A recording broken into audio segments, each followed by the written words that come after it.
欢迎来到小唐漫文屋，爆款影视剧原著小说全文放送，宝子们先订阅后看，暴富暴瘦暴美丽。这话像烟火似的，瞬间在桑稚的脑子里炸开，撞得他晕头转向。他的嘴唇张了张，却因茫然无措，一句话都说不出来，心脏像是要从身体里撞出来，扑通扑通，几乎要盖住那呼啸的风声。桑稚甚至觉得自己的手心还冒了汗，在这仅有几度的天气里。没等他想到要怎么回应，段嘉许不动声色地松开他的手腕，转过身，默不作声地站定到他的面前，距离在一瞬间拉近。桑稚猝不及防地错开视线，段嘉许稍稍俯下身，那双狭长的桃花眼微弯，带着不知名的情绪，与他对视了2秒，而后伸手把他的围巾往下扯，将他的整张脸裸露出来。小姑娘五官精致秀气，嘴角不自觉上扬，唇边2个梨窝深陷，一双眼亮晶晶的，不自在的别开，很快又看向他。因为过敏，脸上有些发肿，脸颊带着红疹，这么一瞧，反倒像是脸红了似的。段嘉许的眸色暗了些，喉结缓慢地滚动了一下，放在他围巾上的手往上抬，用指腹力道极轻的蹭了下他的梨窝。桑稚的后脊一僵，仅仅只是一瞬间的事情，段嘉许就收回了手，拇指和食指下意识摩挲着。他站直了起来，喉咙里发出一声笑。怎么又脸红了？他拖着尾音说。还偷笑？桑稚脑袋发空，把围巾又扯了上去。他强装镇定，垂着眼，含糊不清地说，你不也在笑？段嘉许饶有兴致道，那你说我为什么笑？我怎么知道？你又不是第一天这么笑。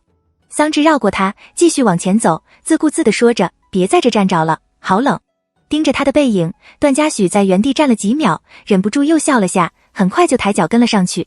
上了车，桑稚仍没有把围巾取下来。段嘉许没急着开车，侧过头，吊儿郎当地说着，小朋友，坐车里还不解围巾啊？不怕闷着慌？桑稚面不改色地解释，我遮脸上的东西，我已经看到了。段嘉许好笑道，还遮什么？桑稚顿了下，觉得有点道理，伸手把围巾摘了下来。他没再吭声，低头玩了下手机，又转头看向窗外。借着等红绿灯的时间，段嘉许随意地往他的方向瞥了眼，只能看到他的侧脸，注意到他似乎是在发呆，指尖无意识地在窗沿上敲打着，眼角下拉，嘴角上扬，情绪藏都藏不住。没多久，像是注意到了什么，他伸手摸了摸自己的嘴角，表情僵了下。也许是怕被他看到，下一刻他很刻意地收敛了几分。段嘉许收回视线，眼睫垂下，也笑了起来。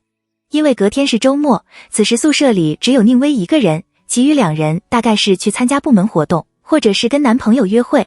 注意到门的动静，宁薇看了过来，看到桑稚的脸时，她吓了一大跳。你这脸咋回事？不小心喝到奶茶了。桑稚把手上的东西放到桌上，我对牛奶过敏。啊，没事吧？去医院了吗？去了，打了1针了，那就好。宁薇叹息了声，你也太惨了吧，牛奶过敏的话，你多少东西吃不了啊？桑稚想了想，也还好。他把外套脱下，随口问道，你今天怎么没出门？我出了呀，不过吃了个饭就回来了。宁薇拆了包薯片，我男朋友今晚要赶作业，没时间陪我。你呢？跟你那个哥哥约会的怎么样啊？听到这话，桑稚安静下来，突然凑到他旁边蹲下。宁薇侧过头，把薯片递给他，你要吃啊？我不吃，我刚吃饱。桑稚像条小狗似的，眼睛圆又亮，仿佛在说什么天大的秘密一样，声音压得极低，宁薇，我偷偷跟你说个事儿。怎么了？我哥哥那个朋友。说着说着，桑稚伸手揪了揪他的衣摆，笑眼弯弯，好像有一点喜欢我。你这看起来怎么跟中了彩票似的？宁薇被他逗笑了，怎么发现的？他跟同事说我是他朋友，还跟我说。桑稚学着他的语气，拖腔带调的，还真把我当你哥了。哎，这话怎么跟叫你别乱认亲戚一样？桑稚眨了下眼，你是觉得他这话是要跟我疏远关系吗？话出口之后，宁薇也觉得自己说的不太对，怕影响他的心情，忙道，不是，我就随便说的。应该不是的。桑稚又回想了下刚刚的事情，很认真地说，他的意思应该就是没再把我当妹妹了，但也不是疏远的意思。那他知不知道你也喜欢他呀？不知道吧？桑稚笑眯眯道，我没表现出来，你可以先装作对他没那个意思，让他追你一段时间。宁薇说，毕竟男人都这样，要是他告白你立刻就答应了，他可能会觉得太轻易得到了，就不好好珍惜。桑稚愣了，讷讷道，那他不追我怎么办？宁薇说，应该不会吧，而且我也不是特别确定。桑稚嘀咕道，不知道他为什么喜欢我，我还觉得挺奇怪的。这能有什么原因？宁薇问，那你为什么喜欢他？桑稚老实道，长得帅。宁薇说，你怎么这么肤浅？还有，人好，对我也好。桑稚表情认真，细数着，成绩什么的也都很好，除了有点老，没什么不好的地方。宁薇啃着薯片，说，那你不也差不多吗？除了年纪比他小一点，没什么不好的地方。那，桑稚轻咳了声，我就等他来追我了。行，如果他不追我的话，桑稚心里还是没什么底，干巴巴道，我要不就去追他吧。把桑稚送回宿舍，段嘉许回到车上，正想开车回家，突然接到了个电话。他扫了眼来电显示，接了起来，很快便挂了电话。发动车子，开往市里的托养中心。托养中心里安静的过分，除了必要的时候，段嘉许很少来这个地方，也很少来见他这个在病床上躺了11年的父亲段志成。医生，你父亲最近的状态不太好。段嘉许嗯了声，已经卧床10年了，身体机能和抵抗力都很差。医生说，最近肺积水有点严重，建议是做个小手术，把部分水抽出来，不然可能会引起肺部感染，到时候就严重了。医生段嘉许似是不太在意这些事儿，淡淡道，您觉得他能醒吗？医生沉默几秒，格外官方地说，只要活着，总会有奇迹的。段嘉许只是笑，没对这话发表言论。哪来那么多奇迹？段嘉许其实也根本一点都不期待段志成能够醒来，都过了那么多年了，连恨意都半点不剩，残留的情绪也只剩下疲倦了。段嘉许低下眼，看着段志成的模样，因为卧床多年，他的样子有了很大的变化，整个人毫无意识，躺在那就像个死人一样。其实段嘉许还挺想知道他到底后不后悔。很快，段嘉许收回视线，温和道，那麻烦你们了。段嘉许交了手术以及接下来2个月的费用之后，便离开了托养中心。这个事情对他的心情影响不大，很快就被他抛却脑后。他回到家，给桑稚发了条微信，提醒他记得涂药。随后，段嘉许从冰箱里拿了瓶冰水，想着桑稚今天的反应，又慢慢回想着他醉酒时说的话，我有个好喜欢的人，但他就是不喜欢我，直指不开心。他人很好的，对我也很好的，但他对谁都好，他对谁都好，总不能让他这么伤心的人真是他吧。段嘉许总觉得不太对，这么多年不见，他如果真在这段时间的相处里对他有了除开哥哥之外的情感，那句他就是不喜欢我是怎么得出的结论？就因为他之前的那几句把他当成小孩的话。段嘉许思索片刻，而后给钱飞打了个电话，只响了几声，钱飞就接了起来，直截了当道，给你1分钟时间说事，说完我要洗洗。你之前说的挺对。段嘉许灌了口水，慢慢的说，那姑娘说的那个南狐狸精好像确实不存在，是吧？我可太牛逼了，我他妈真的恋爱高手。也可能存在，段嘉许说，很大概率是我，是吧？钱飞激动起来，一听风骚浪荡无耻，我就知道是你，那你直接上不成了，还在这猜个屁？不行。段嘉许笑，得追。钱飞莫名其妙，你不都说他喜欢你吗？你还追什么？我家姑娘觉得我就是不喜欢他。段嘉许台阶，慢条斯理道，我得跟他摊个牌，让他开心一下。啥玩意？怎么就你家姑娘上了？钱飞无语，还有，这姑娘你知道她对你有意思吗？不知道。段嘉许低笑了声，我也装不知道，得给我家小孩留点面子。钱飞莫名有点酸，你可真有情趣。段嘉许，行了，1分钟到了，挂了。等会儿。钱飞好奇道，你打算怎么摊牌啊？段嘉许挑眉，没想好。桑稚的19岁生日是他头一回不跟家里人一起过的生日，生日那天恰好是周日，段嘉许提前跟他约好，当天出去庆祝一番。桑稚安排了下，中午跟舍友一块吃了顿饭，之后回宿舍，等到约定好的时候，便出门去找他。段嘉许没开车过来，就在宿舍楼下，穿着他之前送给他的黑色卫衣和修身长裤，站那跟个大学生似的。桑稚正想走过去，一旁突然有人喊住他，桑稚。他下意识回头，注意到江明就站在另一侧的树下，手里拿着个袋子，笑容清爽明朗。我给你微信发了消息，你看到了吗？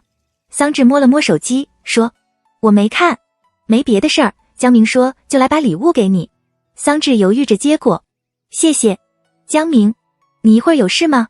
余光察觉到段嘉许似有若无的视线，桑稚莫名觉得有些尴尬。他勉强笑了下，指了指段嘉许的方向。跟人约好了。这样啊。江明扫了段嘉许一眼，似是有些遗憾，摸了摸鼻子，那不打扰你了，我先走了呀。桑稚摆了摆手。再见。说完，江明就往另一个方向走。桑稚走到段嘉许的面前，问道：我们去啊？段嘉许的眼皮抬起，指尖轻轻勾了下那个袋子，桑稚手一松，袋子瞬间落入他的手中。他笑起来，很自然地说：帮你拿着。桑稚哦了声，那你拿着吧。两人往校门口的方向走着。段嘉许漫不经心地问：那男生是那个南狐狸精？就知道他会提起来。桑稚沉默几秒，打起12分精神，认真应对：不是。段嘉许若有所思地嗯了声。过了好半晌，他一直没出声。桑稚忍不住看了过去。在这个时候，段嘉许恰好停下脚步。那你看看。桑稚。啊！下一刻，段嘉许的唇角弯了起来，眉目烧敛，俯身与他平视。几秒后，他站直起来，话里带了几分调笑的意味。看完了吗？桑稚懵了。什么？你看我长得像不像？段嘉许语气不太正经，略显浪荡。你说的那个南狐狸精？桑稚一时没反应过来，嘴里的答案差点就要顺着他的话脱口而出。他的呼吸一滞，抬眼，默不作声地看着他。按他的想法，这话好像能理解成2个意思，要么是我是不是就是你说的这个人，要不然就是我能不能成为你说的这个人。不管是哪一个意思，他如果承认了，就等同于是他先表露了心思吧。但他如果不承认的话，他因此知难而退了怎么样？桑稚在心里天人交战，段嘉许也格外耐心地等待着他的答案，半点没催促。半晌，桑稚下定决心，果断地吐出了2个字：不像。段嘉许呀了声，拉长音调，像是有些遗憾。没等他说出什么话，桑稚垂下眼，一本正经地补充了句：你别提这个词了，我已经不喜欢这个人了。段嘉许眉梢一挑：这样啊。桑稚镇定自若地点头。怕他不信，他想了想，又硬着头皮编着谎：你不是说这个是渣男吗？就没联系过了。段嘉许笑容敛了些。桑稚瞥得很轻，认真道：我现在没有喜欢的人。段嘉许沉默3秒，眼中的情绪有些难以言喻，像是挖了个坑自己跳下去了一样。他收回视线，不甚在意地问：这个人中央空调？桑稚迟疑道：有一点。现在才想起了他当时还说了这么一个词。段嘉许又好气又好笑，一字一句道：你知道这词什么意思吗？听到这话，桑稚的神情古怪：你不知道吗？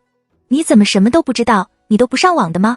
桑稚也没嫌弃，慢吞吞地给他解释：中央空调就是有很多女性朋友，对所有的女生都很好，但是就是没有女朋友的男性的意思。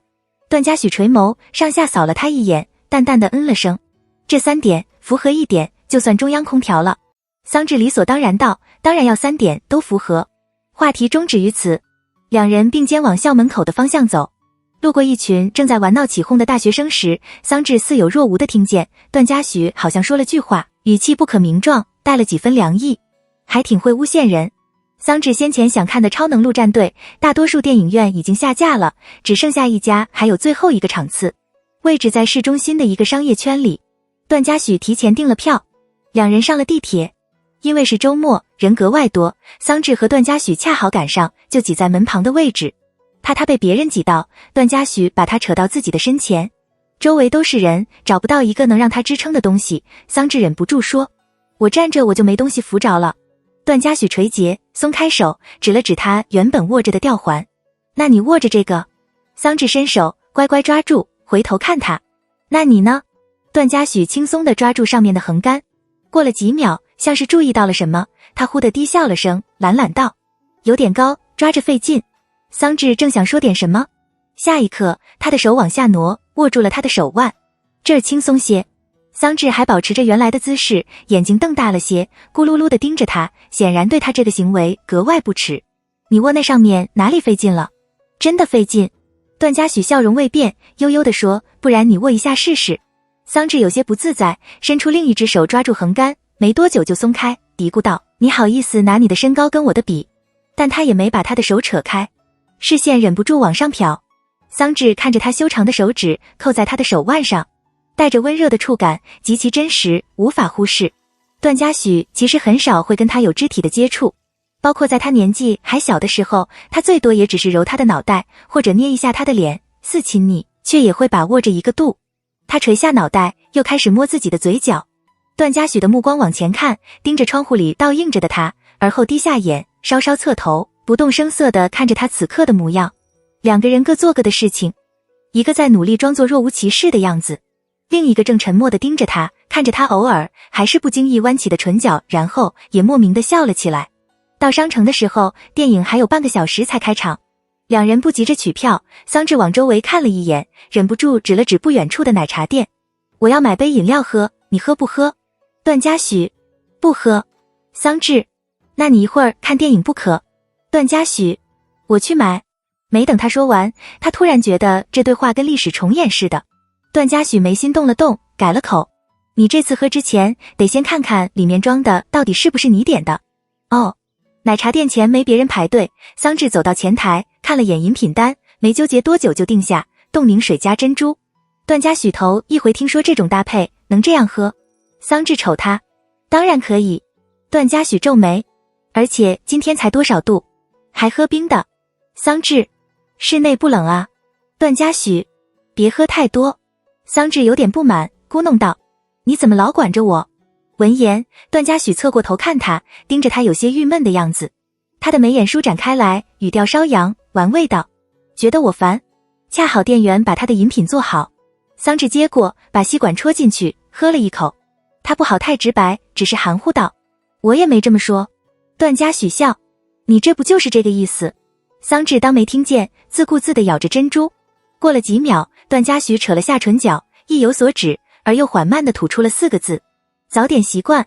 桑稚的动作停顿了下，沉默着把嘴里的珍珠咽了下去。两人到电影院取了票，还有几分钟才开始检票，他们找了个位置坐着等。虽然喝起来不太觉得，但拿久了，桑稚还是觉得这杯东西确实有点冷。察觉到他总换手拿饮料，段嘉许直接伸手替他拿过。桑稚瞥了他一眼，没说什么。快入场的时候，他还是没忍住，指了指那杯饮料，说，我想喝。段嘉许把饮料递过去，却不是要还给他的意思，只把吸管口放到他的唇边，眼睫稍抬，面不改色地看着他。桑稚没那个脸皮就着他的手喝，想接过来。没等他碰到那个杯子，段嘉许就出了声，散漫道，喝饮料就喝饮料，怎么还趁机摸哥哥的手？桑稚忍了忍，板着脸，谁要摸你的手，我自己喝。段嘉许，不嫌冷？桑稚，不冷。段嘉许还给他，不喝了，我再给你拿着。不用。桑稚往他的手掌看了眼，小声说，你不也会冷？听到这话，段嘉许勾着唇角，把手伸到他的面前，毫无正形地说，那你给我暖暖。桑稚没动静，只是喝着饮料。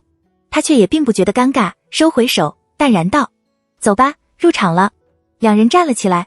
过了几秒，桑稚突然从包里翻出一个暖宝宝，递给他，我就带了一个，给你用。段嘉许一愣，桑稚低声解释，我的手是冷的，没法给你暖。说完，他故作镇定地瞅了他一眼，又道，而且就那什么，牵手也不太合适。段嘉许瞥头看他，顿了几秒，附和般地说着，是不太合适。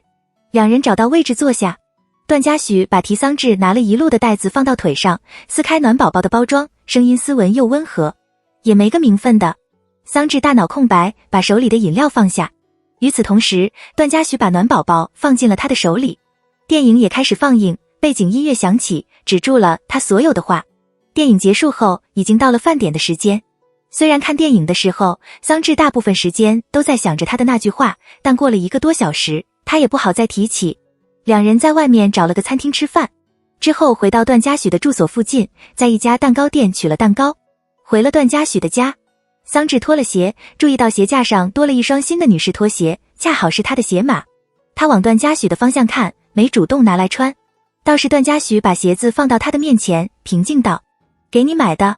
他把蛋糕放到餐桌上，随后便进了厨房。桑稚磨蹭地把鞋子穿上，走过去把蛋糕盒拆开。刚把蛋糕拿出来，段嘉许也从厨房里出来了，手里捧着另一个蛋糕。桑稚的动作停住，怎么2个？这个我做的。段嘉许说，怕不好吃，就又订了一个。桑稚眨了眨眼，你还会做蛋糕？以前在咖啡厅打工，学了点。段嘉许准备往蛋糕上插着蜡烛，边漫不经心地问，想用哪个当生日蛋糕？桑稚指着他做的那个。这个，插几根？插一根就好了吧？段嘉许的眉梢一抬，话里带着拒绝的意思。19根。桑稚无语，插这么多怎么吹？小姑娘，段嘉许吊儿郎当道，你得认清一下你的年龄。蛋糕店给了2包蜡烛，一包里有12根，所以还够用。桑稚忍不住吐槽，那你生日的时候还得跟别人要多1包蜡烛。我生日的话，段嘉许很双标，插1根就行。桑稚很不爽，非常计较地说，我到时候一定给你插满26根。段嘉许只是笑，把蜡烛插好之后，到茶几上拿了打火机，还有一个粉色的袋子。他垂着眼，慢慢地点燃所有蜡烛。桑稚跑到玄关处关灯，回来的时候，段嘉许已经点好了。他的面容被烛光染上暖色，忽明忽灭，看不太清神情，却显得格外缱绻柔和。算起来，这也是桑稚第一个跟他一起过的生日。段嘉许开口给他唱生日歌，低哑温柔的声音在客厅里回荡着。最后一句歌声落下后，桑稚许了个愿，用力吹灭蜡烛，只吹了大半。他的嘴角一抽，又吹了几下，才全部吹灭。看着他的举动，段嘉许笑出声，胸膛起伏着，带着肩膀都在颤。而后他起身开了灯，把那个粉色的袋子递给桑稚。生日礼物。桑稚接过，并不轻。他说了句谢谢，忍着好奇心，拿着蛋糕刀开始切蛋糕。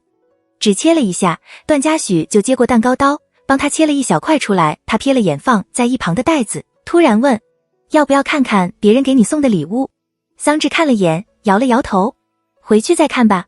段嘉许没强求，又问，这男生在追你？桑稚想了想，应该吧。段嘉许轻笑了声，拖长了语调问，很多人追。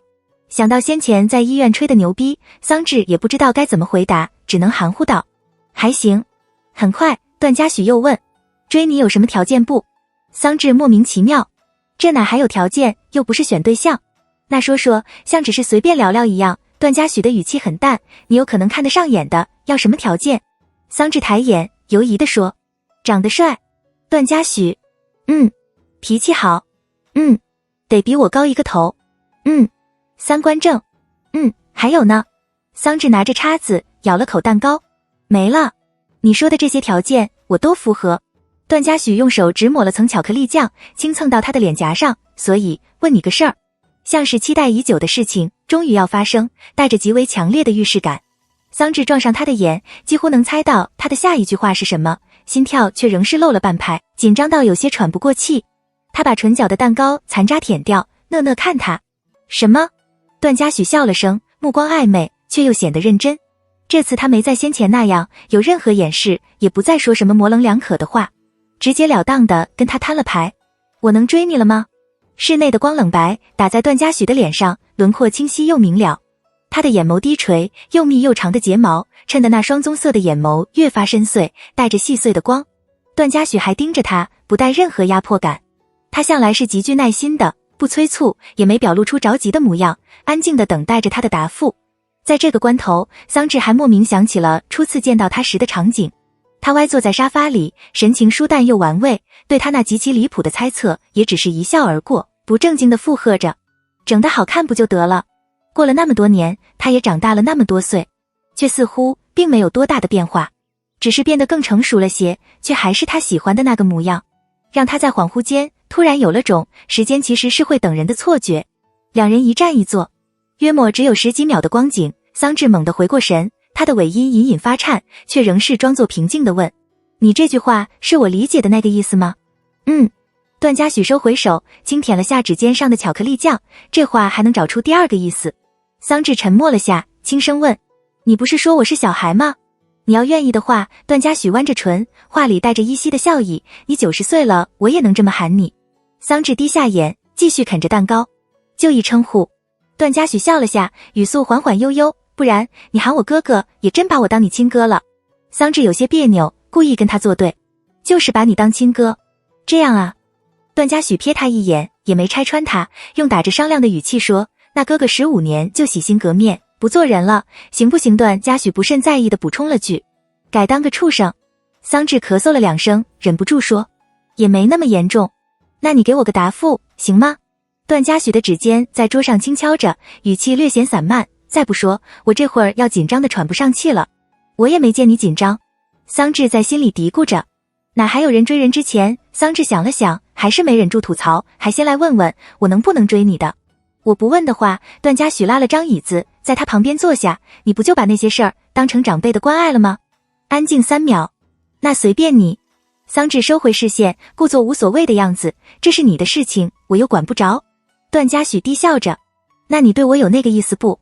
想着宁威的话，桑稚非常严肃地否认，没有。过了几秒，他又担心会打击他的积极性，刻意地补了句，但你追我一阵子，我说不定就有了。说完，桑稚抬起头，往段嘉许的方向瞅了几眼。行啊。段嘉许单手支着脸，问道，不过你能不能先给我剧透一下，我大概得追多长时间？什么剧透？桑稚皱眉，觉得有些没面子，你这说的怎么跟我一定能被你追到一样？段嘉许挑眉，还有追不到的道理？桑稚，当然，我很难追的。段嘉许，那咱俩签个合同吧，定个期限。桑稚有些憋屈，这事儿还签合同？段嘉许嗯了声，神态漫不经心，又理所当然。我们这个年龄的人呢，做事比较喜欢稳妥。桑稚把最后一口蛋糕咽进肚子里，站起身来，我才不跟你签。行。段嘉许懒懒地说，那我耐心点，追你个10年8载。但你到时候要跟别人跑了，我就上门找你爸妈告状。桑稚，你告什么状？段嘉许想了想，歪着头，语气像是在询问。就告你找我冒充你哥去你家长会的事儿。桑稚一言难尽，这都几百年前的事情了。他不再理他，走到洗手间去漱了个口，抬头看到镜子，这才注意到自己脸颊上沾了一层巧克力酱。桑稚顿时想起段嘉许刚刚的举止，用水洗掉，很快便走了出去。嘉许哥，你怎么往我脸上蹭东西？段嘉许收拾着桌上的东西。怎么？我化了妆的。桑稚不太高兴，你这不就弄掉了？闻言，段嘉许抬头扫了眼，眉梢扬起，语气骚包又轻佻，来见哥哥还化个妆，还说对哥哥没意思。桑稚为自己证明，我见谁都化妆，你这怎么总打击人？段嘉许把蛋糕放回盒子里，笑道，你对我没意思，我还不能想想让自己高兴一下。桑稚很计较，那你就别说出来。段嘉许松散道，我不说出来你不就不知道了吗？桑稚走过去，把2个袋子拿上，挂在手腕上。他看了眼桌上那个段嘉许做的蛋糕，还剩了一大半，正经地喊他，嘉许哥。就是你现在也不算跟我告白了，你就是问我能不能追，我说能，我也没拒绝你。桑稚小心翼翼道，那这个蛋糕我能拿回去吗？段嘉许垂眸看他，故作疑惑，那我现在跟你告个白，你是不是就接受了？桑稚一噎，当然不是。那算了，段嘉许温柔拒绝，我还是留着自己吃吧。桑稚指了指买的那个，你吃这个不行吗？段嘉许，不行。桑稚忍了忍，你又不喜欢吃甜的东西，现在喜欢了。桑稚炸了，忍了半天的话终于脱口而出，你干嘛这么小心眼？我又没说多高的要求，你总得追我一下吧。瞬间沉默，桑稚反应过来自己刚刚说了什么，立刻不自在地辩解了几句，我的意思是你总得追我一下，我才能知道我对你有没有那个意思。段嘉许清了清嗓子，似是在忍笑，没事。怕真把他惹急了，段嘉许点到为止，没再逗他，你要没那个意思，我就多追几下。段嘉许伸手捏了捏他的脸，温和道，给你装盒子里，回去跟你的朋友们分着吃，喜欢的话以后天天给你做。桑稚拿着东西回了宿舍，此时汪若兰还没回来，于心正站在宁威旁边跟他聊着八卦。见他回来了，宁威笑眯眯地朝他摆了摆手，小桑桑，约会开心不？桑稚把手上的东西放到桌上，认真道，今天有门禁吗？有啊。于心说12点。桑稚，现在几点？于心，才10点，怎么了？桑稚打开衣柜，我想出去跑个步。宁威有些莫名，你不嫌冷啊？我有一点。桑稚看向他们，有一点点激动。于心，你这哪像一点？桑稚摸了摸脸，平复着心情，又莫名开始傻笑。我忍笑一晚上了，我觉得我的脸都要抽筋了。宁威也跟着他笑，猜测，跟你告白了呀？应该算吧。桑稚说，他说他要开始追我了。宁威好奇道，你打算让他追多久？桑稚眨了下眼，不太清楚，一般追多久比较合适？宁威，我跟我男朋友1个多月吧，但我还有点后悔这么早答应他了，男人就追你的时候对你最好。哦。桑稚挠了挠头，那多久比较好？于心，你自己看呀，你觉得合适的时候就可以了。桑稚，我觉得现在就挺合适的。桑稚突然有些忧郁，吐了口气。可我有点担心，他这个喜欢是一时兴起的，可能就一直没女朋友，然后身边突然多了个年龄还算合适的人，就觉得看对眼了。宁薇，可我觉得按你说的那样，你俩这样的关系，他如果能来跟你说这样的话，应该也是下定了决心的吧。桑稚一愣，认真想了想，又笑了起来。也是。他跟舍友分了蛋糕，回到位置上，拆开了段嘉许送的那个袋子，里边是一个便携式的小型相机，纯黑色的，款式偏复古。桑稚开了机，试着拍了个照，随后他打开相册，看看拍出来的效果如何，下意识往右滑了下，发现里边还有别的照片，是段嘉许的自拍照。这张照片是近距离拍摄，极其直男的给了自己一个特写，清晰的看到五官。照片上的他似是刚洗完澡，头发半湿，那双桃花眼璀璨明亮，嘴唇染着水色，目光盯着镜头，笑容带了几分痞意。下一刻，桑稚的手机响了起来，那头的人像是算准了时间，给他发了2条微信过来。哥哥2号，里面的照片才是礼物。哥哥2号，记得当壁纸。桑稚高冷回复，不。随后他点开段嘉许的资料，把他的备注改回段嘉许，唇角翘了起来。他又看了看段嘉许刚发来的消息，忍着打滚的冲动，想了想，又改成追求者。下一刻，手机震动了下，桑稚退出去看了眼，桑岩在微信上给他转了2000块钱，附带一句，想买什么自己买。桑稚收了钱，想到今天的事情，他莫名有点山雨欲来的压迫感，犹豫着，循序渐进的给他发了句，哥，我可能要谈恋爱了。哥哥，你是去上大学还是去相亲的？桑稚，上大学谈恋爱不是很正常的吗？哥哥，随便你，自己注意点，别被人骗。桑稚，哦。冷场片刻，桑稚又道，年龄有点大。哥哥，总不能比我大。桑稚，这次桑岩直接发了条语音过来，语气不太好听，真比我大？小鬼，你这哪认识的人？桑稚不敢坦白，瞎编着，我们学校的研究生。桑岩，你给我好好学习，屁大点人学人谈恋爱。还有，我告诉你，比我大1天都不行，我可受不了一个比我老的男人叫我哥。桑稚不服气，你哪来那么多毛病？桑稚，叫你哥还不好？哥哥，你记得段嘉许吗？桑稚，另一边，段嘉许从厕所洗完澡出来，他用毛巾擦着头发，从冰箱里拿了瓶冰水，顺带看了眼手机，发现桑岩给他发了几条消息。段嘉许眉梢一抬，点开看了眼，桑岩，我妹好像有对象了。桑岩，她一个人在外边，你帮我看着点。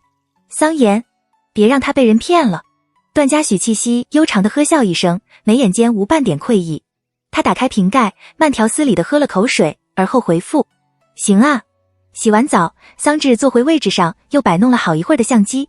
他把段嘉许的那张照片传到电脑上，新建了个收藏夹放进去，又把上回去段嘉许家时拍的那个合照也放了进去。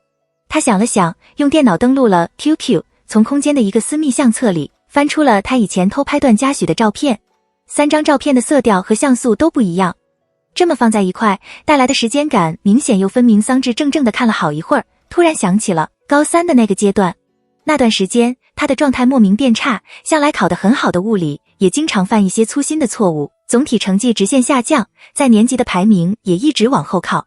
收到段嘉许送来的成年礼物那天，南无市一模的成绩也出来了，是他整个高3里考得最差的一次，也因此当天自习结束后，他被老师叫去谈话了。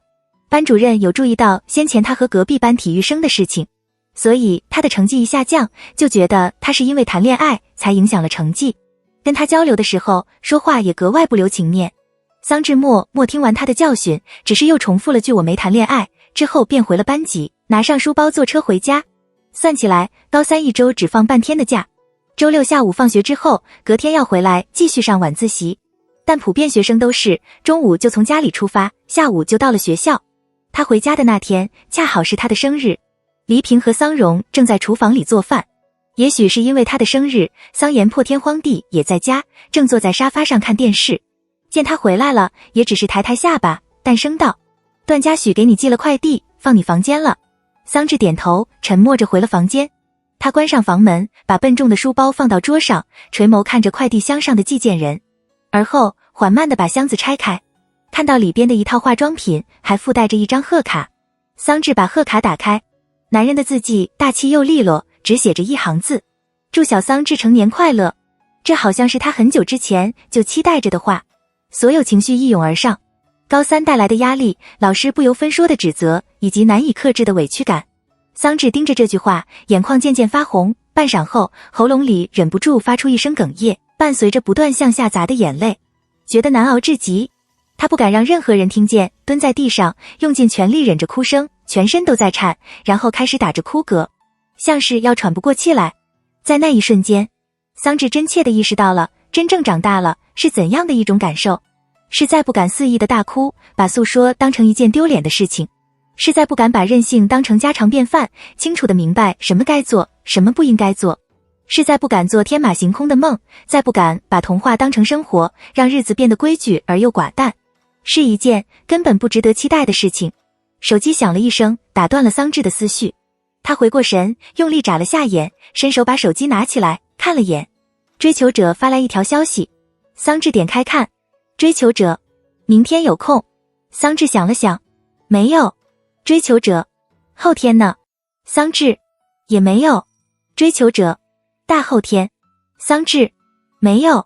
追求者：晚上也没有。见状，桑稚翻了翻课表，回：周三晚上没课。追求者：好巧。追求者：我也有空。桑稚：但我要做作业。追求者：我陪你。桑稚弯起唇角，打了个好，很快又删掉，很矜持地改成再说吧。他放下手机，到厕所里洗漱，而后回了床。已经到了熄灯时间，宿舍其他人也都已经上了床，只剩下手机亮着光。他跟段嘉许聊着聊着天，不知不觉就睡了过去。也许是一直没收到他的回复，良久后屏幕又亮了起来。追求者：晚安。手机上显示的时间已经跨越了12点，迎来了新的一天。桑稚告别了他的18岁，在19岁的那天重拾了他13岁时的梦想，却又和跟上回不太一样。那次是无望的，这次却一定能够实现。隔天早上的课结束后，桑稚跟舍友一块到饭堂吃饭，听他们聊起了一个事儿。我看群里在说，最近学校要举办第5届数字媒体艺术大赛，你们要不要参加？汪若兰：是不是得组队？宁薇：一组不超过6个人。于心：别的系也能参加吗？宁薇：对啊，这面向全校的。汪若兰：你们要参加吗？于心没多大兴趣。算了，我懒得。我看看。桑稚拿出手机，打开班群看了眼，参赛的作品类别有动画短片、微电影、游戏设计、交互设计。宁薇：动画短片好像挺好的，主题是什么？有好几个，纪念颐和大学建校100年，宣传，还有颐和民俗文化。桑稚翻了翻，又扫了眼，游戏设计就不用符合这个主题。汪若兰：但游戏设计的话，是不是得找软件系的一块组队？宁薇：也不用吧，可以先问一下老师。汪若兰：这怎么参加呀？桑稚：得先找个指导老师，然后组队报名。于心：你们都要参加呀？汪若兰：我就问问，其实我也懒得。几个人又扯了几句这件事情，很快话题自然而然的就扯到别的地方上。桑稚秉着有比赛就参加的态度，恰好听说部门里有个同专业的学长梁俊也打算参加，他便跟他说了声，两人组了一队，再加上宁薇、梁俊的一个同学以及班上的一个女生，组里便定下了这么5个人。迁就各位的时间，梁俊定了周3晚上，5个人一起吃个晚饭，顺便讨论一下作品的事情。所以跟段嘉许之前算是说好的事情，就这么泡了汤。知道他有自己的事情，段嘉许也没多说什么，只跟他又约了周末的时间。这比赛从报名到提交作品有2个月的时间，组里定好了主题，也找了指导老师，打算做一个动画短片。创意类的东西一时也没有好的想法，定不下来。讨论了一番，组内还有个人有课，梁俊也没再浪费时间，给每个人分了工，让大家都回去想想。宁薇没跟他一块回宿舍，散会之后就去找她男朋友了。桑稚看了眼时间，刚过8点半，还算早。他从口袋里翻出手机，慢吞吞地给段嘉许发了条微信：你在干嘛？追求者：加班。桑稚：哦。下一秒，段嘉许打了个电话过来，问道：有空了？刚散会，桑稚说，你这个工作怎么老是加班？没别的事儿，就加个班。段嘉许的声音带着淡淡的笑意，你要有空的话，那我就下班了。最近一刻开始升温，但到了夜间，气温仍带了几分凉意。桑稚把另一只手揣进兜里，踢了踢面前的小石子，提醒道，现在都8点半了。段嘉许，宿舍有门禁。桑稚，有。几点？12点。那不还有3个半小时吗？哦。桑稚小声说，但我可不那么晚回去。段嘉许那头有了窸窸窣窣的动静声，悠悠地说，带你去吃个宵夜，就送你回宿舍，行不行？桑稚考虑了2秒，吃什么？段嘉许，你想吃什么？桑稚，没想好。那我过去再订，你找个地方坐会儿。段嘉许说，我现在开车过去。段嘉许走进停车场里，找到自己的车，意外的还看到了几个月没见的江颖。他的眼皮动了动，扫了他一眼，立刻收回了视线。见到他，江颖动了动脚步，站在他的车前。他从包里翻出钱包，把钱包倒转往下，认真地说，我没钱花了。段嘉许给车子解了锁，上了车。江颖站在原地未动，盯着坐在驾驶座里的他，极为理所当然地说，你给我点钱花花。沉默几秒，段嘉许，你是不是真找女朋友了？江颖又主动说话，就上次火锅店的那个大学生。果然还是大学生好骗啊。段嘉许垂眸看了眼手机，回复着桑稚发来的话。江颖自顾自地说，我已经跟别人说了，你要娶我，我也跟我妈说了这事儿，她同意。你也别想找别的女人，我跟你这辈子都没完。你明知道我从初中就喜欢你。江颖抬手指着他，红着眼说，你还敢找女朋友？你敢？听到这话，段嘉许抬了眼，他想起了初中的时候，跟那时候相比，眼前的女人褪去了稚气，变得成熟，带了几分老气。可她的模样又像是没有任何的变化，仍是像现在这样歇斯底里，带着满满的恨意。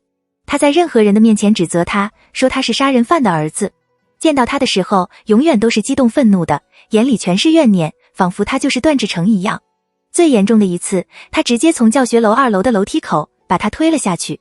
看着他被磕撞流血的额角，没半点不安，反而露出了近似扭曲的笑容。你爸把我爸撞死了，所以你也得死。段嘉许把车窗降了下来，扯起唇角，我跟你说个事儿。江颖死死盯着他，这事儿你要觉得没完，你去找段志成。段嘉许的情绪很淡，无波无澜道，你要他娶你当我后妈，我一点意见都没有。江颖被这话恶心到，立刻走到驾驶座旁边，气急般地说，我操你妈。下一刻，段嘉许发动了车子，语气温和道，那提前祝你新婚愉快。从楼梯摔下来的那次其实并不太严重，并没有任何的征兆，段嘉许连江颖在自己附近都不知道，因为他是从身后突然把他推下去。他没防备，身体顺势往前倾，摔了下去，所幸是只有额角被磕碰到了。那是大课间出去做操的时候，身旁都是同班同学，有些人退避3分，有些人站在原地跟旁边的人窃窃私语，还有几个人上前来劝着江颖别太过了。旁边的元朗把他扶了起来。注意到这头的动静，有班干部立刻跑上楼去找班主任。那一年，段嘉许还未满15岁，少年年纪尚小，情绪上没法轻易的调整和伪装。就算他真因为父亲做出的罪孽有了些许的愧意，也因这种迁怒般的行为瞬间荡然无存。他用手背蹭掉额角的血，抬眼看着江颖，强行按捺着怒火，你是不是应该跟我道个歉？江颖抱着臂站在原地，红着眼，说出来的话却恶毒至极，你没死，我跟你道什么歉？我每天都在祈祷你跟你妈早点死呢。听着这话，段嘉许慢慢挣开了元朗的手，他的牙关渐渐收紧，脸上的肌肉不受控地抽了下，眼神薄凉到了极点。段嘉许默不作声地往上走，走到江颖面前的时候，他又重复了一声，说话刻意咬重了些，你是不是应该跟我和我妈道个歉？江颖盯着他，声音尖利起来，我哪点说错了？你不该死吗？段嘉许火气往上冲，没了任何的理智。他气急反笑，伸手抓住他的胳膊，力道极重，想以其人之道还治其人之身。班主任恰好赶到，在这个时候，段嘉许还听到周围的某个同学小声地说了句，他怎么好意思让江颖跟他道歉啊？段嘉许的动作一停，也在顷刻间被班主任拦住。然后他看到那个本算是加害者的江颖，在看到班主任的同时，突然就开始哭，肩膀一抽一抽的，可怜到了极点。我爸爸死了，呜，我爸爸。班主任反倒安慰起了他，也因刚刚段嘉许的行为厉声指责起来。段嘉许，你干什么呢？你没半点羞愧的吗？段嘉许，你没半点羞愧的吗？在这一刻，在周围人的眼里，他似乎才是那个加害者。班主任逼着段嘉许跟江颖道歉，他却只一声不吭。他也没站在原地接受教训，直接转头离去，到厕所用水洗了伤口，在打了上课铃之后，才回到了教室。恰好是班主任的课，看着段嘉许走进了课室，班主任停下了讲课内容，冷笑起来。连老师都不知道尊重，看你以后能成为怎样的人。段嘉许坐回位置，元朗小声说：这老太婆最近吃错药了吧？她从抽屉里拿出书，没说话。你就忍忍吧。元朗忍不住说，毕竟你爸爸真害死了他爸，你也算欠了他的，不过他可能就一时没想开，以后就好了。段嘉许翻开书，脸上未干的水顺着下颚滑落，滴到课本上。闻言，他的眼皮动了动，平静地看了元朗一眼，良久后自嘲般的笑了声。段嘉许突然明白，他不能表现出一点点的怒火，也不能为自己受到的伤害表达出一丝的不满，不然所有人都会认为他和他父亲是同类人。他得对所有人温和，得永远笑，得当一个看起来一点攻击性都没有的人。那一年，道德绑架这个词汇还尚未出现，段嘉许却已经清晰地感受到自己正在遭受了。挂了电话，桑稚走进旁边的便利店里逛了一圈，最后只拿了一条软糖。店里空荡荡的，除了店员没见别的人。桑稚找了个位置坐下，拿出手机，在微信上跟段嘉许说了自己的具体位置。他怕影响他开车，之后也没再说什么。找了个最近在追的漫画看了起来。室内的温度比室外高一些，坐久了就有些闷。桑稚看完最后一话，百无聊赖地抬起眼，顺着玻璃窗往外看，突然注意到外边有个小摊位，生意不算好，没什么顾客。此时两个女生刚离开，手上拿着蓬蓬的一大团白色，看起来像云朵。是个大叔在卖棉花糖。桑稚来了兴致，出了便利店，也到摊位前点了一个。他很久没吃过了，看到大叔的制作过程，还时不时地问几句话。看着渐渐变大的白色棉花糖，桑稚看着旁边罐子里五颜六色的糖，忍不住提了个要求：外圈一层，能撒点粉红色的糖吗？大叔笑呵呵道：行。下一刻，身后突然传来段嘉许的声音：为什么撒粉红色的？桑稚猝不及防，下意识回头，不知道从什么时候开始，段嘉许就站在他的身后了。他的身子微微俯下，脑袋稍侧，两人对上了视线，距离瞬间拉近，只有20厘米左右。随后，段嘉许弯起唇角，吊儿郎当道：是不是见到哥哥，心情都变成粉红色的了？大叔在此刻也出了声：好了。桑稚收回眼，接过棉花糖，谢谢。他拿着小签子在手里转了一圈。桑稚觉得好看，也没舍得吃，又扭头看他：你说话怎么这么土？段嘉许扬眉：土吗？土，还行吧。段嘉许笑：我怎么感觉听起来还挺浪漫的？桑稚听不出他是认真的还是开玩笑的，想了想也没打击他，扯开了话题：你是开车过来的吗？桑稚，你把车子停在哪了？段嘉许指了指那边。哦。想着他加班的事情，桑稚随口问：你晚饭吃什么了？外卖。那你现在想吃什么？桑稚伸手，尽可能地保持着原来的形状，小心翼翼地撕了块棉花糖，然后松了口气：我刚吃完没多久，我不饿。顿了下，桑稚又平静地补了句：但我可以陪你去吃。盯着他的举动，段嘉许没回话，眼里带了几丝玩味。注意到桑稚把手抬起来，想把那块棉花糖塞进嘴里的时候，他忽地垂头，咬住他刚撕下来的那小块棉花糖。他的举动来得突然，桑稚一愣，呆呆地看着自己手指上仅存的小残渣，而后措手不及地看向他：你干什么？段嘉许舔了舔唇，很自然地说：想吃棉花糖。不行。桑稚很护食：这是我的。段嘉许看了他2秒，反倒笑了出声，随后从口袋里拿了纸巾，替他把手指擦干净，边抬眸看他，调侃道：小气鬼。桑稚皱眉：你才小气。快吃吧。段嘉许不逗他了，等会儿化掉了。桑稚又撕了一块，磨蹭地塞进嘴里。那你要吃什么？段嘉许：去吃碗面吧。那去那家。桑稚往附近指了指，还挺好吃的。行。两人进了那家店，找了个位置坐下。段嘉许简单点了碗招牌，也没要别的东西，随口问：最近在忙什么？我们学校最近要弄一个数字媒体艺术大赛，我打算参加。桑稚老实道：跟人组了队，定下做动画短片了，但还没想好做什么内容。段嘉许嗯了声。桑稚又道，本来是打算弄微电影，但感觉应该很多组都会选这个。然后游戏设计的话又不会编程。段嘉许悠悠道，我会。这语气怎么跟炫耀似的？桑稚瞅他，你又不能帮我比赛。段嘉许半开玩笑，你把那个组退了，咱俩组一块。桑稚提醒，必须是大学生。段嘉许漫不经心道，我看着不像吗？很快，段嘉许点的面上了。桑稚手里的棉花糖也吃了大半，剩余的在室内的温度下渐渐化了。他把签子扔进垃圾桶，拿纸巾擦手。段嘉许的食欲似乎不佳，吃东西的速度很慢。桑稚拿出手机玩，时不时抬头看他几眼。见那面半天都没少一点，他忍不住问，你是不是不想吃？不是，段嘉许面色不改地说，我在拖时间，吃慢点，拖2个小时再送你回去。听到这话，桑稚顿了下，又低头看手机，装作不在意的样子，故作镇定地说，一会儿这面都泡烂了。段嘉许低笑了声，没说话。他又随口说了几件事情，段嘉许都正常地回应着。一开始没察觉，但时间久了，桑稚总觉得有点不太对劲，感觉他今晚笑的次数特别多，但看上去心情却没有很好的样子，情绪很淡，唇角生硬向上拉扯，带了几丝疲倦。桑稚放下手机，迟疑地问，嘉许哥，你心情不好吗？段嘉许抬眼，似是觉得有趣，怎么发现的？桑稚啊了声，真不好啊。段嘉许温和道，一点点。桑稚回想了下，突然有些后悔，干巴巴地问，因为我刚刚没给你吃棉花糖吗？桑稚有点不知所措，那我现在去给你买一串。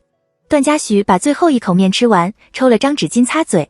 他挑眉，觉得有些好笑。想什么呢？桑稚，那你为什么心情不好？段嘉许淡淡道，可能加班多了，有点累。两人站起身，出了面馆。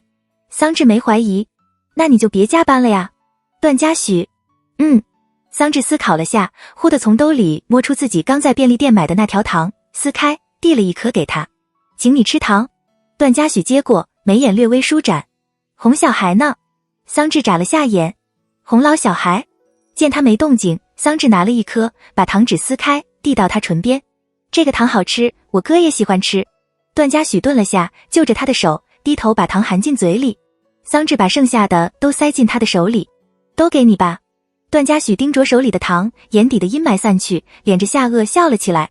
我还第一次被人这么哄。刚刚的举动是有些亲昵，但桑稚又不想看到他不开心。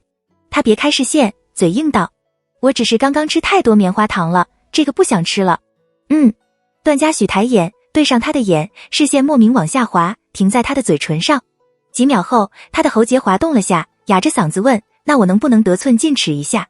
桑稚也看他，诚实道，可我只有这一条了，你要想要的话可以再去买。不是糖。段嘉许看着他，眼眸带光，深邃又勾人。他抬手用指腹蹭了蹭他的下唇，淡笑着问，我能亲你一下不？桑稚没反应过来啊。他收回了手，没重复，仍然盯着他。桑稚甚至有种自己出现了幻听的感觉，他不敢相信自己的耳朵，血气往上冲，耳根瞬间变得通红，一句话都说不出来。段嘉许等了一会儿，很绅士的又问一遍，行不行？桑稚回过神，立刻拒绝，不行。段嘉许遗憾般的压了声，退而求其次，那牵个小手。桑稚有点招架不住，往后退了一步，很正经地说，没在一起就做这种事情，你就是在耍流氓。段嘉许顺着说，那在一起？桑稚觉得内心摇摇欲坠，觉得只要他再说一句，他就没法再坚持自己的立场，直接同意下来。他抿了抿唇，挣扎了半天，最后也只是硬着头皮说，你这都没怎么追我。沉默几秒，段嘉许喃喃道，说的也是。那他的眼尾一挑，语气略显轻佻，说出来的话又似十分尊重的在征询他的意见，我能当个流氓吗？跟他说话的时候，段嘉许总是习惯性的低下头，微微俯身与他平视，两人距离近在咫尺。他嘴里喝出的温热气息，桑稚似乎都能感觉得到，还带着他身上惯用的淡淡烟草味。他的眉眼低垂，含着碎光和蛊惑。桑稚的眼睫动了动，不自在地退后一步，有些微妙地说，你怎么好意思说这种话的？段嘉许缓缓站直，气定神闲道，这不是想当个有礼貌的流氓，你要是不爱听。段嘉许弯起唇角，重新弯下腰，往他的方向凑，那我就直接。桑稚绷着脸，紧张地抓住衣服下摆。直接什么？距离仅剩几厘米远，段嘉许忽地停住了动作，视线向上滑，与他对视小姑娘的眼睛大而圆，澄澈明亮，里头装的全是她。也许是从没经历过这种事情，他的表情有些僵硬，连呼吸似乎都要忘掉，却还是装作自己不为所动的样子。段嘉许直起身，轻笑了声，算了。桑稚瞬间松了口气，又莫名有一点点的小失落。还是有礼貌点吧。段嘉许抬起手，轻蹭了下他的眼角，声音低哑，暧昧又缱绻，怕你哭鼻子。此时已经10点多了，因为是集体生活，桑稚不想影响到舍友的作息，打算早点回去洗漱。段嘉许把他送到宿舍楼下，桑稚转过身，正想跟他告别，突然发现他的目光正看着别处，定了几秒。他顺势看去，发现是一对情侣，正在依依不舍地拥抱和接吻。这个时间点，女生宿舍楼下一堆刚约完会回来的情侣，夜晚光线暗，基本也看不清他们的脸，所以普遍都亲昵的像是旁若无人。桑稚见过很多次，也早已见怪不怪了。但此时段嘉许在旁边，还若有所思地往那边看着，让他破天荒的又开始觉得尴尬了起来。那我回去了。桑稚轻咳了声，生硬地把他的注意力拉扯回来。嘉许哥，这么晚了，你开车注意一点。段嘉许收回目光，突然问，追了3天了，真不能牵个手？桑稚面无表情地看他，忍不住说，你这哪算追？段嘉许抬眼，不算吗？我就是提醒你一下，你这样的追法一般追不到人。段嘉许呀了声，那怎么办？你怎么还问我？桑稚很不给他面子，皱着眉说，你难道还要我手把手教你怎么追我吗？段嘉许顿了下，没皮没脸道，不行嘛，我刚刚提醒你的话，就算是给你走了后门了，你不要得寸进尺。桑稚一本正经道，你可以上网查，或者是问一下别人。段嘉许好笑道，我哪儿做的不对？这3天就是平时微信聊几句，偶尔打个电话。桑稚暗示道，在我这3天没见过面的追求者，就等同于没戏。段嘉许，你不是没空吗？桑稚，那你这跟网友有什么区别？桑稚继续补刀，你都这么大年纪了，还想学别人网恋吗？听到这话，段嘉许的眉心动了动，想起了他以前的事情。他看向他，似笑非笑道，你说我学谁？桑稚也想起了自己编出来的那个网恋对象，他顿时心虚起来，立刻跟他摆手，往宿舍楼的方向退。反正我就点到为止了，你爱听不听。段嘉许回到自己的车上，没急着开车。他琢磨着桑稚的话，拿起手机给他发了条微信，明天有空。没有，每回都是这么利落的2个字。段嘉许轻笑了声，又道，我现在怀疑你在骗我。段嘉许，把你的课表给我看看。那头秒发了一张图片过来，上边密密麻麻的挤满了课程，像是很不满他的说辞。桑稚补了个文字，我就是满课。段嘉许扫了眼，还真满课。桑稚不回。段嘉许笑，冤枉我们直指了。桑稚还是没回，他把手机扔到一旁，发动了车子。夜晚人少，马路上的车也少。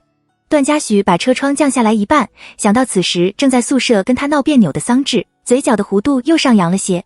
段嘉许的思绪渐空，又回想起了今晚见到的江颖。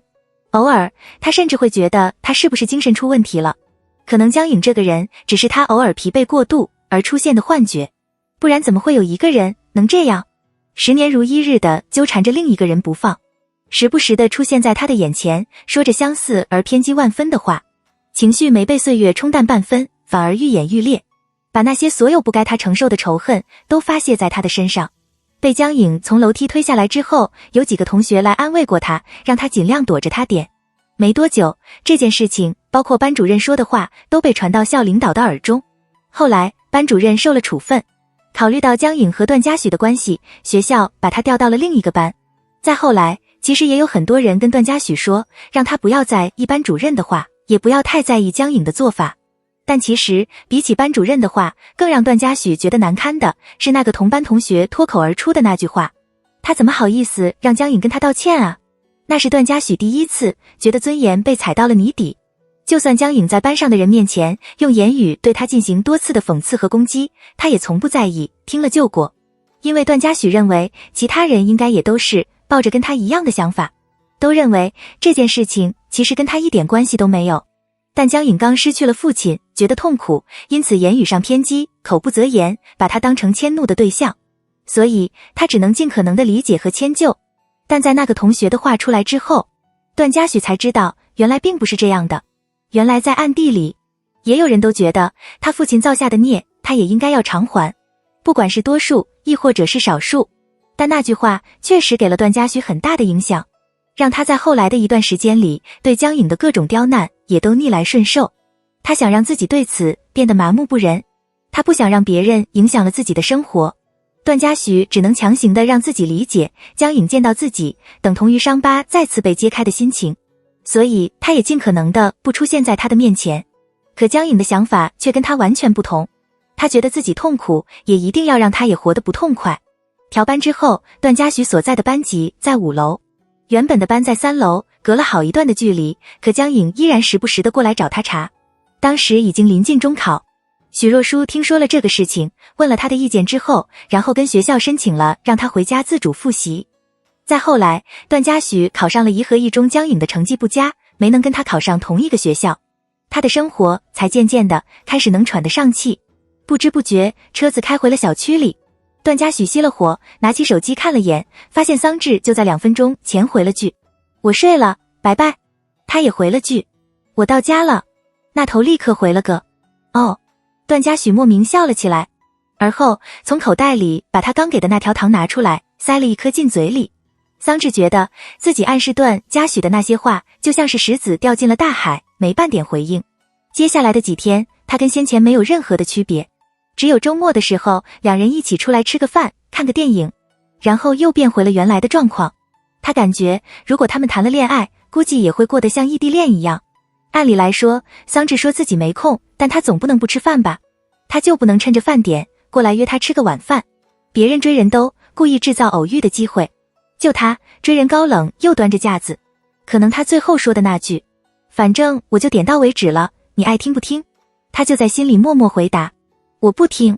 桑稚越想越火大，他吐掉口里的泡沫，用洗面奶把脸洗干净，出了厕所，见于心还没起床，桑稚敲了敲他的床，问你不去上课吗？过了几秒，于心含糊道我昨天熬夜看小说了，现在困死了，你帮我点个到吧，我不去了。桑稚点头，他其实也困，有点懒得化妆，最后还是忍着懒惰画了个眉和涂了层口红。他收拾了一番，很快就出了门。这节课是公共大课，教室也是大课室。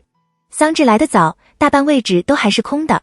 他中规中矩的在靠窗的那一列找了个4排的位置坐下，看了眼手机。桑稚打了个哈欠，正准备趴下来补会精神的时候，突然用余光注意到自己旁边有人坐下。他下意识抬了眼，目光瞬间停住，神情发愣，傻乎乎的模样。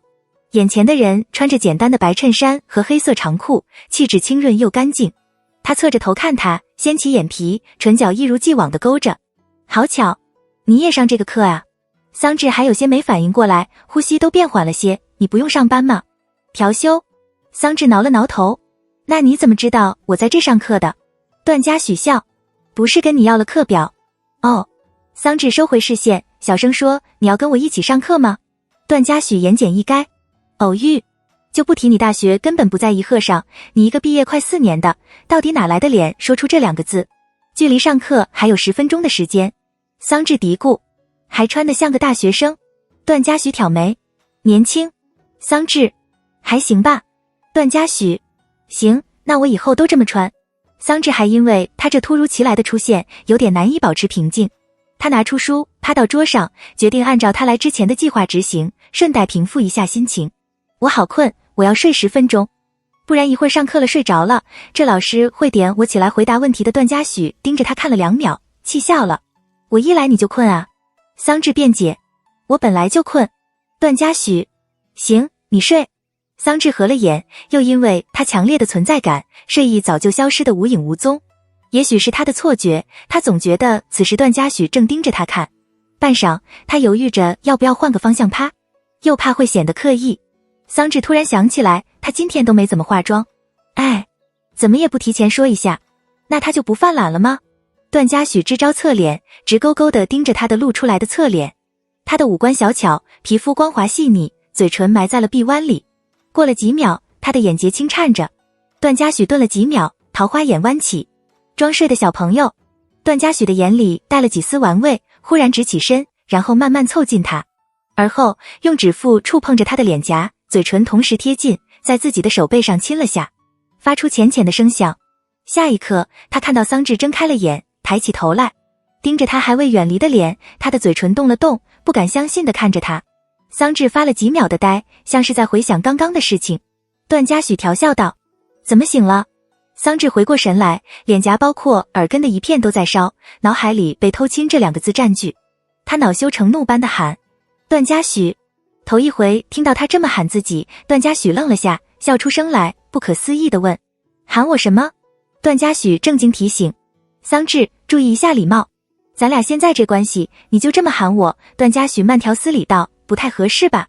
桑稚觉得憋屈，也没能像他这样不知廉耻的当做什么事情都没发生。他用手背蹭了蹭脸颊，板着脸问：“你刚刚干什么？”段嘉许像是没听懂：“怎么了？”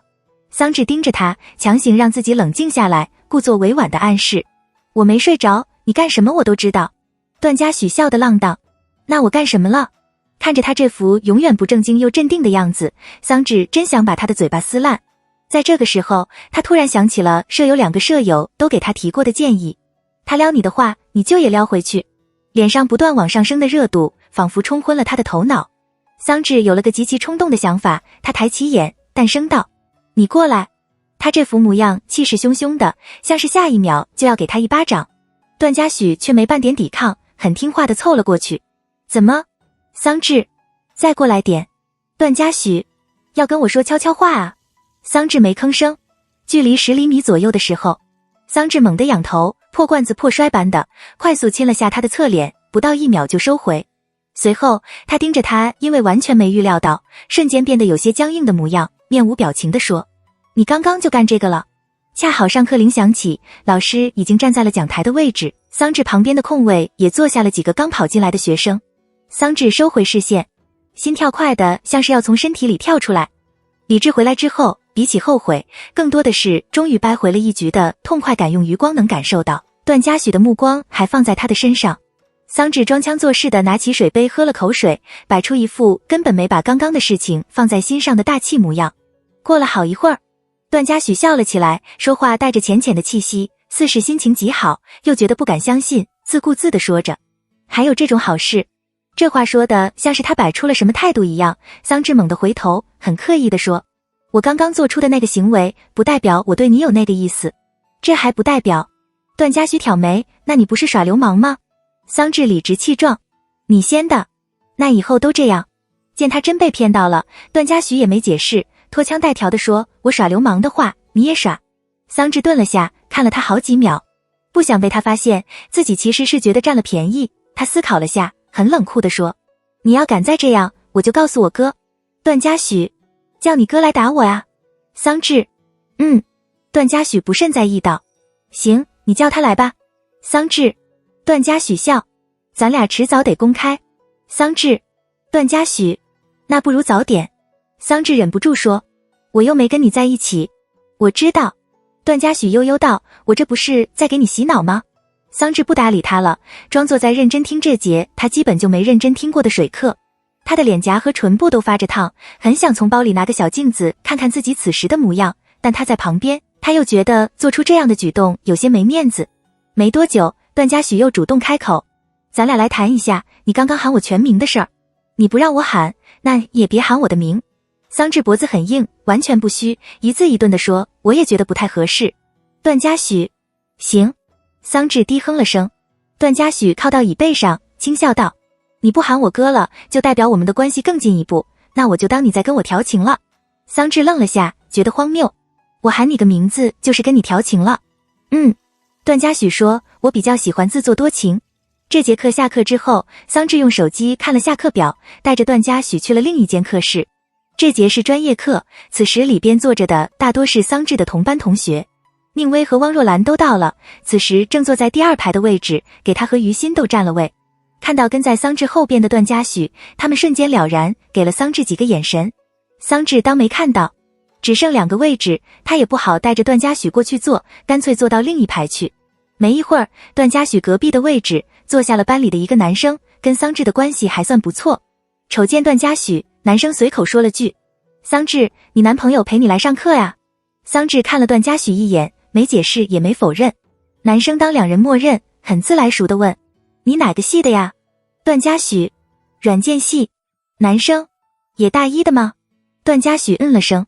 桑稚：他真是装嫩装上瘾了。那男生也没半点怀疑，之后便转过头跟其他人说话。段嘉许扭头看桑稚，勾着唇说：咱俩同级。桑稚：你要点脸。段嘉许似是有些困倦，随后他把双手交叠放在桌上，脑袋随之搁上去。我睡一会儿，你好好听课，专业课不要开小差。桑稚哦了声。如果你想的话。段嘉许忍着笑，又补了句：可以偷亲。桑稚没忍住，拿了本书盖在他的脸上。你想得美。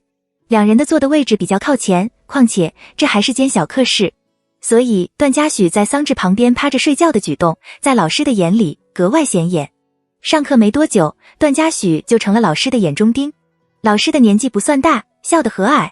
那边那个睡觉的同学起来回答一下问题，段嘉许没动静。桑稚也装作不认识这个人。老师又道：旁边的同学帮忙叫一下。桑稚不能再装作没事，只能推推他。嘉许哥。段嘉许抬眼。桑稚硬着头皮。老师叫你回答问题。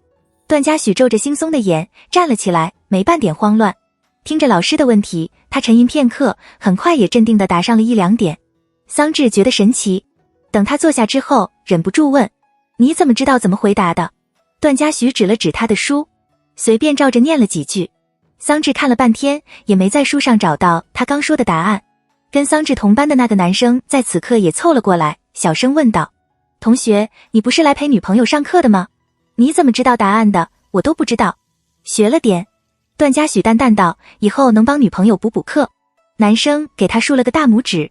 桑稚也凑过去，小声问：你真学了？也没有。段嘉许轻笑了声，吊儿郎当道：我没睡着，刚刚有听课。这节课下课之后就到了午饭的时间。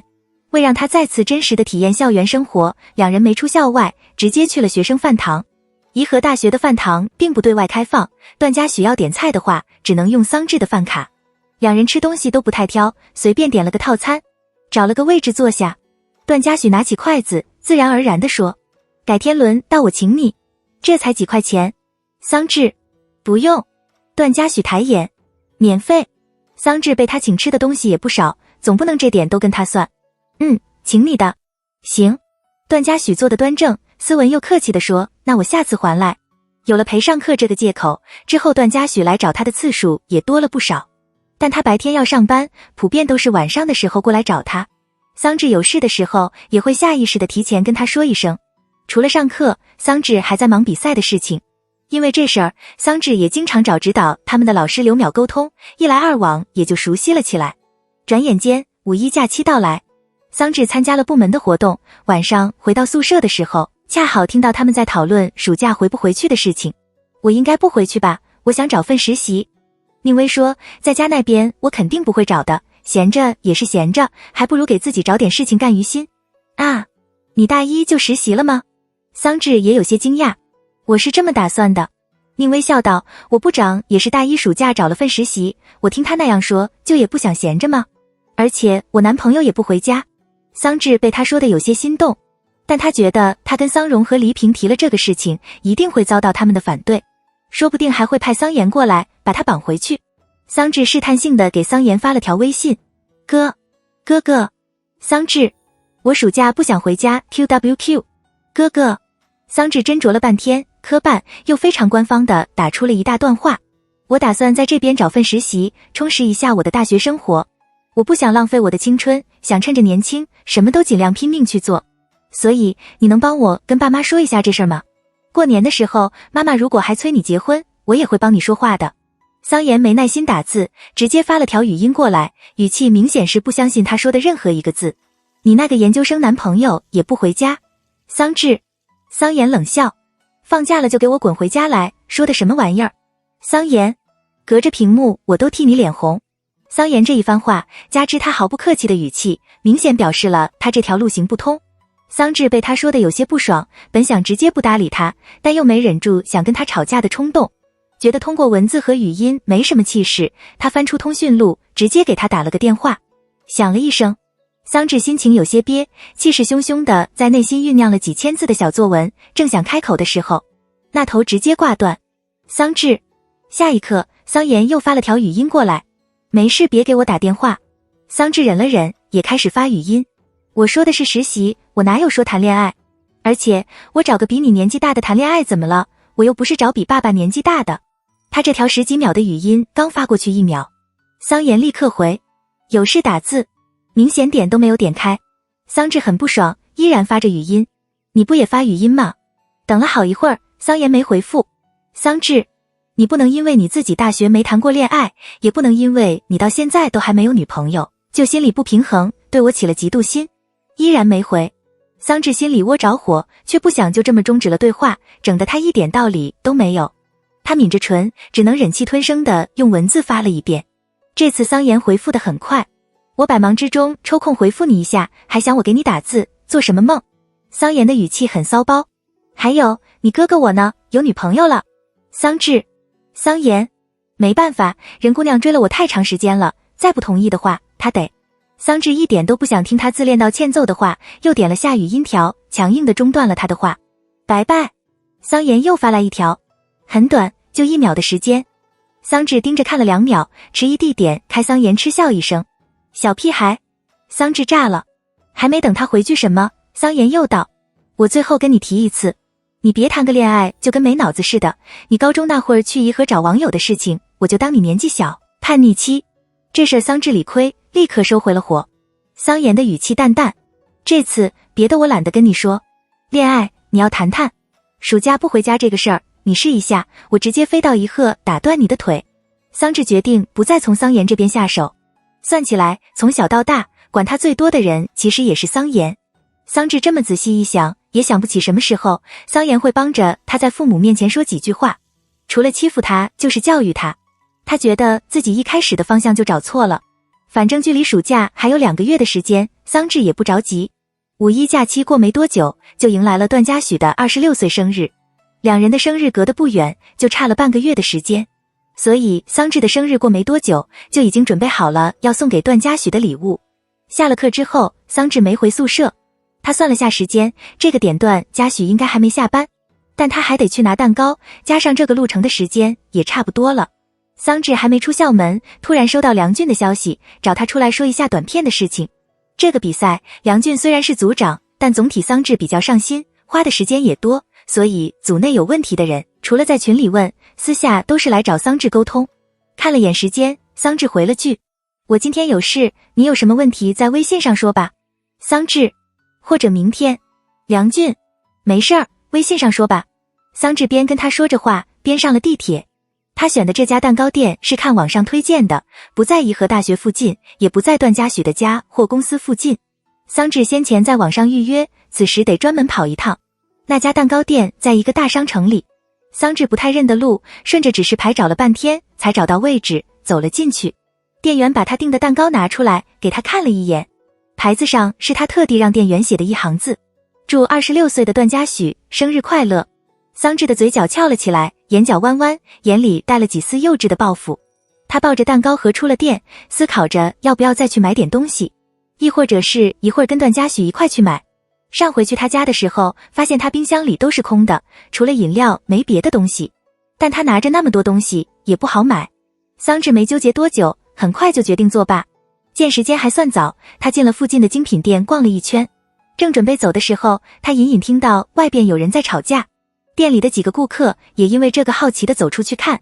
桑稚对凑热闹不太感兴趣，提着刚买的东西出了店。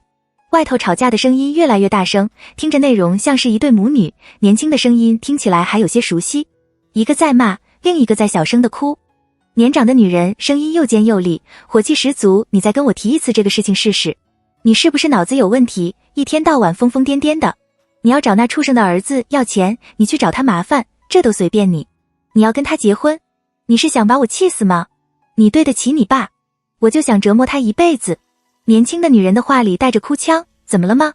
两人的语气都很凶，桑稚觉得有点吓人，也没往那头看，沉默地往扶梯的方向走。年长的女人还在骂，你是想恶心死我？天底下没别的男人了，你要真想跟那个段什么的结婚，行啊，我以后就当你也死了。年轻女人歇斯底里地喊，那就让段嘉许当什么事都没发生。他想跟别人过得痛快，门都没有。听到这话时，桑稚正好上了扶梯，他的呼吸停了下，下意识往声音的方向看，立刻看到那个年轻女人，就是之前在火锅店见到的那个江颖。恰在此刻，也许是感应到了他的目光，江颖的视线忽地看了过来，与桑稚对上。他的眼睛被泪染红，眼中的委屈渐散，目光稍稍下挪，定在桑稚手里的蛋糕盒上。电动扶梯往下移动，桑稚对这个女人没什么好感，主动别开视线。他下到2层，继续往下走，听着这尖锐的争吵声渐远，直至没了声响。好心情在一瞬间散了大半。桑稚回想着江颖母亲说的话，畜生的儿子，再联想到段嘉许之前说的江颖的身份，我爸的债主。桑稚隐隐猜到了什么，大概就是段嘉许的爸爸做了什么事情，害了江颖的爸爸，然后他们就迁怒到了段嘉许的身上。但这跟他有什么关系？桑稚忍不住吐了句有毛病，心里瞬间堵得慌。父债子偿，法律都没这么规定。想到先前在火锅，江颖泼到段嘉许身上的那杯水，他抿了抿唇，闷闷地吐了口气。算了，反正也泼回去了，就是不知道他有没有再去找过段嘉许。之前问过一次，他说没有，那应该就是没有吧。但桑稚又觉得，按照段嘉许那个性子，就算江颖再去找他的麻烦，他估计也根本不会跟他提，自己一个人解决这个麻烦，就是不知道他会不会忍着。不过感觉他对江颖的态度也不算好，应该不会忍吧。桑稚不敢问段嘉许太隐私的事情，怕会让他觉得不开心。他没再想这个事情，上了地铁，按着印象去到段嘉许的公司楼下，看时间也差不多了。桑稚摸出手机问他，你下班了吗？追求者，准备了，怎么了？桑稚，哦，桑稚，没什么。桑稚在写字楼外边等了几分钟，就见段嘉许从里头走了出来。他穿的休闲简单的衬衫和西装裤，站那瘦高又显眼，此时正漫不经心地看着手机。他没注意到桑稚往停车场的方向走，桑稚眨了下眼，跟在他后边。过了半晌，手里的手机又震动了下。追求者，你今晚好像没课。桑稚，但我有别的事情。追求者，什么事情？桑稚想了想，接个人，又补一句，然后带他去过生日。下一秒，桑稚前面的段嘉许突然停下了脚步，像是在回想些什么。随后他抬了眼，回过头，目光定在他的身上，眼尾一挑，来接我啊。桑稚走到他旁边，嘀咕着，我都跟你半天了，你走路怎么一点声音都没有？段嘉许瞥了眼他手里的蛋糕盒，替他拿过，低笑道，我都忘了生日这事了。桑稚理解，年纪大了都不喜欢过生日。段嘉许散漫道，是不小了。头一回听他直接应下，桑稚侧头瞅他，希望你能让我在。段嘉许回想了下自己的年龄，慢悠悠地说，27岁之前结上婚。桑稚忍不住说，你27岁之前，我大学都还没毕业。行。段嘉许用车钥匙解了锁，淡声道，你没拒绝，我当你同意了。桑稚上了副驾驶座，觉得憋屈，你要不要脸？追小姑娘。段嘉许神色自若，发动了车子，边说着，还是个别扭的小姑娘，这怎么能要脸？桑稚说不过他，不再跟他说这个话题。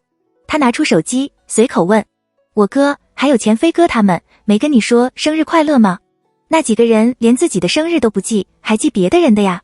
段嘉许好笑道，不过我同事倒是有几个记得，我今天忙起来之后也忘了。桑稚哦了声，上微信找桑岩，你知道今天是什么日子吗？恰好梁俊又来找他说短片的事情，桑稚顺手回了起来。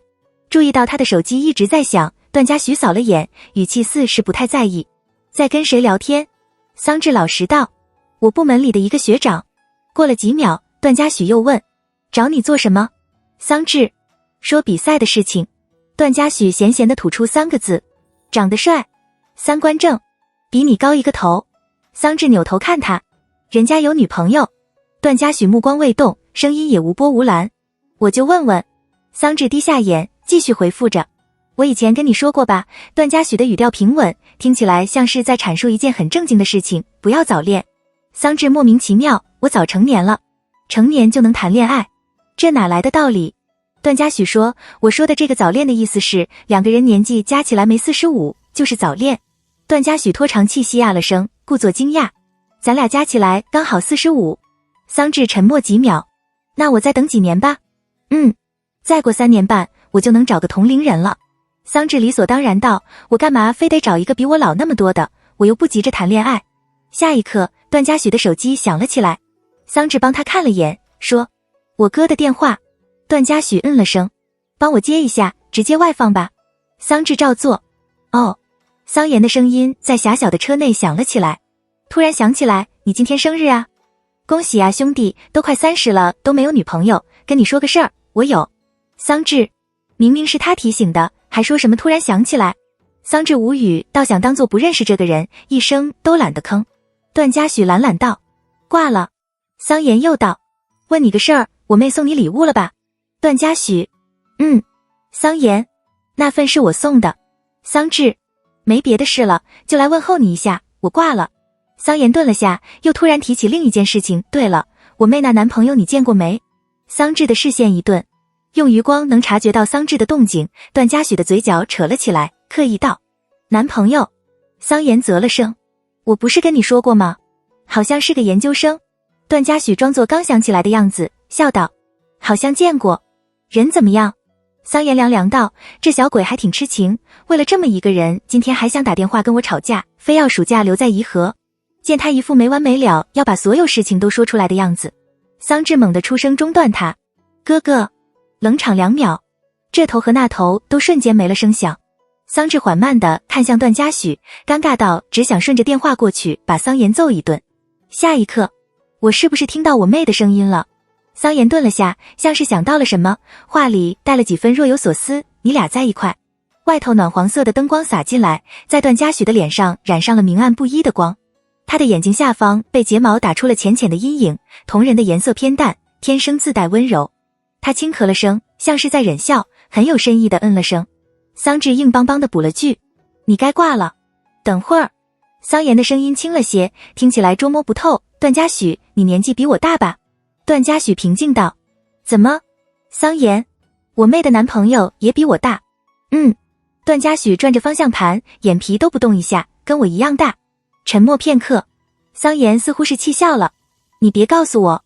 像是猜到了他接下来的话，桑稚的头皮发麻，一时间也完全没有坦白的勇气。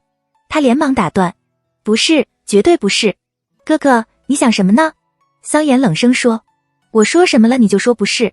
桑稚勉强平复心情，很不爽地说，你这样说，谁猜不到你要说的是什么？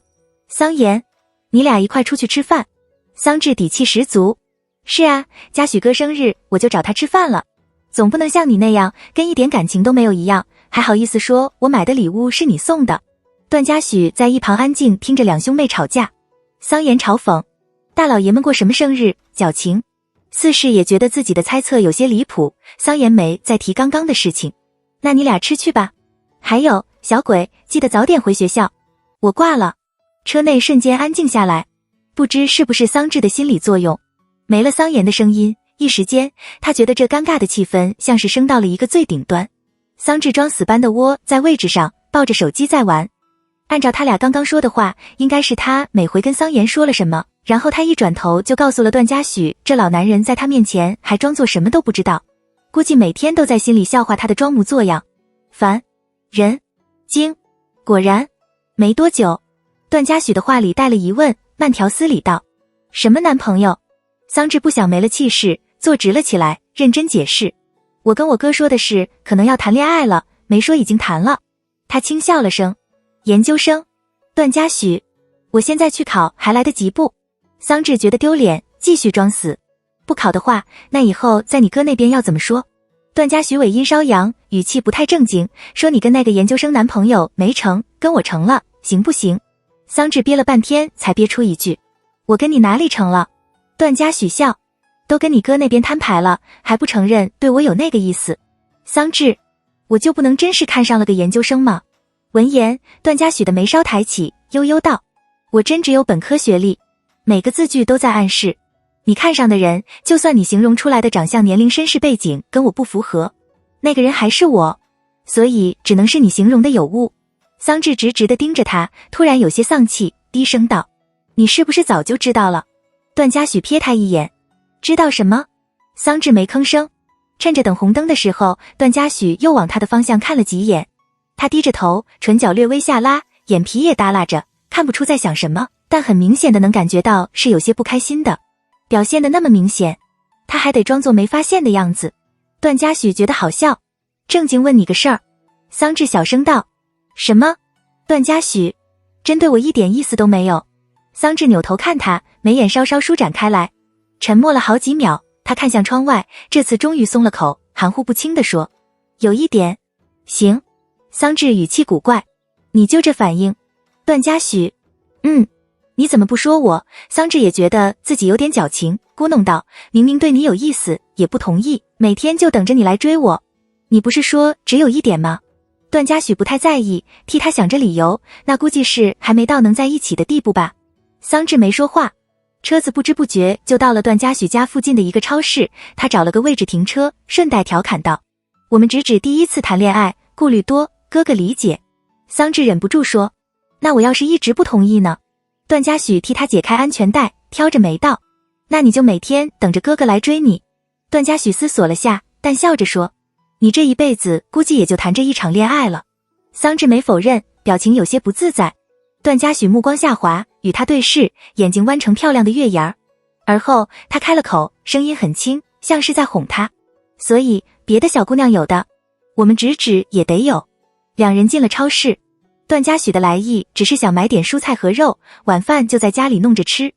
他往生鲜区的方向去，桑稚却没跟着他一块，自顾自地到零食区抱了一堆吃的，然后再回到他那边扔进购物车里，一来一回好几次。桑稚第4回出现到段嘉许面前的时候，购物车里已经装了大半的东西，还基本都是他挑的。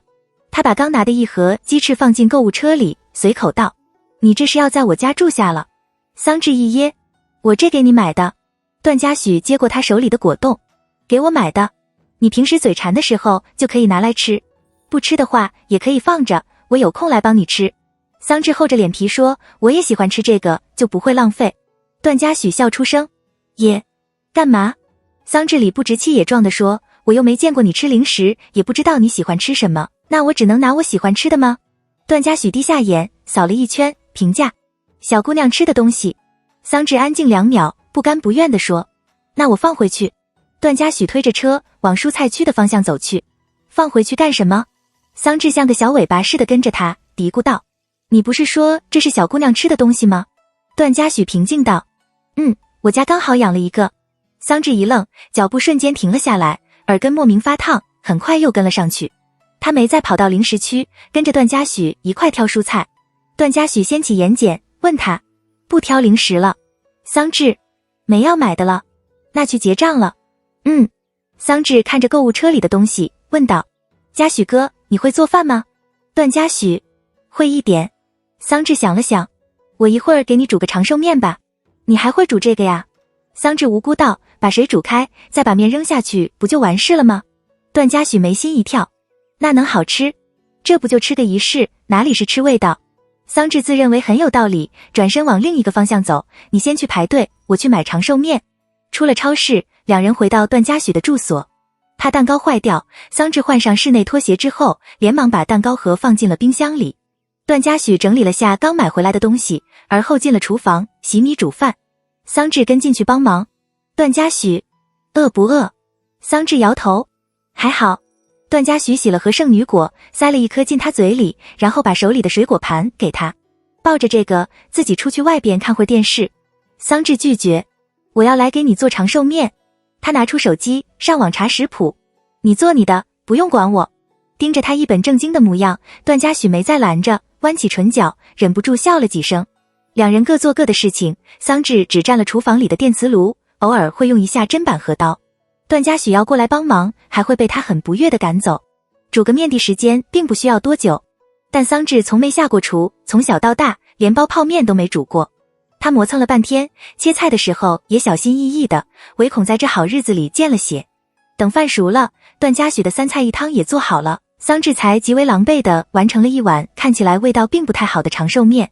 桑稚自己没尝过味道，惴惴不安地把面端到段嘉许的面前。段嘉许眼角微弯，饭给你装好了，快吃吧。桑稚不敢想象这面的味道，犹豫道，这个面你别吃了，就当个仪式感。我听我同学说，你们这生日好像都会做这个吃的。段嘉许温和道：“我试试，不好吃就不吃了，行不行？”桑稚坐到椅子上，勉强同意。行。狭小的客厅，冷白色的灯光显得温馨至极。桑稚咬了口饭，目光一直盯着段嘉许，想看他吃下这个面之后的表情。他看着他把面夹起来，吃进嘴里，斯文地咀嚼着，表情没多大的变化。片刻，段嘉许笑道：“还挺好吃。”桑稚完全不相信，狐疑道：“真的假的？”段嘉许嗯了声。桑稚：“那我也吃一口。”段嘉许扬眉：“间接接吻啊？”桑稚一言难尽道：“我拿一双新的筷子吃。”不行，段嘉许温柔拒绝，别占哥哥的便宜。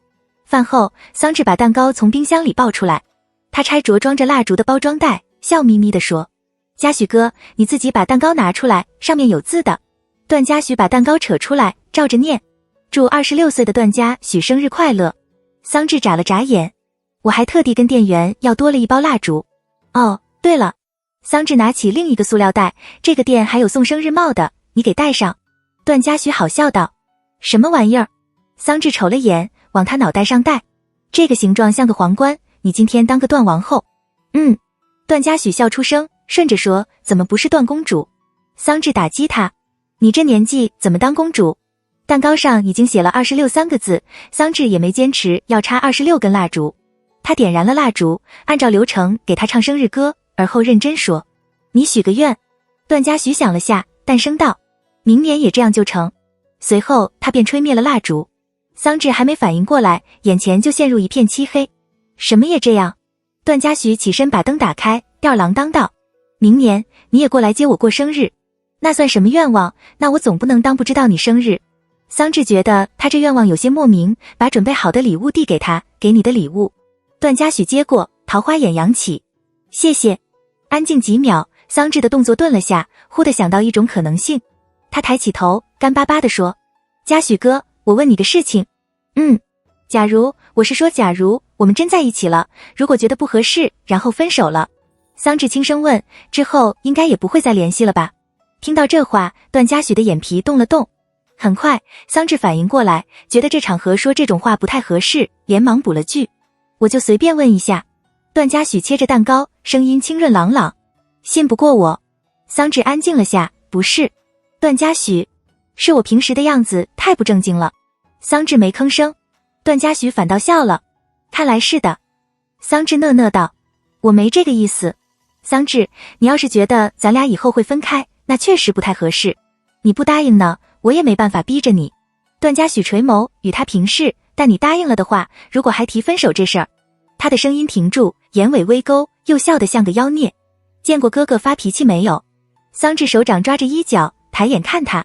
段嘉许压低声音，亲昵地捏了捏他的脸：“很吓人的。”这个话题就终止于此。之后段嘉许没再提起来，桑稚也当作自己没问过这个事情，像是一段打不起什么水花的小插曲，没有人在意。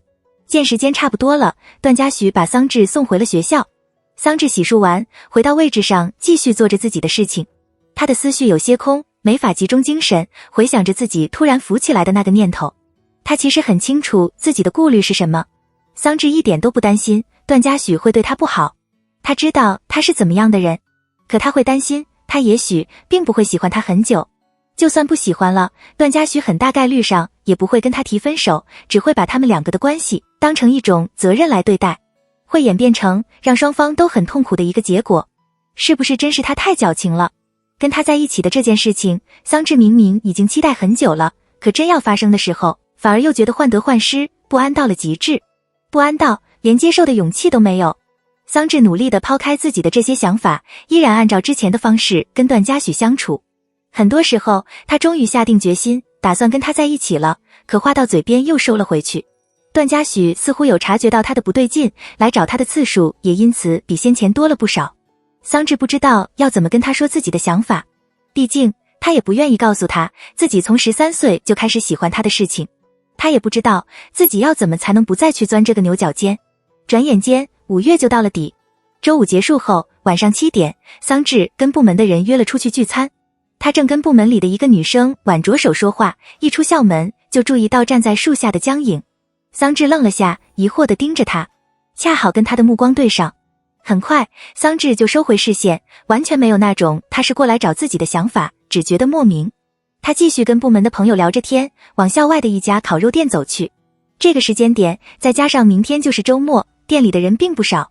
部门里有人提前来占了座，桑稚走过去坐下。过了好一会儿，他注意到有一个2人桌被清理干净，而后坐上去的顾客只有1名，是江颖。再次对上视线，桑稚犹疑地看着他，在此刻才有了中江颖是专门过来找他的感觉。但江颖来找他干什么？而且他是怎么知道他在这的？桑稚想不通，也没再管他，低头喝着杯子里的水。江颖似乎只是过来吃饭，也没主动过来找他麻烦，但目光倒是时不时地放在他的身上，带了几分打量，让人觉得不太舒服。桑稚干脆跟对面的朋友换了个位置，渐渐的就忘了这个人的存在。吃完晚饭，桑稚起身进了洗手间，他只是想进来洗个手，补个妆，也没别的事情。没等他走到洗手台前，就顺着镜子看到跟着进来的江颖。桑稚瞅了他一眼，没说话，挤了点洗手液到手上。江颖从包里拿出口红，果然主动出了声：“你是段嘉许的新对象。”桑稚没吭声。也是，大学生可真容易骗。江颖笑着说：“刚好在这碰上你了，我就提醒你一句，他之前可相亲了几百次，你知道为什么都相不上吗？”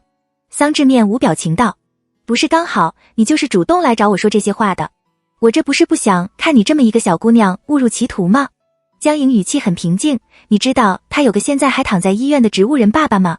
桑稚手上的动作停住，看来他根本没跟你提过啊。注意到他的反应，江颖的唇角勾了起来：“再告诉你一个秘密，他爸爸还是个酒驾撞死人的畜生，1年要给将近10万的医疗费养这个畜生。”江颖说：“哪家的姑娘那么有钱能跟他熬，连房子都没有？”桑稚这才抬了头，完全没被这话影响到，理所当然道：“我有钱啊。”显然不敢相信他会有这反应，江颖的表情瞬间变得不太好看。他爸爸撞死人了，是杀人犯，你没听见吗？桑稚语速慢吞吞的。那我难不成是要嫁给他爸？桑稚不想再跟他待在一块，连补妆的心情都没有，抽了张纸就往外走。江颖没再能维持表面的平静，猛地把手上的口红砸到他的身上。你听不懂人话，你脑子有问题，跟你好好说话的时候听不懂。口红体积小，砸到身上并不疼，但瞬间点燃了桑稚的火气。桑稚的眼一垂，盯着地上滚动着的口红，又抬眼看向他。他冷笑一声，把身上的包扯下，用力扔到江颖的脸上。他活动了下脖子，语气极为不客气：“谁惯的你一身臭毛病？”江颖被砸得往后退了一步，沉默几秒后反而笑了：“你说谁惯的？段嘉许啊。”僵持片刻，桑稚的眼珠子黝黑，直直地盯着他：“阿姨，你要真被惯着，你今天还用过来找我？有这闲工夫来干这种事情？”桑稚把地上的包捡起来，语气刻薄道：“还不如花点时间在保养上面，不然你跟段嘉许站一块，我还以为你是他妈妈的朋友呢。”说完他便出了厕所。江颖来了火，立刻跟着他出来。他抓住桑稚的胳膊，抬起手，气得直抖。恰好梁俊也过来上厕所，见到这个状况，他愣了下，立刻拽住桑稚的手，护到自己身后，怒喝道：“你干什么呢？”江颖没吭声，死死盯着桑稚，没多久便转身回了自己的位置。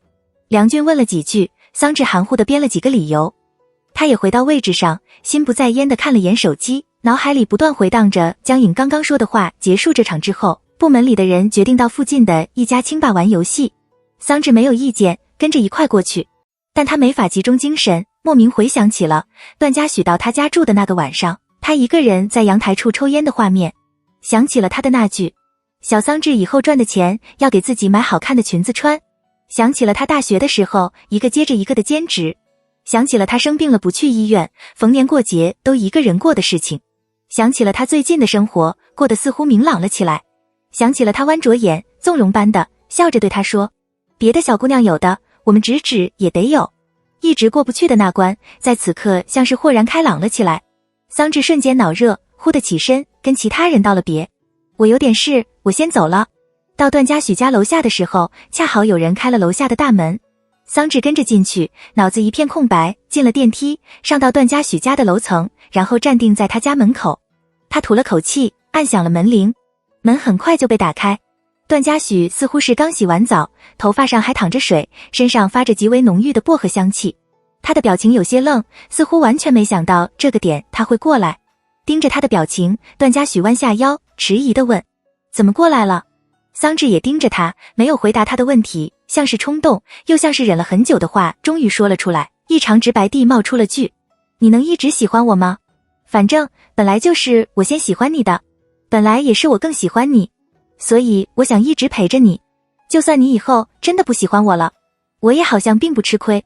段嘉许还有些没反应过来，甚至有种自己睡着了做了个梦的感觉。他垂下眼，下意识地说出了自己的想法。能？桑稚吸了吸鼻子。那就等会儿。段嘉许笑了，你干嘛呢？没等桑稚再说话，段嘉许就已经扯住他的手腕，把他拉进了房子里。先进来，跟我说说。段嘉许耐心道，怎么了？就是觉得今天合适。桑稚低声说，所以不想等了。段嘉许的呼吸停了下，这才意识到他似乎并不是在开玩笑。喝酒了？桑稚，没有。段嘉许，同意跟我在一起。沉默几秒，段嘉许突然捏住他的下巴，把他的脸往上抬。他的眼眸深邃，盯着他清澈又紧张的眼，喉结上下滚了滚，再次确认。想好了。桑稚没别开视线，也盯着他，又嗯了声。终于得到的肯定答案。近在咫尺的距离，不断升温的暧昧气氛，像是梦境一样的场景。段嘉许的眸色暗了下来，盯着他的唇，忽地开口，哑声道：张嘴。桑稚没反应过来，啊了声，嘴唇顺势张开。下一刻，他的声音落下，伴随着极其热烈又温热的触感。哥哥教你怎么接吻。他的这话和这个举动都来得极为猝不及防。桑稚回过神的时候，段嘉许的唇已经覆盖了下来，舌尖探入他的唇齿中，带着薄荷的凛冽气息，却又莫名显得滚烫，像是带着电流，不断的在升温。桑稚的眼睛瞪大了些，下意识往后退了一步，背抵着门，又瞬间被他扯了回去。他的脑袋被动般的扬起，手腕被他抓住，固定在他的胸膛前。在这一刻，桑稚再察觉不到其他，他的全部感知，周围能看到的任何事物都被眼前的这个男人占据。桑稚毫无经验，被动的承受，连眼睛都忘了闭上，呆呆盯着他浓密的眉，极为清晰的眼睫毛以及挺直的鼻梁。那双总是疏淡又显得多情的桃花眼，在此刻才像是真正的染上了情意。他的意识变得有些迷糊，身体却仍显得僵硬。也许是注意到他的不知所措，段嘉许似乎是笑了声，带着细碎而又性感的气息声。他的手掌往上抬，附住他的眼睛，极其强势又带着极致的温柔。他搭在肩膀上的毛巾也掉落到地上，发出闷沉的声响。发梢还落着水，在空气的沾染下变得冰凉，滴到桑稚的脖颈处。桑稚忍不住瑟缩了下。段嘉许的动作终于停了下来，又亲了下他的唇瓣，而后脑袋一侧，嘴唇贴在他的耳际，声音低沉又哑，带着缱绻。喜欢你。桑稚觉得自己的耳朵像是也麻掉了。下一刻，他把手向下挪，把他被遮盖住的眼露了出来，指腹轻轻摩挲着他的脸颊。两人的目光对上，段嘉许的眼眸低垂，微微弯起，染上了浅浅的光。他的嘴唇红艳，带着水光，勾勒着浅浅的弧度，目光像是挪不开了似的，直盯着他。桑稚也怔怔地盯着他，像是被他眼里的光吸住，意识还有些浑浊。认真跟你说个事儿。段嘉许声线显得低沉，话里不带半点窘迫，依稀含着笑意。其实我也不会。桑稚下意识问。什么？但总被你说年纪大，感觉这么实诚地说出来。段嘉许蹭了蹭他的眼角，继续说，有点没面子。段嘉许，我也第一次谈恋爱。过了几秒，他压低声音，又补了句，我也是第一次这么喜欢一个人。段嘉许弯腰与他平视，认真道，所以你可别想甩了我。桑稚神色讷讷。段嘉许低笑着说，已经亲过了，你得一辈子对我负责。他的这话又让桑稚瞬间回想起了刚刚的事情。他的脑袋轰的一下，立刻变得通红，嘴唇还麻麻的，触感极为真切。桑稚用手背抵着唇，盯着他，才表现出一副被占了便宜的模样，磕磕绊绊道，我就刚答应，我才，你有点太开心了。段嘉许轻咳了声，语气斯文，却像个败类一样，所以没忍住。对不起，我下次注意一点。桑稚觉得极为不可思议，哪有人第一次就……段嘉许忍着笑，我以后注意一下流程。循序渐进，段嘉许说，这回就当是演习，行不行？桑稚这回真没忍住，凑上去，把他那张总是毫无正形的脸掐得扭曲，恼羞成怒地说，你要不要脸？段嘉许任由他掐，还异常配合地弯下了腰。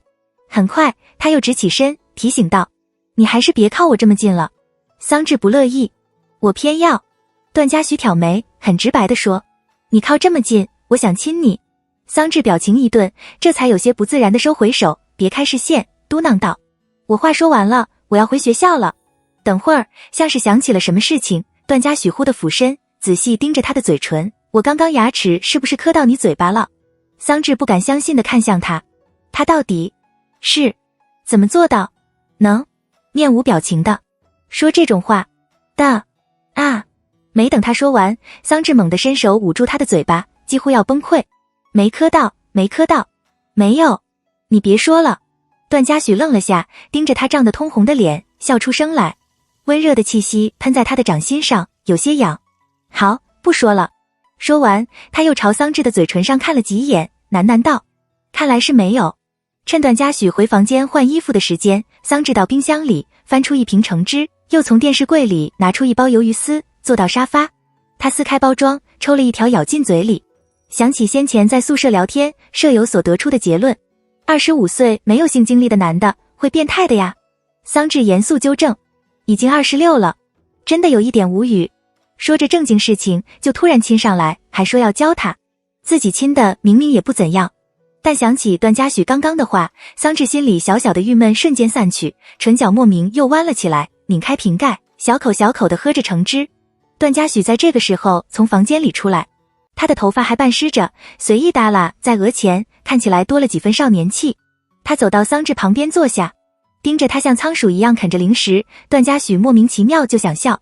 桑稚的视线未动，似乎是觉得不自在，冷不丁地冒出了句：“你能不能别一直看着我？”行。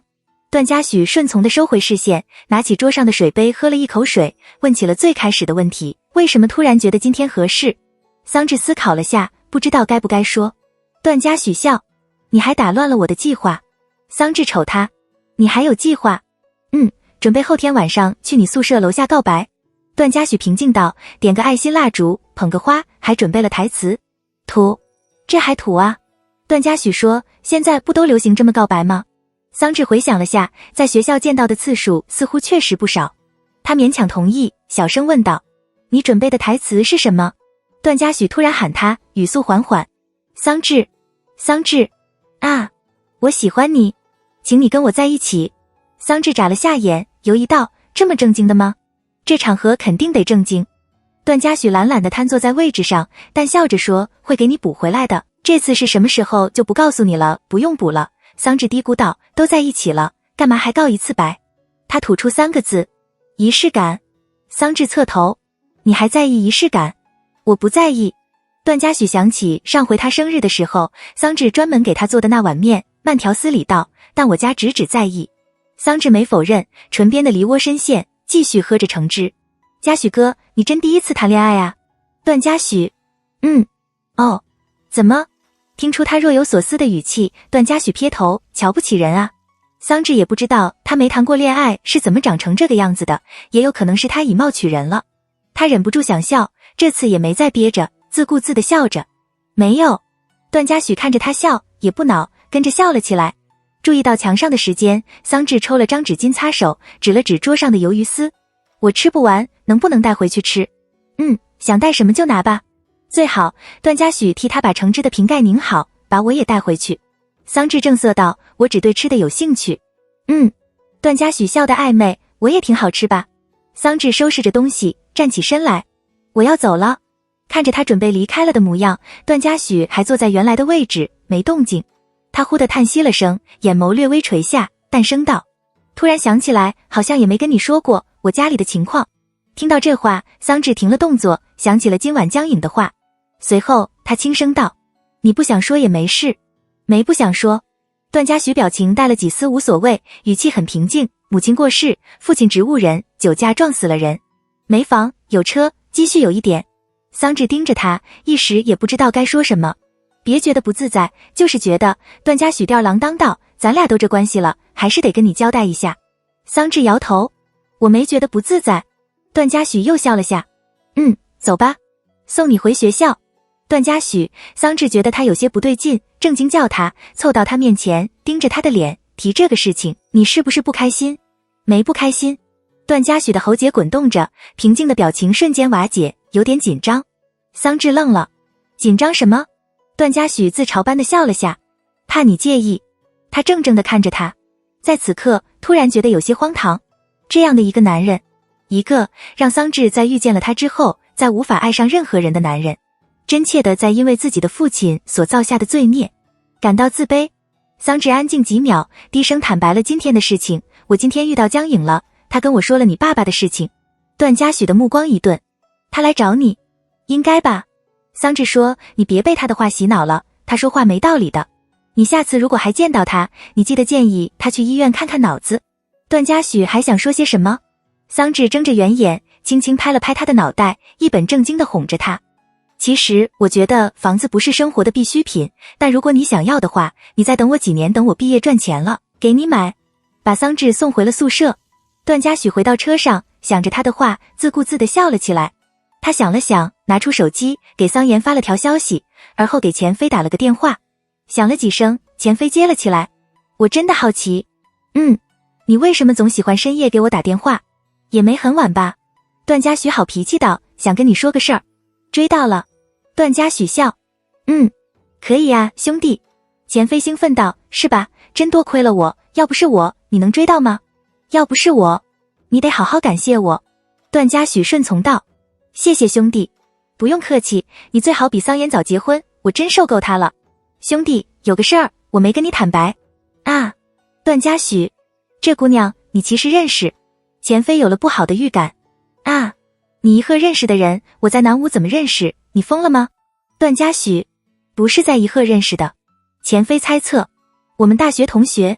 谁去了一鹤工作吗？段嘉许，不是工作，是过来读大学。钱飞，冷场好半晌。钱飞的声音发颤，你不要告诉我是桑稚。段嘉许语气含笑，了声。钱飞沉默几秒，我挂了。段嘉许重复了他刚刚的话，悠悠道，真的多亏你。多亏个屁。钱飞怒吼，我没有，我从来没有帮过你。我操，段嘉许，你真的禽兽，那姑娘10来岁你就认识了，你他妈。段嘉许眉梢抬起，你不是说成年了就行吗？钱飞说，我说过这种话。你跟桑妍说这事了吗？还没呢。你打算怎么说？没想好。你会不会被桑妍打死？钱飞也没觉得这事情很难接受，很快就嬉皮笑脸道，对不起，我居然还挺期待他的反应。我刚跟他说了，我有对象了。然后呢？我还跟他说，段嘉许漫不经心道，是你教我怎么追的。钱飞那头沉默了下来。良久后，他终于开了口，像是不敢相信，又像是在按捺着怒火，语气里的幸灾乐祸也收了回去。你还是不是人？段嘉许语气温润。你是大功臣，我可不能忽视掉你的功劳。段嘉许语速很慢，似是极为正直，这不是白眼狼吗？我去你妈的！他这颠倒黑白的能力把钱飞气得直乐，你要早告诉我是桑稚，我帮你个屁。段嘉许笑道，要不是你，我还真追不到。我以后会在大舅子面前多多谢谢你的。另一边，钱飞挂了电话，一眼就看到桑妍给他发的微信。桑妍，段嘉许没事吧？找你帮忙追人。桑妍，牛逼啊！钱飞，滚吧！桑妍，他怎么不找我帮忙？桑妍，哦，桑妍，我也不会追人呢。桑妍，对不起，我是被疯狂追求的那一个。钱飞，有病吃药。桑妍，说来听听，你怎么帮忙的？钱飞垂死挣扎，激动地打了一大串话过去，我没帮，我知道个屁，你别听他胡说，我怎么帮？我老婆我都追了大半年，我还能帮她什么？桑妍，你激动什么？钱飞，我真不知道。桑妍，钱老板，你有点奇怪啊，这事儿够你吹3年牛逼了，你居然否认。钱飞都想哭了，我真的不知道，真的。桑妍直接发了条语音过来，冷笑了声，你俩好样的，排挤我是吧？行。钱飞，他真的想冲到一鹤去把段嘉许杀了。路过超市的时候，段嘉许下车进去买了桑稚刚刚拆开的鱿鱼丝和橙汁。他回到家，把东西补回原来的位置，而后坐到沙发前，把茶几上的残渣收拾干净。房子里变回了原来的样子，却似有似无地还残存着桑稚留下的气息。段嘉许在客厅待了一会儿，他从口袋里摸出他生日时桑稚送的打火机。随后他从烟盒里拿了根烟，咬进嘴里，顿了2秒，没点着，很快又放下，低笑了起来。段嘉许懒洋洋地靠着椅背上，用指腹蹭了蹭嘴唇，笑容多了几分春心荡漾和风骚。良久后，他起身回到房间，床头柜上还摆放着2人几年前的合照，旁边放着个月球样式的立体小夜灯，也是桑稚送的。他关了房间的灯，而后打开了夜灯。室内安静，光线昏暗，昏黄色的光少了几分冷清的味道。手机上还有桑延发来的消息，连钱飞刚听到时反应都这么大，段嘉许大概也能猜到桑延会是什么反应。他想了想，回复了句：过段时间我会去南吴一趟。段嘉许，到时候当面跟你说。随后段嘉许给桑稚发了条消息：睡了。可能是睡了，也可能是没看到，桑稚没立刻回复。这个时间点段嘉许也睡不着，他起身打开电脑，想把剩下的工作做完。在这个时候，手机铃声响了起来。段嘉许目光淡淡，清扫着上边的陌生号码，正想挂断的时候，他忽地想起了桑稚今天的话，一直扬着的唇角也慢慢敛了些。江颖其实之前也做过类似的事情，有一段时间，江思云经常给段嘉许介绍对象，他对这方面其实并没有太多的心思，特别是刚毕业的时候，只想把精力都放在工作上边。但他也不好服了江思云的好意，觉得自己似乎也没有拒绝的理由。有几个相亲对象觉得合眼缘，也会约他再一次的见面。段嘉许礼貌性的赴约，但之后也都会莫名的断了联系。他曾通过微信听其中一个相亲对象含糊的提起过，有个女人找过他，说了一些事情。段嘉许很快也猜测到是江颖，之后也觉得没什么意思。江思云再介绍，他也只是以没时间为借口，委婉的拒绝。其实是一件挺现实的事情，毕竟结婚不是一件小事，也不仅仅只跟2个人有关系。段嘉许很理解，因为江颖并没有做出激烈的举动，也没有太影响到对方，只是把他家里的真实情况说了出去，所以段嘉许也并不太把这件事情放在心上。事情过了那么久，他也早已忘了江颖的这个行为，也没想过他会主动去找桑稚。段嘉许的眼神平静，看不出是什么情绪，只带了几丝不耐，而后接起了电话。果不其然，电话那头传来了江颖的声音，也不知道是怎么弄到他的新号码的，像是不敢相信他会接。江颖似乎是愣了下，声音迟疑：段嘉许。段嘉许直接问：你今天去颐和大学了？怎么？江颖反应过来，嘲讽道：你那个小女朋友跟你告状了呀？看你这段时间整天往那边跑，可够费心思的呀。段嘉许从口袋里拿出打火机，在手上把玩着，没有出声。江颖，早知道大学生这么好骗，之前就应该都找大学生，是吧？你现在心里可爽了吧？那大学生跟被洗脑了一样，你是不是早把人上了呀？段嘉许仍然没吭声。江颖的音量提高：你哑巴了？段嘉许，说完了。你跟我说这些话，说实在的，我真觉得不痛不痒。段嘉许语气很淡，笑容没什么温度，相比较起来，你的声音更让我难以忍受。江颖沉默了几秒，声音变得更加尖锐：行啊，那我非要恶心死你，你要乐意就那么干吧。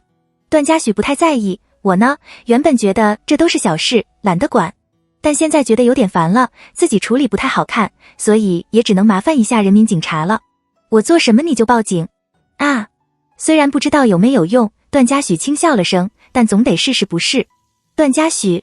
江颖的呼吸声很重，声音也渐渐带了哭腔，歇斯底里地提醒着：你自己想，要不是你爸，我爸爸会不会死？段嘉许，你也会说是我爸？江颖，你是他儿子，听你这么个道理，我爸开车撞死了人，所以我作为他儿子也算是撞死了人啊。段嘉许温和道：那你父亲的事儿，你作为他的女儿，怎么不跟他一起死呢？那头愣住了，像是没想过他会说这样的话。你说什么？段嘉许意识到这话说的不太好听，却也没觉得哪里不对。他扯了下唇角，压低声音，最后说了句：你说呢？有意思。随后他挂了电话。江颖没再打过来。段嘉许把他的号码拉进了黑名单。桑稚洗完澡从厕所里出来，看到段嘉许的消息，他笑眯眯的回复：还没，打算睡了。想了想，又补了一句：但如果你想跟我聊天，我可以勉强不睡。追求者不会聊着聊着就睡着。桑稚很老实：应该会。看着备注，桑稚戳开他的名片，想了一大堆的称呼，最后还是正经的改成段嘉许。段嘉许，我是来给你助眠的呀。桑稚皱眉，那你也可以早点睡嘛，干嘛老熬夜？又不是什么好事。桑稚，你这样会老得很快。宁薇坐在位置上涂着身体乳，随口问，桑桑，你今晚干嘛去了？那么晚才回来？我刚刚还遇到你们部门的人在聚会，也没看到你。桑稚抬头，我去找段嘉许了。宁薇，约会去了呀？桑稚眨了下眼，我跟他在一起了。听到这话，于心转过头来，这么快？不快了吧？桑稚还觉得自己拖了挺久，他之前是不知道我也喜欢他，但他知道了，我干嘛还让他追，那不就挺奇怪的。于心，好像也是。桑稚低下头，继续跟段嘉许聊天。段嘉许，老就老吧，反正也有女朋友了。桑稚，我介意。段嘉许，行吧。段嘉许，那我早点睡。桑稚看了眼时间，说，咱俩还能聊半小时。过了半小时，也许是因为今天的事情，桑稚到现在还没半点困意，精神十足。他抱着手机缩在被子里，没半点要去睡觉的意思。倒是段嘉许主动提起，半小时了，睡觉。桑稚打了个滚，不太情愿，感觉还能再聊半小时。这次段嘉许过了好几十秒才回，重复了他刚刚的话，这样我会老得很快。桑稚的嘴角翘了起来，也重复了他的话，老就老吧，反正也有女朋友了。转眼间6月份来临，桑稚组内的作品已经完成了，只差小幅度的修改，很快就上交了。考试周也即将到来，桑稚把比赛抛在一边，开始忙上考试的事情，也趁着这个时间，跟宁薇一样，做了份简历表，往合适的公司投着简历。考虑了很久，桑稚给黎平打了个电话，紧张兮兮地提了暑假不回家的事情。听了他的想法后，黎平也意料之外的没有多大的反对，只是让他自己注意点安全，然后国庆的时候必须回家。桑稚同意下来，各课程陆陆续续停了，桑稚想拿奖学金，所以格外重视学业成绩，大多数时间都泡在图书馆里，跟段嘉许见面的次数也相应地少了些。段嘉许提过几次陪他，但桑稚还是拒绝了。他觉得段嘉许在他旁边，他肯定没法集中精神，而且他待在图书馆，估计也会觉得很无聊。这天，桑稚洗漱完，从厕所里出来，他爬上床，临睡之前听到汪若兰在说，好像说明天全校停电哎。宁薇，啊，汪若兰说是维修配电房，然后只有几个宿舍楼有电，别的都没有。宁薇，我们宿舍有吗？汪若兰，没有。于心，停多久啊？汪若兰，从早上7点到晚上9点，停一天。于心，也不说别的，就这天没电我得中暑。桑稚也觉得有点烦躁，毕竟他复习也得用到电脑，但他想清楚以后，觉得好像也没什么大碍。他可以明天起床之后，直接去校外找个安静的咖啡厅，待一整天。但让桑稚猝不及防的是，在考试周和停电的双重影响下，平时校外那些没什么生意的店，位置基本全被占满。他一大早来都占不到一个位置。他看了眼时间，进了地铁站里，打算坐地铁到市图书馆复习。在这个时候，段嘉许刚好来了电话，声音顺着电流传来，低沉悦耳，带着熟悉的笑意。女朋友，今天有没有空出来吃个饭？桑稚想了想，我现在去市图书馆。市图书馆？桑稚说，我们学校停电，我过去那边找个地方复习。段嘉许提醒，那个图书馆空间不大，现在去应该也没位置。桑稚找了半天的位置，本以为这次一定能找到地方复习。此刻听到他这话，他顿了下，郁闷到有点想发脾气。怎么想找个地方复习都这么难？恰是周末，段嘉许刚好在家，此刻也没别的事情干。他低笑着，慢悠悠地抛出了个提议，来我家。桑稚有些心动，但又犹豫，你会不会影响我？不会。桑稚不想再浪费时间，也没再纠结。那我现在坐地铁过去。下了地铁，出了闸口，桑稚低头看着手机，在此刻才注意到段嘉许发来的微信，说在地铁站里等他。他抬眼往周围看了眼，一下子就看到他就站在不远处。段嘉许穿着黑色短袖和长运动裤，单手插兜，另一只手拿着手机，低着眼，身材高大清瘦，看上去清俊又冷淡，在这人群里格外出挑。桑稚正打算走过去，在这个时候，有个女人走到他的面前，脸颊红润，带着羞怯的笑意，一眼就能看出来是要跟他要联系方式。桑稚的表情瞬间不好看了，他沉默地走过去，就定定地站在他们两个的旁边，也没主动说话。他听到女人开了口，语气带了几分不好意思。你好，能加个微信吗？听到声音，段嘉许抬起眼皮，恰好注意到一旁板着脸不吭声的桑稚。他的目光一停，饶有兴致地盯着他看了好几秒，而后别过头，对着女人说：不能。顿了几秒，段嘉许再次看向桑稚，轻笑了声：让我女朋友知道的话，我会没命的。话音落下，女人的神色一顿，很快也注意到站在一旁的桑稚。她瞬间意识到这是个有主的男人，尴尬地咳嗽了声：抱歉，打扰了。她也没再继续待着，迅速离开，留下两个人站在原地。段嘉许垂下眼，稍稍俯身与他平视，伸手拿过他手上的电脑包，盯着他极为不悦的表情，他的眼角下弯，心情似是很好。生气了？桑稚也看着他，面无表情地说：我生什么气？段嘉许忍着笑：那你刚刚怎么不说话？桑稚还是很不爽，理都不想理他，越过他往前走，语气硬邦邦的：别人找你要微信，又不是找我要，我说什么话？我这不是没给吗？段嘉许轻松跟了上去，很不正经的认错：饶了我吧。桑稚忍不住回头：我说什么了吗？段嘉许仔细思考了下，调笑道：你说你在吃醋。桑稚用力抿了下唇，很要面子的反驳：你才吃醋。段嘉许挑眉：真没吃醋。桑稚没吭声：我误会了呀。段嘉许说：我怎么看着还挺像的。桑稚依然一声不吭。段嘉许：真没有。见他没完没了了，桑稚也觉得自己表现得很明显，憋了几秒后，干脆破罐子破摔道：吃醋又怎样？段嘉许愣了下，瞬间笑出声来。他自顾自地笑了好一阵，半晌才开了口，话里还带着细碎的笑声：没怎样。桑稚恼怒道：你就不能？段嘉许：他冷声把话说完：你就不能安分地在那等我？段嘉许好笑道：我怎么就不安分了？桑稚定定地盯着他的眼睛，睫毛细密又长，瞳色浅淡，总像是染着光，与人对视的时候，似多情又似蛊惑，脸上总是带着漫不经心的笑意，看上去就像是在撩拨人。他直接给他定了罪：我刚看到你给那个人放电了。极为语出惊人的定论。段嘉许差点被呛到：什么？本来就是。桑稚面色不改，一本正经地诬陷着他：不然你就安分站在那，怎么会有人无缘无故就上来找你要微信？小朋友，你这是受害者有罪论。桑稚：这哪里能混为一谈？段嘉许：我怎么放电的？你给我形容一下。桑稚顿了下，一时也想不到该怎么形容。他垂下头，仔细琢磨着，半天才讷讷地憋出了个罪名：你看了他一眼。桑稚瞬间理直气壮了起来，严肃指责：对，你看了他一眼。段嘉许气乐了：这就放电了？桑稚嘀咕道：也不是，这得结合场景分析。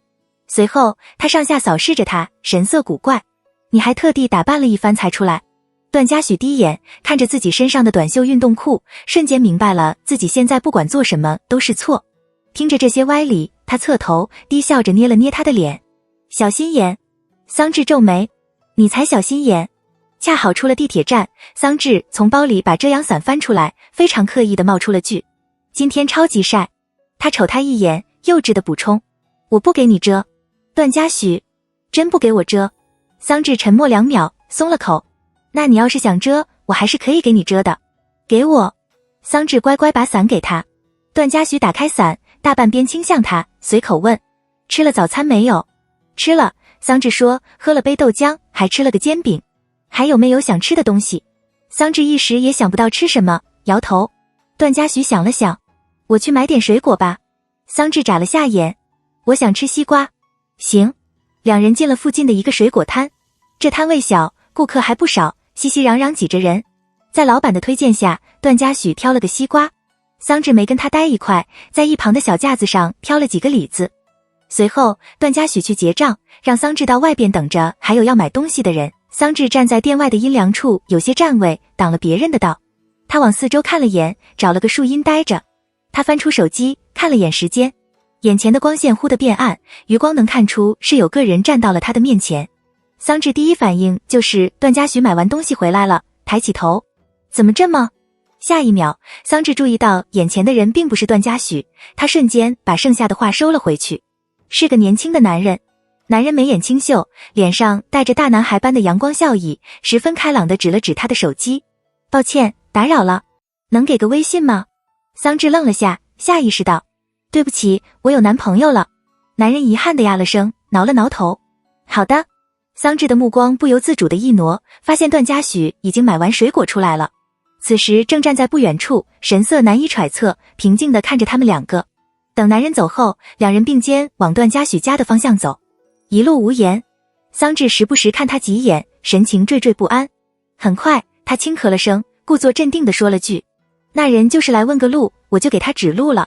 段嘉许，没等桑稚松口气，段嘉许又似笑非笑开了口，你朝他放电了。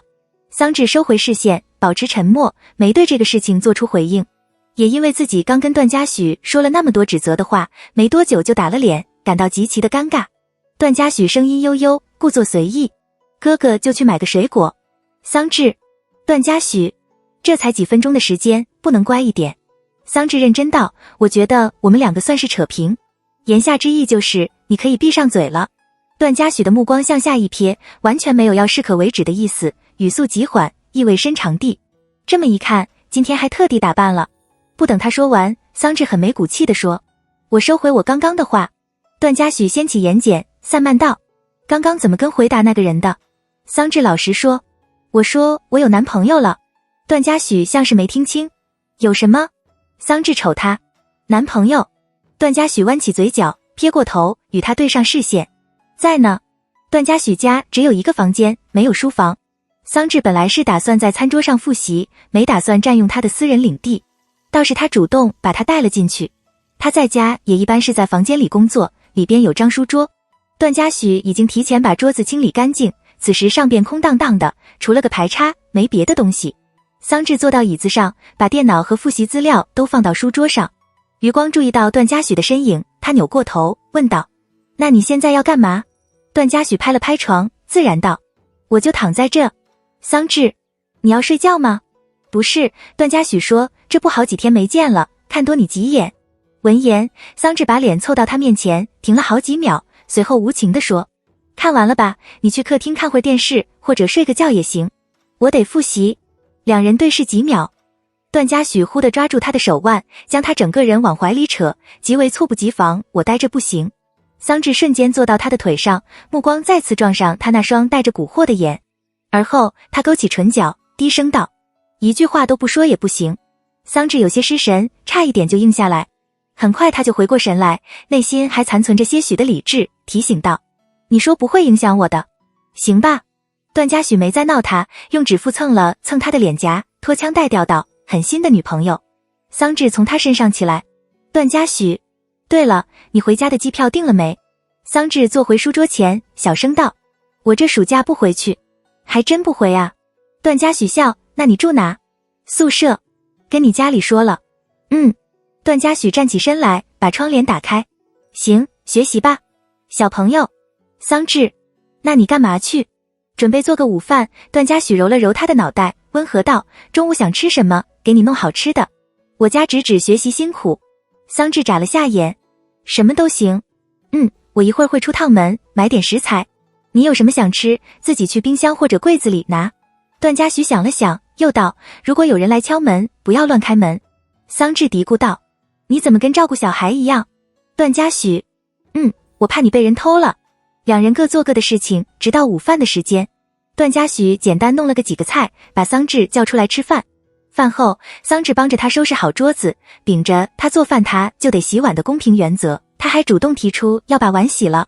然后中途不小心砸碎了个碗，因为他的阻拦，段嘉许也没帮忙，就靠在门边看他。见状，他也没任何不悦的神情，反倒笑了。站那别动，我收拾一下。桑稚怕被骂，没敢吭声，把水龙头关掉。段嘉许拿扫把玻璃碎片扫干净，抬眸问他，没洗过碗？桑稚硬着头皮说，我洗多几次不就会了。会来干什么？段嘉许抽了张纸巾给他擦手，轻笑道，我也没让你洗。桑稚脱口而出，那总不能以后都让你。他立刻收住，轻咳了声，我没想那么多。段嘉许故作平静地了声，话里含着浅淡的笑，知道。桑稚继续把剩下的碗洗完，这次小心了不少，嘴上还自言自语着，我下次给你买个新的回来，买塑料的，摔不烂的。随后，桑稚还把琉璃台也擦了一遍，之后才出到客厅。段嘉许坐在沙发上，装了点水进水壶里，慢慢地说着：现在12点半，午休时间，过来跟我聊个天，还是去睡个午觉？桑稚今天的复习进度没跟上计划，不想再浪费时间。复习狗不配午休。段嘉许眉心一跳，你就打算继续复习了？不困。桑稚坚定点头。不困。段嘉许纳闷，你这姑娘怎么对学习这么上心？我想拿奖学金。这么厉害啊？段嘉许眉梢一扬，把热水倒进杯子里，跟他泡了杯乌龙茶。那去吧，困了就躺床上睡一会儿，时间还够。他觉得自己是不想陪他才这样说。桑稚很认真地补充了一句，我真不困，我一点都不困，我很精神，我一个下午都会好好学习的。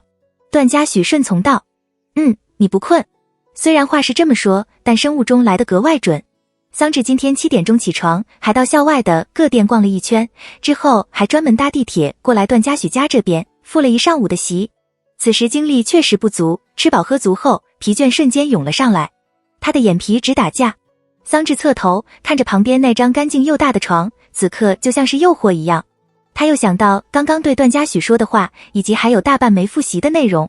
他吐了口气，站起身，打算去厕所洗把脸。一出房间就能看到坐在沙发上的段嘉许。听到动静，他的眼皮抬起，看了过来，问道：怎么了？没。桑稚说，我上个厕所。很快，桑稚从厕所里出来，他又往段嘉许的方向看了一眼，犹豫了下，以防万一般的说：我要好好复习了，你尽量不要进来打扰我。段嘉许懒懒地嗯了声。桑稚这才放下心，回了房间里。坐回书桌前，桑稚还是困，注意力都没法集中。他觉得这样的效率实在太差，还是决定去睡个15分钟，然后再回来继续复习。想到刚刚跟段嘉许强调的话，要让他知道自己还是午睡了，感觉就有点不太好，就像是不想跟他聊天，硬说自己要学习。可他真没这个意思，他原本真的想学习，可现在真的困。现在突然出去跟他解释一下，然后回来睡觉，好像也挺奇怪的。而且都跟他说了要好好复习，那他应该也不会进来吧？就15分钟，也就是眼睛一闭一睁的时间。桑稚给自己做完心理建设，拿了叠复习资料，趴到段嘉许的床上，边看着边合了眼。在他即将进入睡眠状态的时候，他突然听到了3声敲门声。他的心脏重重一跳，立刻睁了眼，往门的方向看去。门把旋转，像是下一刻就要开启。在这一瞬间，桑稚真有一种在做贼的感觉，他的脑袋一片空白，打了个滚，手忙脚乱地下了床，无意间还磕到了床沿。他没来得及觉得疼，半躺在床边的地毯上，藏匿在床的后边。与此同时，段嘉许的声音响起：直指，你要不要？他的声音停住，音量低了下来，语气带了几分疑惑。跑哪去了？门拍到墙上，发出闷沉的一声响，随后响起了段嘉许的脚步声，从门那边过来，往这边靠近。很快，半躺在地上的桑稚就跟站着的段嘉许对上了视线，空气凝固3秒。段嘉许眉毛稍抬：你在这干嘛呢？桑稚呆呆地张了张嘴，努力在脑海里想着理由。目光一垂，注意到自己手上还拿着的复习资料，清了清嗓子，正色道：我在这复习。段嘉许玩味道：那我刚刚喊你怎么不出声？桑稚说：我偷偷复习。有椅子不坐，有床不躺，躺地上偷偷复习。段嘉许顺着他的话调侃道：为什么偷偷复习？又沉默几秒，桑稚面色凝重，干巴巴地吐出了4个字：因为刺激。显然没想过他会扯出这样一个原因，段嘉许的表情愣了下，很快就笑出声，像是觉得极为荒唐。什么？话一脱口，桑稚就意识到自己的话又蠢又傻，觉得自己估计是困到不清醒了。他表情有些窘迫，沉默了下来，单手扶着床，想站起来。注意到桑稚的举动，段嘉许弯下腰，抓住他的手腕，稍稍用力把他扯起来。等他站稳之后，另一只手扶住他的后腰，把他往自己的方向推。桑稚的脑袋撞到他的怀里，抬头，莫名有些紧张，手下意识握拳抵在他的胸口，还能感受到他的胸膛还颤动着，心情极佳，喉间发出的笑声没半分克制。他不自在地想往后退。你干嘛？段嘉许目光深了些，眉眼间多了几丝明目张胆的勾引。他的眉尾一抬，毫无征兆地把他压到床上，哑声道：喜欢刺激。像是天旋地转，桑稚瞬间背靠床，一抬眼就看到段嘉许的嘴唇。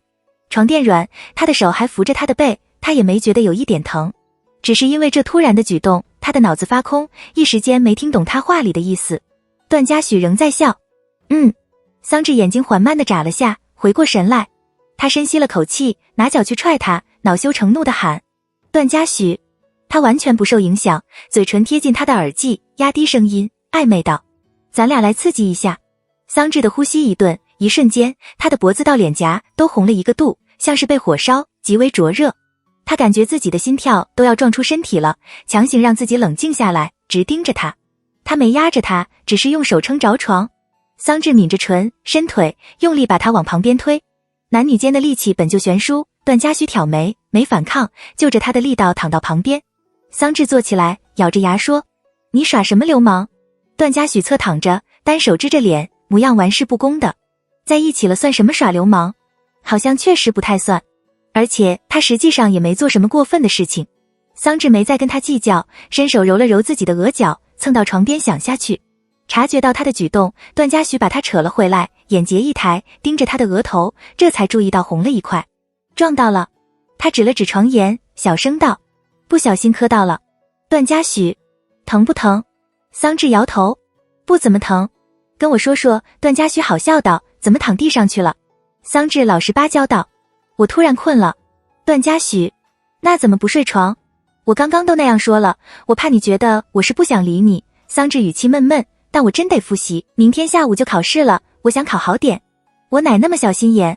段嘉许说：睡吧，一会儿我叫你起来。桑稚嘀咕道：那你不会很无聊吗？是有点。那我早点复习完。段嘉许笑：这么怕我生气啊？桑稚瞅他，像是在默认。叫你来我这复习，肯定有私心。段嘉许温声道：但真没打算影响你，我家只有上进心，我还能拦着呀？桑稚小心翼翼道：那我睡了。睡。段嘉许亲了亲他的手背，桃花眼下弯，是有点无聊，但想到你在这儿就很开心。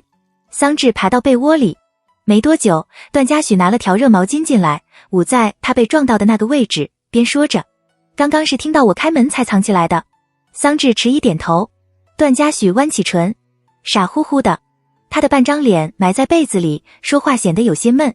我那不就是一时紧张，紧张就乖乖别动。段嘉许站起来，把窗帘拉上，遮盖住外边大片的阳光，不然摔着了怎么办？桑稚想了想，突然喊他：嘉许哥。段嘉许：就是，你知道吧，你靠太近，我也觉得有一点点紧张。桑稚舔了舔唇角，解释着：就像你刚刚那样，但我没有生气，也没有不喜欢的意思。段嘉许把他额头上的毛巾摘下来，吊儿郎当道：那就是喜欢了。桑稚勉强憋出了句：那我也不是喜欢刺激。段嘉许笑了出声：行，暂时先不刺激，以后再刺激。桑稚在段嘉许家这么一待，就待到了晚上10点，大部分时间都是在复习，到后来他也不介意让段嘉许在旁边待着了。两人一个复习，另一个躺床上看书，异常和谐。听舍友说宿舍有电了，桑稚才开始收拾东西，打算离开。他轻车熟路地走到电视柜前，从里边拿了条软糖出来。两人换上鞋子，出了门。桑稚撕着糖的包装，随口问：嘉许哥，你要不要吃糖？段嘉许对零食没什么兴趣，捏了捏他脸上的肉：你吃吧。桑稚撕开糖纸，丢了一颗进嘴里。哦。两人进了电梯。突然间，段嘉许又开了口，手摊平搁在他面前，语气闲散：还是给我一颗吧。桑稚乖乖地递了一颗过去，放到他手心上。他的手还没抽离，段嘉许的手掌就已经合上，抓住了他的指尖，还没有要松手的意思。他的眉梢一抬，慢条斯理道：给糖还是牵手？桑稚懵了：你不是要吃糖吗？段嘉许又道：牵手还是牵手？他反应过来：哦。段嘉许：牵手。桑稚抬眸看他，莫名觉得他这样有些好笑。他笑了起来，因为嘴里有糖，说话还含糊不清的。你还这么正经地问？段嘉许没半点不自然。牵不牵？桑稚用另一只手把糖抽了回来，眨着眼说：牵。段嘉许轻笑了声，握住他的手。电梯恰好到1楼，他牵着他走了出去，随意道：暑假是打算找实习？桑稚单手包着糖纸：我投了好几家公司，有一家叫我去面试了。怎么这么早找实习？找点事儿做。桑稚说，不然我回家也没事干，每天就一个人在家的。走了一段路，桑稚忽然道，你还吃不吃糖？段嘉许，不吃。嘉许哥，桑稚踢着地上的小石子，跟他提，别人牵手都是趁着过马路，或者走着走着突然牵起来，就你还要问？我上回不问就亲你。段嘉许悠悠道，你不是不高兴吗？桑稚沉默2秒，也没不高兴。段嘉许，桑稚又道，就有点不好意思。我好像也没跟你说。桑稚低着脑袋细想了下，磕绊的把话说完，我很喜欢你的。段嘉许侧头看着他略显紧张的侧脸，两人往段嘉许的停车位走。夜晚的小区静谧，往来的人也少，路灯昏暗，被大片的树叶遮盖，在地上落下剪影。盛夏的夜晚，风也是燥热的。听到这话，段嘉许忽地停下步子，把他扯进怀里。他俯身蹭着他的鼻尖，眉眼深邃，盯着他明亮的眼，嘴唇像是下一刻也要贴上去。良久后，他的下巴往上抬，轻轻吻了下他的额头，像是极为珍惜。我也很喜欢你。结束倒数第2门考试之后，桑稚出了考场。下午没有考试了，但还有一场面试，他打算回宿舍换身衣服再过去。桑稚从包里拿出手机，打开看了眼，恰好看到桑岩给他打了个电话。桑稚拨了回去，桑岩的声音从那头响起，语气听起来一如既往的欠揍。小鬼，哥哥呢？最近这段时间忙着谈恋爱，所以就忘了你这个不怎么重要的人物。桑岩，机票订了没有？桑稚，我不回去啊。那头瞬间安静，而后像是气笑了，原本吊儿郎当的语气也收回，沉了下来。你再说一遍。我跟爸妈说了。他这个语气，桑稚也有些不安，但又觉得自己没做错什么，声音没半点心虚，他们都同意的。你再说一遍。桑稚恼了，我就在这边找个实习，又没干坏事。行，我懒得管你。桑岩冷声道，你这次要再被人骗，别再找我哭，我可没那么多闲工夫管你。桑稚跟他吵，我怎么被骗了？你这叛逆期可够长的，从上初中一直到现在，上大学了都不知道懂点事，是吧？桑岩说，本来就没脑子了，谈个恋爱更没脑子。桑稚快气炸了，你才没脑子，谈个恋爱还要拿个喇叭昭告天下，到处吹是别人追的你，谁信啊？桑岩说，你要跟我吵是吧？你先开始的。僵持片刻，桑稚，你自己想想，你如果懂点事，我犯得着这么管你？桑岩平静下来，一字一句道，你爱怎样怎样吧，有事没事都不要再找我。说完他就挂了电话。桑稚把手机放下，看着屏幕，他的心情也瞬间变差，一口气堵在胸口处，憋得慌。他和桑岩很少这么吵架，一般都是小吵，过火了他也会让着他。虽然两人都不会对对方说什么好话，但桑稚确实也很依赖他。此时虽然还觉得不爽，但仍旧不想就这么跟他冷战下去。感觉如果他高一没有去颐和，这次桑岩估计也不会拦着，可能是因为那次桑稚在他心中的形象就成了恋爱大过天的小屁孩，没脑子，极其容易被骗，男方说什么就是什么。桑稚挠了挠头，打开了跟桑岩的对话窗。他思考着，如果跟他坦白对象就是段嘉许的话，他应该就不会这么生气了吧。他总不能信不过段嘉许。桑稚斟酌片刻，输入了一串，哥哥，你真不用担心，我就是暑假找个实习，找点事情做嘛，我国庆会回去的。我之前也是骗你的，我找的男朋友不是我们学校的研究生，你也认识的，是嘉许哥，不是什么不好的人。他整体看了一遍，又有些犹豫。这样的话，段嘉许会不会被桑岩打呀？桑稚自我代入了一下，如果是他朋友跟桑岩在一起，好像也不是特别难接受吧。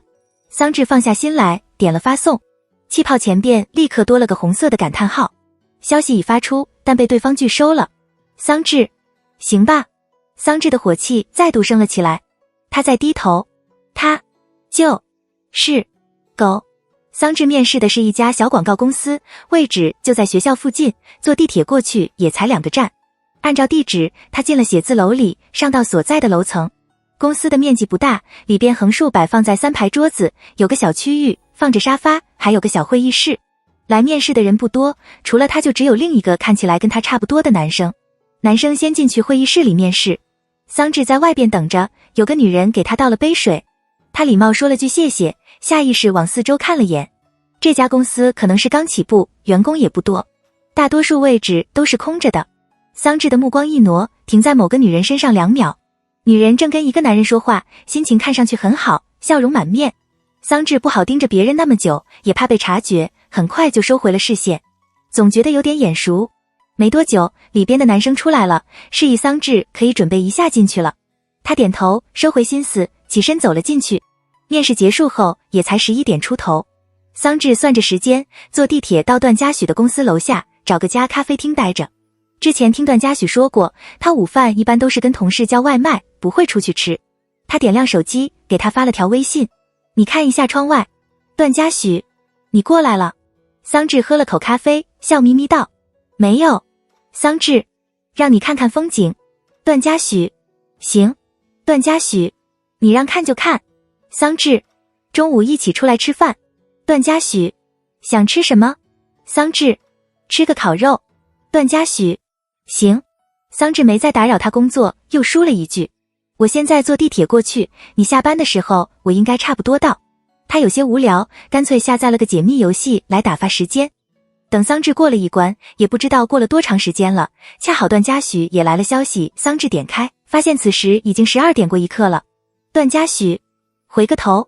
桑稚愣了下，也在同时用余光注意到自己旁边站了个人。他瞬间猜测到了什么，下意识回了头。旁边的人也在此刻弯下腰，低下头来，脸凑近他的旁边。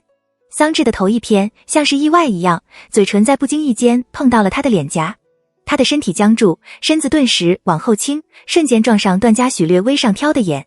他站直起来，唇角勾起一个小小的弧度，语气暧昧又轻佻：就叫你回个头，怎么还亲人啊？明明是你自己。桑稚有些无语，也站了起来，我就好端端地坐着，你干嘛把脸凑过来？段嘉许垂眼，牵住他的手，笑道：故意的。他的掌心滚烫，握着他的力道不轻不重，有时候还会不自觉地捏一下他的指尖。桑稚看向他，段嘉许拉着他出了咖啡厅，想趁机让你亲我一下。桑稚抿了下唇，低低地哦了声。等多久了？段嘉许低下头往他的方向看，随口问，还把那么大一杯咖啡都喝完了。没多久，我玩游戏都没注意到时间。桑稚说，你怎么知道我在那的？段嘉许指了指咖啡厅的玻璃窗，看到的。下次如果再过来，直接上公司找我，或者叫我下来接你也行。桑稚点头。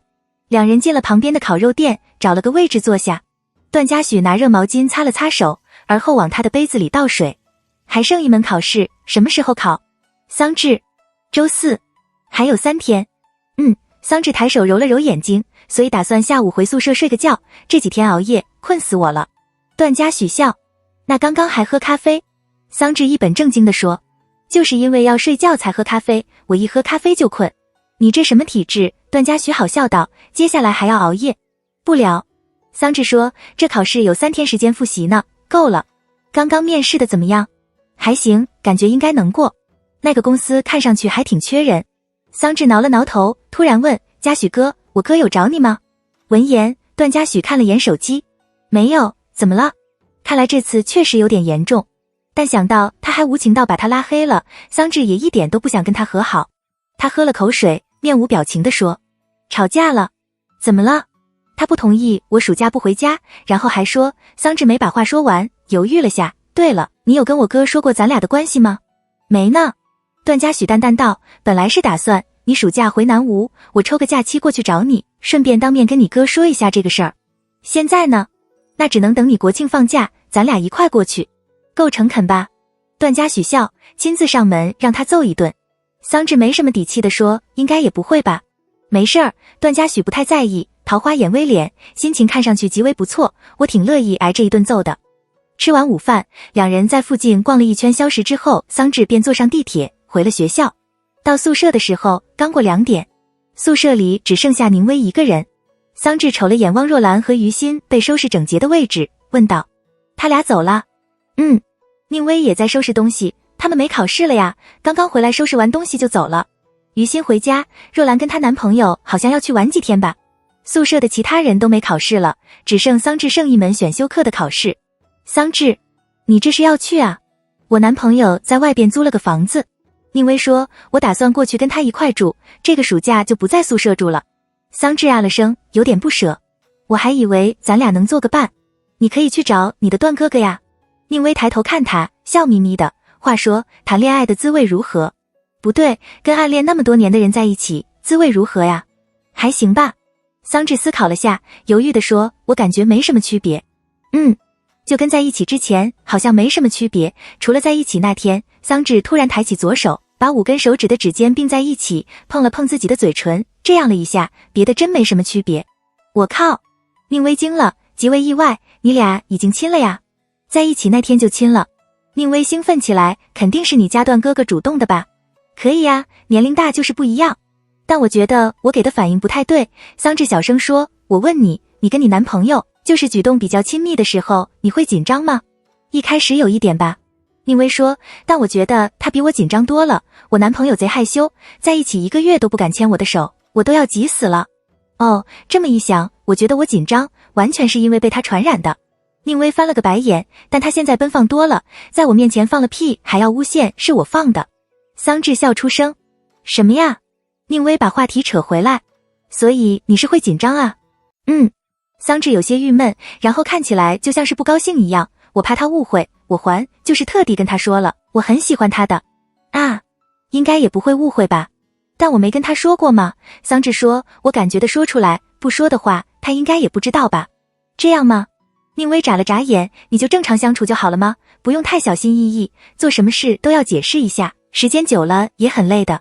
你是不是习惯性紧张了呀？因为以前怕被他发现你喜欢他，但现在不都在一起了，你表现得再喜欢他，也是一件很理所当然的事情。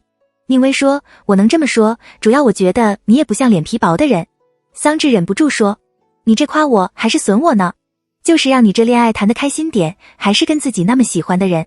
要是我，肯定天天缠着他亲亲抱抱举高高。宁薇拉上行李箱，擦了擦额头的汗，喜欢这种事儿，你单靠说没用的呀。总不能他亲你一下，你表现得不开心，之后又说我其实很喜欢你的，那不是先给1巴掌再给颗糖吗？桑稚沉默几秒，点了点头。而且不是说他原本把你当妹妹什么的吗？然后你俩又差了那么多岁，你可以自己代入一下他的想法，估计什么都迁就着你吧。你觉得快，觉得不喜欢，他可能也不会勉强什么的。宁薇说，我这完全是我真实的想法，我男朋友一开始真的太容易害羞了，搞得我又想逗着他玩，又觉得我像个禽兽。不用想太多，总有个磨合期的嘛。宁薇走过去摸了摸他的脑袋，或者你可以这么想，这个人估计就是那个要陪你一辈子的人了。桑稚愣了下，然后呢？然后宁薇笑道，就想怎么样怎么样啊，他能忍就忍，不能忍就滚蛋，不然你总不能一辈子都这么小心翼翼吧。宁薇走后，桑稚换了身衣服之后回了床。狭小的寝室内，空调运作的声音很响，在这静谧中显得格外清晰。他抱着枕头，认真想着宁薇说的话，好像也没错。在桑延的教导之下，他的脸皮好像一直都不怎么薄吧？怎么一到段嘉许面前，这脸皮就变得像是一撕就烂一样？这玩意儿真的要有对比的。他自认脸皮能比桑延厚，却厚不过段嘉许。桑延的厚颜无耻，好像也同样也比不过段嘉许。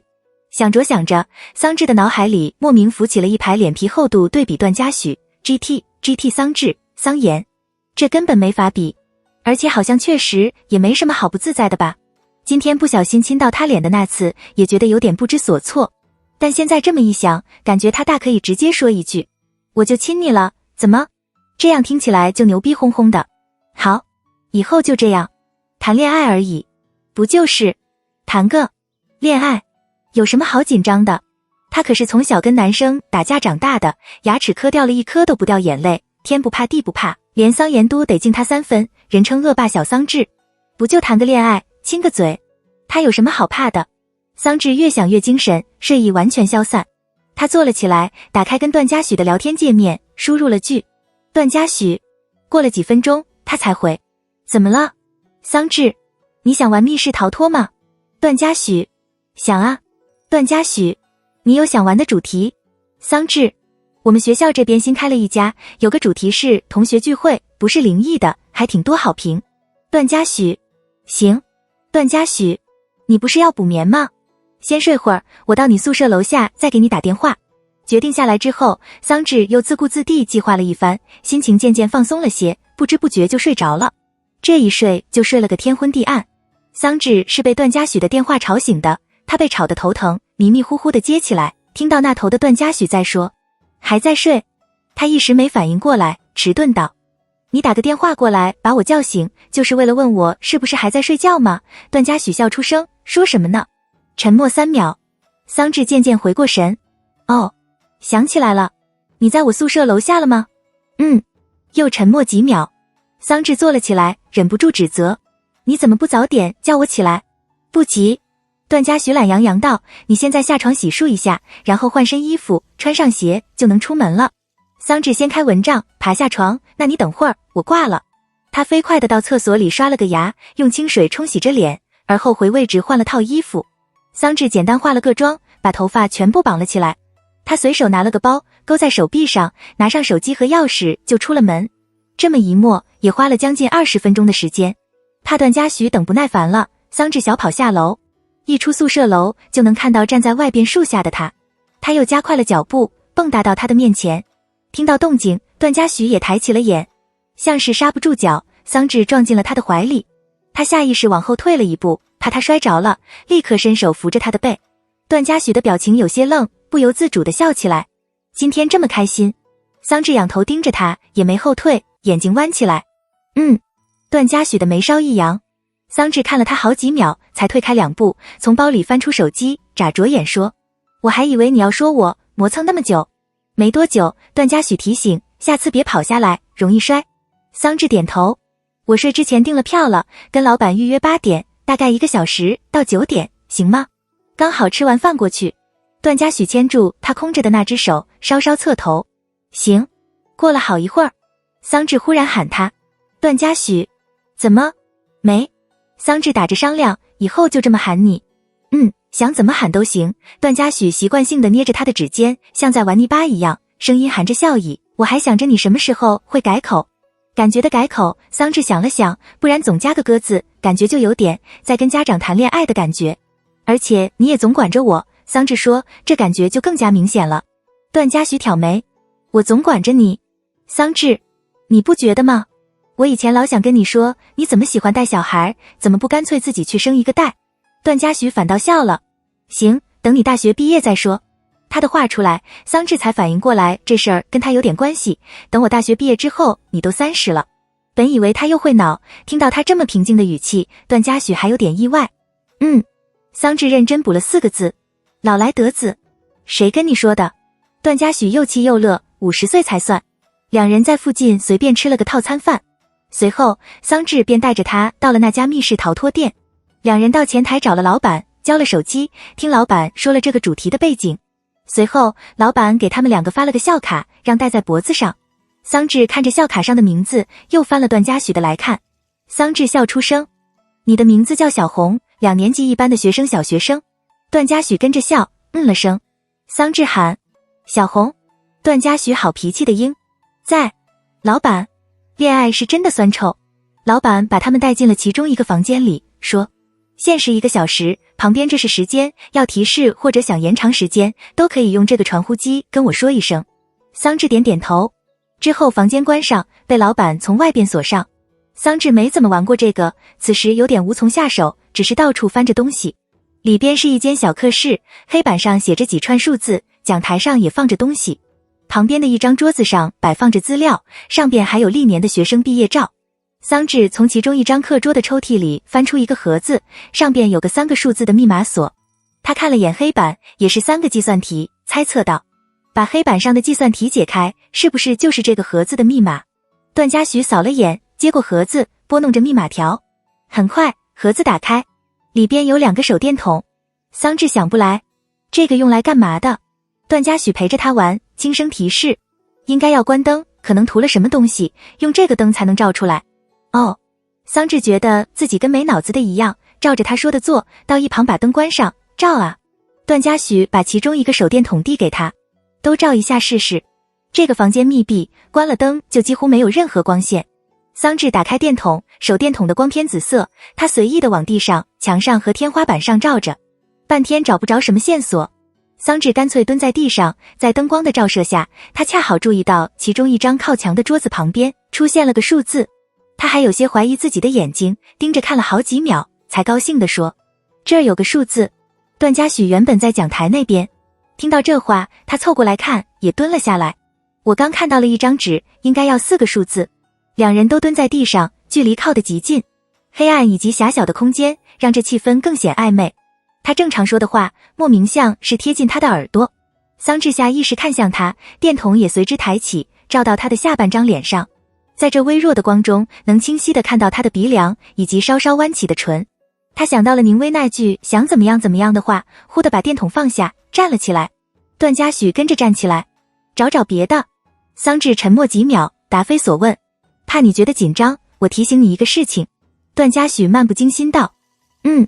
场面像是定格住。很快，桑稚冷不丁冒出了句：我今天打算跟你接个吻。段嘉许的表情顿住，立刻往他的方向看。你先做好准备。说完这话，桑稚又像是没事发生一样，拿着电筒往讲台的方向晃荡。半天没听到段嘉许的动静，他忍不住往后看了眼，发现他仍站在原地，低着眼，把手电筒的灯关了，而后道：接吻。本就昏暗的房间更显昏暗，他整个人隐匿在黑暗之中，影影绰绰，看不清表情。桑稚觉得这事儿总得提前说好，不然他直接就亲上去，感觉不太尊重人。为了公平起见，他决定也不让段嘉许看到自己的表情，蹲到讲台后方。段嘉许低声笑，这是通知我呀。桑稚把手电筒往下，注意到讲台下方也有个数字，他把数字记下，想了想，回答：你要觉得今天不合适，不愿意也行。我觉得挺合适。段嘉许很绅士，你主动还是我主动？桑稚站起来，认真道：当然我。行。段嘉许思考了下，直白又礼貌地问：能伸舌头？桑稚手里的电筒没拿稳，咔嗒一下掉到地上，他又捡了起来，镇定自若地回答：不能。段嘉许没提出异议。过来。现在不亲，桑稚强调，得先玩游戏，这一个人50块呢，而且还有摄像头，就跟在电影院里一样，都能看到。那你还这么早告诉我？段嘉许重新开了手电筒，拖腔带调道：存心让我着急呀。桑稚装没听见。我找到2个数字了。段嘉许走过来，递了张纸给他，淡声说：上边有标出位置，你按着找，对应着1234，连起来应该就是讲台下面那个锁的密码。桑稚觉得他像开了挂，你怎么知道的？段嘉许的声音带笑，这个不太难。桑稚顺着纸上画出来的位置一个个的找。那你刚刚怎么不告诉我？看你挺喜欢玩的。段嘉许悠悠道：本来想慢慢陪你玩，给你点游戏的参与感，但哥哥现在想早点出去了。找完4个数字，桑稚把灯打开，有些懵。你知道怎么出去了？段嘉许咸淡地了声。这才进来不到20分钟，桑稚觉得没劲，猛地把他摁到其中一张椅子上。算了，你别玩了，你就坐这，我自己玩，你也别提示我。段嘉许好笑道：你这小姑娘怎么这么专制？桑稚没吭声，走到讲台那边，把锁打开。他把里边的东西拿出来，嘀咕道：明明线索都还没找完，还说自己知道怎么出去了。段嘉许，你拿过来我看看。桑稚犹疑地把手上的文件夹递给他。段嘉许扫了眼，那边那个抽屉里还有个盒子，这个解开之后就是。桑稚把文件夹拿回来，你安静待着吧。文件夹里只有1张纸，上面有4句话，应该是谜语。桑稚坐到旁边的椅子上想。段嘉许支招下巴，侧头看他：怎么还不带我玩了？你这样会让我觉得。桑稚说：我的50块钱白花了，而且你会，我凭什么不会？桑稚觉得他这个行为像是在明目张胆地践踏他的智商，有些不爽。我就是玩得少。段嘉许耐心等。行。他的腿一伸，勾在他的椅子下方，懒洋洋地提醒：别忘了就行。这个谜语不算难，桑稚花了几分钟就解开。他站了起来，开始去翻放在后边桌子上的报纸，自说自话：这个有没有用的？段嘉许：有。桑稚回头：我又没问你。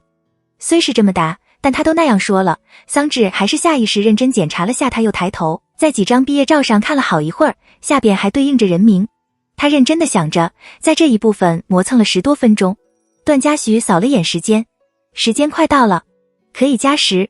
桑稚回头看他一眼，看着他像大爷一样坐在那，像掌控了全局。他抿了抿唇，语气带了点针对：我能不能跟老板说，就加1个人的时？最后，桑稚还是凭着自己的努力找到钥匙，出了房间。两人走了出来，把校卡交回给了老板，顺带拿回自己的手机。听着老板非常负责地把这个故事讲清楚，他们才离开了店。桑稚还有些意犹未尽，这么一想还挺吓人。段嘉许：桑稚，这个剧情是一个学生被校园暴力，后来受不了自杀了。然后我们市也曾经是施暴者，就被邀请来参加同学聚会了。这么一想，你不觉得那个教室还挺诡异的吗？桑稚说，我们刚刚还关了灯，我要提前知道故事背景是这样，肯定不敢关。段嘉许看向他，目光直勾勾地，又轻轻了声。所以干嘛欺负人？桑稚碎碎念，都好好过日子不行吗？两人从校外回到校内，往桑稚的宿舍楼走。一路上，桑稚都在谈论刚刚的密室逃脱，像个第一次进游戏厅的小孩。我们要不要改天再玩一次，选个难一点的主题？段嘉许顺从道。好。恰好到楼下，桑稚松开他的手。那我回去了，这么晚了，你开车要注意安全。段嘉许长睫一抬，嘴角也顺势勾起，语气温柔又诡谲。你是不是忘了什么事？啊！桑稚眨了眨眼，唇边的梨涡瞬消，似是在思考。很快，他又笑起来，反应过来，哦，对，你今天没开车过来。那你快去坐地铁吧。桑稚朝他摆了摆手，不然一会儿停运了。段嘉许的目光定在他的笑眼上，眉眼一松，舒展开来。他突然也不想提醒他了，总感觉又会惹得他不自在和紧张。当是小姑娘忘性大，或者逗着他玩也无所谓。他能在自己面前不考虑任何事情，肆意的笑，兴高采烈的说着话。比起那些渴望，这样的事情好像更能令人感到心情愉悦。段嘉许站在原地，看着他走进了宿舍楼里，才收回视线。他正打算回头走出校门的时候，那头又响起了脚步声。他下意识看过去，发现桑稚突然小跑着出来，蹦跶到他的面前。段嘉许稍愣，嘴里的一句怎么了还没问出口，他就已经伸手勾住他的脖子，仰起头，重重地亲了下他的嘴唇。只一瞬，桑稚就退开2步，他的嘴里还喘着气，盯着他在这夜里显得有些沉的眼，磕绊道：我可提前跟你说了的，让你先做好准备。刚刚是小跑过来的，桑稚没控制力道，撞上的力道不轻。他的嘴唇还有些麻，说话不知是因为情绪还是别的什么，显得含糊又闷没等他说完，段嘉许忽然弯下腰，凑到他的眼前，伸手抚着他的脸颊。桑稚莫名把口中没说完的话都咽了回去。两人对视片刻，良久，段嘉许开了口，语气像是在蛊惑：再亲一下。桑稚抓着他的衣服，力道收紧了些。顿了2秒后，他的下巴稍抬，轻轻碰了下他的嘴唇。这次的力道比第一次轻了不少，没那么莽撞，也控制了几分力道。一触即离，亲密又令人沉沦的距离。他的所有气息，令人感到踏实的触感，都在不停地拽着他往下陷。段嘉许蹭了蹭他的鼻尖，喉咙里发出细碎的笑声。不能亲大力点。桑稚小声道：你不觉得疼啊？是有点。段嘉许嘴唇的颜色似乎更艳了些，眼尾一挑，带了几丝引诱。他凑近他的耳边，定了几秒，没再继续接下来的话。轻轻的气息喷在他的耳际，有些痒。桑稚还能看到他的喉结在眼前滑动着，线条极为好看。良久，段嘉许笑了声，声音低沉又哑：但我喜欢被你蹂躏。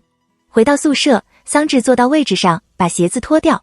他嘴里嘀咕着这男人怎么这么不要脸，说狐狸精真的半点没说错。一抬头，顿时发现镜子里自己正上扬着的嘴角。他猛地把镜子盖上，哼着歌去洗澡。桑稚洗澡特别磨蹭，出来已经接近11点了。他倒了杯热水，扫了眼手机，看到宁薇在微信上找他：我住在双城广场这边，你没事可以过来找我玩。桑稚：好啊。宁薇：哎，你找到实习了吗？桑稚：我今早去面试了，感觉应该可以过。宁薇：我打算在这边找，平时上下班也方便。桑稚：他想了想，决定跟这个恋爱达人说今天的事情。我今天跟段嘉许说，让他准备一下，我今天打算跟他接个吻。宁薇啊！看到他这反应，桑稚也有些没底气了。这不是我第一次主动亲他吗？我感觉的问一下，以示尊重，我以后就不问了。毕竟牵手的时候他也问的，我学他吗？桑稚：谈恋爱不就是一个相互学习的过程？过了一会儿，宁薇回：也是，挺好的。看到这话，桑稚松了口气。下一刻，宁薇又补了句：不过以后最好还是别问了。最后一门考试结束后，桑稚也接到了面试公司的电话，通知他隔天就可以去上班了。挂了电话之后，他打开微信，跟段嘉许说了一声，随后迟疑地打开跟桑妍的对话窗，发了句：哥哥，我找到实习了。点击发送，气泡前的红色感叹号照例出现。都几天了，气还没消。桑稚盯着屏幕，憋住到了极致。他无处发泄，忽地冷笑一声，点开他的头像，也把他拉进了黑名单里。第二天，桑稚早早的到了公司。这公司看上去是真的缺人，工资也给得很低。桑稚主要是想来学点东西，毕竟觉得大一也不好找实习，也不太在意钱的事情。上次跟他一块面试的男生万哲也被录用了，两人被另一个实习生何鹏星带着了解了下公司的情况，给两人分配了位置。桑稚的岗位是设计师助理，就坐在之前他觉得眼熟的女人对面，是带他的师傅，叫施小雨。桑稚跟着施小雨学习，给他打下手。本以为刚来上班会有些无所适从，但事情反倒多得不像话，什么事都往他身上堆。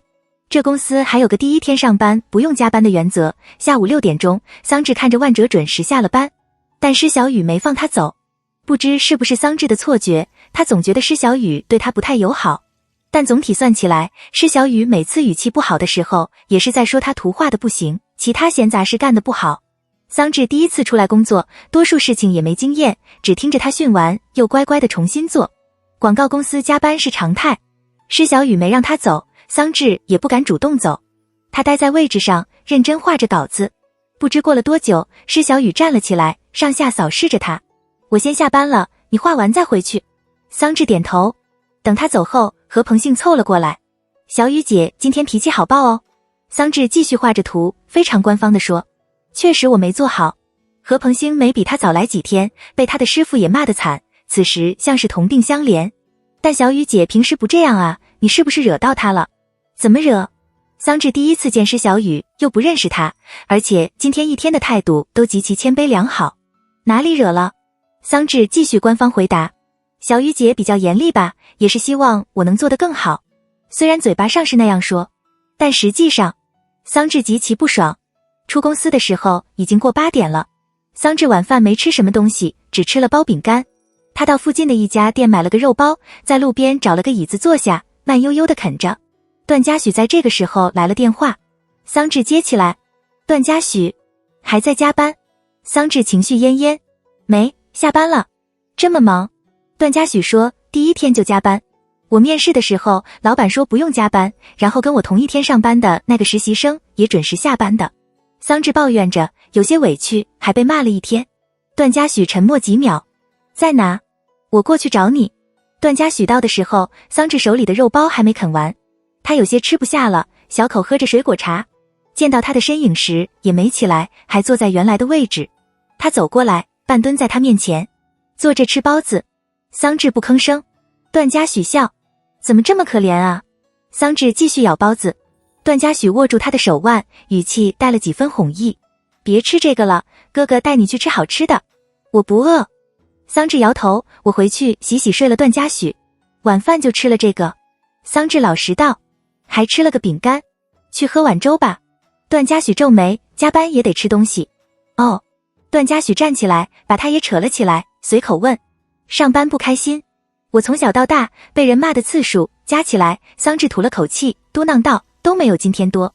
不开心就别去了，才大一，也不急。桑稚感觉自己的负能量是有点重，稍稍收敛了些。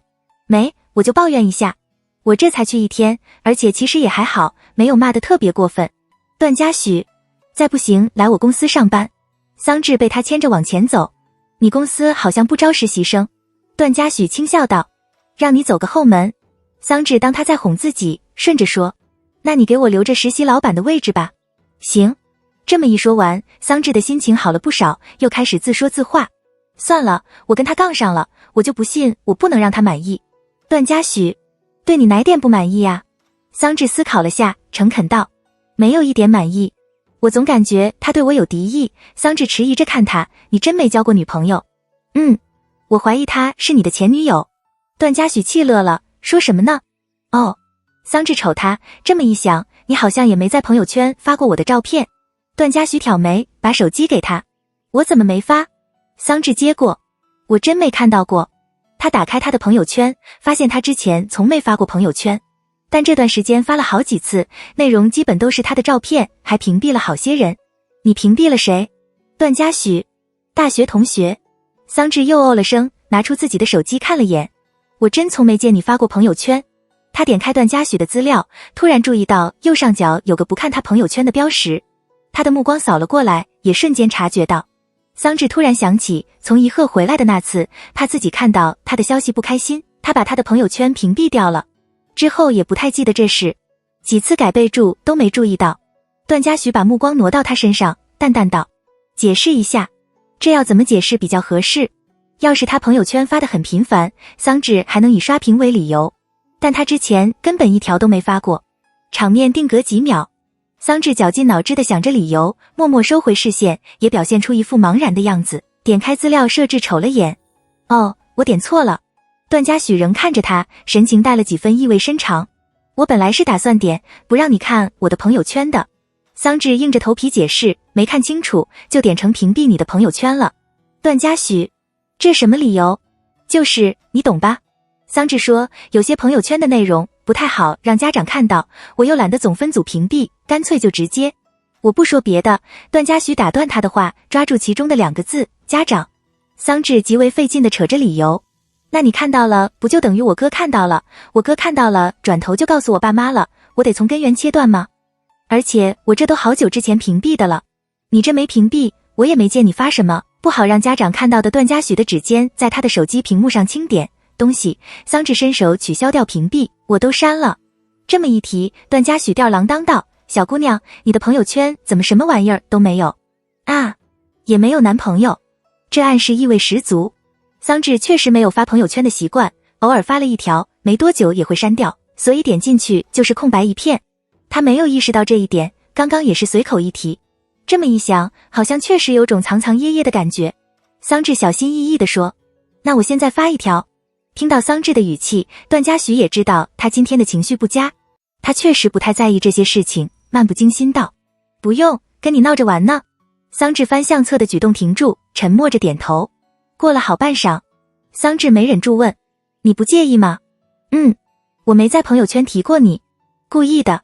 不是，故意的也无所谓。段嘉许牵着他进了一家店，语气松散道，就算你不说，觉得我极为见不得人，所以想瞒着所有人。桑稚反驳，我哪有说你见不得人？像是没听到他的话。段嘉许侧头看他，眼眸璀璨，笑着把话说完，你也还是我家的。只工作了1天，桑稚就觉得腰酸背疼。回到宿舍，他洗漱完后端了个盆泡脚，之后什么都不想再做，直接躺到床上。还没到桑稚睡觉的时间，但他就已经被睡意笼罩。桑稚勉强睁着眼，回复着段嘉许的微信。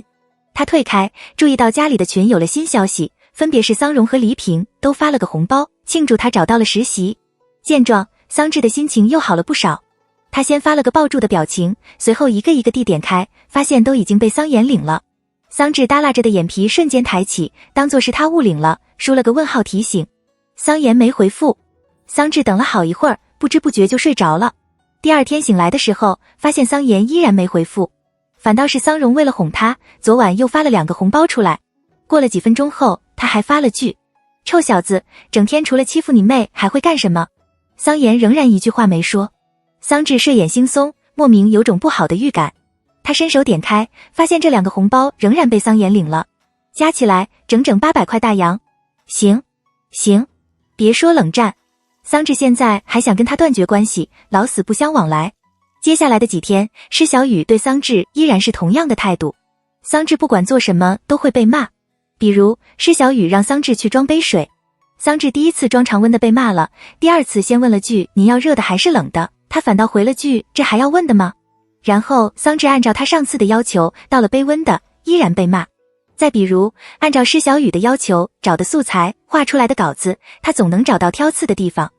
桑稚修改了好几次，被他接连骂了好几次，到最后他才用着极为勉强的语气说了句算了就这样吧，仍旧是不满意的姿态。偶尔跟宁薇聊天，也听他提起了几句找的实习有些不合意，但依然坚持着工作。桑稚也不想就这么半途而废，他的生活变得比上课的时候还要规律，每天除了上班就是加班，再然后就是回宿舍睡觉，别的任何事情都不想干。有时候脾气上来了，桑稚琢磨着合同还没签，要不然就直接不干了。又觉得被虐待了这么多天，现在就撂担子走人，1分钱都拿不到，格外吃亏。时间一晃就到了周五，桑稚中午跟同事一块叫了外卖，吃完之后，他收拾了一番，把盒子拿出去扔。走到楼梯间的时候，恰好看到施小雨靠在窗边打电话。他的声线偏柔，说话也缓，跟在桑稚面前完全不同。我咋觉得这小姑娘跟你说的不太一样啊？还挺听话的，被我这么刁难也没怨言，我也没见她跟公司的男同事说过什么话。哎，我都不好意思这么欺负她了。桑稚顿了下，沉默着把垃圾扔掉。施小雨没注意到他，仍在跟电话那头的人聊天。说的也是，不过按你这么说的话，这男的也很渣呀，你换个呗。他没再继续听，转头回了公司。桑稚到厕所洗了手，想着施小雨的话。看来这些天来的针对和谩骂都是带了私人情绪的。但他真不认识施小雨呀？难不成是惹到了哪个同学，然后施小雨是那个同学的姐姐？不管怎样，如果是工作上的问题，桑稚觉得自己还能忍。但现在已经明确，对方就是刻意的在针对他，他就一丝一毫都不想再忍受了。桑稚回到自己的位置，打算午休。施小雨也已经回来了，此时拿上位置上的毯子，打算去沙发那边睡一会儿。公司里只有一张沙发，也向来是他在用。看到桑稚趴到了桌上，他的脚步一停。谁让你睡了？桑稚侧头，还没到上班时间。施小雨，让你找的素材找好了没有？桑稚盯着他，平静道，但现在不是上班时间。头一回听到桑稚回击，施小雨还有些不适应，他皱着眉，手掌在桌面重重拍了下，恼火道，你先找完，我赶着用。桑稚，哦。施小雨的表情缓和了些，快点啊。桑稚又补了句，不找。施小雨说，你说什么？你要真着急，你可以自己不午睡，现在去找。桑稚的脾气向来不好，此时还是按捺着火气说的话，不然这加班费你给我出。因为桑稚的态度，之后施小雨的行为明显要更恶劣了。觉得合理的，桑稚还会忍着；觉得施小雨是没事找事的，他也会面无表情又礼貌地回应几句。中途施小雨去上厕所的时候，万哲和何鹏兴忍不住过来跟他搭话。万哲，你今天吃炸药了。何鹏兴，牛逼啊，你不怕他之后更加针对你啊？桑稚翻着文件，无波无澜道，忍着照样被骂，我还不如给他找点不痛快。何鹏兴，好。万哲，干得好。何鹏兴，但我不敢。万哲，我也不敢。为了新来的3个同事，老板张辉决定组织个聚餐，当是迎新 party。 所以今天的下班时间格外准时，施小雨想刻意给桑稚找点事情做，也没找到理由。聚餐的地点在附近的一家自助餐厅。在张辉面前，而且还是下班时间，施小雨也没太放肆，没再刁难桑稚。这一场结束，一行人决定到附近的 KTV 放松一下。桑稚不太想去，但见其他人都去，他也不好意思提出要走。想着过去待1个小时，就找个宿舍门禁或者别的什么理由，先一步离开。路上，桑稚听到施小雨在跟张辉说，辉哥，我朋友打算来找我，让他一起来，行不？张辉笑呵呵的，可以啊，人多热闹。桑稚没把这太当回事儿，走在后边，沉默地在微信上跟段嘉许说自己接下来要去的地方。没多久，桑稚见到了施小雨口中的朋友，是许久未见的江颖。在这一刻，桑稚也突然想起了一开始为什么会觉得施小雨眼熟。他的脸渐渐跟在火锅店的时候拦着江颖疯狂举动的那个女人重合上。桑稚坐在 KTV 的角落，情绪很淡，盯着笑着跟所有人打招呼的江颖。两人目光撞上的时候，江颖的表情也没有任何变化。桑稚也装模作样的露出个笑脸。其他人唱歌玩骰子喝酒，桑稚只跟着玩了一会儿，就回到角落坐下。不知不觉，江颖就坐到了他的旁边。他看上去很正常，脸上带着亲近的笑容，温和道，听说你才大1。桑稚装没听见，不吭声。江颖，这么小就出来工作了呀？跟个什么都没有的男人在一块，开心不？阿姨，桑稚啃着面前的花生米，我要真缺钱呢，我去找份家教，或者是出去外面打个暑假工，都比在这公司实习来钱快。没别的意思，你要就想说这个，我先提醒你一下。桑稚抬头，笑眼弯起，不然你说的累，我听着也烦。江颖脸上的笑容敛住，定定地看着他，突然往嘴里灌了好几口酒。也许是因为周围在场的人多，他也没做出多激烈的举动。桑稚低头看了眼时间，江颖，你父母能同意你跟他在一块？桑稚没应。你觉得他真喜欢你？小姑娘，认真跟你说一句，这个男人特别缺爱。江颖轻声道，你对他是不是挺好？任何一个人只要对他好一点，他都能把这种感觉误以为是爱情。江颖说，我看你确实爱他，爱得死去活来的，但你如果跟他提分手，你知道他会有什么反应不？桑稚低头玩手机，一声也不吭。江颖用指尖轻轻戳了下他的手臂，他会觉得没关系，你能找到更好的就好。他的心脏像是被扎了根刺，唇角用力地抿了下。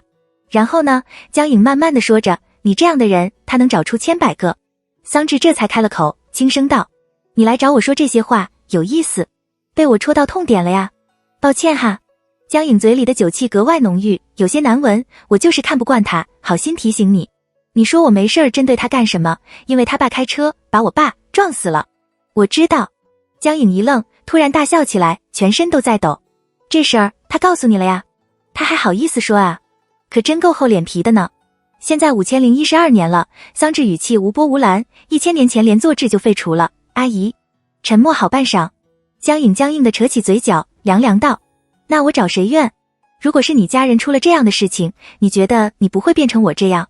段嘉许的爸爸犯了罪，桑稚说，所以法院判了刑，他会因自己所犯下的罪。江颖猛地打断他的话，冷笑，得到惩罚？我爸本来能活。段志成那个畜生撞了人之后逃逸，江颖咬着牙一字一顿地说，怕坐牢，怕受到别人的指指点点，跳楼自杀了。你说他受到了什么惩罚？这事情桑稚也是第一次听说，先前听段嘉许说他爸爸成了植物人，他也以为是因为那场车祸造成的双方影响。良久，桑稚台阶与他对视，语气轻轻的，那段嘉许不也是受害者吗？桑稚找了个理由离开，江颖没跟着出来。他的心里憋得慌，一时也不想回学校，到附近买了份章鱼小丸子吃。没多久，他收到段嘉许的微信，在哪？我过来接你。桑稚给他发了个定位，这是个小广场，还算热闹，有一群人在不远处玩轮滑和滑板。桑稚坐在旁边的小石阶上，把章鱼小丸子吃完。他把盒子放在一旁，闷闷地打了个嗝。他想着江颖的话，莫名有些失神，开始回想着这段时间跟段嘉许的相处。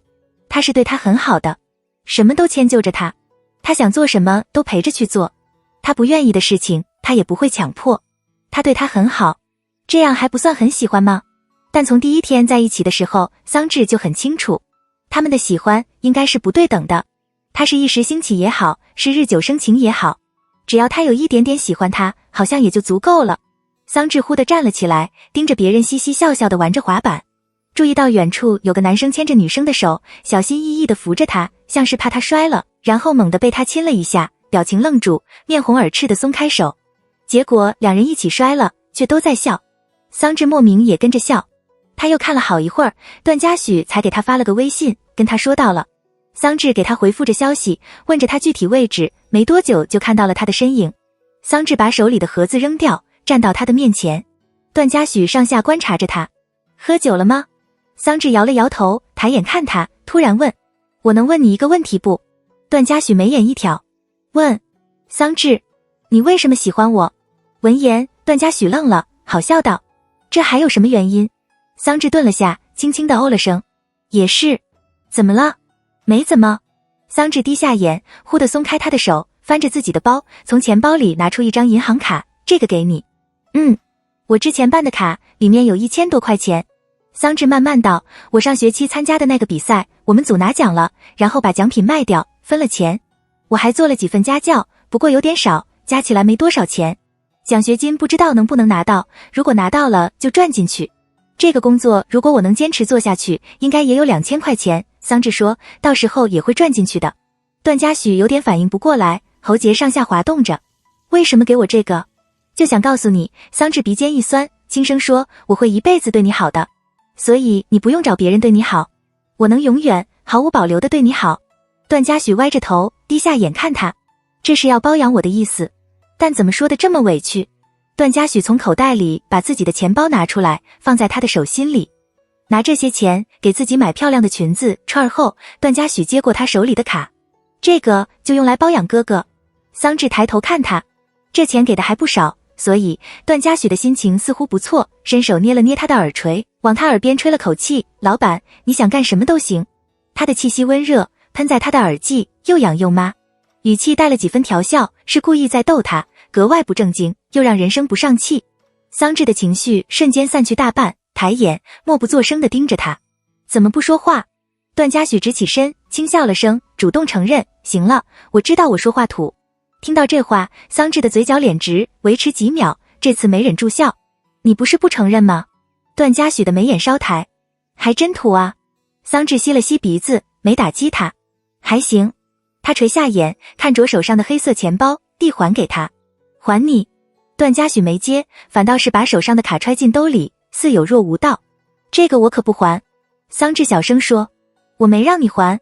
段嘉许这才又把卡拿了出来，垂睫盯着看了好半晌，忽地笑起来，喃喃低语。我这年纪还能吃上软饭。桑稚说，这钱我也没让你乱花，给了我还不让我花啊。桑稚瞅他，那得存着。段嘉许悠悠道，存着给你当嫁妆。桑稚很正经，存着买房。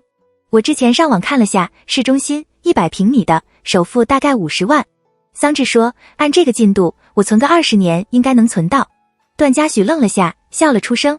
他的下巴烧脸，愉悦的心情没半点克制，笑得肩膀都在颤。行啊，等你存。20年听起来是有点卑微。桑稚想了想，又道，应该也不用那么久。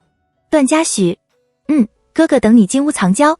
被他这么一打岔，桑稚都有些忘记自己心情不好的理由了。他用那个钱包碰了碰他的手臂，提醒道，你的。段嘉许接过，从里边抽了2张卡，递给他。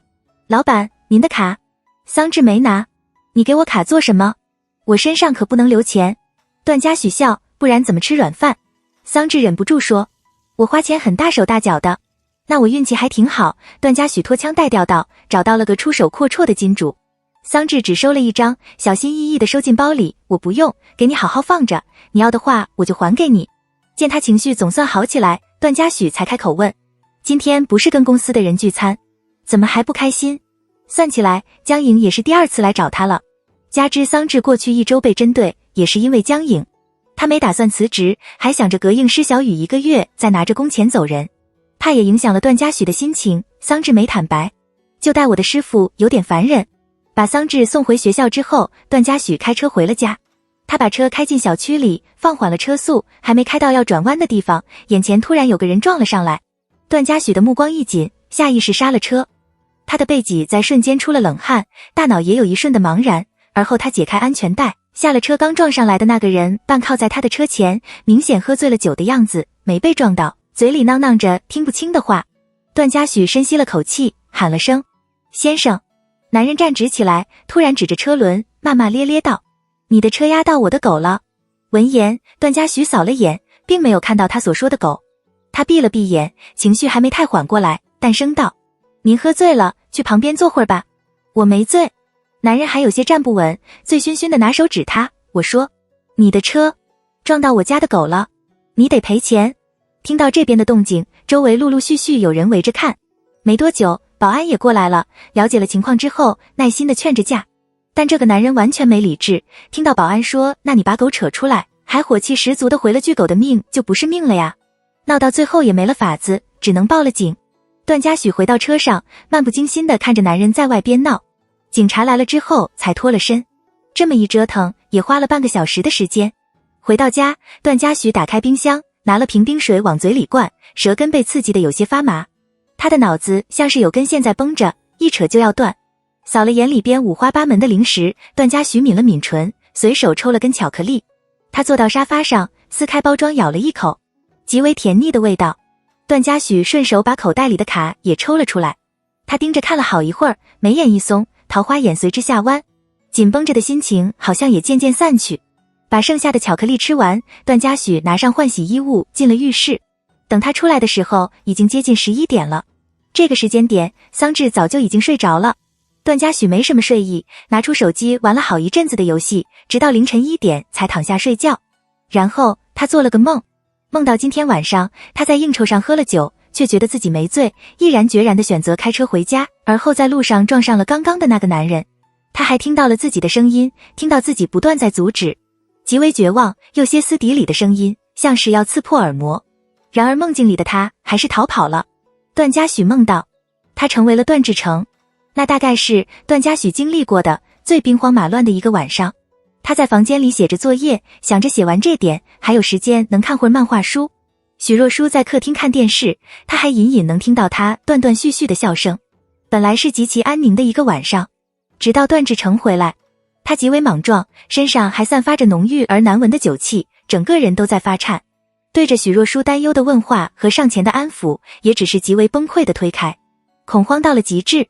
这极大的动静声扰得段嘉许没法再写作业，他停下手中的笔，起身出了客厅，问道：妈，怎么回事？许若书拢了拢身上的披肩，安抚道：没事儿，你继续去写作业，我完了。然而段志成并不如他所说的没事，双眼赤红，反反复复地重复着这3个字：我完了。许若书皱眉，被他这副模样吓到了，到底怎么回事？你喝成这样怎么回来的？不是让小陈送你吗？我自己。段志成的喉咙里发出近似哽咽的声音，我撞到人了。房子里立刻安静下来，只剩下段志成粗重的气息声。半晌，许若书回过神，转头看向段嘉许。阿许，回房间。他连忙抓住段志成的手臂，强行让自己冷静下来。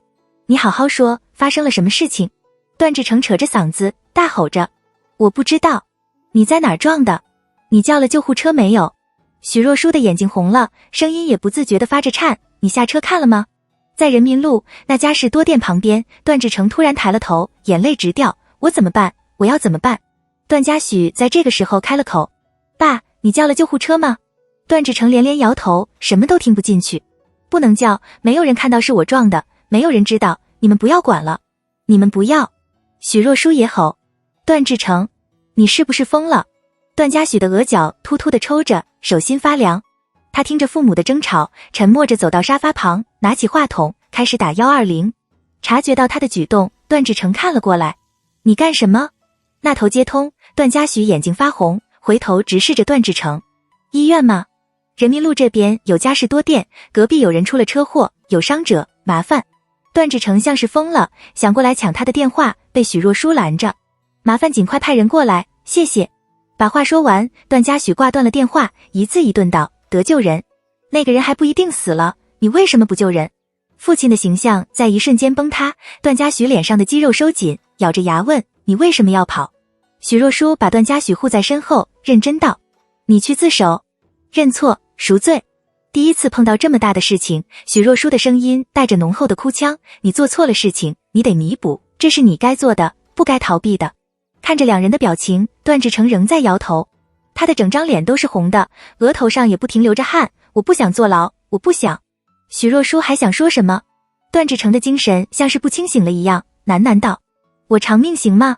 我死了总行了吧。然后段嘉许看到他此生永远忘不掉的一个画面，他的父亲为了逃避这个罪孽，突然往阳台的方向冲，然后纵身从6楼跳了下去。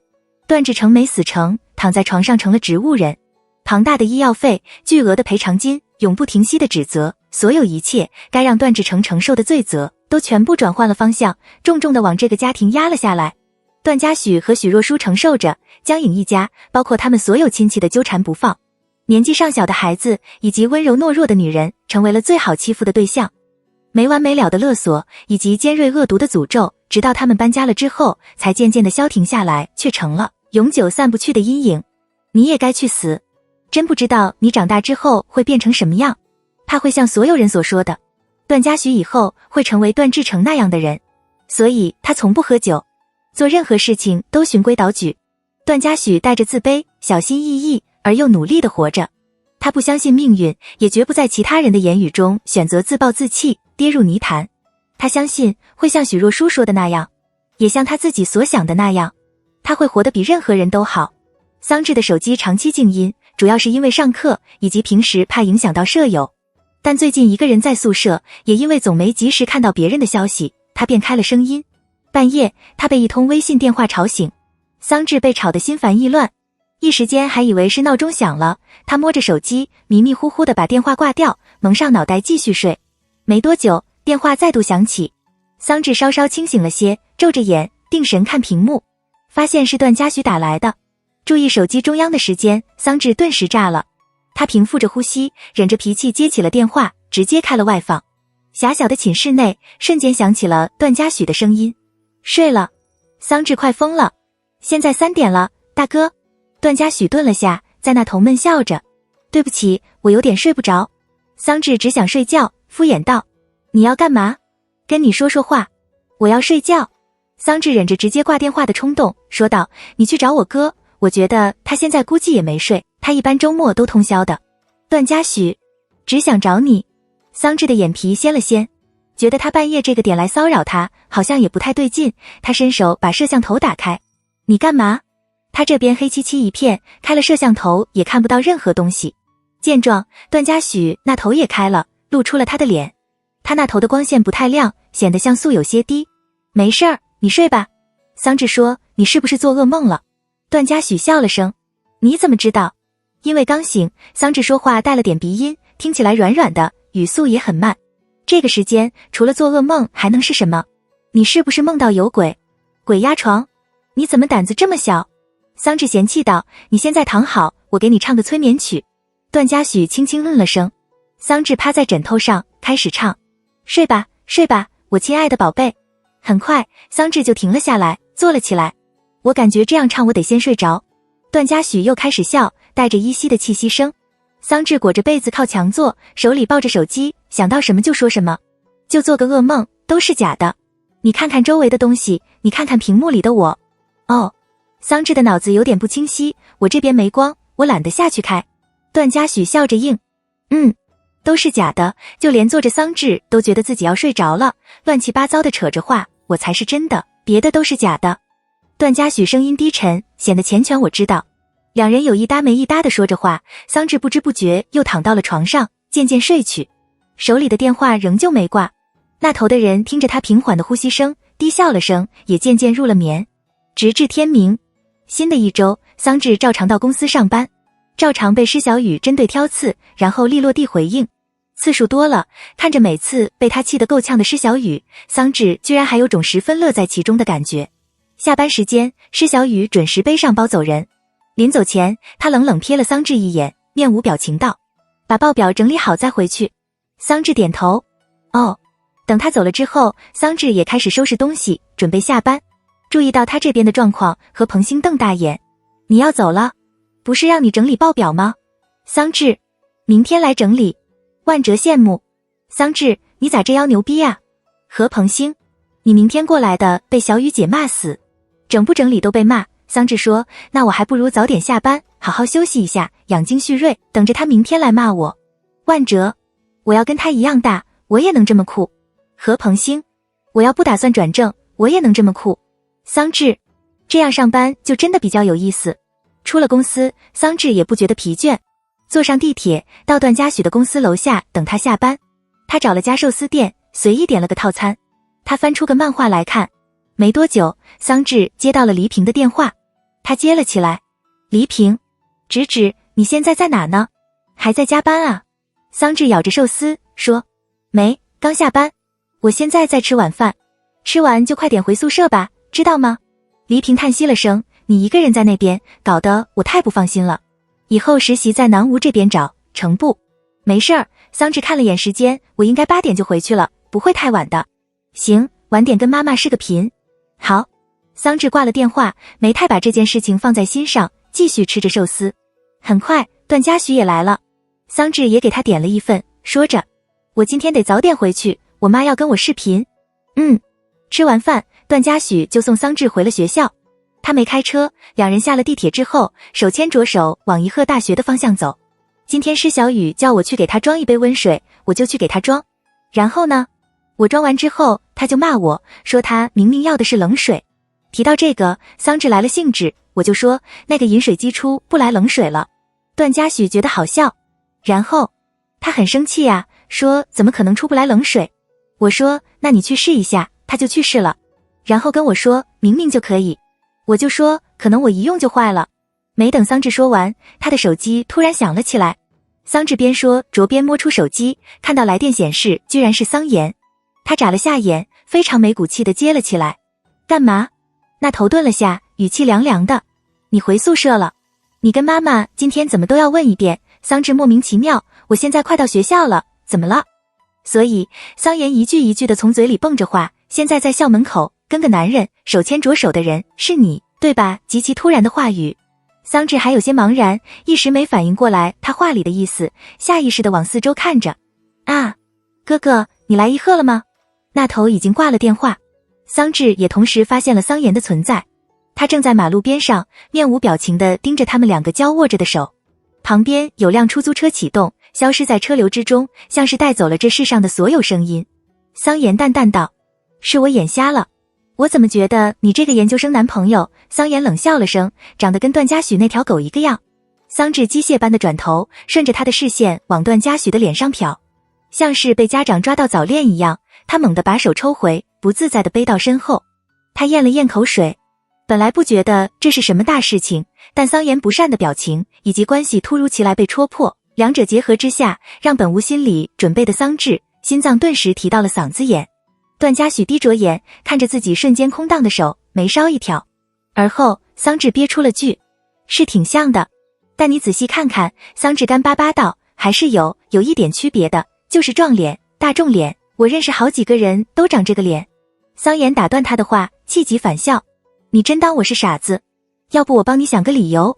桑延瞳孔漆黑，自以为冷静又不冷静地说着：段嘉许瞎了，瘸了，醉了，所以为了扶着他，你一定得牵着他的手。安静3秒，桑稚强装镇定道：那要不就醉了吧？听到这话，桑延的眉心一跳，那皮笑肉不笑的笑容也渐渐收了起来。他不动声色地平复着呼吸，盯着桑稚，一字一顿道：你给我过来。桑稚怕被他骂，求救般地看向段嘉许。见状，段嘉许也侧头看向桑稚，表情若有所思地。很快他开了口，说出来的话却是在回应他刚刚说的话：我这长相也不大众吧？双重夹击，两个有毛病的男人。桑稚也不知道自己为什么要成为最慌张的那一个。他深吸了口气，目光在两人身上转悠着，而后忽地把段嘉许往桑延的方向推。他把责任全往段嘉许身上推，实话实说，他追的我。对上桑延的视线，段嘉许终于开始有了一丝的罪恶感。他嘴角的弧度慢慢连起，轻咳了声，承认：我追的。桑稚突然有些后悔，他今天要是不去找段嘉许，下班后乖乖回宿舍，此时桑延估计也不会撞上这一幕。知道桑延来了，他们还能从长计议，还能再想想怎么坦白，才不会让他觉得太过难以接受。此时的状况，3个人像陌生人一样沉默又尴尬的往桑稚宿舍楼的方向走。桑稚走在中间，也不敢靠段嘉许太近，距离更偏向桑延。他的目光总往桑延脸上瞅，心脏仍在打鼓，心头莫名浮上了点愧疚感。他垂下脑袋，暗自代入着桑延此时应该有的想法，跟妹妹冷战了接近2周的时间，终于腾出时间过来宜和打断他的腿。千辛万苦赶到妹妹的学校，却意外地看到他跟自己的兄弟手牵着手的场景。妹妹跟兄弟在一起就算了，2个人却同时瞒着他，他毫无察觉，还总找这个兄弟去照顾妹妹，像个傻子被人玩弄于掌骨之上。好像是有点。桑稚舔了舔唇角，忍不住道：哥哥，我之前就想告诉你的，我都发了消息出去了，但你把我拉黑了，所以你就没看到。桑延像没听到似的，一声也不吭。我能给你看，怕他不信。桑稚翻出手机，从黑名单里把他拉出来，我这还有记录。桑延就是重提研究生。桑稚的眼睛缓慢地眨了下，硬着头皮说：我这不是想先给你个心理准备吗？先跟你说我找了个跟你差不多大的男朋友，然后再慢慢告诉你。桑延兰得听他废话。你宿舍楼还要走多久？快了，再走几分钟。桑稚挠了挠头，迟疑道：你要干嘛？桑延没回答。桑稚只能看了段嘉许一眼。段嘉许对上他的目光，笑了下，安抚道：没事儿，我一会儿跟你哥说。总感觉这氛围有点吓人，还出乎了桑稚的意料。他本以为桑延顶多会觉得诧异，也不至于生气。桑稚又看向桑延，强行想挽回一下局面。哥哥，你今晚住哪？桑延吃了声：有你什么事？桑稚感觉脑袋都要炸了。你总不会打人吧？桑延：呵呵，这事儿有什么呀？你要看上了我朋友。桑稚费劲地扯着话：我也能给你介绍啊，我也能一点都不介意的。桑延极为冷漠：犯不着，老子有对象。不是，男未婚女未嫁的，你这反应怎么跟我找了个已婚的一样啊？桑稚说：这年龄也没差很多呀，又不是17岁。恰好到桑稚的宿舍楼下。这栋。桑延无视他的任何话，下巴抬了抬：不用我教你怎么进去吧。段嘉许也开了口，温和地提醒：回去吧，不是还要跟你妈妈视频？这氛围极其古怪，像是在等她走之后再干点什么事情。桑稚觉得格外不安，一步都不敢离开，继续说着。而且你跟家许哥认识那么多年了，也知道他人品挺好的吧？桑言的声音毫无情绪。我知道什么？说半天油盐不进。桑稚费尽口舌都没半点用处，他觉得恼又觉得理亏，只能耐着性子说，我都跟你说了，我准备告诉你的，但是你把我拉黑了。而且这也不是什么大事呀，就谈恋爱。不是大事。桑言敷衍，回你的宿舍。桑稚要疯了，只能丢出个提议，我今天不回宿舍睡行不行？桑言，呵呵，觉得自己该说的都说了，也觉得这两人怎么说也是接受过9年义务教育的人，应该也是讲道理的。况且桑稚从小到大惹桑言生气的次数没有1000遍也有100遍了，他也没试过跟他动手，顶多是教训他几句，也没有更恶劣的行为。抱着这样的想法，桑稚又替段嘉许说了几句，还是让了步，乖乖回了宿舍。他小跑着上了楼，进了宿舍之后立刻进了阳台，扶着栏杆往下看，看到2个男人已经往校门口的方向走，中间隔着1米左右的距离。这么看也不知道有没有在交谈，但看上去好像还挺和谐，好像确实是在和谐的讲道理。桑稚松了口气，直到看不到他们的身影时才收回了视线。此时此刻，楼下正走着路的段嘉许和桑言，目光没有一刻对上，也毫无交流。暑假夜间的校园安静的过分，一路上几乎没看到别的人。2人保持这样的状态，出了校门又走了一段路，从这儿走到地铁站要穿过一条小道。平时还挺热闹，但到暑假人就少了不少。空荡荡的街道，明白色的路灯，刺眼又冷清，像是到了个极其合适的位置。桑言突然停了下来，舌尖用力抵了下唇角的位置，随后他侧过身，毫无征兆，用尽全力往他脸上揍了一拳，毫不客气，没半点收敛。顺着这力道，段嘉许往后退了几步，觉得半张脸都没了知觉，像是被火烧，带着麻意。他活动着脸上的肌肉，用指腹蹭了蹭稍稍裂开的唇角，笑了。这么狠啊？我他妈鸡皮疙瘩都起来了。桑言没半点开玩笑的意思，眼睛闭了闭，又睁开。你泡谁不行？段嘉许纠正。不是泡，认真的。桑言嘲讽般的笑了声，火气半点没消。他转了转脖子，伸手拽住段嘉许的衣领，重重往下扯，抬起膝盖往他的腹部顶。我看你他妈是疯了。他的力道极重，段嘉许觉得全身都在疼，却也没反抗。他的额间冒了细汗，唇角一直上弯着，艰难冒出了句：你看着地儿揍。桑言气得胃疼，又往他脸上揍了一拳。你他妈还想我给你留着？段嘉许往后退，这次悲壮到了墙上，闷哼了声。桑言把他扯过来，这次还上了脚。2人认识那么久，从没打过架，这头一遭，桑言就像是想要了段嘉许的命。打到最后，他自己也没了劲，靠在墙上喘着气。妈的，休息一会儿。段嘉许直接坐到了地上，他的嘴里全是血腥味，往旁边吐了口血水。听到这话，他的眉梢扬起，嘶了声，也没多说。行。这场架让桑言的情绪冷静了大半，2人沉默了好一阵，火药味渐渐散去。桑言淡声问：谈多久了？1个半月。段嘉许站起身，低笑道：上回说打算去南屋找你，就为这事儿。这事儿是我做的不对，所以想当面跟你道个歉。桑言：你是畜生。段嘉许：是吧？你要找个跟他一样大的，或者你就算找个比他小的，我都举双手双脚赞成。桑言说：但我妹桑稚，她初中你就认识了吧，把你当亲哥似的，你也能下得了手？兄弟？滚，谁他妈你兄弟？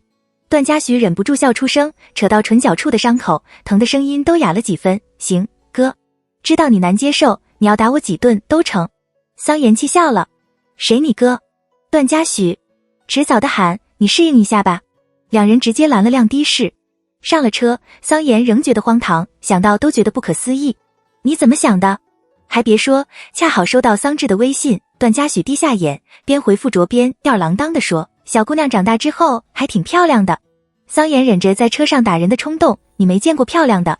确实，段嘉许的目光未动，往对话框上输入了句没事儿，别担心，笑得温柔，还真没见过我家只治漂亮的。桑言把车窗降下，吹着夜风，把上了头的火也降下。你家指？段嘉许挑眉。行，暂时还是你家的，但迟早也是我家的。沉默半晌，桑言又问：真认真的？段嘉许熄了手机屏，听到这话，他唇角的笑意敛了敛，语气也难得正经了几分。不认真，我才真他妈是个畜生。行。桑延跟查家底似的，到哪一步了？段嘉许侧头看他，这次没回答。不是，兄弟，这就涉嫌隐私问题了吧？桑延。空气凝固几秒，桑延不敢相信，直直地盯着段嘉许。这事儿我问出来也尴尬，但我还得问清楚，你做什么就涉嫌隐私了？见他误会了，段嘉许差点被呛到。别，兄弟，你想什么呢？段嘉许，我在你心里形象就这样。桑延目光位移，平静道。说真的，是这样。还有，你一个接近30的老狗，泡我妹一个刚上大学的小姑娘，这事情让我发现。桑延冷笑了声，你的无耻原来是没有上限的。段嘉许悠悠道，也就差个6岁零11个月。事情也这样了，桑延总不可能让他俩分手。他收回视线，松了口，你俩爱谈就谈，但是你得注意点分寸。这小鬼在家被供着养的。段嘉许笑了，我知道。很快他又补了句，谢谢哥哥。场面定格住。没多久，车窗又升了上去。桑延猛地伸手，用力扣住段嘉许的脖子，额角突突地跳着。这动静声极大，驾驶座的司机下意识道：咋回事啊？怕司机恐慌，桑延抬起眼，按捺着火气，非常体贴地补了句：师傅您别担心，我尽量不在您的车上杀人。车子没开到小区门口，在一旁的马路边停下，两人下了车。段嘉许舒展了下身子，轻轻转着脖子，伸手揉着肩膀的位置。他进了附近的一家药店，随意在架子上拿了点处理淤伤的药。桑延慢腾腾地跟在后边，靠在门边等。他的脸上一般不带什么表情，此时因为心情不爽，眼神更冷了些，加上一身黑的衣服，看上去有些吓人。前台的店员忍不住往他的方向多看了2眼。很快，段嘉许拿着药去前台付款，店员扫着条形码，抬眸看着段嘉许破了的唇角以及脸上的青紫色痕迹。他皱了眉，压低声音问：要帮您报警吗？桑延明显听到了，视线立刻瞥了过来，带了几分阴森。听到这话，段嘉许愣了下，有点想笑，又怕牵动了伤口。他拿手机付了款，温和道：不用了，谢谢。桑延先一步出了店，回头往他的脸上扫了眼，低潮道：这点伤还没到派出所，估计就愈合了吧。段嘉许没跟他计较，指了指不远处的小区那边。两人回到段嘉许的住所，他独居，除了桑稚，房子里基本也没有其他人进来过。鞋架上的鞋子很单一，只有他的几双鞋子和一双室内拖鞋，颜色大多偏深，所以桑稚的那双粉色拖鞋在其中格外显眼。桑延瞥了眼，冷笑了声。段嘉许没有要照顾他的意思，懒洋洋道：你就光脚吧。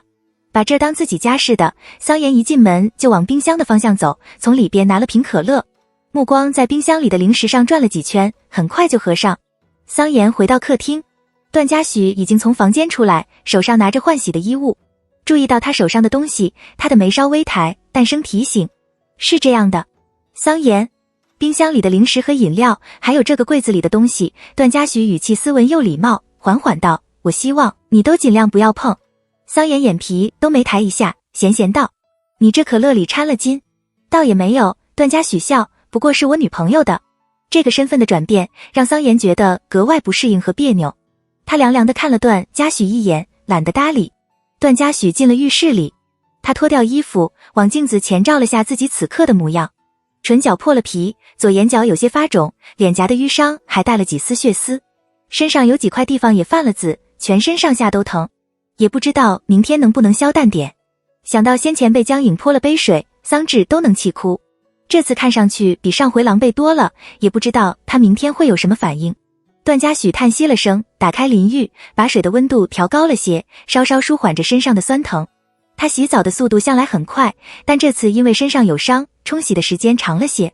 等他出浴室的时候，桑延已经打完一局游戏了，此时正拿着遥控换着电视的频道。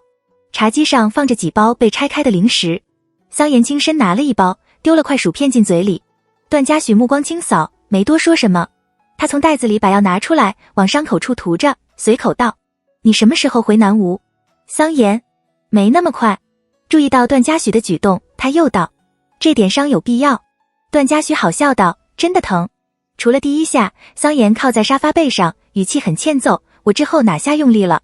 跟挠痒痒似的，当给你松筋正骨了。段嘉许没搭腔，掀开衣服，往腹部处喷着药。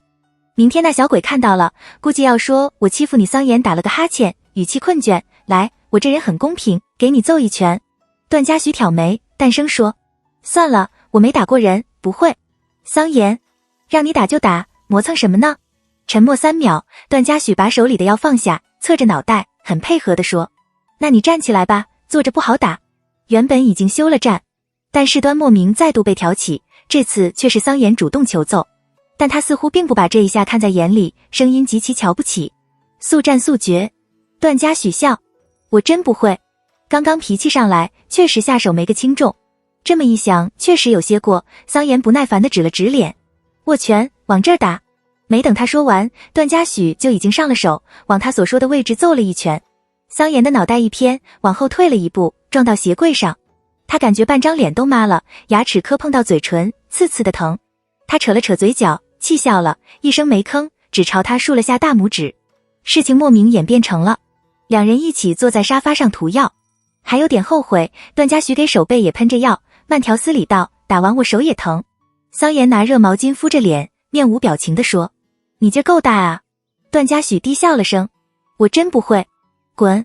段嘉许的手机一直在响，能猜到是桑稚在给他发消息。段嘉许加快速度上完药，而后抽了张纸巾擦手，拿起手机回复。桑延听着觉得烦，你能把声音关掉？段嘉许抬眼悠悠道，不能。这么一瞧，段嘉许眼尾微弯，若有所思道，你的手机倒是挺安静。行了，注意到时间，段嘉许没再跟他闹，站起身，我明天还要上班，你自己看着办吧，我准备睡觉了。等会儿，桑延说，借条内裤来穿。怎么了？穿几天就还你。还有，桑延的脚搭在沙发上，毫无任何坐姿可言，我今晚睡啊，总不能让我这个客人睡沙发吧。沉默片刻，没多久，段嘉许弯下腰，用指尖轻点他的胸膛，桃花眼多情带笑，尾音拖着，听起来暧昧的过分。抱歉，我不跟男人睡觉。桑延说，你能别恶心我。段嘉许打开柜子，拿了新的一套洗漱用品出来，顺带回房间拿了套衣服，丢到桑延的面前。我睡了，客厅是你的。他往房间走了2步，又退回来。也不是不尊重你，兄弟，我今天被你打惨了，得休息一下。桑延，滚吧。想了想，段嘉许又漫不经心地补了句，我会锁门。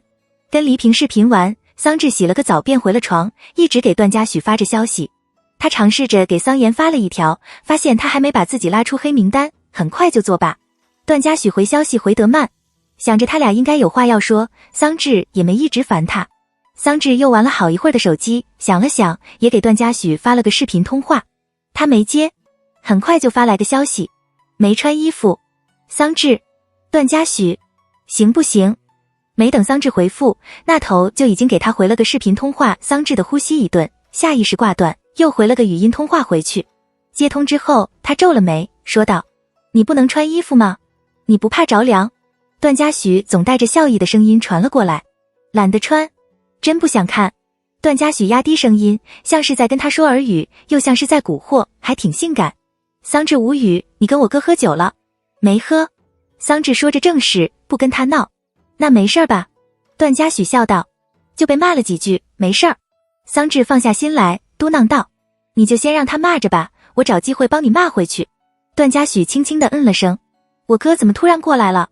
看他的意思，好像是想过来看看。段嘉许说，你现在是在宿舍里住，还是跟你那个研究生男朋友住一块？我哪那么随便？桑稚揉了揉眼睛，嘀咕着，那没事就行，我要睡觉了。晚安。那我哥明天干嘛？桑稚想起个事儿，他有没有说什么时候回去？说要待一段时间。睡吧，不用管他。隔天一早，桑稚准点到公司。因为没有整理报表的事情，桑稚被施小雨训了一顿。可能是因为睡眠不足的关系，他今天的脾气比平时还躁。你是不是不想干？叫你做的事情哪件能做好？桑稚想了想，我感觉我都做得挺好。桑稚，施小雨气的脸都红了，大声骂，你以为这是你家？你以为公司出钱是招你来玩的？没本事就给我滚蛋！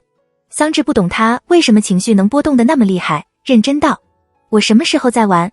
而且我就是没本事才过来这里实习，想学点东西。施小雨冷笑，没本事就给我好好听话，我叫你做什么你就做什么，别成天跟我作对。哦，桑稚说，合理的我会听的。一开始不是挺听话吗？怎么忍不了了？施小雨说真的，我看你长得挺好，学历也不低，为什么非得抢别人男朋友？不嫌恶心？两人这么一闹，旁边的同事都把注意力挪了过来。桑稚抬了眼，我抢谁的男朋友？江颖啊，你自己心里清楚。抱歉，我男朋友在我之前连别的女人的手都没碰过。桑稚盯着他，语气也渐渐变得冷硬起来。还有，你记得让你那个朋友去看看医生，你之前没见过他发疯的样子。天天幻想什么呢？脑子有问题。施小雨一愣，但他跟我说。两人的争吵声确实不小，把会议室里的张辉也引了出来，冷声道：你俩干什么呢？给我进来。两人都被张辉训了一顿。这段时间，施小雨针对桑稚的做法也传了一些进他的耳中。张辉为人憨厚，看不太惯这种行为，也因此警告了他几句。施小雨也收敛了不少。这场争吵把两人的关系降到冰点，却让桑稚觉得更加自在。相安无事到下班时间，桑稚把手头上的工作做完，连表面功夫都懒得再做。他直接把施小雨当成空气，只跟附近的同事道了声再见，而后便离开了。桑稚和段嘉许今天都要上班，所有也没人有时间搭理桑妍。两人本来约好晚上去他附近的海鲜餐厅吃饭，现在就顺带捎上了桑妍。一出公司，桑稚就在熟悉的位置看到段嘉许的身影。他小跑着过去，正想问问桑妍在哪的时候，突然注意到他脸上的伤。桑稚瞬间把嘴里的话咽了回去。段嘉许牵起他的手说：你哥先去站位了，咱俩现在过去。桑稚抿了抿唇，瞬间猜到了什么。他忍着火气还是问了句：你这脸怎么回事？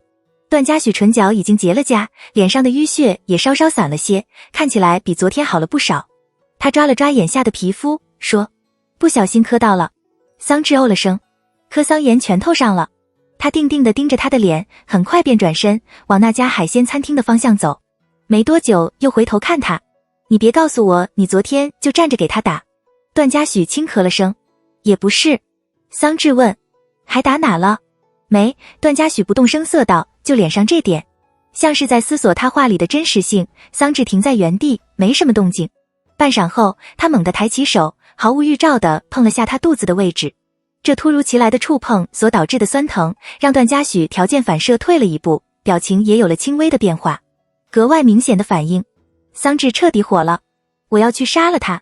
这家餐厅的生意不错，大多数位置都占满，桑妍就坐在餐厅里靠窗的位置。他百无聊赖地翻着菜单，余光注意到旁边有人过来，正想抬起眼的时候，脖子就被人从身后勒住，差点没喘上气来。桑妍用力咳嗽了下，下意识骂了句脏话：操！伴随而来的是桑稚压着火的声音：你完了！注意到旁边站着的段嘉许，桑妍瞬间明白了什么，一字一顿道：在我发火之前，给我松开！我这次回家不，我从现在开始。桑稚当没听见他的话，用力掐着他的脸，伸手拽他头发：我天天跟妈妈语音，天天说你女朋友坏话，你别想让她进门，你做梦吧！我昨天跟你说什么？桑妍把他的手扯掉：你敢？你自己不讲道理，谁让你打人的？打就算了，你还！桑稚越说越气，眼睛都红了，手又缠了上去，力道也随着语气加重起来：打那么重，要我昨天在我肯定报警抓你。我告诉你，我从今天开始跟你杠上了。桑妍深吸了口气：好好说话。说完最后一句话，桑稚也把手松开，声音渐渐带了哭腔：桑妍，你欺负我男朋友，我要跟你绝交！把火气发泄完，桑稚又死死地盯着他好一阵，转头去了厕所。段嘉许清了清嗓子，伸手拍了拍桑妍的肩膀，而后跟了上去。这时间没隔多久，很快他独自一人回到位置上坐下。注意到桑妍的视线，段嘉许解释：他去上厕所。桑妍伸手揉了揉脸，气得直笑：妈的，你一会儿别拦着，我真要打死这小鬼！段嘉许：那我肯定得拦着。跟小姑娘计较什么？段嘉许替桑稚说着话，那点劲儿也弄不疼你。桑妍一肚子火：赶紧滚！兄弟，你看看，似乎还挺享受这种滋味。段嘉许轻笑着说：你什么时候有空再揍我一顿？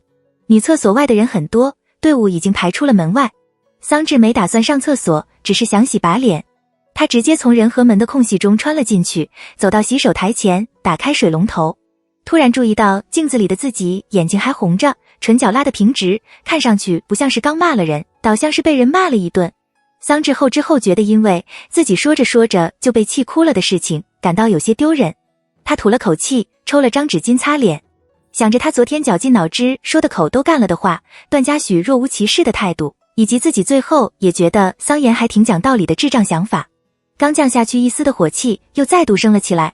桑稚把纸巾扔进垃圾桶里，出了厕所，板着脸回到位置。这是一张4人桌。此时段嘉许和桑延分别坐在两侧，一个坐在靠外的位置，另一个坐在靠窗的一侧。桑稚看着座位分布，不想跟桑延坐在一块，只能推了推段嘉许，硬邦邦道：“你坐里边去。”牛逼！在这个时候，桑延开了口：“多大年纪了，绝交这种词都说得出来。”等段嘉许往里边挪了个位后，桑稚坐下，当作没听见他的话。但想想又觉得憋屈，很快就开了口：“那断绝关系。”“哪来的关系？”桑延嗤笑了声，提醒您一下，桑家18代单传。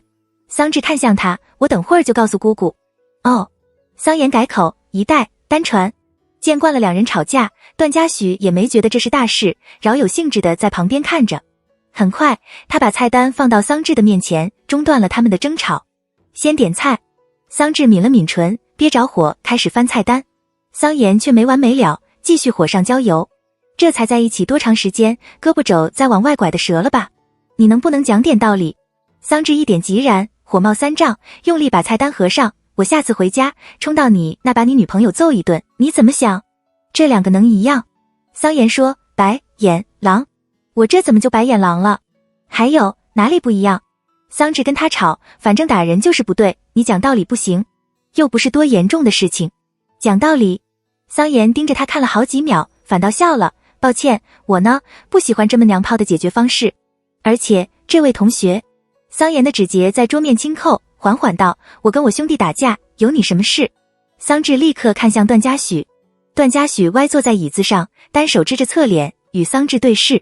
他伸手揉了揉他的脑袋，好笑道：“别跟你哥吵了。”桑稚生硬地说：“是他要跟我吵。”段嘉许：“我也打了他，扯平了。”闻言，桑稚往桑延的方向看了眼，没从他的脸上看到什么伤口，两人对比起来，怎么看都段嘉许更惨烈一些。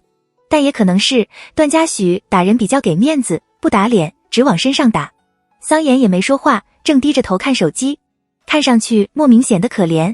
桑稚的火气瞬间散了大半，想到他过来的主要原因，他沉默几秒，又看向段嘉许，冒出了句：“你干嘛打我哥？”细想一下，如果他的对象不是段嘉许，而是一个跟他年纪一样大的男人，桑延肯定不会一上来就找他打一架。所以桑延打段嘉许的最大原因，大概就是他俩的关系。这么一想，桑稚觉得自己好像一点存在感都没有。见两人都没觉得这是什么大事，心无芥蒂的，桑稚的情绪很快也就过了。点完菜之后，他随口提了句：“你们去医院了吗？”段嘉许：“嗯。”桑延瞥了他一眼，没吭声。哦。桑稚看向桑延，主动道：“哥哥，你哪被打了？”桑延语气很淡：“有你什么事？”这一场冷战延续了几乎2周的时间，桑稚皱眉，很不爽地说：“刚刚我说的话没道理吗？我又不是没事找事，还有，你有必要生那么久的气吗？”桑延掀起眼，神色慵懒：“段嘉许，你对象有病，跟他说一声，我有女朋友。”桑延明显没有要就此息兵霸占的意思，咬着字句，认真道：“所以没事，少跟我搭话。”桑稚又恼了：“那你把我的800块钱还给我。”桑延懒得理他。段嘉许笑了出声：“你俩要吵一晚上啊？谁要跟他吵？”桑稚低头喝了口水，忍气吞声道：“不理人就算，谁稀罕？”恰好上了几道菜，跟桑延吵了半天，桑稚早就饿了，仅剩的一点火气在瞬间散去。他夹了个扇贝进碗里，像是忘了自己刚才的话一样，又开始扯话：“哥，你女朋友是谁啊？”桑延没答。桑稚看向段嘉许：“你知道不？”段嘉许戴上手套，笑着摇头。桑稚狐疑：“你这个女朋友怎么说了好几个月了，也没见这个人影？我连照片都没看到过。昨天我跟妈妈视频，也没听她提起。”桑延不想弄脏手，只夹着不用剥壳的食物，想说什么直说。桑稚，你是不是不想相亲，就编出了这么一个人？桑延抬眼，语气轻飘飘的：“我有必要编？”这个话题他明显不太想谈。桑稚瞅他一眼，改口道：“那你打算什么时候回南吴？我这2天还要上班，但我周末可以陪你去逛。”桑延，我来找我兄弟，你陪我逛什么？段嘉许剥了碗虾，放到桑稚的面前。闻言，他的眉梢一挑，对着桑延说：我陪你，那我能带家属不？桑稚也不想搭理桑延了，低头啃虾。桑延伸手，毫无预兆地把桑稚面前装满虾的碗拿了过来。随便。桑稚猛地抬头，就见他把虾全倒入自己的碗里，而后把空碗放回段嘉许的面前，悠悠地冒出2字：辛苦。桑稚真的不知道桑延为什么能这么惹人烦。为了方便跟他抢食，桑稚干脆把位置换到桑延的旁边。他夹什么，他就立刻动筷子，先一步把他想吃的东西夹到碗里。后来，桑延开始自食其力，戴上手套剥皮虾。他刚剥完一条丢进碗里，下一秒，桑稚就从他的碗里把虾肉夹出来，一口吞进嘴里。桑延面无表情地盯着他：你是强盗。桑稚咬着东西，腮帮子一鼓一鼓的，像是在示威。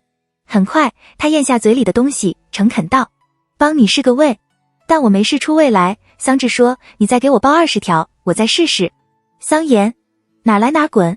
段嘉许已经吃饱了，坐在位置上。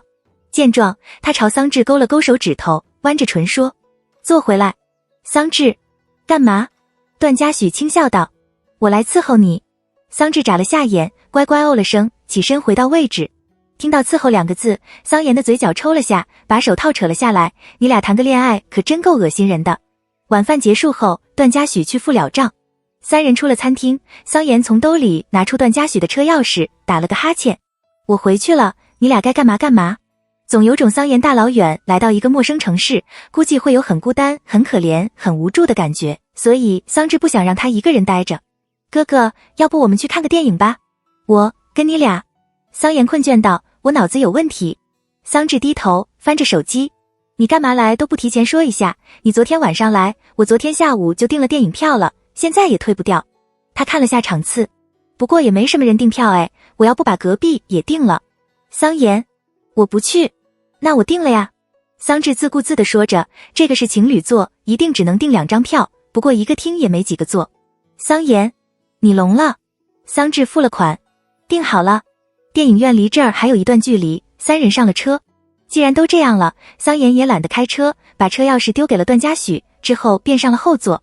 他没有要让桑稚上来的意思，上车了就关了车门。桑稚识相地坐到了副驾上。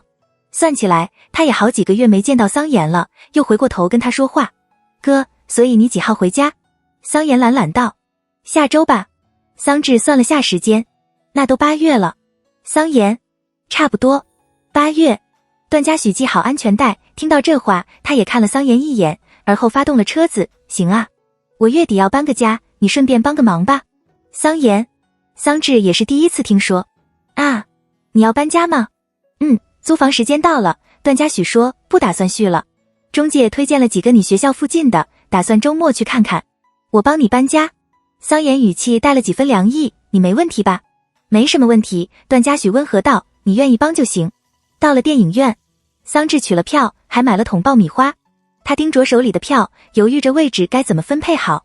如果他跟段嘉许一块坐，那他让桑延一块来看电影就一点意义都没有了，反倒像是在孤立他。但如果是他跟桑延坐一块，情侣坐，好像也挺奇怪。最后桑稚定下了一个方案，他把其中一张票递给桑延，电影票上的情侣座3个字用黑体加粗，格外明显。你俩一会儿坐一起吧。段嘉许，桑延。桑稚想了个恰当的理由：我想躺着。没多久，3人进了场。桑稚占了其中一张椅子，抬了抬下巴，示意2人过去旁边那一张。桑延极为无语：你脑子有坑？我干嘛？桑稚被骂得猛：你们2个坐一块啊，有什么不对？那我们3个来看电影，总不能让你一个人坐吧？这个场次的人很少，除了他们3人，只有另外一对情侣就坐在他们前边的位置。听到动静，女人回头看了眼，桑延没再理他，抬脚往隔壁位置走。他这个态度跟默许一样。桑稚的目光跟段嘉许对上，示意他赶紧跟过去。段嘉许挑眉，按着他的话做。桑稚戴上3D 眼镜，把手机扔在一旁，开始啃爆米花。而后他听到前座的情侣在聊天：老公，你看我们斜对角女人压着声音，但她嗓门不小，桑稚也能听到1、2，那2个男的好像是基佬。桑稚的动作一顿，还带了个女生过来。女人嬉笑道：估计是不想被发现。下一刻段嘉许也回来了，坐到桑稚旁边。桑稚看向他，段嘉许，你哥叫我滚。桑稚其实不太在意情侣做这个事情，因为他跟舍友也经常买情侣票。他默了3秒，算了，不管了。这个电影厅的座椅很软，有点像是双人沙发，旁边没有隔着空隙，直接连着另外一张椅子，但中间有挡板遮住，所以桑稚只能看到桑延的腿，看不到他此刻的模样。桑稚递了颗爆米花到他唇边，你吃不吃？段嘉许张嘴，探出舌尖，把爆米花卷入口中。恰好电影开场，他盯着他看了一会儿，也戴上了 3D 眼镜，目光往前看。吃多了就觉得腻，桑稚把爆米花放在一旁，抱着可乐开始喝。他盯着大荧幕，渐渐就把注意力都放在上边。不知过了多久，荧幕上震撼的视觉特效结束，男女主角在绝处中相拥，热烈的亲吻。桑稚还觉得有些感动，又开始抱着爆米花啃。下一秒，他忽地注意到前座那对亲密搂在一起的情侣似乎也在接吻。他一愣，下意识看了段嘉许一眼，这才发现他靠得极近，目光没往电影上看，而是盯着他。因为戴着黑色的眼镜，桑稚看不太清他的眼神，只能看到他小幅度弯着的唇渐渐地往他的方向靠近。桑稚的呼吸一滞，瞬间明白了他的意图，用气音道：有摄像头。跟没听见似的，下一刻段嘉许的嘴唇就贴了上去，他的力道很轻，咬了下他的下唇，舔舐了下，很快就退开，湿润又温热的触感。桑稚的表情僵住，而后往旁边指了指，极为震惊，又不敢发出很大的声响，提醒到我哥在旁边。段嘉许低笑了声，他手里的爆米花洒了，他伸手扯过，放到一旁。他的嘴唇贴近他的耳侧，也压低了声音，话里带着浅浅的气息。那不挺刺激的吗？他的嘴唇像是贴到了他的耳垂，带来似有若无的触感。呼吸略显滚烫，喷在他的耳际，一阵又一阵地，让桑稚下意识往后靠，却已经没有了后退的距离。总有种在做坏事的感觉，桑稚紧张地注意着桑延那边的动静，想把他推开一些。下一刻，段嘉许抓住他的手腕，把他往自己怀里拽，同时他的脑袋稍侧，轻轻吻上他的唇，另一只手的动作却不温柔，捏住他的下巴向下扣，顺着力道，桑稚的嘴唇张开，他的舌尖探了进来，勾住他退怯的舌头，一寸寸往内吞噬他的所有，欲念横生，带着铺天盖地的侵占性，像是要把他吃进肚子里。电影厅内，背景音乐的声音震耳欲聋，盖住了他们的所有声响。桑稚的心脏用力撞着身体，再无别的心思去考虑别的事情。两人的距离极近，桑稚想是也能感受到他那跟他频率极为相似的心跳声。良久，段嘉许松开他，指腹轻蹭了下他的唇角，盯着他发了愣的模样，他笑了声，再度贴近他的耳朵，哑声道：别怕。桑稚仍呆坐在原地，像丢了魂似的。段嘉许又亲了下他的下巴，声音多了几分缱绻：我们小声点。这段小插曲加起来也不过几分钟的时间，但接下来电影讲了什么内容，桑稚一点都没看进去，集中力全在自己发烫的嘴唇，以及隔壁时不时就往他嘴里喂颗爆米花的段嘉许。不知过了多久，荧幕上出现电影的片尾，厅内的灯光随之亮起，前座的情侣未动，似乎还等着看彩蛋。桑稚不大感兴趣，站了起来。我们走吧。段嘉许嗯了声。注意到一直没动静的桑延，桑稚凑过去看了眼，他的 3D 眼镜直接扔在隔壁的椅子上，像是一直没戴，此时正靠着椅背睡觉，也不知道睡了多久。不知道他有没有发现刚刚的事情，桑稚挠了挠头，装作很平静的样子，用鞋尖踢了下他的鞋，把他叫醒。哥，走了。桑延睁开眼，他似乎是没察觉到什么，目光往旁边的手机上看了眼，模样有些疲倦。很快，他缓缓伸了个懒腰，漫不经心地应了声三人出了电影院，到停车场上了车。时间也不早了，段嘉许把车子开到桑稚学校，在门口找了个位置停车。桑稚解了安全带，正打算下车的时候，后座的桑延忽地喃喃道：我还是回去吧。桑稚回头，什么？桑延没多说，下了车。桑稚眼神古怪，往他的方向看了眼，而后又看向段嘉许，很别扭地说：他是不是发现了？段嘉许笑，应该没有。桑稚吐了口气，硬着头皮下了车。他走到桑延旁边，心头惴惴不安，嘀咕道：你干嘛现在就回去？你等一会儿跟嘉许哥一块回去不行吗？你俩约会去吧。桑延低头看着手机，我回南吴了。桑稚愣了下，有些没反应过来。啊，现在都9点了。桑延不太在意地说。我去机场问问还有没有票。段嘉许也从车上下来，听到这话，他的眉梢一挑，这就回去了。桑延看向段嘉许，像是想嘱咐点什么，说出来又觉得矫情。他抬手用力掐了下桑稚的脸，说自己在学校注意点，哥哥走了。桑稚小声道，你刚不是说8月才回去吗？桑延，有点事儿。那你怎么不早说？桑稚抿了抿唇，语气闷闷，那我今天就请假了吗？我都想好周末带你去哪玩了，就突然说走。桑延乐了，我犯得着让你这小鬼带我玩？桑稚莫名有点想哭，他抽着鼻子，眼里浮起了一层湿气，开始发脾气。你又没工作，你那么着急回去干嘛？如果才打算过来2天，那你干嘛过来？说点人话。桑延说，什么叫没工作？算起来，桑稚也将近半年没回家了。所以桑延这次过来，就算他没给他什么好脸色，10句话有9句是在对他，桑稚还是有种踏实又开心的感觉。桑稚的话里带了哽意，声音也低了不少。你就不能在这多留几天？不是，桑延笑出了声，莫名其妙道，你怎么就哭上了？我留着干什么？天天在段嘉许那房子里闲得发慌，给他当看门狗啊。说着，桑延指了指段嘉许，这狗对你不好。桑稚抹着眼泪，不是。桑延又问，实习不开心？像小时候被人欺负了一样。桑稚抽抽噎噎地跟他告状，有人欺负我，那就别干了。桑延说，咱还差这点钱啊。那我就白被他欺负了。桑稚边哭边抱怨，你还把我拉黑了，还抢我红包，过来还一直骂我。那才多少钱？我飞过来都不止800块，你这得记多久？桑延说，行了，跟你闹着玩呢，一会儿还给你。还有，说几句就骂你了呀，整得我跟你说过什么好听的话一样。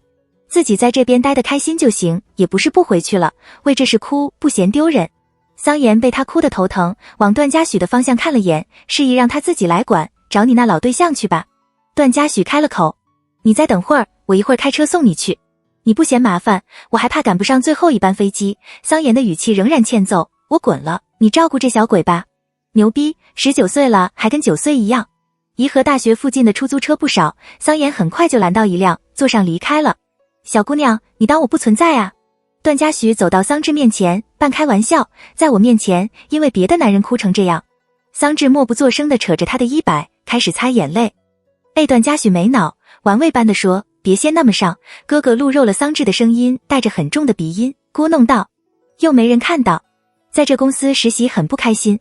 段嘉许的语速缓慢，轻声哄着，不是跟我说你那个师傅没欺负你了，不想每天跟你说这个。桑稚低声说，而且因为被骂就哭，挺丢人的。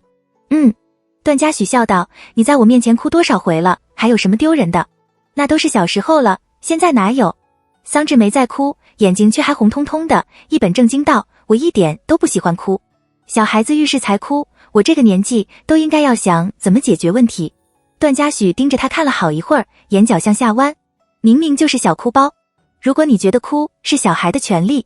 段嘉许的语气难得认真，揉着他的脑袋，那你就当一辈子的小孩，行不行？桑稚抬起眼，他的瞳仁色泽偏浅，天生带着温柔，像是要化成水。我养着这个词在他年少的时候像是个难缠的诅咒，所以他多次提出不希望他再这样喊他，希望自己能早日摆脱，又在日子一天一天过去中，觉得这成了不可能做到的事情。可在此刻，这个词再次出现，带给他的却是完全不同的感受。很神奇的是，这些感受全部都是同一个人带给他的。桑稚安静几秒，一声不吭地往他怀里蹭。段嘉许摸着他的头发，想了想，问道，是不是想回家？桑稚老实道，想回就回，我请假陪你一块回去。还有，这工作如果真不喜欢，就别干了。段嘉许叹息了声，这公司怎么回事，搞得我家小孩哭成这样，我能不能去找你老板说几句？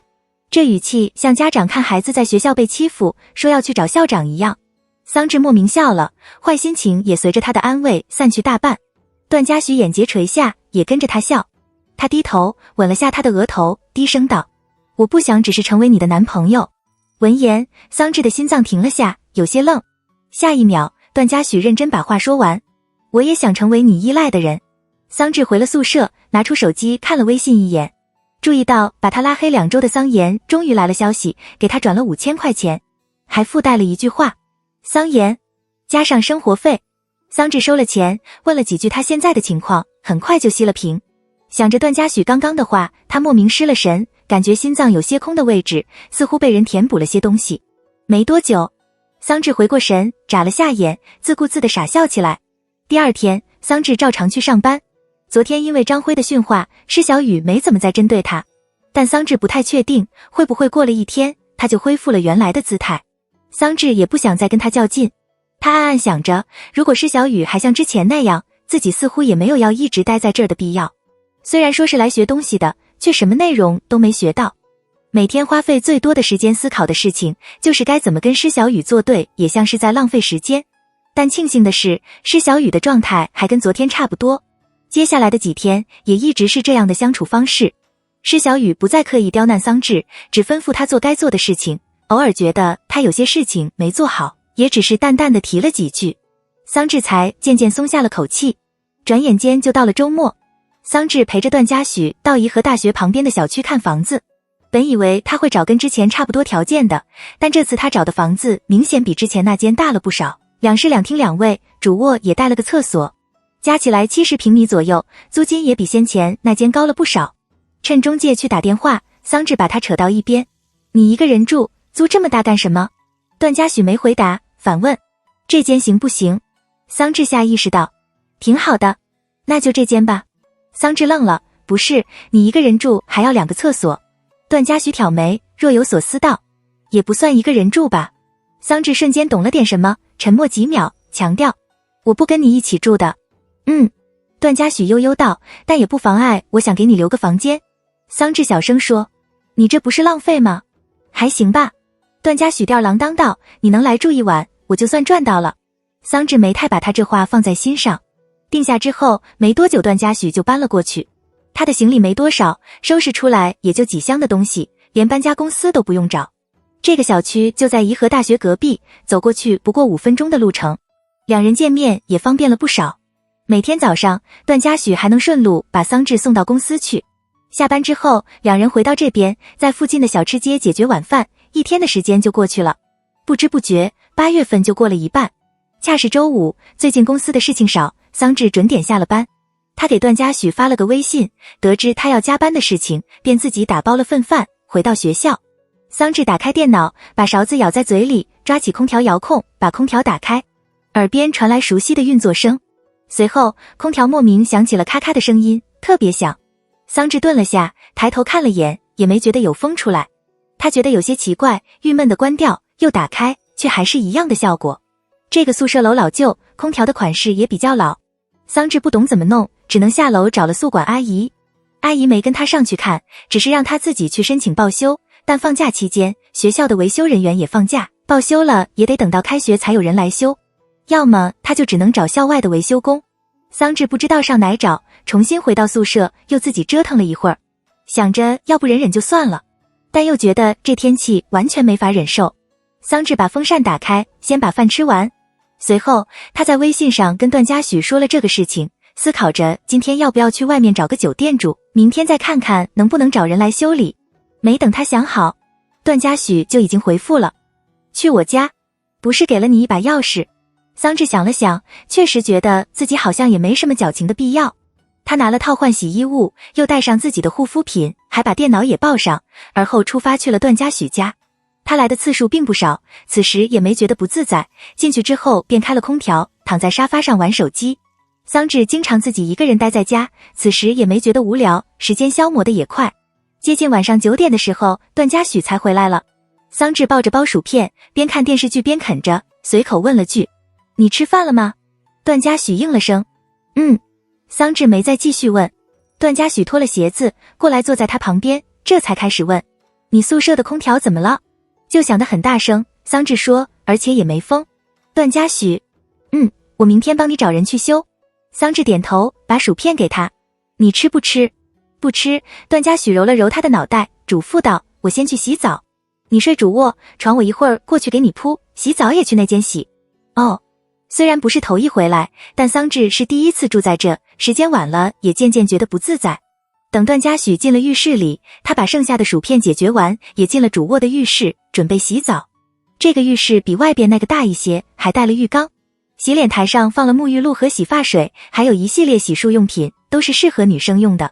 桑稚没进来过，看到还有些愣。他眨了下眼，一个个拿起来看了一遍，很快就进了淋浴间。他洗澡的时间向来久，磨蹭起来能花1个小时。等桑稚出来的时候，已经接近10点了。他把头发吹干，涂完身体乳之后，犹豫了下，打算去厨房拿个果冻吃。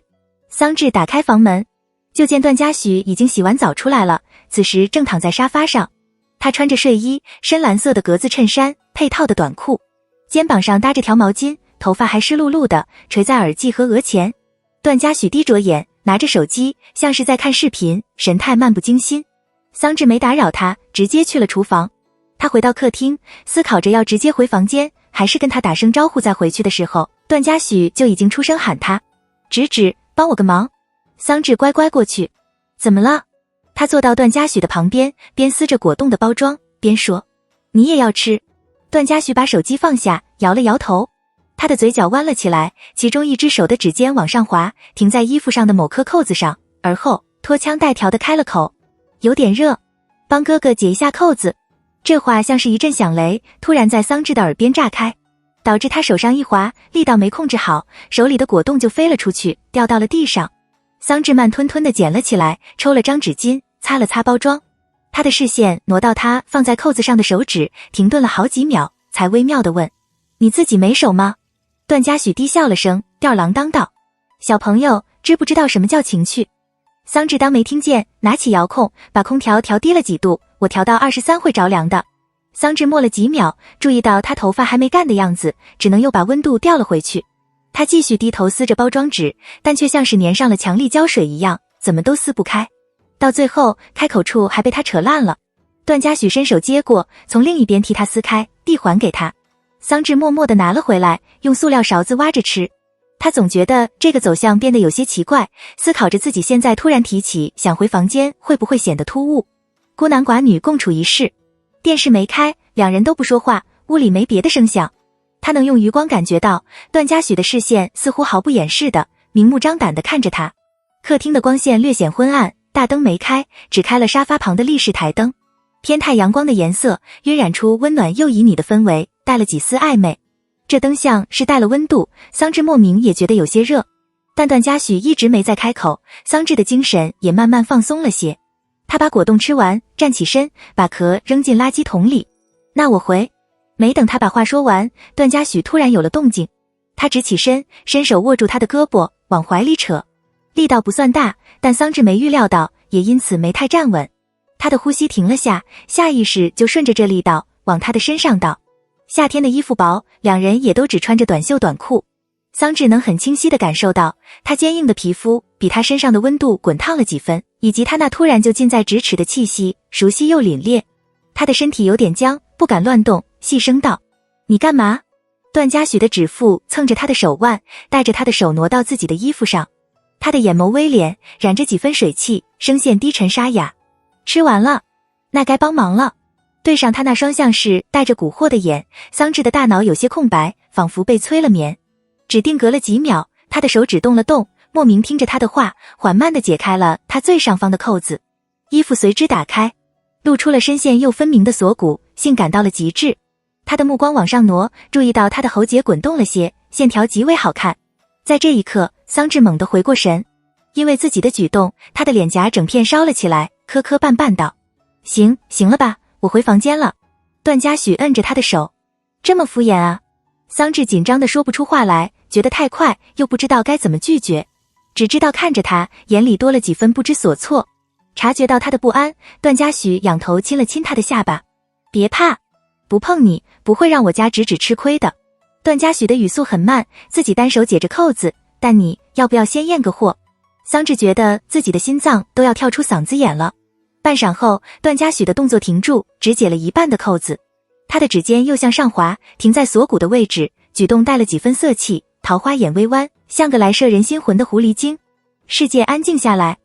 不知过了多久，桑稚听到他出了声，想不想亲一下。桑稚回到浴室里刷牙，他挤着牙膏，在这隐隐还能听到段嘉许铺床的声音。他磨蹭了半天，刷完牙也没开门出去。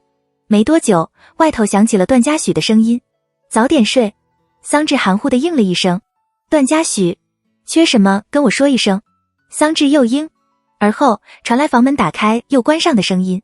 桑稚松了口气，这才出了浴室。他凑到房间的门边，挣扎了半天，还是犹豫着，小心翼翼地按下了门锁。弹簧发出叮的一声，格外响亮。他的动作僵住，下一秒，外边响起了段嘉许懒洋洋的声音：“这么防着我？”隔着一扇门，桑稚干脆当作没听见，把房间的灯关上，回到床边。床头柜上有盏小台灯，此时已经被打开，发着昏黄色的光。1.5米的单人床，床单是淡粉色的，旁边放着个半米高的熊布偶。里边的家具是房子自带的，有个小书桌，上面放的都是桑稚落在这的小物件。桑稚瞥了眼，注意到床头柜上还放着个相框，是他跟段嘉许近期的合照。桑稚趴到床上，卷起被子打了个滚，然后把整张脸埋了进去。他能清晰地闻到新被子自带的味道，还带着阳光的气息。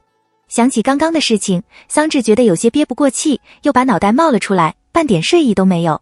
他盯着白花花的天花板，把旁边的布偶抱着怀里蹂躏，发泄着情绪。想嚎一声，又怕被隔壁的老男人听到。这房子的隔音一般，桑稚还能听到段嘉许在外边走动的声音。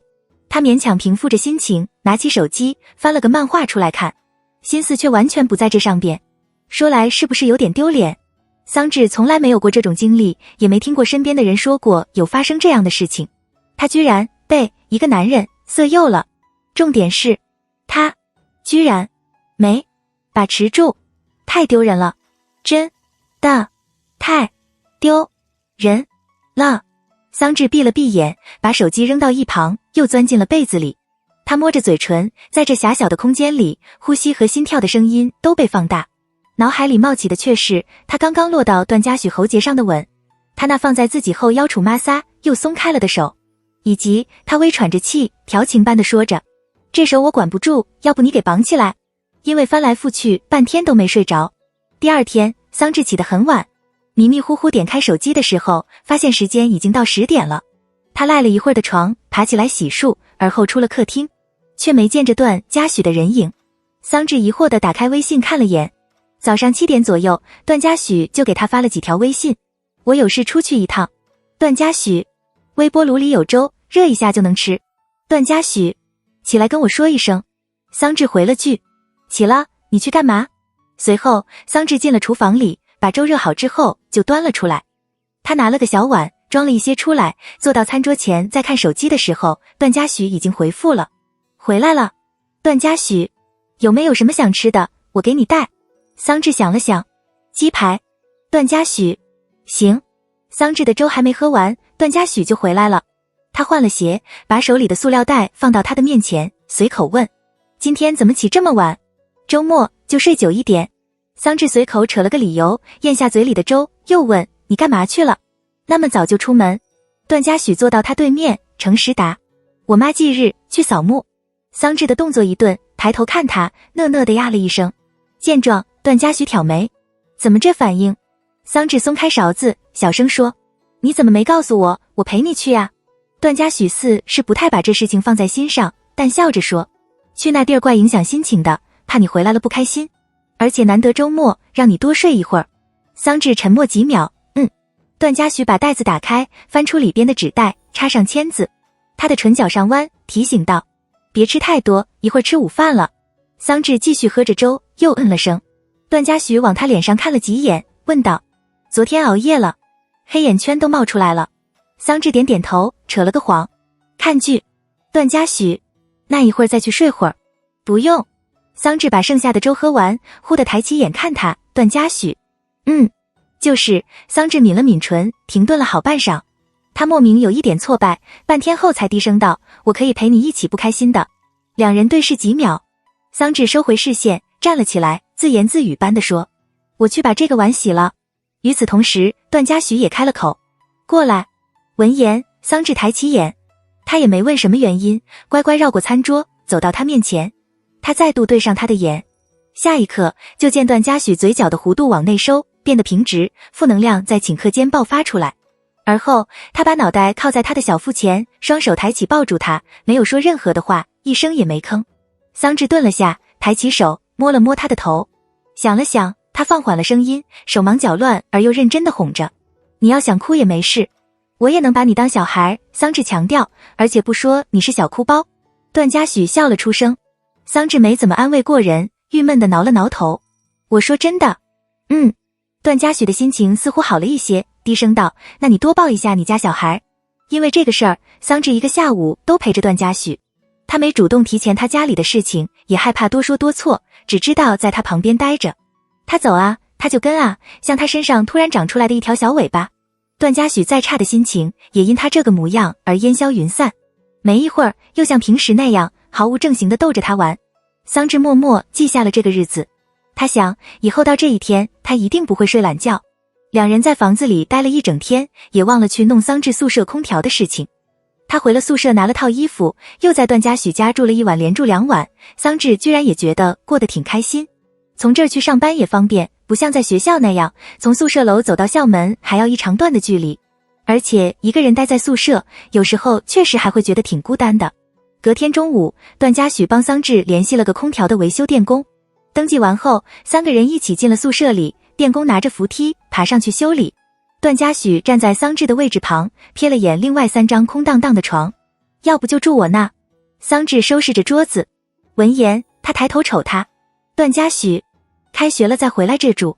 他没吭声，继续收拾着东西。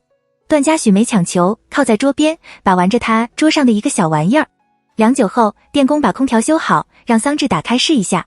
等电工离开之后，段嘉许看了眼时间，提议道，先出去吃个饭，然后送你回来。桑稚沉默了下，而后迟疑地说，你去阳台站一会儿行吗？我要拿点衣服。桑稚嘀咕道，半个月就2套衣服，不够穿。桑稚就这么跟段嘉许过上同居的生活。不过比起这个词，他觉得用合租来形容比较合适。因为大多数时间他都是待在房间里，只有要吃东西的时候才会出来。但这个事情他也不敢告诉家里人。黎平给他打视频通话的时候，桑稚还得跑出去外面，装作一副刚下班的样子，重新打回去。偶尔懒得跑出去，他便强扯了个在同学家里的理由。假期的时间就这么不知不觉地到了头。桑稚这个实习持续了1个半月。离职那天，桑稚给几个照顾过他的同事买了个小礼物。想到最近对他态度改善了的施小雨，桑稚也没有计较之前的事情，也同样送了他一个。拿到小礼物，施小雨看了他一眼，不自然地说了句谢谢。桑稚点头。没等他回到座位上，施小雨又开了口，语气有些迟疑。桑稚，我能不能问问你，你跟江颖的关系？桑稚懵了。我跟他没关系啊。施小雨吐了口气，声音带了歉意。我之前确实是听了他的话，对你有点偏见，对不起。但最近我跟他见面，也觉得他有些不对劲，他也不跟我说实话，就想来问问你。桑稚斟酌了下语言，慢慢地说，因为某些原因，他一直缠着我男朋友，还觉得我男朋友的一直补偿他，给他做牛做马，你之前应该也看到了。这种事情如果再遇到，我一定报警。所以如果你是为了他好，桑稚也没有针对的意思，如实道，你可以让他去看一下心理医生。桑稚收拾了东西，提前1天从段嘉许那搬回宿舍。隔天，宿舍另外2人也从家里过来，令薇也赶在报到的最后1天回来。桑稚又开始过上每天教室饭堂宿舍跑的生活。因为之前的比赛，桑稚跟当时的指导老师的关系变得不错。在老师的建议下，他报名参加了市里组织的游戏大赛，这个比赛的含金量比校内的高，颁奖的时候还会来很多大企业的人。跟上次的比赛也不太一样，这次是个人独立完成作品，不再是组队。大2开始，桑稚退了之前参加的学生会部门。他参加的是游戏美术设计，除了上课就是窝在宿舍里画图。偶尔课少或者到周末的时候，桑稚会拿上电脑到段嘉许那住1晚。不知不觉就到了11假期。段嘉许提前帮他订了30号晚上的飞机。这假期加起来也有1周，他也没什么事情干，干脆也跟他一起回了南吴。2人到南吴机场的时候已经过了凌晨了。一下飞机，桑稚就拿出手机帮他找酒店，就找我家附近的。我本来还想让你直接住我哥那，但我突然想起他是跟别人合租的，一个姐姐，虽然我也不知道为什么他要合租，然后前飞哥又结婚了，那你就只能住酒店了。段嘉许了声。2人都没带什么行李，所以也没托运，顺着只是排出去。出乎桑稚的意料，来接他们的不是桑岩，而是钱飞。桑稚眨了下眼，没好意思在他面前跟段嘉许牵手，他猛地把手抽了回来，乖乖跟他打了声招呼。钱飞哥。明显已经看到那一幕，钱飞默了几秒，也跟他打了个声招呼，而后看向段嘉许，无声地朝他竖了下大拇指。段嘉许重新牵住桑稚的手，眉梢扬起，有话就说。钱飞没再忍，怒骂禽兽。桑稚。段嘉许转头看桑稚，语气像在告状。他骂我是禽兽？桑稚犹豫着说，也没这么严重。钱飞明显还因为之前被段嘉许阴了的事情很恼火，他指了指桑稚，吐出2个字：鲜花。而后又指了指段嘉许，刻意咬中了其中的某个字，插进了老牛粪里。桑稚不知道他俩发生了什么，也不知道钱飞哪来那么大的怨气，只能一头雾水地扯开了话题。钱飞哥，怎么是你过来？我哥呢？对着桑稚，钱飞的火气才消了大半。你哥说有事。桑稚点头，没再多问。3人出了机场，上了钱飞停在外边的车。桑稚自觉坐到后座，段嘉许上了副驾驶位。他翻出手机，继续给段嘉许找酒店，看到合适的就发到他的微信上。此时已经接近凌晨1点，但桑稚刚在飞机上睡了一觉，也不太困。车内响着轻音乐，段嘉许和钱飞有一搭没一搭地说着话。也许是怕桑稚会觉得尴尬，钱飞也没调侃他俩在一起的事情。40分钟后，车子开到桑稚家楼下，段嘉许跟着下了车，习惯性地嘱咐了几句话，看着他进了楼里才回到车上。他重新系上安全带，听到钱飞在问：哎，你住哪？闻言，段嘉许看了眼手机，报了个酒店的名字。钱飞，订什么酒店啊？住我那不得了。算了吧。段嘉许笑，不合适。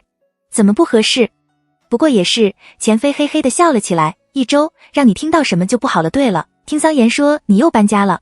段嘉许，钱飞皱眉，像个老妈子一样多叨叨了几句。不是，你这几年搬了多少回了？买个房定下来呗，不然你赚的那些钱要带进棺材里。不想在一个地儿久住，而且我也没打算一直待在颐和。说到这，段嘉许沉吟片刻，又道：提起这事儿，你顺带帮我看看南吴有没有新开盘的房子吧，就这个地段的。钱飞一愣，南吴的？你打算回来这边啊？钱飞明白过来，因为桑稚。段嘉许笑了下，又了声，小姑娘挺恋家的。我晚点帮你问问。钱飞说，不过你确定啊？那你工作咋整？这公司你不是技术入股了吗？而且发展的还挺好吧？当时怎么协议的？段嘉许没回答他的一大串问题，突然冒出了句：最近在考虑一个事儿。钱飞，什么？恰好到酒店楼下，段嘉许没再多说。他解开安全带，边打开车门，边漫不经心地说：没事儿，我再想想。怕吵到桑荣和黎平，桑稚的所有举动都小心翼翼地。脱了鞋之后，他连拖鞋都不敢穿上，也没开灯，就着手机的光回到房间里。桑稚觉得自己根本没发出什么动静，但还是把黎平给吵醒了。他刚把房门关上，还没来得及松一口气，下一刻门再次被推开。黎平的脸上还带着刚醒来的倦意。看到桑稚，他的困意瞬间散了大半。吓我一跳，你这丫头不是说明早回来吗？桑稚挠了挠头，航班太晚了，怕你们会等我。吃饭没有？你哥送你回来的。吃了，不是哥哥送我的。桑稚没撒谎，老实的说，他好像有事，让钱飞哥送我回来的。我洗个澡就睡了，你也快去睡吧。好一段时间没见了。黎平盯着他看，伸手摸了摸他的脸，叹息了声：我怎么感觉你又瘦了呀？这可大半年没回家了。桑稚摇头，没瘦，胖了2斤。整天怕你在那边过得不好，又怕你不告诉妈妈。黎平忍不住多说了几句，你还是在我面前，我才踏实一些。以后想找实习，还是在家这边找吧，行吗？他把桑荣也吵醒了。桑稚顺着应，压着声音哄着黎平，费了半天的劲儿才把他哄去睡了。桑稚快速地洗了个澡，回到房间里。他在微信上问了下段嘉许的情况，跟他说了会儿话之后，便把手机扔到一旁，闭着眼酝酿了下睡意。没多久，桑稚又睁开了眼。桑稚莫名想起了一个事儿，忽地爬下床，从床底下再次抽出之前的那个纸箱，上面被他又用胶带缠了一圈。桑稚又拿了美工刀割开，在暗淡的光线下，桑稚慢吞吞地把里边的东西都拿了出来。里边最占据空间的就是玩偶，加起来也有好几个，他放到书桌上，打算明天丢进去洗衣机里洗。桑稚拿出那个装着星星的牛奶瓶，放回窗台的位置，再往下。桑稚看到了他用手机偷拍段嘉许的那张照片，照片的边缘已经泛了黄，像素不高，但还是能看清男人的模样。那时候的段嘉许少年感还十足，穿着白色的毛衣，他低着眼，手上拿着黑色的游戏手柄，衬得他肤色更白，脸上的笑容跟现在没有多大的差别。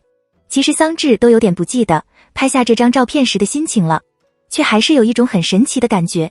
一见钟情喜欢上的男人，从年少到现在一直喜欢着的人，从找理由靠近，偷偷摸摸地隐藏心思，想在他的人生里留下痕迹，再到疏远了断，用尽全力遗忘，再到因为再次见面，所有一切都再度点燃。说起来似乎还挺美好的，他跟他的初恋，他暗恋了很多的人在一起了。可桑稚觉得他大概一辈子都不会告诉段嘉许这件事情，不会让他知道自己也曾努力的想要无所畏惧的想把一颗心送上，却因为怯懦和无力，最后还是把它藏到了最深处，藏到最后就像是消失了一样，就连他自己都再找不到，也不会让他知道。他只要勾一下手指头，他的整颗心就乱撞，瞬间冒出头来。那些所谓隐藏起来的喜欢，在他面前就成了想藏都藏不住的东西。隔天，桑稚吃完早饭回到房间，注意到桌上的玩偶时，才突然想起来。他全部抱起来，重新走出房间，喊道：妈妈，我想洗一下这些。黎平跟桑荣正坐在沙发前看电视，听到桑稚的声音，黎平抬起头往他的怀里扫了眼。啊，你这不是放起来了吗？怎么又突然拿出来了？突然翻到的，桑稚也不知道怎么解释，含糊道，感觉放着也不占地方。你放桶里吧，我一会儿给你丢洗衣机里。黎平也没多问，拍了拍旁边的位置，过来陪爸爸妈妈看会儿电视。桑稚点头，走过去坐下。说是看电视，但更多的是他们在问他假期的事情，以及他近期发生的事情。桑稚基本老实的说了，除了一些觉得不能回答的，就蒙混了过去。趁着桑荣和黎平聊天的空隙，桑稚从兜里翻出手机，恰好看到段嘉许发来的消息。醒了，桑稚。醒了，段嘉许。1532。桑稚。段嘉许。房号。桑稚。段嘉许。有空可以来宠幸我。桑稚觉得有些无语，又忍不住笑起来，回道：过2天吧。他还想再回复点什么，突然听到黎平喊他。桑稚下意识熄了手机屏幕，抬起头，呆呆地呀了声。怎么了？黎平笑着问。在跟谁聊天？这么开心？桑稚随口答。同学。黎平半开玩笑。谈恋爱了。闻言，桑荣也看了过来。直指谈恋爱了呀？桑稚舔了舔唇角，表情不太自在。觉得他的年纪也到了，所以黎平没太惊讶，只是道：什么时候谈的？给你打那么多个电话，怎么也没见你提。桑荣皱眉。真谈了。桑稚小声说。没多久。见他不太好意思，黎平安抚道：谈恋爱也没事儿，但自己要注意点，保护好自己。桑稚点头。黎平又问：你这谈的对象叫什么名？哪里人啊？你们学校的吧？读的什么专业？性格。桑荣朝桑稚招了招手，表情不太赞同。直指等毕业了再找。你这会儿谈恋爱，到时候不是得在那边定下，你这对象愿意跟你回南吴吗？桑稚有点招架不住，猛地站了起来往房间跑。不说了，我去补个眠。身后还能听到桑荣在说：跟谁谈了？我哪知道。黎平好笑道：肯定是那边认识的同学吧。这件事情桑稚还是想慢慢的循序渐进的跟他们提。桑妍的反应让他还心有余悸，但桑稚想想还是觉得桑荣和黎平那边应该不会像他这样，肯定会比他好说话一些。而且在他看来，段嘉许是真没有什么好挑剔的地方。桑稚在家陪了父母几天，不是被黎平拉出去逛街，就是跟他们去亲戚家坐坐，也没抽出时间去找段嘉许。但他这几天似乎也被以前的几个大学同学约出去叙旧，倒也不清闲。这长假期，桑稚没见桑妍回家过，时不时就听起黎平在念叨他，说这小子本就不像样，现在连良心都没有，生了条白眼狼。他跟朋友见面，别人都以为他只生了个女儿，听到有个大儿子还吓了一跳，还问是不是最近领养的。桑稚听一句，就非常贴心的在微信上给桑妍转达一句，逼得他总算找了个晚上回来。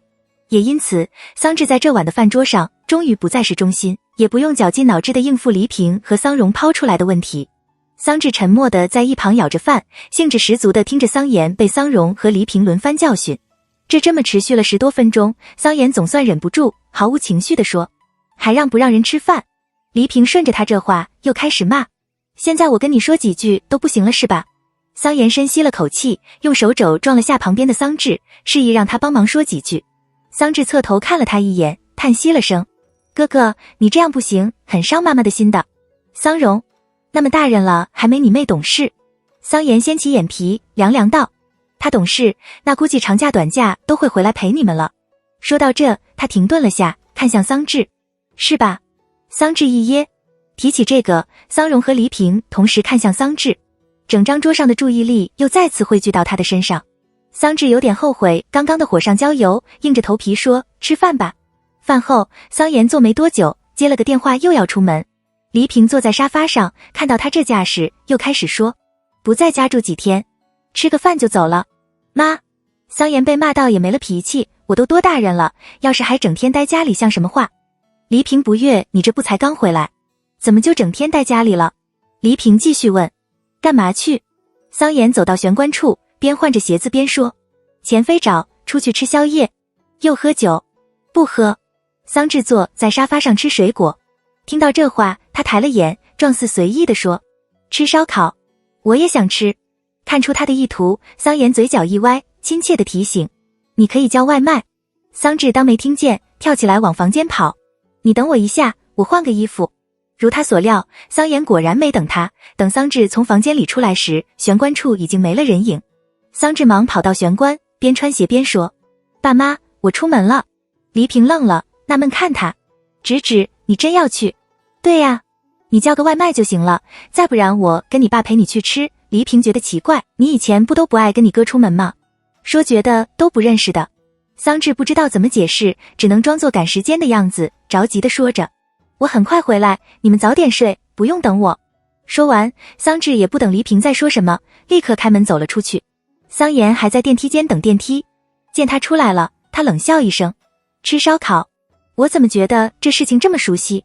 桑稚也没觉得心虚，理直气壮道：“我又不是第一次跟你出去吃烧烤，我刚想起个事儿，觉得有点奇怪。”“什么？”“我大3的时候，你说要帮我搬宿舍。”桑延侧过头，意味深长地问：“那次也是为了吃烧烤？”桑延大3，他都毕业多少年了？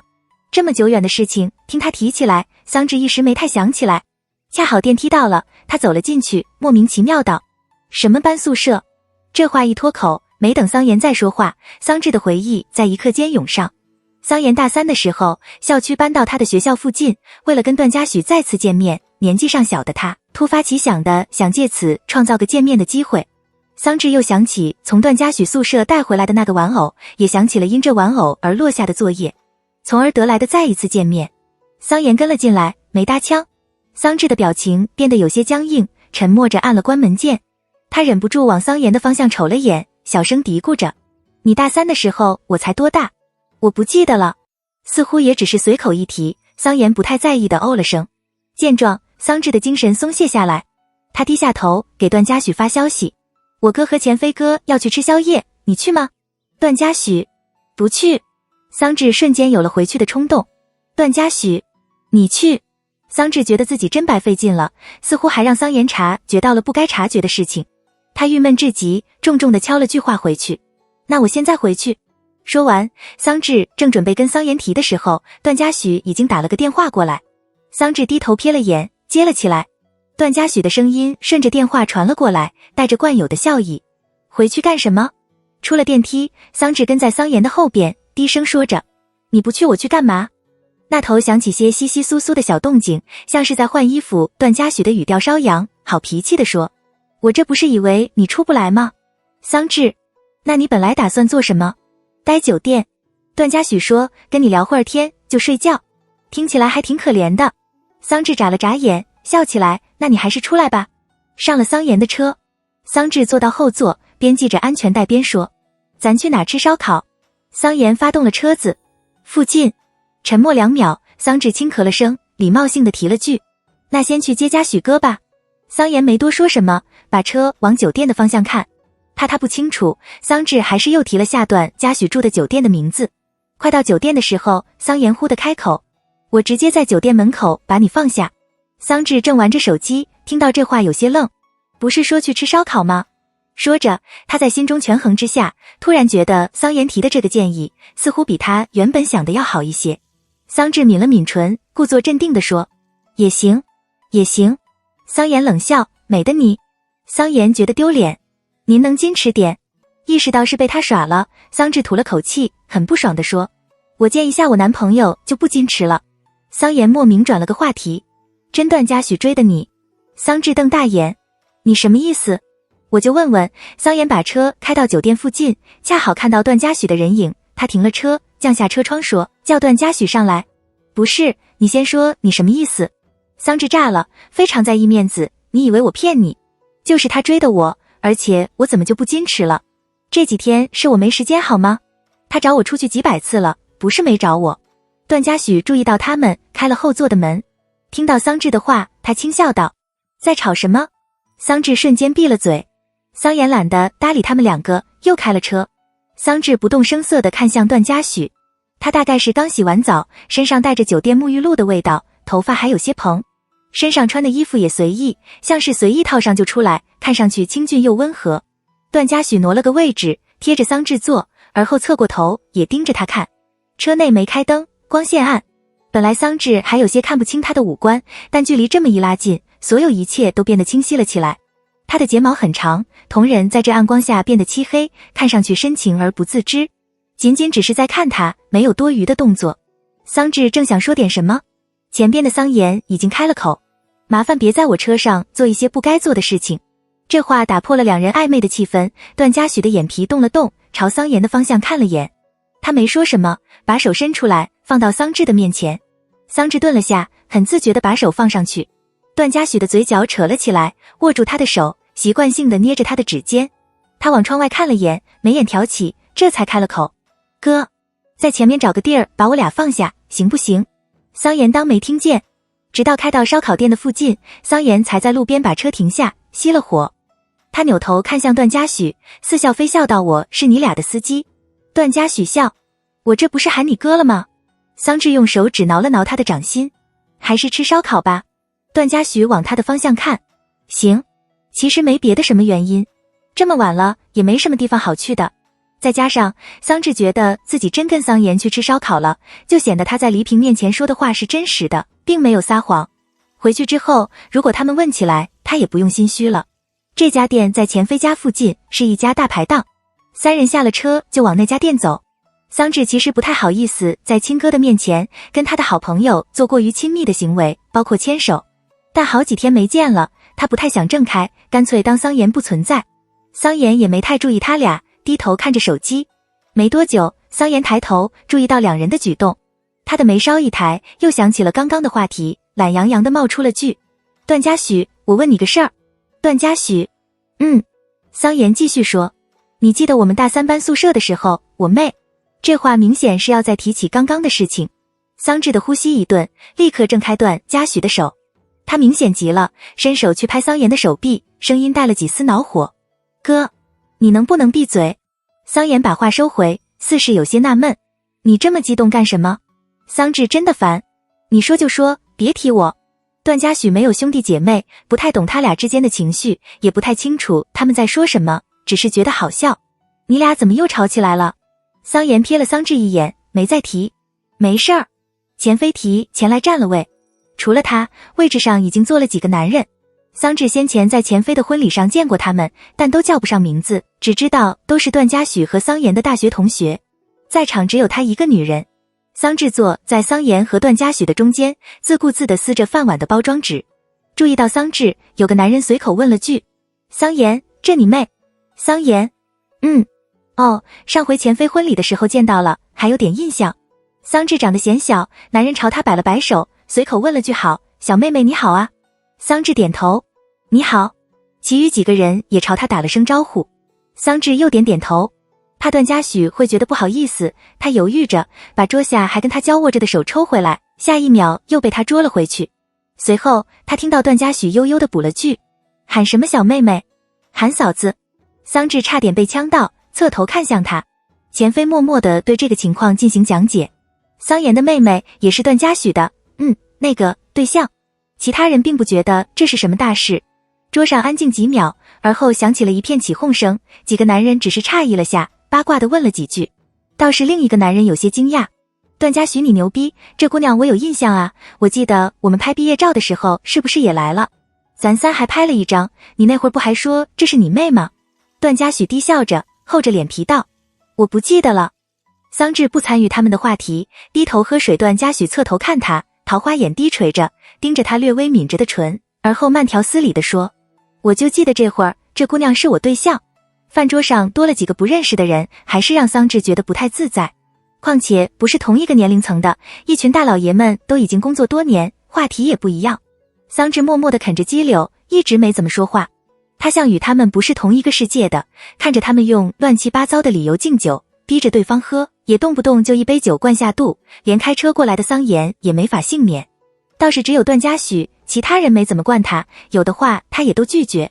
很神奇的，一杯都没有喝。桑稚也拿了一罐酒，自娱自乐地喝着。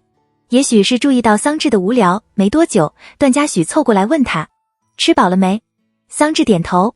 随后段嘉许站了起来，随意地扯了个理由，有个姑娘在这，其他人也放不太开，所以没留他们，只跟桑稚道了声别。桑稚松了口气，拿上背包，提醒了桑延一句，哥，你别喝太多。桑延漫不经心地嗯了声。两人到附近等公交，桑稚没喝多少，但还是上了脸。他腾出另一只手捂着脸，忽地想起刚刚段嘉许一直没喝酒的事情，也想起了这么多年，似乎也真的没见过他喝酒。之前问起来，他说是酒精过敏。桑稚莫名又想起了他说的，他爸爸酒驾撞死了人的事情。想到这，他仰头看他，迟疑地问了句，你真的酒精过敏吗？段嘉许笑道，我也不清楚。桑稚瞬间懂了，轻轻哦了声。段嘉许又道，要不试试？啊。桑稚说，你想喝酒吗？等会儿喝。桑稚完全猜不透这个人在想什么，瞬间又有种自己猜错了的感觉。这里离桑稚家并不远，坐车2个站就到了。下了车之后，两人有一搭没一搭地说着话，进了桑稚住的小区里。快走到桑稚家楼下的时候，段嘉许停下了脚步，桑稚也随之停了下来。随后段嘉许扯住桑稚往怀里带。这儿的光线昏暗，旁边停了几辆车，路道上没什么人。微风吹过，树叶发出沙沙的声响，在地面上的剪影也晃动着。他弯下腰，捏着他的下巴往上抬，声音低沉又哑，试试过不过敏。没等桑稚反应过来他的话是什么意思，段嘉许的吻就已经落了下来。他的嘴里还带着淡淡的酒味，却像是度数极高的酒，让两人都有了点酒醉的感觉，比先前的任何一次都要热烈。他的舌尖抵开他的牙齿，卷着他的舌头吮，舔舐着每一个角落，动作细腻绵长，力道却粗野。桑稚觉得嘴巴都有些发疼，轻咬了下他的舌尖。段嘉许的动作停了下，也咬了下他的嘴唇，很快就松开他。在路灯的照耀下，他的眼里像是带着光，拖长尾音说，好像不过敏。说完他笑了声，又道，我觉得还能再亲几下。桑稚咕哝道，这样哪会？沉默片刻，感觉不太行。段嘉许盯着他，用指腹蹭着他的唇角，力道不轻不重，像是想弄疼他，又怕弄疼他，感觉的每天都得见你。一天不见，被他的嘴唇蹭得通红，段嘉许又吻了上去，就怪想的。在家里附近做这种事情，桑稚还是有种怕被发现的心虚感。再走10多米就到家楼下，他总有种胆战心惊的感觉。虽然觉得这个点黎平和桑荣大概率不会出来，但他还是没让段嘉许继续送他，想就此告别。他的这个模样让段嘉许觉得好笑，但也配合着停在了原地。桑稚小跑着到家楼下，转过头注意到段嘉许还站在原来的地方，他又朝他摆了摆手，示意他快点回去。段嘉许也朝他摆了摆手，似乎是笑了下，很快就转身离开。桑稚用钥匙开了门，走了进去。他走进电梯间，按了下上行键，低着头看手机。随后桑稚听到大门又被打开，传来一阵脚步声。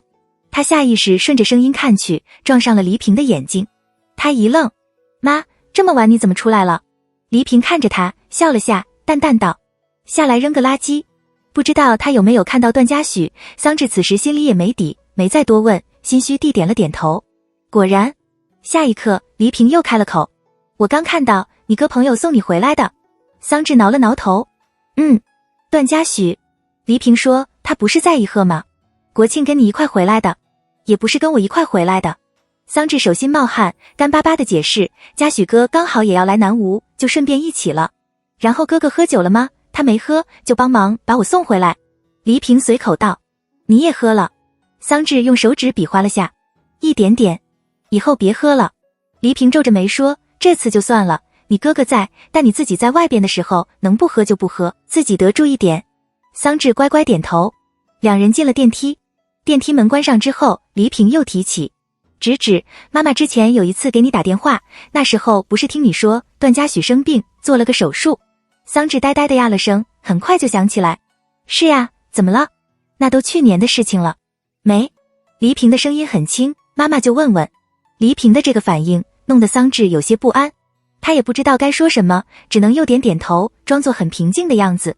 哦。狭小的电梯间内，气氛显得有些沉。黎平很平常的跟他聊着天，情绪上也没什么不妥。你俩在一鹤经常见面？就偶尔。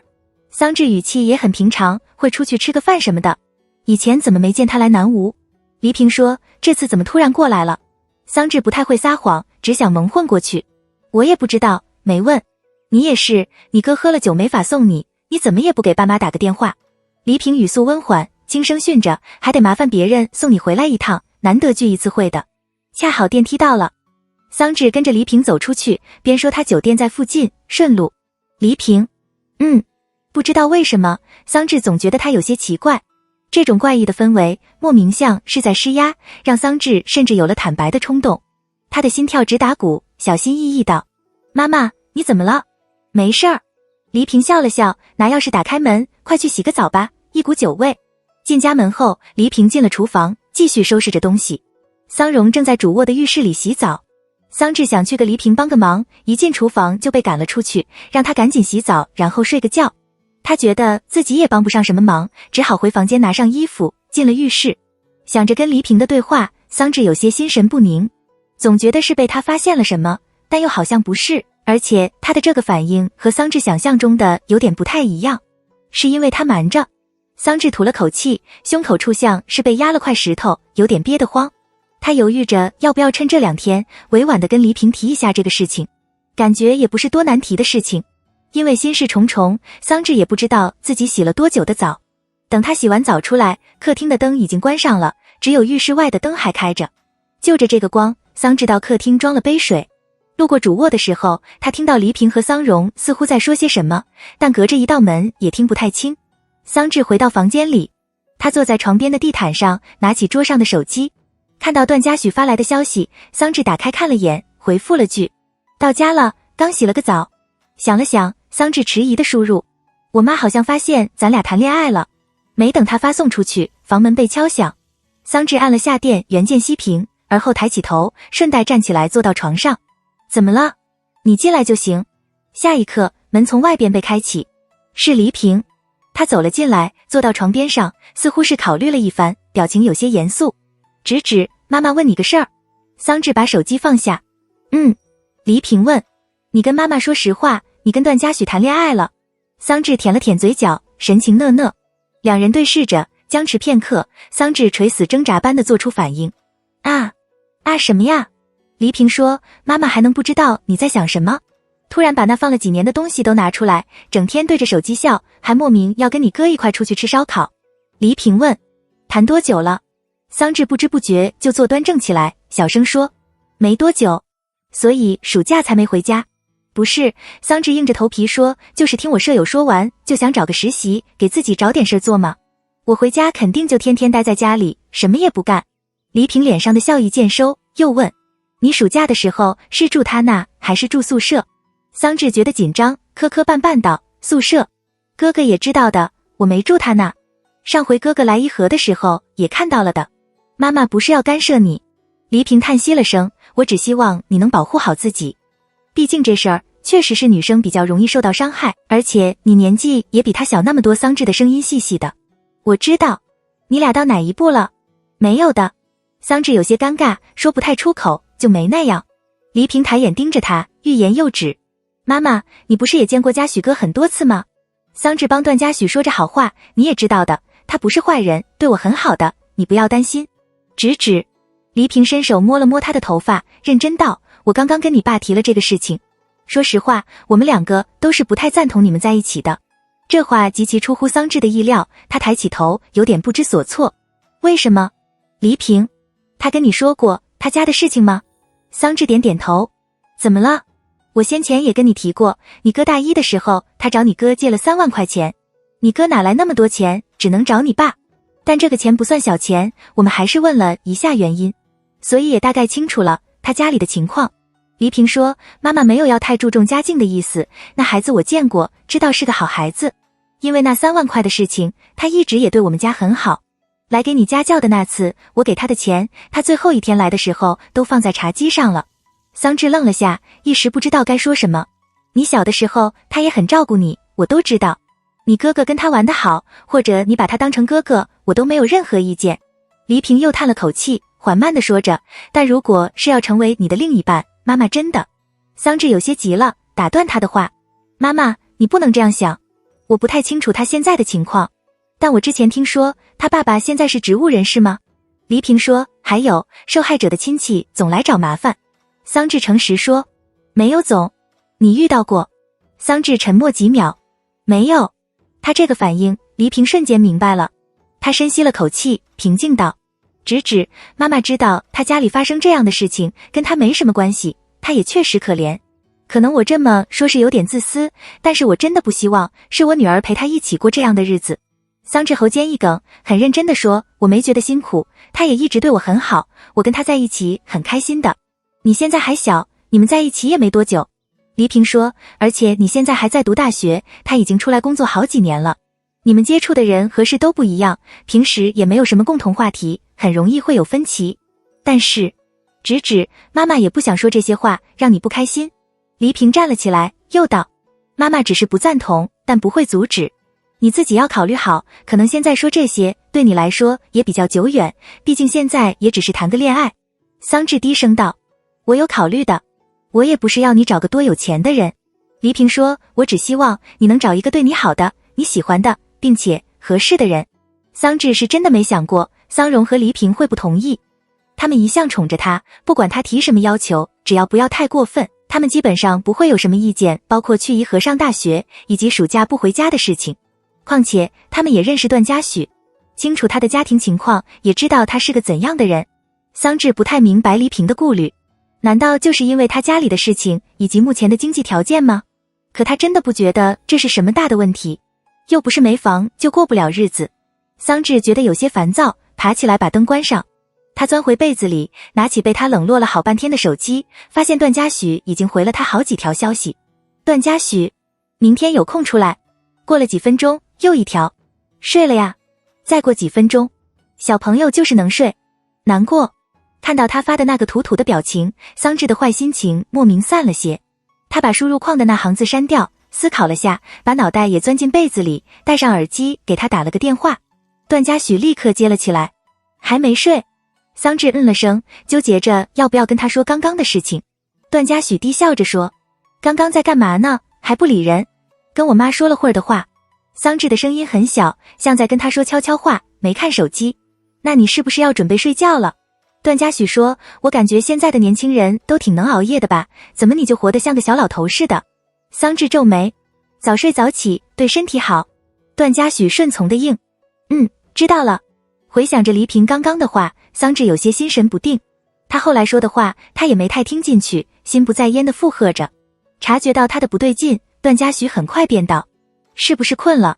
桑稚回过神，困了就挂了吧。段嘉许温和道，哥哥明天再找你。桑稚的生物钟到了，确实有些困，下意识就顺着他的话喊，哥哥，我问你个事儿。段继续愣了下，笑出声，我小时候在被子里待久了。桑稚有点透不过气，把脑袋冒出来，就咱俩刚认识的时候，你就对我挺好的，是为什么？段嘉许似是想不太起来了。我那会儿对你好吗？挺好的呀。桑稚很认真地想，嘀咕道，就前飞哥和俊文哥加起来，再加上我哥吧，都没你对我好。那估计是你小时候也对我挺好。顺着电流过来，他的声音多了几分磁性，半开玩笑，也可能是我人本来就挺好。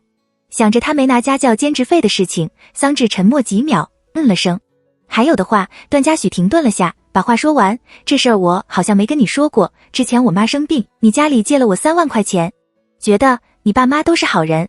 段嘉许似乎也没觉得难以启齿，话里带着笑意，所以也得对你好点。结果桑稚还是没能说出口，没能跟段嘉许说出他父母不太赞同他们2个在一起的事情。但想了一晚上，桑稚其实觉得这并不是什么大问题，只要他在黎平面前多说点段嘉许的好话，在桑荣面前多撒几次娇，这事情估计也就这么过了。隔天早上，桑荣又跟桑稚说了一些话，之后也没再提。黎平确实也没太阻止，桑稚提出要出门，虽然没有明确说是去找段嘉许，但黎平也没拦着，只是像平时一样嘱咐他早点回家。桑稚也一直没在段嘉许面前提这个事情。段嘉许提过一次，要不要上门跟桑荣和黎平问个好，但黎平刚说了那样的话，桑稚觉得现在还不是最佳的时机，怕他知道了会不开心，还是拒绝了。这个假期就这样过去，觉得一来一回挺麻烦的，加上桑稚也没什么行李，所以他没让桑延送。7号中午，2人到附近坐机场大巴，直达了机场。过了安检，到候机厅等待。桑稚没睡午觉，此时有些困，百无聊赖的打开之前下载的密室逃脱游戏来玩。他不太擅长玩游戏，有时候卡一个点能卡半天。段嘉许在一旁看着他玩，时不时说几句提醒他一下。一个关卡得他提醒好几次，桑稚才过关。完了机关之后，他忽地放下手机，莫名发起脾气。不玩了。段嘉许觉得好笑。怎么了？你是不是玩过？桑稚把手机丢到他的腿上，不悦道：你这也太奇怪了，我都还没点下个场景，你就知道线索在哪里了。段嘉许拿起他的手机，吊儿郎当道：这游戏我公司开发的。桑稚没了解过这方面的事情，但连他做过什么游戏都不知道，也有些心虚。他瞅他一眼，默默地把手机拿了回来。那你别说话。段嘉许眉梢一抬，没再多言。过了几分钟，段嘉许开了口，但这次却不是说游戏的事情，漫不经心地：对了，你哥昨天给我打了个电话。桑稚抬眼，他又干嘛？就说了8个字。段嘉许的手搭在桑稚座椅的椅背上，一字一顿道：我毁了我妹的一生。然后他就挂了。桑稚莫名其妙：你别管他。段嘉许轻笑了声，低下头继续看他的游戏进度。你以前玩不玩游戏？不怎么玩。桑稚老实道：没什么兴趣。那你之前那个网友？段嘉许若有所思道：怎么认识的？你那个年纪估计都是。说到这，段嘉许扭头看了他一眼，似笑非笑道：游戏里的结婚对象。桑稚也想不到能通过什么途径认识人，只能含糊地应了声：段嘉许。哪个游戏？他这锲而不舍，什么事情都要刨根究底的问的毛病，什么时候能改？桑稚勉强说出一个自己玩过的游戏：冒险岛。段嘉许散漫道：哦。沉默下来。桑稚继续玩着手里的游戏，没过多久就听到了登机的广播声。与此同时，旁边的段嘉许又冒出了2个字：哪天？桑稚站了起来，看向他。啊！段嘉许长睫抬起，一双桃花眼与他对上，他的唇角向上扯，一改平时不正经的模样，把话说完上去，把婚礼一下。桑稚安静3秒。我连账号都不记得了。段嘉许也站起身，把放在旁边的行李拿了起来。听到这话，他的眉尾稍提，沉吟片刻后，温和又缓慢地冒出了句：那你想想。说完，段嘉许牵着他往队伍的后头走去。其实桑稚也没怎么玩过这个游戏，初中的时候被殷真如怂恿着注册了个账号，玩了几次之后，觉得确实不太感兴趣，就把游戏卸载了，连玩法和规则都没怎么摸清。桑稚抬头瞅了他一眼，很快又低下头，装作没听见。段嘉许从口袋里把2人的登机牌拿出来，提醒道：听见没有？桑稚的语气带了点应付。哦。段嘉许把登机牌递给他，像个极其难缠的狗皮膏药一样，继续说：离完给男朋友截个图，证明一下。桑稚的头皮发麻，瞬间改了口：我真想不起账号了。闻言，段嘉许的眼睫抬起，盯着他看了好一阵，不轻不重地嗯了声。你干嘛？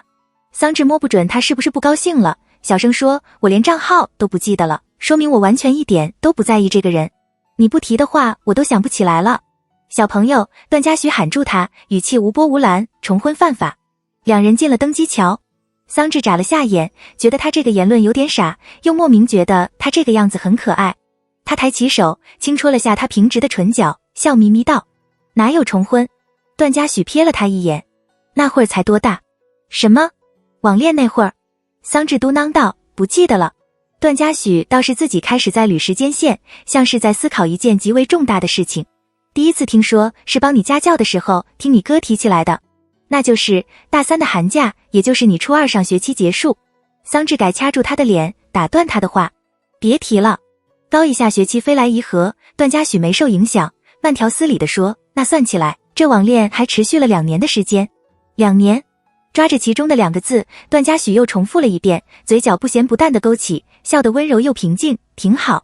2人找到位置，桑稚坐到了靠窗那一侧，边系着安全带，边看着段嘉许把包放到行李架上。他低下眼，想着段嘉许刚刚在候机厅说的话，给桑岩发了条微信：“哥，你昨天给嘉许哥打电话干嘛？”发送成功后，桑稚也没等他回复，直接关了机。同时，段嘉许把行李放好，在他旁边坐下。他的眼眸垂下，没主动说话，凑过来检查他的安全带，而后才收回视线，安分地坐在位置上，不像平时那样动不动就凑过来逗他几句，跟他闹着玩。桑稚觉得这种感觉还挺神奇。他此时心头涌上来的不痛快，都是因为一个根本不存在的人，又或者其实也可以说就是他本人，但他自己毫不知情。桑稚没怎么见过他吃醋，所以他的这个反应还是让他感到很新奇和愉悦。他的眼睛弯成月牙儿，伸手去勾他的手指，像是在哄他。段嘉许靠在椅背上，眼皮缓慢抬起。没多久，他的掌心收拢，捏住他的2根手指，漫不经心地把玩着。虽然是2年，桑稚眨了下眼，顺着这个时间开始编，但我都没怎么跟他说过话的，就偶尔玩电脑的时候，在游戏上说一下话。段嘉许没吭声，桑稚强调，所以我也没投入什么感情。没事儿，段嘉许明显不信，但笑道：“小姑娘多谈几次恋爱也没什么不对。”桑稚瞬间想起自己第1次来颐和，在机场哭了半天的模样，看上去确实不像是没投入感情。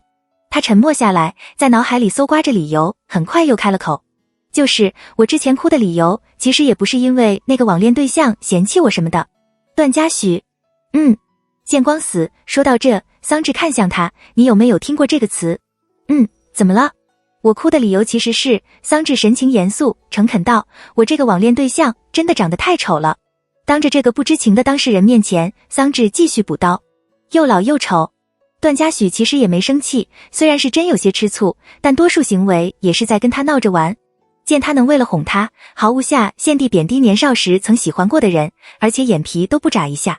虽然这样的心理不太好，但段嘉许的心情还是因此瞬间变得非常愉悦。段嘉许眉眼含笑，凑到他耳边问：“真那么丑？”桑稚点头：“还能丑到我们止哭啊？”那多看看哥哥。段嘉许揉了揉他的脑袋，拖腔带调道：“肯定只笑不哭。”在此刻，桑稚第1次有了种碾压他智商的感觉。他抿了唇，收敛着嘴角的弧度，装作听不懂他的意思，一本正经地问：“为什么？”段嘉许又说一遍：“看我。”桑稚乖乖抬眼盯着他的脸。下一秒，段嘉许笑起来，捏了下他的梨窝：“你看，这不就笑了？”几小时后，飞机到达颐和机场。桑稚打开手机看了眼，发现桑岩还没回复他。他也没太把这事情放在心上，跟段嘉许坐上机场大巴，然后又转了次地铁，坐到颐和大学附近的地铁站。跟段嘉许在外边解决了晚饭，桑稚没再闲逛，直接回了宿舍。这个假期，宿舍有3人回了家，只有于心没回去。桑稚回来的早，此时宿舍里只有于心1人，另2个人都还没回来。桑稚跟他打了声招呼，随后打开书包，把包里的东西都拿了出来。于心正看着剧，边跟他聊天：“早知道我也回去了，这1周一个人在宿舍真的太无聊了。你暑假都怎么熬过来的呀？”“就是累。”桑稚用手被擦着额间的汗，随口道：“每天下班回来，除了躺床什么都不想干，连觉得无聊的时间都没有。”“于心，你这实习让我对实习有了恐惧。”桑稚坐到位置上，拿出手机看了眼，其实也还好，就一开始不太习惯，之后就好很多了。段嘉许没找他，倒是桑岩回复了一条消息，还是一如既往的语音条。桑稚随手点开，桑岩没说，懒得说，没那闲工夫。桑稚有点懵，没说什么。过了一会儿，桑岩又发来一条语音：“知道是段嘉许追的你，他跟他是不是不在同一个频道？”既然桑岩没明说是什么事情，那肯定也不会太严重。桑稚没再管他，直接把这事情抛却脑后。放了个长假，段嘉许回到公司，开始处理着积压了一段时间工作，连着加了好一段时间的班。除了上课，桑稚也继续准备着比赛的事情。因为各有各的事情，两人见面的频率减少了些，偶尔会一起出去吃顿饭，但也只有周末的时候才能长时间待在一块。等段嘉许闲下来了，他会来陪他上课，也会陪他参加一些聚会。他会假装自己是其他学校的大学生，跟他的同学们打招呼。课少的时候，桑稚会到段嘉许公司楼下的咖啡厅等他下班。不知是碰巧还是对方刻意为之，桑稚还在附近见过几次江颖，但他似乎也只是路过，没过来跟桑稚说话，之后遇见的次数也就少了。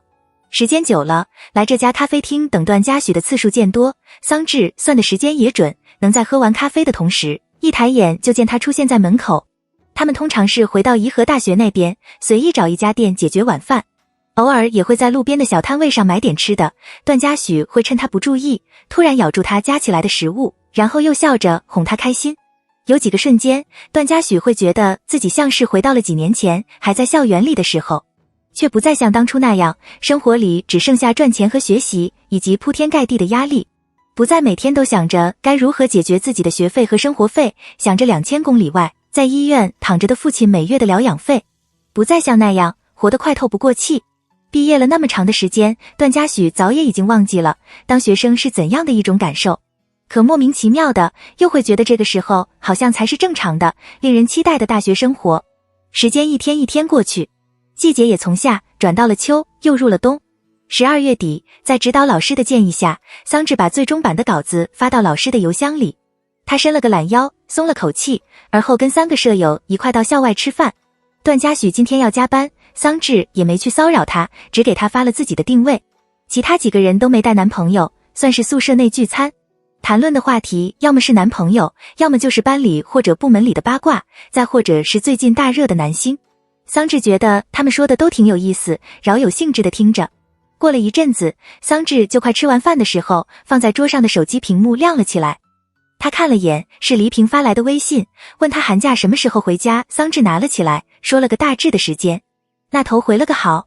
桑稚想了想，像平时一样，随意的跟他提起了几件今天发生的事情。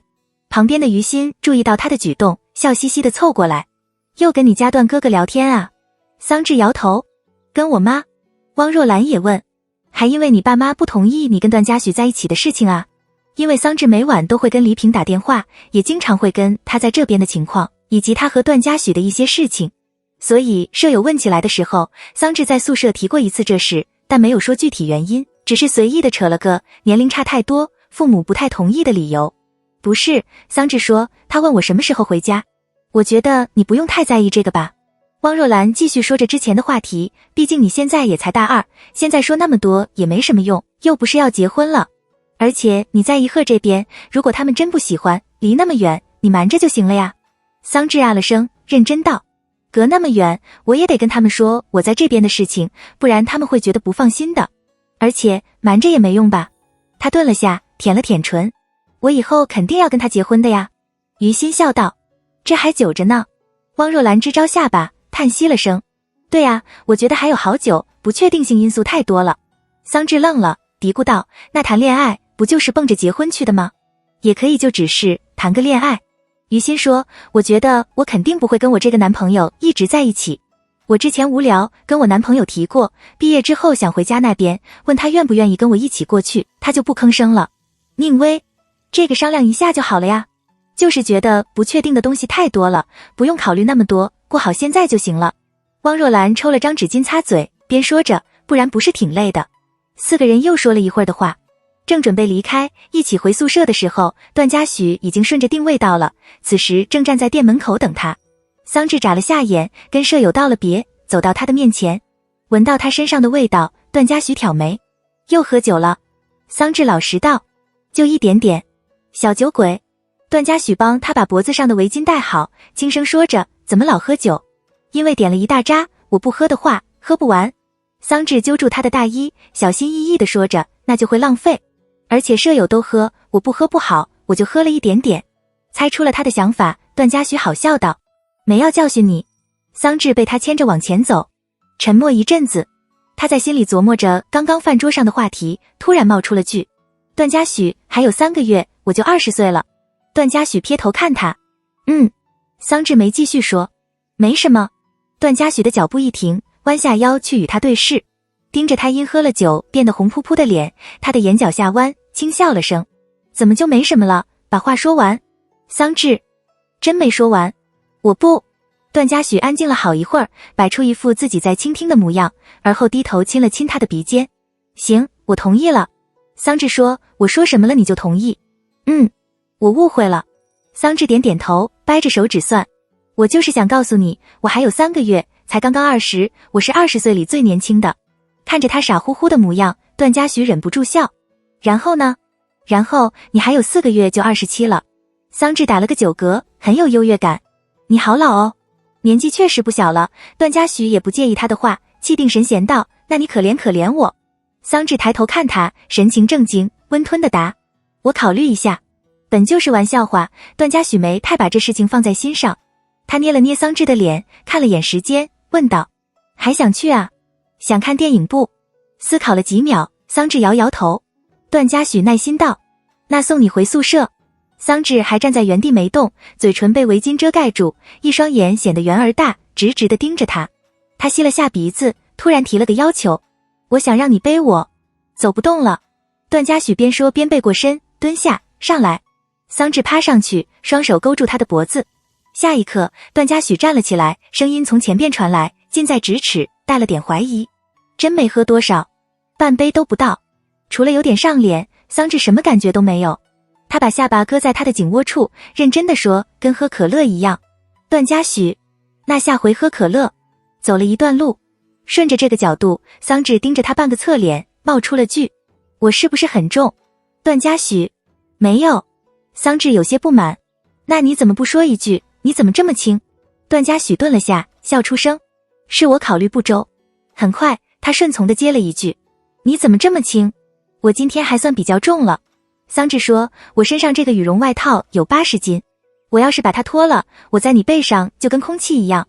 段嘉许忍着笑道，现在也差不多。又走了一段路，桑稚喊他，段嘉许，我今天把我那作品交上去了。桑稚跟他说着今天的事情，嘀咕着，就我最近一直在弄的那个比赛，每天都在改画稿，我都改到要吐了。段嘉许问，过了吗？桑稚说，不过结果没那么快出来，应该要等到下学期。那这段时间休息一下。我想拿奖。我听他们说，这个比赛含金量很高的，颁奖的时候会有好多大企业过来，说不定就被看上了。桑稚碎碎念，然后我毕业之后的日子是不是就很明朗了？朝9晚5，月收破万。段嘉许，不打算读研啊？不读吧。桑稚的语气有些郁闷，但我觉得我肯定拿不到奖的，厉害的人太多了。我感觉我画得像屎。闻言，段嘉许回头看他，小姑娘说话文明点。桑稚抬眼跟他对上视线，他的眼睛眨了下，往前凑了些，探头去亲他的侧脸。见他一愣，他的嘴角弯起，又亲了一下。还会用美人计了呀？段嘉许眉眼微敛，低笑着问，我这么背着你，是不是影响你发挥了有一点？桑稚这才注意到，已经让他背了好一段时间了，你累不累？要不我还是下来吧，不用你背了。这才走多久？段嘉许调侃道，我也没那么老吧，不至于背你走2步路就没劲。听到这话，桑稚沉默了下，很快便解释，我没觉得你老。段嘉许，是吗？我都跟你开玩笑的。不知道是想到了什么，桑稚把脸埋到他脖子处，声音渐渐变轻，重复着，我没觉得你老。听出他的语气有了变化，段嘉许又侧头看向他，怎么？桑稚稍稍抬了眼，盯着他的侧脸，鼻子莫名一酸。他忽地想到了这段时间，不管他怎么跟黎平说，那边都保持着一副不明确的态度。想到了在一起的那一天，段嘉许自嘲般的跟他说着，怕你介意，可明明跟他没有任何关系，明明一点都没有，他却要因此而把自己置于一个比正常人都低的位置，也要为此遭到不公平的待遇。如果他知道黎平的想法，他肯定会很不开心的吧。桑稚的眼眶渐渐泛红，他用力抿了抿唇，再次低下了头，声音带哽，我没觉得你老，我是觉得我太小了。段嘉许没反应过来，什么？尽管他并不这么认为，但所有人都觉得他还太小了，觉得他跟段嘉许在一起只是一时冲动，完全没有考虑过未来，觉得必须得提醒他，让他能看清这条路可能并不适合他走。如果他再大一点，他大学毕业了，有了稳定的工作和收入，开始经济独立，做任何事情都能只依靠自己。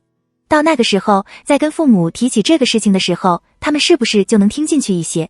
是不是就能相信他其实都有考虑过，没有太放在心上，只不过因为他认为那些因素全部都只是一些微不足道的事情，对他们的关系没法撼动半分。从以前就盼着长大，到现在依然盼着长大。这7年的距离像是个永远追赶不上的东西。我为什么是19岁？桑稚没忍着，眼泪掉了出来，啪嗒啪嗒往下砸。我能不能是29岁？我不想那么小。现在的他，除了努力学习，给未来铺个好一点的路，别的什么都做不到。感觉到脖子处的湿润，段嘉许皱眉。怎么了？我29岁的时候应该会挺有钱吧？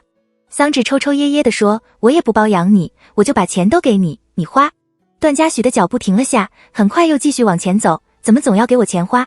那你不就可以过得轻松一点？段嘉许笑道，我现在过得也不累。你哪里不累？桑稚的眼睛湿漉漉的，伸手去摸他的脑袋，你老是要加班，还老是熬夜，黑眼圈那么大个，掉好多头发。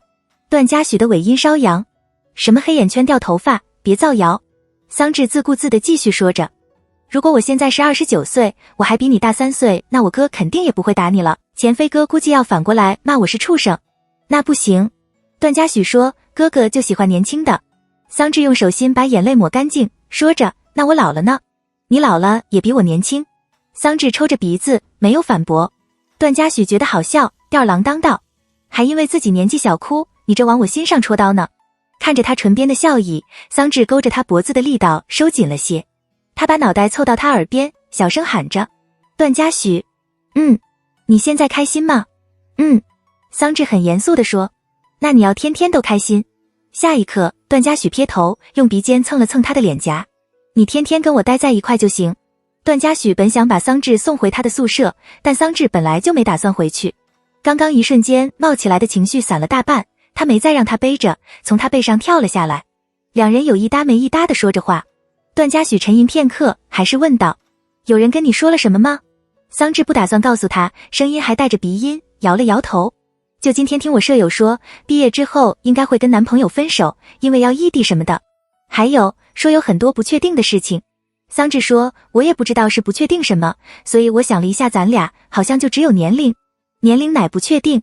就是，桑稚慢吞吞的编，你带我出去见人，会不会不好意思说这个是你女朋友？因为你说完之后，别人可能会有，哇，我还以为这是你女儿的反应。习惯了，他总喜欢夸张了说。段嘉许笑了出声，还行吧，我觉得这样听起来。桑稚，还挺有面子的。来段嘉许家住过不少次，桑稚在这边放了不少衣服，所以也不用回宿舍去。他最近没什么事情，课程已经接了大半，只剩下即将到来的考试周。进了主卧，桑稚从衣柜里拿了套换洗衣物。注意到时间，他习惯性的给黎平打了个电话，聊了几句之后，很快便挂断。桑稚坐在床上发了一会儿的呆，而后吐了口气。他起身，边想着事情，便进浴室里洗澡。出来之后，他拿起手机，犹豫着给桑延发了条微信，哥哥，你帮我个忙吧。桑延没立刻回复，他等了一会儿，把手机放下，用毛巾擦着头发，回浴室里把头发吹干。此时时间也不算晚，刚过9点。在房间里，桑稚还能听到段嘉许在客厅看电视的动静。他出了客厅，打算跟他待一会儿，到点了再回房间睡觉。段嘉许也刚洗了澡，他倒是没看电视，只是开着声音，手里拿着手机，像是在玩游戏。桑稚爬上沙发，凑到他旁边看，他也看不太懂他在玩什么，闻到他身上浅淡的薄荷味，随口说了句，我还挺喜欢你这个新沐浴露的味道。段嘉许了声，什么牌子的？桑稚又道，我也想去买一瓶。为什么买？听到这话，段嘉许掀起眼皮，拖腔带调道，闻我身上的不行。下一刻，段嘉许握住他的手，往怀里扯，他的喉咙里含着笑，调整了下姿势，抱着他继续玩游戏。给你靠近一点闻。桑稚瞬间背对着坐在他怀里，他的动作停了下，没说什么话，乖乖地盯着他手里的手机，看他玩游戏。他的手长得好看，手指修长分明，修剪得整齐，看起来很干净，指甲上有小月牙，泛着光泽。手上的动作熟稔又快，只看一双手，玩游戏的样子也格外赏心悦目。桑稚没玩过，有些操作看不懂，时不时会出声问几句。段嘉许也没认真玩，他问起来，他就耐心地解释。狭小的客厅内，大多数时间都是安静的。渐渐的，段嘉许的动作慢了下来。新一局结束后，桑稚正想起身回房间拿手机，也去下载这个游戏来玩玩。还没等他有动静，段嘉许的手一松，手机便滑落，砸到他大腿上，又顺着掉到了沙发旁的地毯上。伴随而来的是，他落到他后颈处，温热而又细碎的吻。段嘉许的呼吸声变得粗重，掌心下滑，从他的睡衣里探进去，揉捏着他肚子上的软肉。他的气息喷在他的皮肤上，又痒又麻，吻渐渐下滑，带了力度。桑稚的脑袋空白，下意识回了头。像是如他所料，下一秒，段嘉许扶着他的脑袋，吻住了他的唇，舌尖往里探，力道渐渐加重，带了点刺疼感。不知过了多久，他的另一只手收了回来，不动声色地把他衣服的下摆整理好，慢慢地平复着呼吸。段嘉许与他对视了好半晌，眼眸的颜色加深，含着欲念，声音低沉又哑。要不是怕吓到你。像是无从发泄，他的唇继续向下滑，用力咬住他的锁骨，舔舐了下。你现在都哭了多少回了？也许是不是因为室内暖气太足，段嘉许身上的温度渐渐升高。他的指尖从他后背上滑过的地方像是被他点燃，灼烧起来。段嘉许的手抵在他的后颈处，力道不轻不重，却莫名显得强势。不知不觉间，桑稚从背对着他坐着，变成跨坐在他的身上。他的手也不自禁地往上，搁在他的肩膀处，捏住他的衣服。滚烫的唇还停在他的锁骨处，加重力道啃咬着。桑稚所有的感知都被他侵占，只能看到他鸦羽般的眼睫，冷白的皮肤，耳边也只剩下听到他的喘气声，近得像是贴在他的耳际，性感又勾人，拉着他向下陷，沉沦其中。段嘉许的吻从锁骨向上，一下又一下地亲着他裸露在外的皮肤，吮着他的耳垂，继续往上，咬住他的耳骨，带来极为陌生又令人难耐的感觉。可桑稚并没有半点抗拒，只想更靠近一些，要的更多一些。他的脑袋里别无他想，觉得无所适从，不知道该做出什么反应，只知道依附着他，抱着他的力道也渐渐加重。所有一切在此刻变得真切，令人无法忽视距离在拉近。段嘉许扶着他的后背，往自己的方向摁，想要把他塞进自己的身体。而后，桑稚突然感觉到身下坚硬又滚烫的东西抵住。他吸着鼻子，思绪还有些茫然，目光下意识往下看。下一刻，段嘉许的动作也停了下来，两人的视线对上。他的眉间含着浓郁的情意，眼眸深邃，像是染上了墨，嘴唇的颜色艳丽，还带着极为暧昧的水色。喉结轮廓分明，上下滑动着，线条极为好看。睡衣的扣子也在不知不觉间解开了几个，露出大片的胸膛，像在明目张胆的勾引。段嘉许的嘴角扯了起来，抓住他的手腕，缓慢地往下带。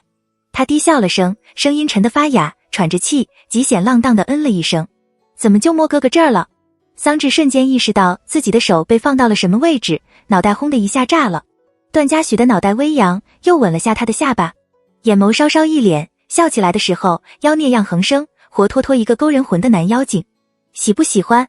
之后段嘉许也没再有别的动静，脸埋在他的颈窝处，呼出来的气极为灼热。半晌，他忽地站起身，就着这个姿势把桑稚抱了起来，回了他的房间。段嘉许把他放到床上，俯下身与他平视，而后指腹用力蹭了下他的唇角。提醒你一下，今天记得锁门睡觉。说完他便出了房间。桑稚还处于刚摸到了他某个位置而丢了魂的崩溃状态。他抬起眼，盯着被轻轻关上了的门，一时间没什么动静。没一会儿，桑稚从床上爬起来，轻手轻脚地进了房间的浴室里。他对着镜子照了照，发现左边锁骨往上的位置都印上了细细碎碎的红痕。桑稚想了想，把睡衣下摆掀了起来，被他捏了几下的肚子也红了一块。桑稚盯着镜子里的镜子，在原地发了好一会儿的呆。他抿了抿唇，从浴室里出来，而后贴在房门上听了下外边的动静，只能听到淅淅沥沥的水声。桑稚打开一道门缝，往外看了眼，发现段嘉许又进了浴室里，听着动静应该是在洗澡。因为出了汗吗？把门关上，桑稚回到床上躺着。桑稚习惯性的把自己埋进被子，又回想着刚刚的事情，然后没忍住打了个滚，瞬间掉到了地上，但被被子裹着也不太疼。他站起来，把被子扔回床上，拿起桌上的手机。桑稚想上网页查点东西，没等他点开浏览器，突然注意到桑岩已经回复他了。桑稚又想起了这段时间在烦恼的事情，情绪敛了不少，带了点求助的意思。爸妈知道我跟嘉许哥在一块了。桑延很冷漠。哦，桑稚，但他们不太同意。桑延，因为老。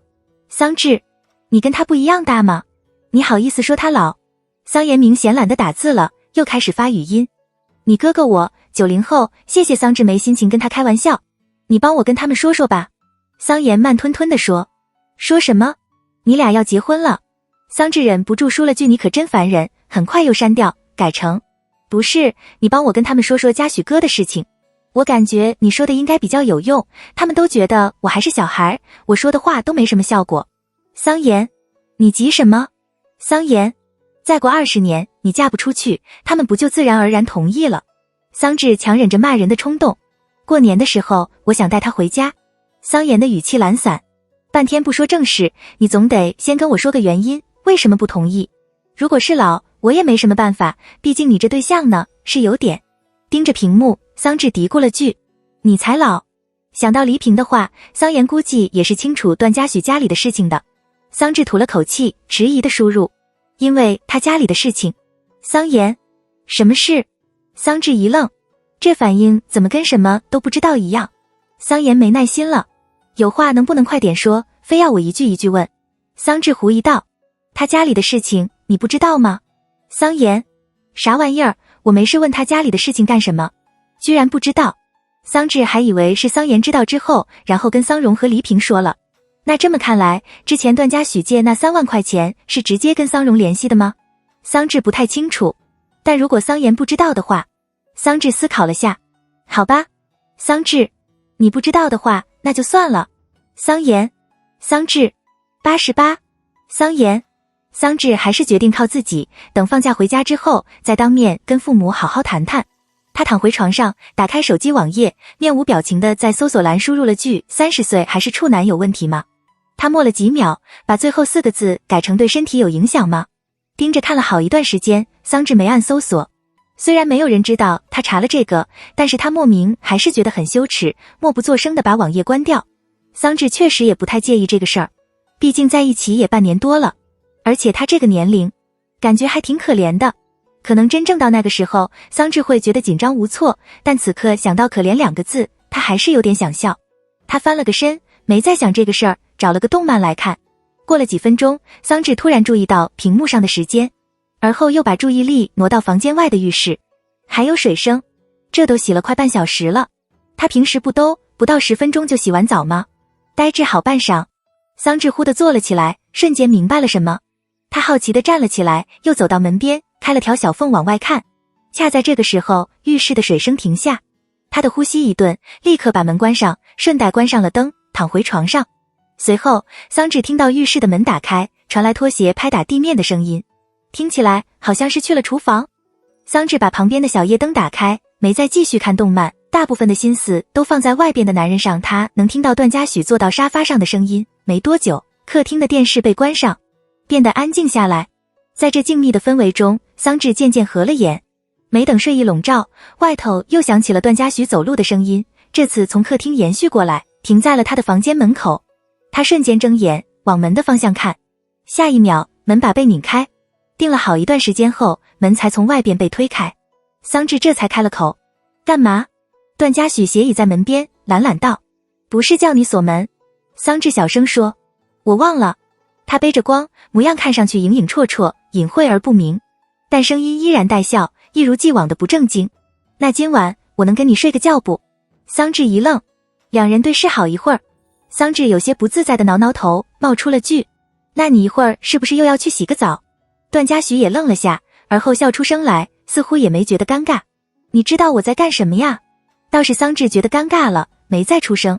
很快，段嘉许站直起来，走到床边，站定到桑稚的面前。他能闻到他身上多了点烟草味，混杂着薄荷的味道，格外好闻。段嘉许弯腰吻了吻他的额头，吓到你了？桑稚默了几秒，老实说，没。这样啊？段嘉许低笑着，话里带了几丝调侃的意味，那我下次可以得寸进尺一些了。睡吧。等他出去后，桑稚躺了回去，想着得寸进尺的意思。他伸手摸了摸自己的肚子，突然把自己的领口往前拽，扫了一眼。他的表情有些复杂，似乎有点过于平了。但段嘉许的身材还挺好的，还有腹肌，肩宽窄腰大长腿，那不就显得他……哎，桑稚松开手，郁闷地钻进了被子里。周末一结束，桑稚回了学校。先前出的奖学金的名单里有他，钱在月底到了账，还有他暑假时实习的工资也早已经转到他的卡里。银行发来了短信，桑稚盯着上边的金额，莫名觉得膨胀。接下来的时间，桑稚又过上了每天泡图书馆的生活，直到考试周结束。因为他要复习，两人这段时间见面的次数也少，所以他也没立刻回南吴，订了晚2天的机票，在段嘉许家里待了2天。临回去的那个晚上，桑稚想起个事儿，主动问道：“你今年新年怎么过啊？”“在家看春晚。”段嘉许说，然后等你找我聊天。桑稚啃着薯片，小心翼翼地问道：“你要不要来南吴，咱们一块过年？如果你不想去我家，我就等时间晚点的时候偷偷跑出来。”段嘉许挑眉，捏了捏他的脸：“我到时候看看吧。”距离新年还有半个月的时间，桑稚怕没票了，嘀咕道：“那你要快点想，如果你懒得动，想待在一鹤也没事，反正我会每天找你的。”“行。”段嘉许笑，记得每天。桑稚订的是隔天一早的飞机。早上6点，桑稚就被段嘉许叫醒。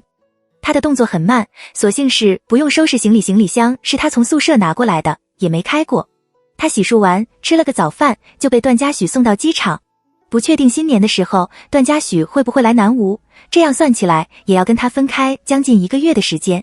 桑稚是真觉得舍不得，到机场之后也没立刻过安检，缠着他说了好一会儿的话，像个小大人一样嘱咐了他好些事情。段嘉许饶有兴致地听着。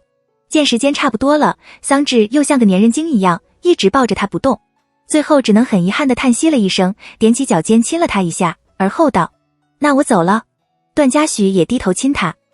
“你记得快点考虑。”桑稚说，“不然机票就没了。”段嘉许：“我知道。”桑稚眨了下眼，补充道：“我希望你过来的。”“不过你也不要因为我的话有压力。”桑稚说：“你不过来，我也能跟你视频。”段嘉许笑：“还走不走了？这不就走了？”桑稚有些不悦，就说几句就嫌我烦。再不走，段嘉许停顿了下，盯着他圆而亮的眼，突然很想把他的梨窝吃掉。他轻叹了声，低喃道：“我就真不让你回去了。”下飞机的时候刚过11点，桑稚不清楚桑延会不会来接他，在家里的群里说了一句：“我到机场了。”随后他便去拿托运的行李。在看手机的时候，桑延已经在群里回复，跟他报了自己的位置。桑稚拖着行李箱出去，四处看着，很快就看到他的身影。桑稚走过去喊道：“哥！”桑延扫了他一眼，接过他手里的行李箱，情绪不太好的嗯了声。桑稚跟着他，随口问：“你昨天不是说不来接我，让我自己打车吗？”“呵呵，干嘛？你自己问问段嘉许，他是不是有毛病？”桑延一身的起床气，按捺着火说：“从8点就开始给我打电话，每隔10分钟打一个，我开静音，他就给我叫外卖。”桑稚有点想笑，帮段嘉许说话，他可能就是单纯的想请你吃个早饭。还备注的。桑延冷笑，非常顺畅的把那段话背了下来：“我男朋友发烧，3天联系不上人，我在外地无法赶回来，请务必将他叫醒吃饭，谢谢。”桑稚问：“然后呢？”“你嫂子。”桑延看向他，凉凉道：“去开的门。”这样听起来好像是有点对不起他。桑延的神情带了几丝困倦和烦躁，步伐大而快。桑稚只能小跑着跟着他，硬着头皮说：“那他也不知道你跟你对象住一块吗？而且这肯定不会误会的吧？”桑延没吭声。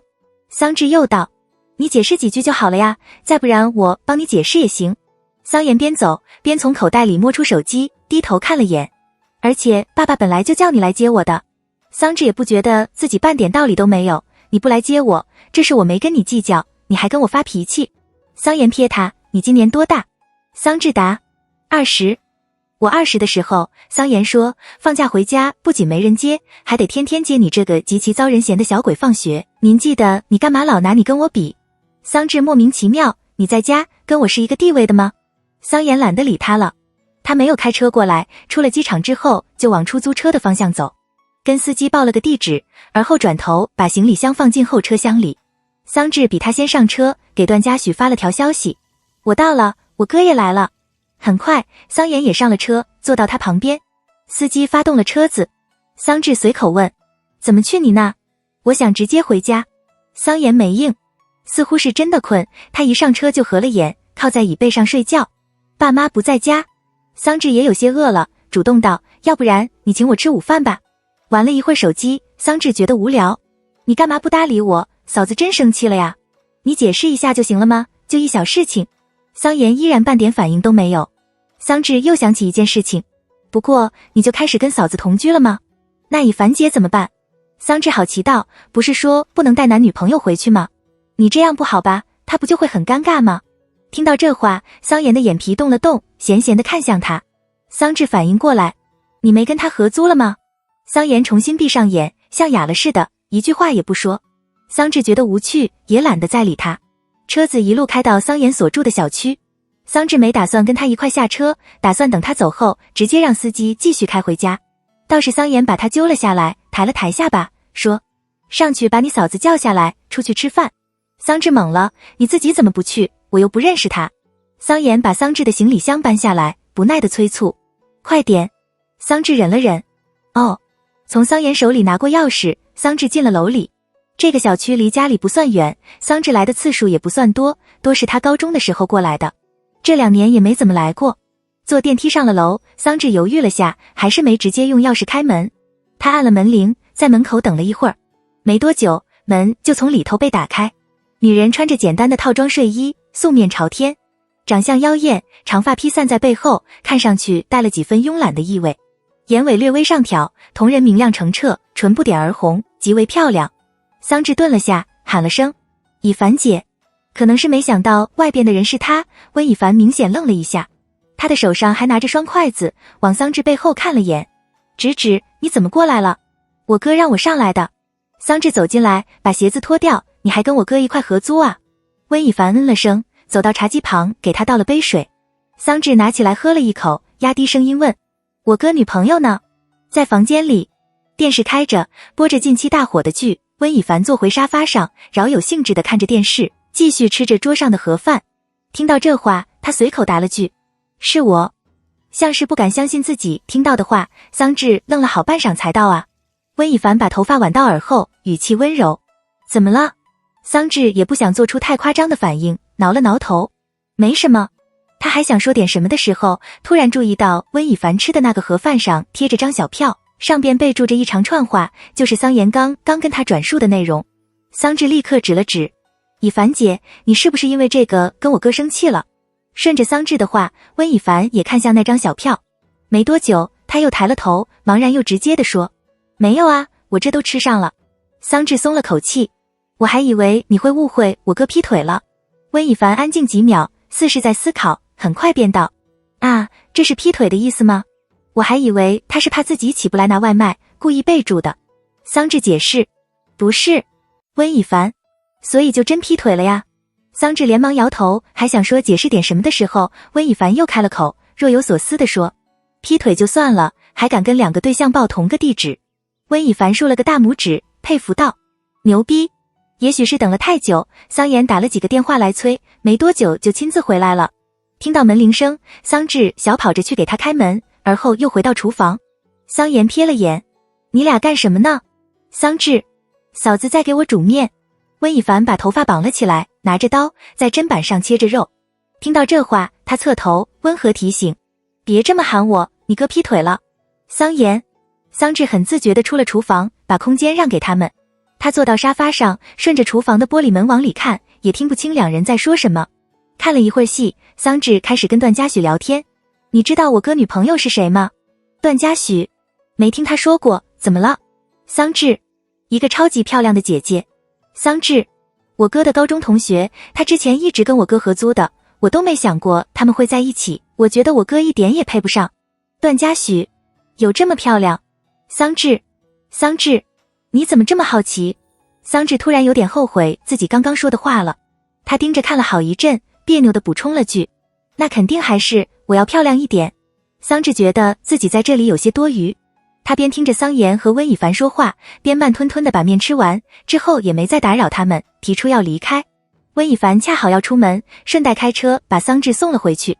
桑稚坐在副驾驶位上，继续跟段嘉许聊天，你怎么还给我哥叫了外卖？段嘉许，谢礼。段嘉许，感谢他去接你。桑稚笑出声。听到他的动静声，温以凡问，跟男朋友聊天？桑稚眨了眨眼，点头。我听你哥说你对象是他的大学舍友啊。对，也挺好，年纪比你大一些，也会照顾人。温以凡语速缓慢，跟他闲聊着，而且知根知底的，我看你哥也挺信得过这个人。难得有人听完之后，第一反应不是骂段嘉许，桑稚听着也开心，笑眯眯的嗯了声。不过这些也不怎么重要。之前你哥给我看过你那对象的照片。随后温以凡的话锋一转，叹息了声，长得可太帅了吧。这么对比起来，你哥这长得什么？温以凡的声音突然止住，可能是注意到当事人的妹妹就在面前，咽回原本的话，也还行吧。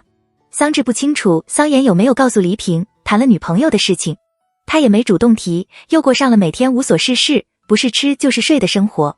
就这么持续了几天，桑稚实在觉得无聊，在高中同学的介绍下，在附近找了份家教。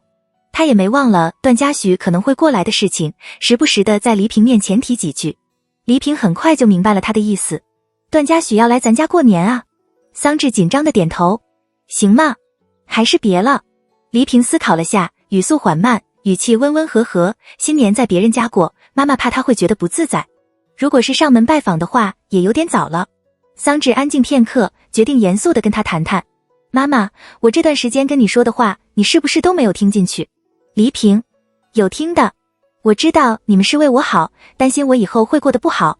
桑稚认真道，但你应该也清楚段嘉许的为人的，如果他不好，哥哥肯定也不会同意的。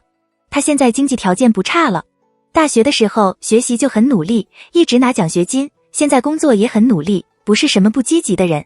桑稚说，我现在也会好好学习的，然后以后找个好的工作，也能自己赚钱，我觉得会很好的。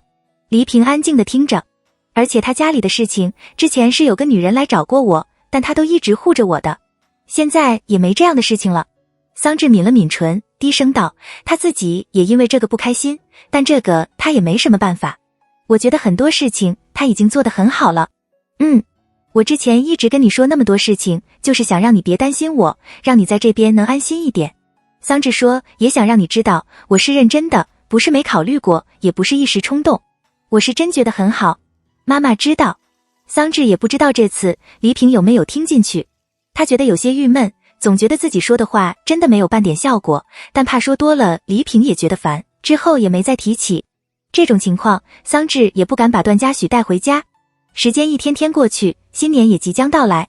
提前几周，段嘉许订了大年初4的票。段嘉许跟他说，再早一点的票都已经被订完了，还跟他说他会去温思云那，跟他们一家人一起过年，让他不要太在意。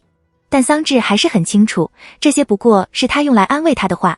新年的前3天，桑稚过得也忙，天天陪着父母走亲戚，见一些许久没见过的人。回到家，洗漱完之后，他就回到床上，跟段嘉许挂着一晚上的视频，直到初4才渐渐闲下来。段嘉许是在初4的下午到南吴的，桑稚没瞒着父母，跟他们直说了之后，便出门去找他。段嘉许没让桑稚去机场，下了飞机就坐了辆出租车过来，两人在桑稚家的小区门口碰了面。桑稚陪着他去酒店放东西，随后两人到附近还开着的商业圈逛了圈，他陪着他在外边吃了晚饭，而后被他送回了家楼下。桑稚松开段嘉许的手，正想跟他道别的时候，恰好撞见了刚从外边回来的桑荣和黎平。可能是因为猝不及防，段嘉许明显愣了下，也明显有些局促。很快他站端正了些，朝他们露出了个笑容，主动问了声好。算起来也真的很长时间没有见过了。桑荣的表情没什么不妥，很客气跟他打招呼，问了几句情况，而后便道，来，上去坐一会儿吧。这么长时间没见你来南吴，也没怎么听阿言说过你的情况。段嘉许颔首，礼貌地应了声。他们的反应看上去像是不知道他和桑稚的关系一样。桑稚跟在他们后边，忍不住拉住黎平的手，小声喊，妈妈。黎平觉得好笑，怎么了？我跟你爸还能吃了他呀？回到家里，4人坐在沙发上，桑妍不在家，似乎也是出去找朋友了。桑稚觉得紧张，也不知道他们会说些什么，全程提心吊胆的。桑荣和黎平确实也没说什么，对他的态度完全是对待儿子的朋友那样，跟从前没什么区别。坐了好一会儿，黎平突然起身，说要去切点水果。他往厨房走，没走几步便叫住桑稚，说，芷芷，帮妈妈一起吧。桑稚一愣，往段嘉许的方向看了眼，讷讷的起身。好，切水果也不需要多长的时间，桑稚帮忙从冰箱里拿了点水果出来，打开水龙头洗干净。黎平没让他碰刀，他在旁边站着，也没别的事情干。桑稚干巴巴道：那我先出去了。黎平，你帮妈妈拿个盘子过来。桑稚的注意力总往外边挪，小声说：好。在厨房里大约待了几分钟的时间。等桑稚出去的时候，桑荣和段嘉许仍在闲聊，气氛跟之前相比也没有多大的变化，两人的表情都很正常，跟他进厨房前没有任何不同。桑稚盯着段嘉许看了半天，真觉得没什么问题之后才松了口气。又过了半小时，段嘉许主动道：时间有点晚了，叔叔阿姨，我今天就先回去了，也不影响你们休息，改天会再上门拜访的。桑荣和黎平都起了身，把他送到门口。此时时间也9点过半了。桑稚套了件外套，说：我送你。段嘉许笑道：不用，走2步路就到了。黎平也没拦着，说：穿多点，外边冷。桑稚应了声好，把鞋子穿上。走吧。段嘉许没再多说什么，提醒他把拉链拉上。随后他又朝桑荣和黎平的方向看了眼，温和道：叔叔阿姨新年快乐。两人出了门，在电梯间等电梯。桑稚终于找到机会问：我爸有跟你说什么吗？就我刚刚去切水果的时候。没说什么。段嘉许漫不经心道：就闲聊。真的。段嘉许看向他，轻笑了声。那还能说什么呀？不知道是因为什么，桑稚总觉得有些不安，但又觉得他的反应好像也没什么异常。恰好电梯到了，他走了进去，嘀咕道：没什么。段嘉许也没让他送多远，走到小区门口就让他回去。桑稚在原地站定，而后费劲地从口袋里拿了个红包出来，塞进他手里。新年快乐。段嘉许挑眉：你还给我红包？桑稚说：这个不是我收到的红包，是我家交赚的。段嘉许翻看了眼。桑稚笑眯眯道：红包也是我自个儿画的，好看不？是用颜料画的，红色的底，正中央是个男人的 Q 版画像，还画上了耳朵和尾巴，看起来格外可爱。下边用小字写着段嘉许2016年的红包。段嘉许指了指：这个是我啊。对呀。段嘉许低笑道：怎么还画了个狗耳朵？桑稚无语：这是狐狸耳朵。你这是承认了。他的眼角下弯，凑过来亲了亲他的额头。那男狐狸精是我。桑稚瞅他，小声道：段嘉许垂下眼睑，与他平视：行，男狐狸精是我。中央空调我可不认。段嘉许回到酒店，他把外套脱下来扔到床上，口袋里的2个红包瞬间掉了出来，散在白色的床单上。一个是桑荣给的，另一个是刚刚桑稚色给他的。安静又冷清的酒店，段嘉许一直维持着的表情渐收，唇边的笑意慢慢的敛了几分。段嘉许的喉结滑动了下，忽然想到了很多年前，因为许若书生病的事情，他头一回给认识的每个亲戚一家一家的打电话借钱，得到的不是谩骂，就是直接挂断了的机械声。所有人都对他们一家避之若美。那个时候段嘉许没有任何的办法，到最后关头只能想到那个时候才认识1年的桑延，只因清楚他家里的条件不错。段嘉许其实极为难以启齿，但还是装作很镇定的样子，跟他提出了借钱，跟还是个大学生的桑延借了3万块钱。桑延没有多问，只知道是他母亲生病，转头便帮着他跟桑荣借。没过多久，段嘉许便接到了桑荣的电话，问着他大致的情况。问清楚了之后，桑荣立刻往他银行账号里转了钱，还发了条短信跟他说：孩子，不用着急着还钱，好好照顾你的妈妈，等你以后工作了，稳定下来了再说。如果还有什么需要的地方，可以再找叔叔。段嘉许永远也忘不了那个时候的感觉，像是雪中送炭一样。没有人愿意帮他们，包括有着血缘关系的亲戚，但这家人跟他没有任何关系的人，却不求回报地给他施以援手，是他这辈子也不能忘记的恩情。段嘉许弯腰拿起了桑荣送的那个红包，又想到了刚刚桑稚进厨房之后，桑荣跟他说的话。他的语气跟当年在电话里没什么不同，依然平和，不会给人带来任何的不适。桑荣说了很多的话，段嘉许每一句都记得，每一句都好好的听了，每一句都好好应下，但现在莫名只能想得起一句话：你家里的这个情况，我跟直指的妈妈确实是有点介意的。其他人跟他说这样的话，段嘉许大致不会有多大的感受，可这是桑稚的家人，也是在他最困难的时候唯一愿意帮助他的人。段嘉许垂下眼，坐到床上，拿起了桑稚画的那个红包。他的眼眸暗了下来，唇角变得平直，强撑着的所有力量在顷刻间瓦解，只剩下极为强烈又无力的自卑感。回到家后，桑稚换上拖鞋，又坐回了原本的位置。桑荣和黎平还待在客厅，倒是没怎么说话，一个在看电视，另一个拿着本书在看。室内只有电视的欢快声响，跟刚刚的氛围没差太多。黎平抬眼看他，随口问了句：“这么快回来了？”桑稚往水果盘里拿了颗圣女果，塞进嘴里。他伸手把外套脱掉，了声。送到小区门口，嘉许哥就让我回来了。黎平点头，没再多问。桑稚咬着水果，眼珠子咕噜噜地转，在桑荣和黎平身上晃悠着。他觉得段嘉许表现得还挺好，小心翼翼地提：“爸妈，你们觉得怎么样？”黎平的视线重新放到电视上。什么怎么样？这不是好些年没见了，桑稚小声说，现在见到面了，然后也聊了那么多事情，你们的态度有没有改观一些？桑荣笑道：“小伙子人挺好。”桑稚连忙附和：“是吧，人很好的，确实是很优秀，各方面都很好。他大学那会儿虽然没见过几次面，但也觉得他以后肯定能有出息。”桑荣的目光还放在书上，声音听起来很和蔼，这么多年一个人这样过来，肯定也不好受。桑稚一顿，但抿了下唇。桑荣没多提，忽地转了话题，笑起来：“之前我还听你妈说，你头一回见段嘉许的时候，就在人面前哭，也不害臊。”黎平也笑：“哭的我还以为干嘛了，结果就跟阿言闹呢。”他们这么提起来，桑稚也觉得面子过不去。那我不是小吗？最近总在想以前的事情，你小的时候身体不太好。桑荣放下手里的书，像是在回忆，那会儿3天2头的，不是过敏就是发烧。我跟你妈天天往医院跑，看你一直在哭，到后来连哭的劲儿都没有。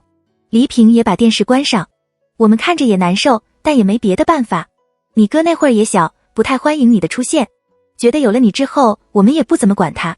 桑荣说着说着又笑了，还在周记本上写过，宁可家里养条狗，都不想要这个妹妹。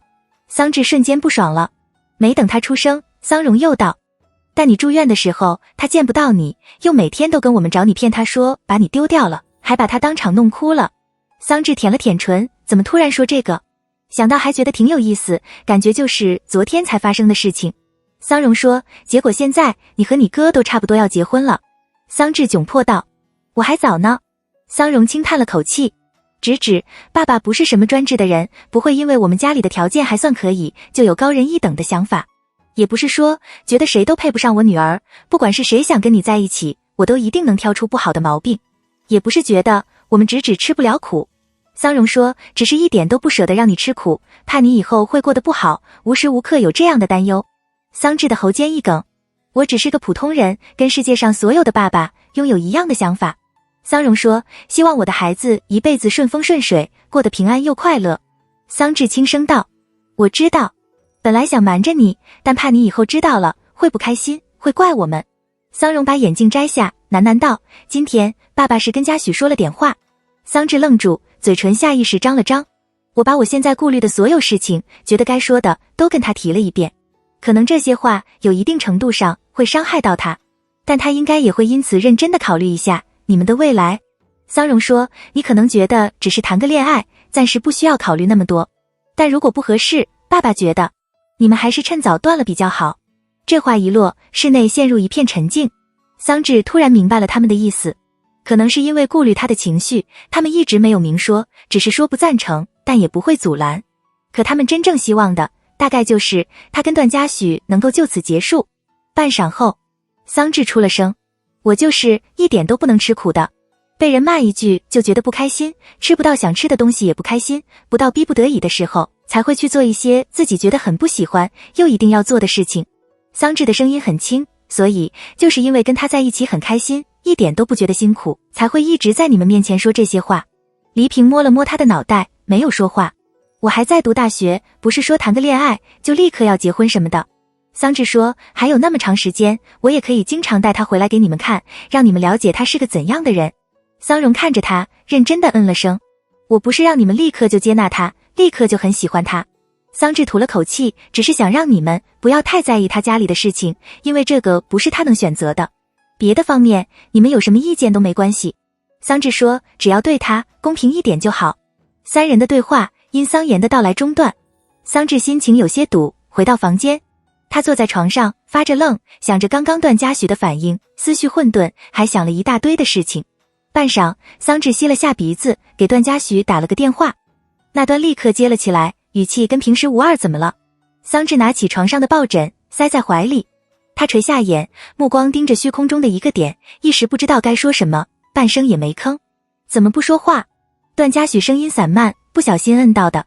桑稚这才开口，不是。段嘉许也没再继续问，轻笑了声，提起别的事情。你这家交赚的还不少，这红包跟个砖头似的，哪有那么夸张？下回也给你一个。段嘉许吊郎当道，是我没注意，忘了我们直指这年龄还是能收红包的。桑稚没什么心情跟他开玩笑，听着他这语气，心情莫名更堵得慌。他没再犹豫，问道，我爸爸今天是不是跟你说什么了？电话那头安静几秒，很快段嘉许说，真没什么，我爸爸都跟我说了。桑稚具体也不知道桑荣说了些什么，半天只憋出了句，你不要不开心。想什么呢？怎么就不开心了？段嘉许说，真没说什么不好的话，你爸爸妈妈很好，只是跟我提了一些顾虑。桑稚小声问，那他们说了什么？好像是觉得我年纪太大，你带出去丢人。桑稚皱眉，你能不能严肃点？我是很认真的在问你。那叔叔阿姨一晚上跟我说了那么多话。段嘉许笑起来，我这不是也不清楚你问的是哪句吗？这明显就是不打算说的样子。他不想说，桑稚也不再追问。他的情绪有些低落，语无伦次地说，反正你不要不开心。我爸妈主要是一直把我当小孩，怕我遇到不好的人就跟我哥一样的，要换个他们不认识的，估计会说更多话。而且他们说的也不代表我的想法的。段嘉许，还有你爸爸的事情，就算别人怎么说，也真的跟你一点关系都没有，你不要在意。桑稚不会安慰人，只能把自己想说的话都说出来，我会再跟他们好好说的。我知道。段嘉许说，别跟他们提了，难得放个假，好好跟你爸妈相处，别因为这个影响心情。别担心。段嘉许的声音变得很轻，像是在喃喃低语，我再考虑一下。桑稚一愣，正想问他在考虑什么的时候，房门突然被敲响，传来桑延的声音，妈煮了汤，让你出去喝。他抬了眼，下意识应了声好。段嘉许明显也听到了，去喝吧，别让他们等。桑稚沉默了下，也不知道怎么开口问刚刚的事情，只是哦了声，又重复了一遍，那你不要不开心。等桑稚喝完汤洗漱完回来之后，已经过了好一阵子了。他重新翻出手机，打开微信，犹豫好半晌，在跟段嘉许的聊天窗输入了句，你刚刚说考虑一下，是在考虑什么？在这个界面停了好一会儿，桑稚默默地把字全部删掉，改成2个字，晚安。他关掉灯，趴在床上，脑海里不断回荡着这句话，我再考虑一下，考虑一下，考虑。桑荣和段嘉许都是说提了一些顾虑的事情，那是在顾虑什么？年龄的问题，亦或者是他父亲的事情，但这2个都是没有办法改变的，那就只剩下段嘉许的经济条件。可他也不算穷吧，就是可能暂时还买不起房，但他再努力个几年，然后加上他之后出来工作，这个也不是什么大问题吧。所以段嘉许是要考虑什么？总不能是……桑稚强行收回自己即将冒出来的念头，怔怔地盯着天花板，桑稚的眼眶发涩，突然觉得有些喘不过气。他坐了起来，眼前浮起一层水雾，又被他强行地憋了回去。在此刻，所有的坚定和不退让都变得不明确了起来。其实桑稚觉得，总有一天，父母肯定会改变想法的。短时间内，他会因为不知道该怎么办而苦恼，但也不是很担心他们不支持的事情。可他有些害怕段嘉许的想法。桑稚很清楚，他是很在意这件事情的，所以会在一起的第一天就跟他提了这个事情，也会在意他是否介意。即使他自己也很清楚，这个事情跟他一点关系也没有，却仍然会为此而感到卑微。极为根深蒂固的想法，还是他怎么都改变不了的事实。桑稚会担心，因为今晚桑荣和黎平的话，他会不会也真的觉得自己不够好？会不会因为他开始有了压力？会不会因为对桑荣的感激以及他们的反对，就做出了退让？会不会就真的就不打算再跟他在一起？会不会就真的放弃？桑稚用力抿了抿唇，他忍着喉间的哽咽，再次拿起手机，想跟他说些什么，想让他不要难过，不要太在意这件事情，不要开始考虑他所说的要再考虑一下的事情。在这一瞬间，桑稚觉得自己无力又弱小到了极致。桑稚觉得自己能一辈子对他好，希望他不要再因为从前的事情感到不开心，再不要因此受到伤害。可他好像还是因为他再次受到了伤害。他慢慢地放下手机，桑稚思绪发空，突然想起，在段嘉许之前住的那个小区楼下，他小心翼翼又格外正经地将自己的心意表达。他的眼睛染着光，伸手抱住他，亲吻他的额头，而后极为缱绻地说：我也很喜欢你。隔天，桑稚一大早又被黎平拉去走亲戚。注意到他的心思不在这边，黎平也不勉强他，找了个理由让他回去。从亲戚家出来之后，桑稚便去找了段嘉许。因为年初7就要上班，他没打算待多长时间，之前订的机票也是今天晚上就回伊河。段嘉许神色照旧，似乎是真没被影响。桑稚又跟他强调了几句，让他不要不开心。他倒摆出一副好笑的样子，说道：你怎么跟哄小孩似的？上飞机之前，段嘉许思考了下，主动安抚了他几句，而后道：自己在这边好好过完年，再玩一会儿，然后再回学校。桑稚心不在焉的点头一去可要去好几个月。段嘉许玩味般的说：可别再因为想家哭鼻子了。桑稚盯着他，嘴唇动了动，想问点什么，又怕得到不好的答案。他沉默下来，只是又点了点头。桑稚也不知道自己在担心什么，就是不敢问他到底在考虑什么事情。他警惕至极，觉得只要自己不问，就会一直保持这样的状态。他觉得自己像是成为了一个悲观主义者，什么都只能往坏的方面想。但想多了，桑稚又会觉得自己是在吓自己。如果段嘉许真有那样的想法，现在肯定也不会是这样的态度。有的时候，很多想法又会因为一些正常的小事而产生了转变。段嘉许回了伊河之后，变得很忙，跟桑稚的联系也渐少了起来。这在平时其实是一件很正常的事情，不单只是年后，之前段嘉许也经常要加班，总会比较忙。有时候他找他，他没有立刻回复，桑稚也不会太在意。可这段时间，桑稚总想着他那句我再考虑一下，所有情绪不断积压，像是不断灌着气的气球，下一刻就要炸开。再结合他这样的行为，桑稚就会觉得他会不会是在躲他，会不会是真的在考虑要不要分开。这一晚，桑稚睡得极其不安稳，他做了一个晚上的梦，梦到江颖再次出现在他面前，跟他说：你们真要分了呀？没关系，段嘉许也不会太难过的，他会觉得你能找到更好的就好。梦到那天他没有进厨房帮黎平的忙，然后看到段嘉许听到桑荣的话之后，瞬间僵住了的笑容。梦到段嘉许自嘲般的说：怕你介意。梦到他笑着说：觉得你爸妈都是好人，他们那样帮了我，我总不能对不起他们。所有的画面交错，在这虚幻中显得真实了起来。最后，桑稚梦到那天晚上他没有收他送的那个红包，低声说：要不还是算了。下一刻，桑稚睁开眼醒了过来。桑稚捂着心口的位置，脑袋还一片空白，处于梦境过后的迷茫感。他一时也想不起刚刚做了什么梦，怎么想都想不起来。半晌后，极大的空虚感将他整个人占据。桑稚抓着被子，突然就开始掉眼泪，喉咙里是克制不住的呜咽声。怕会吵到隔壁的桑荣和黎平，他只能用尽全力忍着。桑稚拿起手机，想给段嘉许打个电话。注意到时间，他的动作停住，用极为模糊的视野看着屏幕渐渐熄灭。不知过了多久，桑稚下定决心的擦开眼泪，再次点亮手机，订了最近回伊河的航班。桑稚只能订到隔天晚上10点的飞机。醒来后，他跟父母说了一声，学校那边临时有事，所有打算提前回去。吃过午饭，桑稚开始收拾行李，看到窗台上的那个牛奶瓶的时候，他的目光停住，走过去拿起来。他把里边的星星倒了出来。到现在，桑稚都还记得自己是用了哪个星星纸写下了当初的心情，然后放到瓶子里去。桑稚伸手拿上里边2颗一样颜色的星星，放进口袋里。时间差不多的时候，桑荣开车把他送到了机场。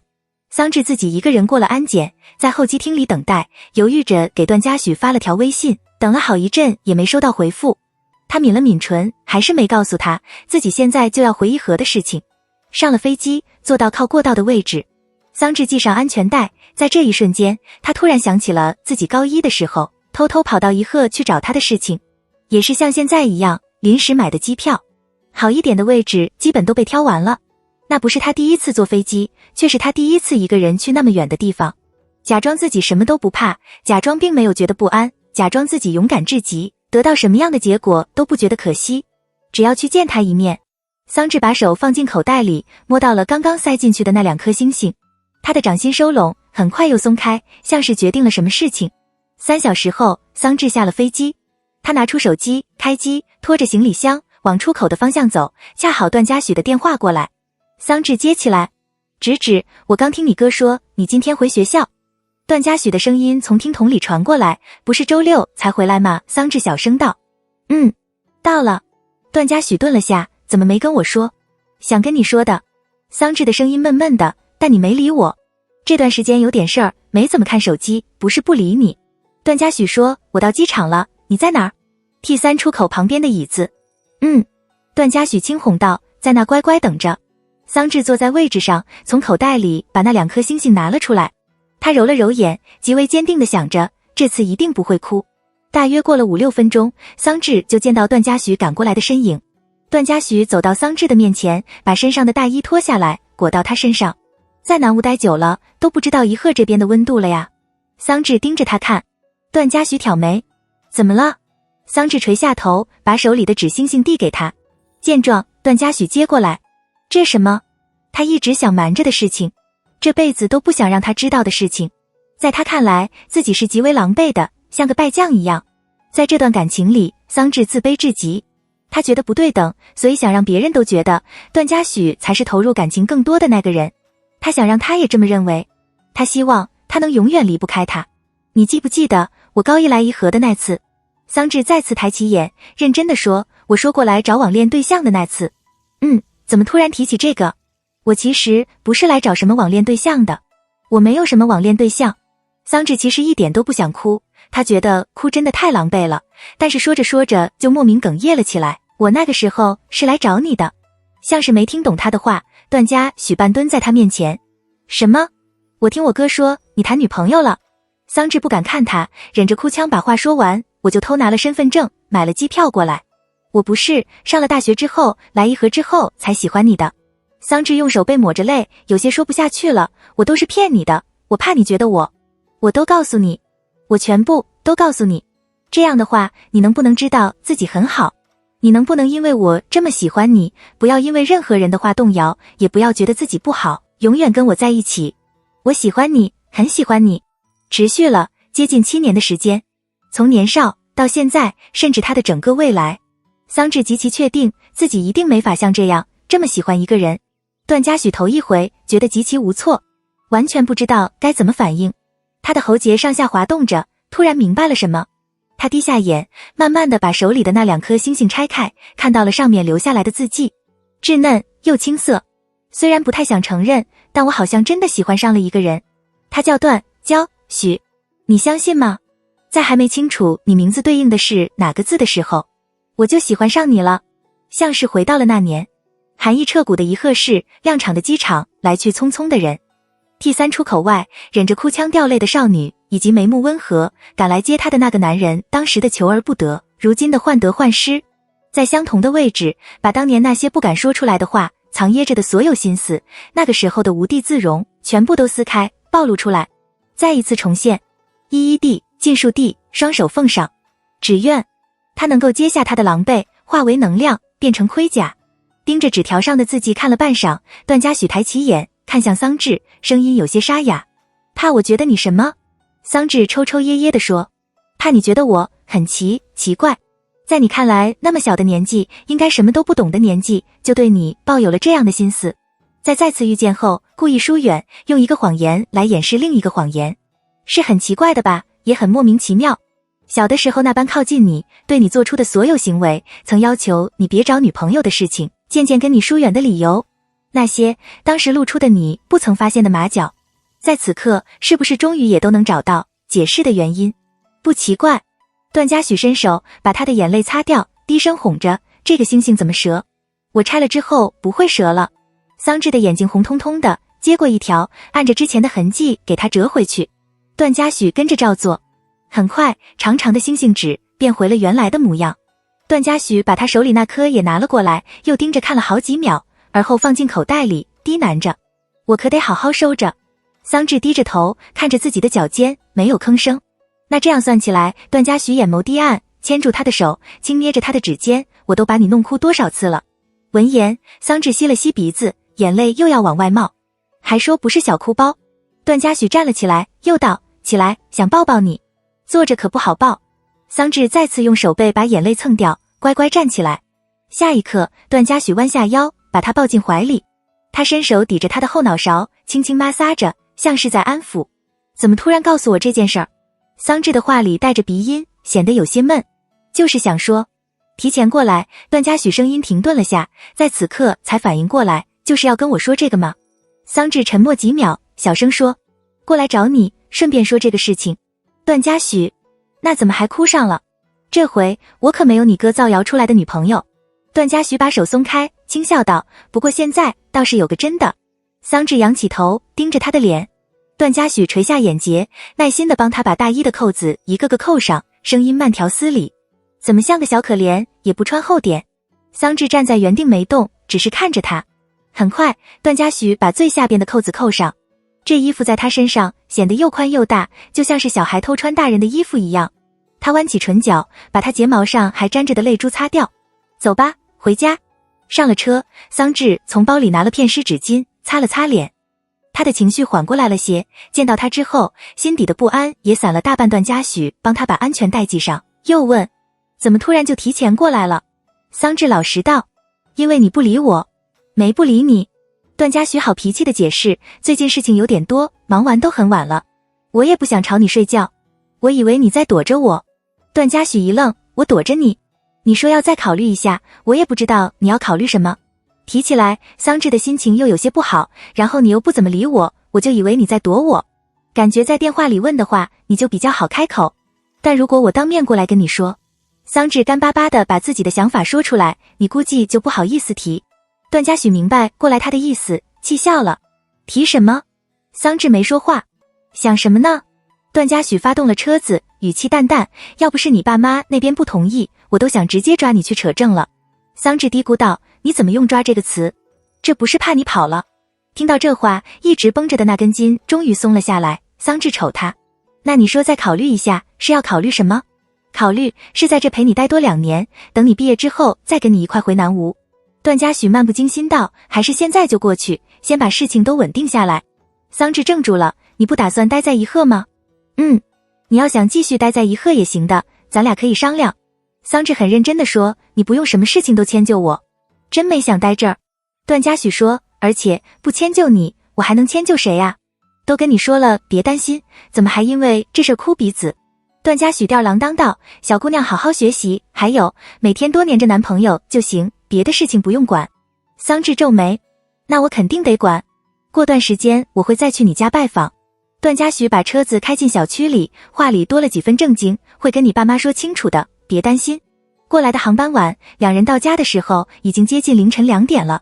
桑稚的精神松懈下来，到了熟悉的环境之后，困意也随之席卷而来。他觉得极其安心，跟段嘉许道了声晚安，便回了房间。段嘉许倒是没半点睡意，坐在沙发上，他听着桑稚进了主卧里的浴室里，而后传来若有若无的水声。他收回心思，想到刚刚桑稚的话，段嘉许从口袋里把那2颗星星拿了出来。他的眼睫微动，起身找了个盒子装了起来，而后进房间放在床头柜上。段嘉许回了客厅，从茶几下方拿了包烟，抽了一根出来，咬在嘴里，拿出打火机点燃。他靠在椅背上，仰着脖子吐了口烟圈，神色不明，慢慢的回想以前的事情。他喝醉酒，啪嗒啪嗒掉着泪，哭得极为伤心。我有个好喜欢的人，但他就是不喜欢我。意识看起来都不太清醒，却怎么都不肯说出那个人的名字，因为怕被他知道。再往前，他偷偷跑来颐和的那次。段嘉许其实对那段记忆的印象不太深了，却还是记得他坐在椅子上，看起来极为瘦弱，呜咽着说，可是我会长大的。他毫无察觉，只是安抚。小姑娘像是觉得难堪，不停忍着哭腔，眼泪却丝毫止不住。那他会喜欢别人的。段嘉许记得那时候的自己，大概是说了一句，等他长大了之后，肯定能遇到更好的人。也许是真的觉得难过吧，所以回了南吴之后，才会渐渐跟他疏远，就此跟他划开界限。来颐和上大学，也不曾主动找过他。都过了好几年了，依然躲着他。段嘉许又想起了他住院的那次，隔壁的大爷误会桑稚是他女朋友的话。那个时候他确实觉得有趣，便附和着也开起了玩笑，只当是个玩笑。他那几天的情绪都不太好，有时候甚至像是要哭出来，最后只是跟他说，哥哥，你以后别再这样开玩笑了。当时他还不懂他为什么那么不开心，心脏像是被人用针扎，一下又一下，然后灌了蜜进去，又心疼又觉得愉悦。点燃着烟灼到了指尖，段嘉许回过神，把烟头摁灭。耳边安静的过分，桑稚的房间里也没了动静。他吐了口气，重重地闭了闭眼。段嘉许，你真是个畜生。因为困，桑稚这次洗澡的速度很快，他边打着哈欠，边把头发吹干，而后便躺回床上，盖上被子，瞬间睡了过去。迷迷糊糊之际，他听到玄关处的门打开又关上的声音。没过多久，又传来一次。桑稚睁开眼，呆滞2秒，瞬间又睡了过去。再醒过来的时候，似乎也没有过多久，天还没亮。他睡眼惺忪地爬起来，上了个厕所。想躺回去睡觉的时候，又觉得嗓子发干，渴得有些难受。桑稚揉了揉眼，打开房门，一走出去，他就闻到一股极其浓郁的酒味在空气中飘散开来。他渐渐清醒，迟疑地走向客厅。客厅的灯没开，只开了沙发旁的台灯，光线看上去有些暗。段嘉许靠坐在沙发上，面容背光，看不清神色。桌上放着几个空了的易拉罐，都是酒，地上还掉了几个。桑稚的脑子还有些茫然，在这夜的迷惑下，开始怀疑自己是不是还在梦境里。他走过去，把易拉罐捡起来，迟疑道：“你怎么喝酒了？”段嘉许稍稍抬头，光线打到他的脸上，显得清晰了些。段嘉许眉眼间染上几分醉意，看上去显得轻佻。看到桑稚，他笑了起来，朝他伸了手。小孩，模样像个祸水。桑稚已经很久没听他这样叫过自己了，没太反应过来。但很快，他猜测他大概是醉到什么都认不清，主动说：“我去给你倒杯水。”没等他往厨房的方向走，段嘉许就已经握住他的手腕，往怀里扯。桑稚猝不及防，倒进他的怀里，而后对上了他毫无醉意、极为清醒的眼。伴随而来的是段嘉许贴到他耳际的唇，带来温热又酥麻的触感。他咬着他的耳骨，身上的酒气不浓，夹杂着他身上的气息，莫名好闻。桑稚下意识勾住他的脖子，又觉得痒，忍不住往后缩，瞬间被他扯了回去，固定住。他的掌心带了热度，从桑稚的尾椎往上滑，停在后腰处，像是带了电流，把周围冷清的气氛也点燃。只有他们两个的世界。桑稚甚至忘了自己出来客厅的原因，像是被他身上的酒味迷醉。他抬起头，轻咬了下他的喉结。桑稚能感受到他的身体似乎僵了下。段嘉许抬起他的下巴，盯着他看了2秒，而后重重地吻住他的唇。他的力道很大，动作格外粗野，舌尖扫过他的唇齿，揪着他不放。意乱情迷，身体的感知，心上的位置，都被对方全部占据。良久后，段嘉许松开他的唇，那双含着欲念的眼里染上几点蛊惑，以及明目张胆的勾引。他开了口，声音低得发哑：“小孩。”桑稚抬眼看他，下意识应了声。喊他的这声跟从前的任何一次都不一样，带着极为强烈的调情意味。跟哥哥做爱吗？光影交错，男人的五官轮廓更显立体利落。他低着眼，直勾勾地盯着他，睫毛浓密似鸦羽，衬得那双眼深邃，情绪浓如墨。皮肤天生白，却不显病态，在这光线下，仿佛在发着光。因为长时间的亲吻，嘴唇像是充了血，红得发艳，两种鲜明的色彩，像个来意不善却又善于勾魂摄魄的吸血鬼。这话落下半秒，桑稚的脑子随之慢了一拍。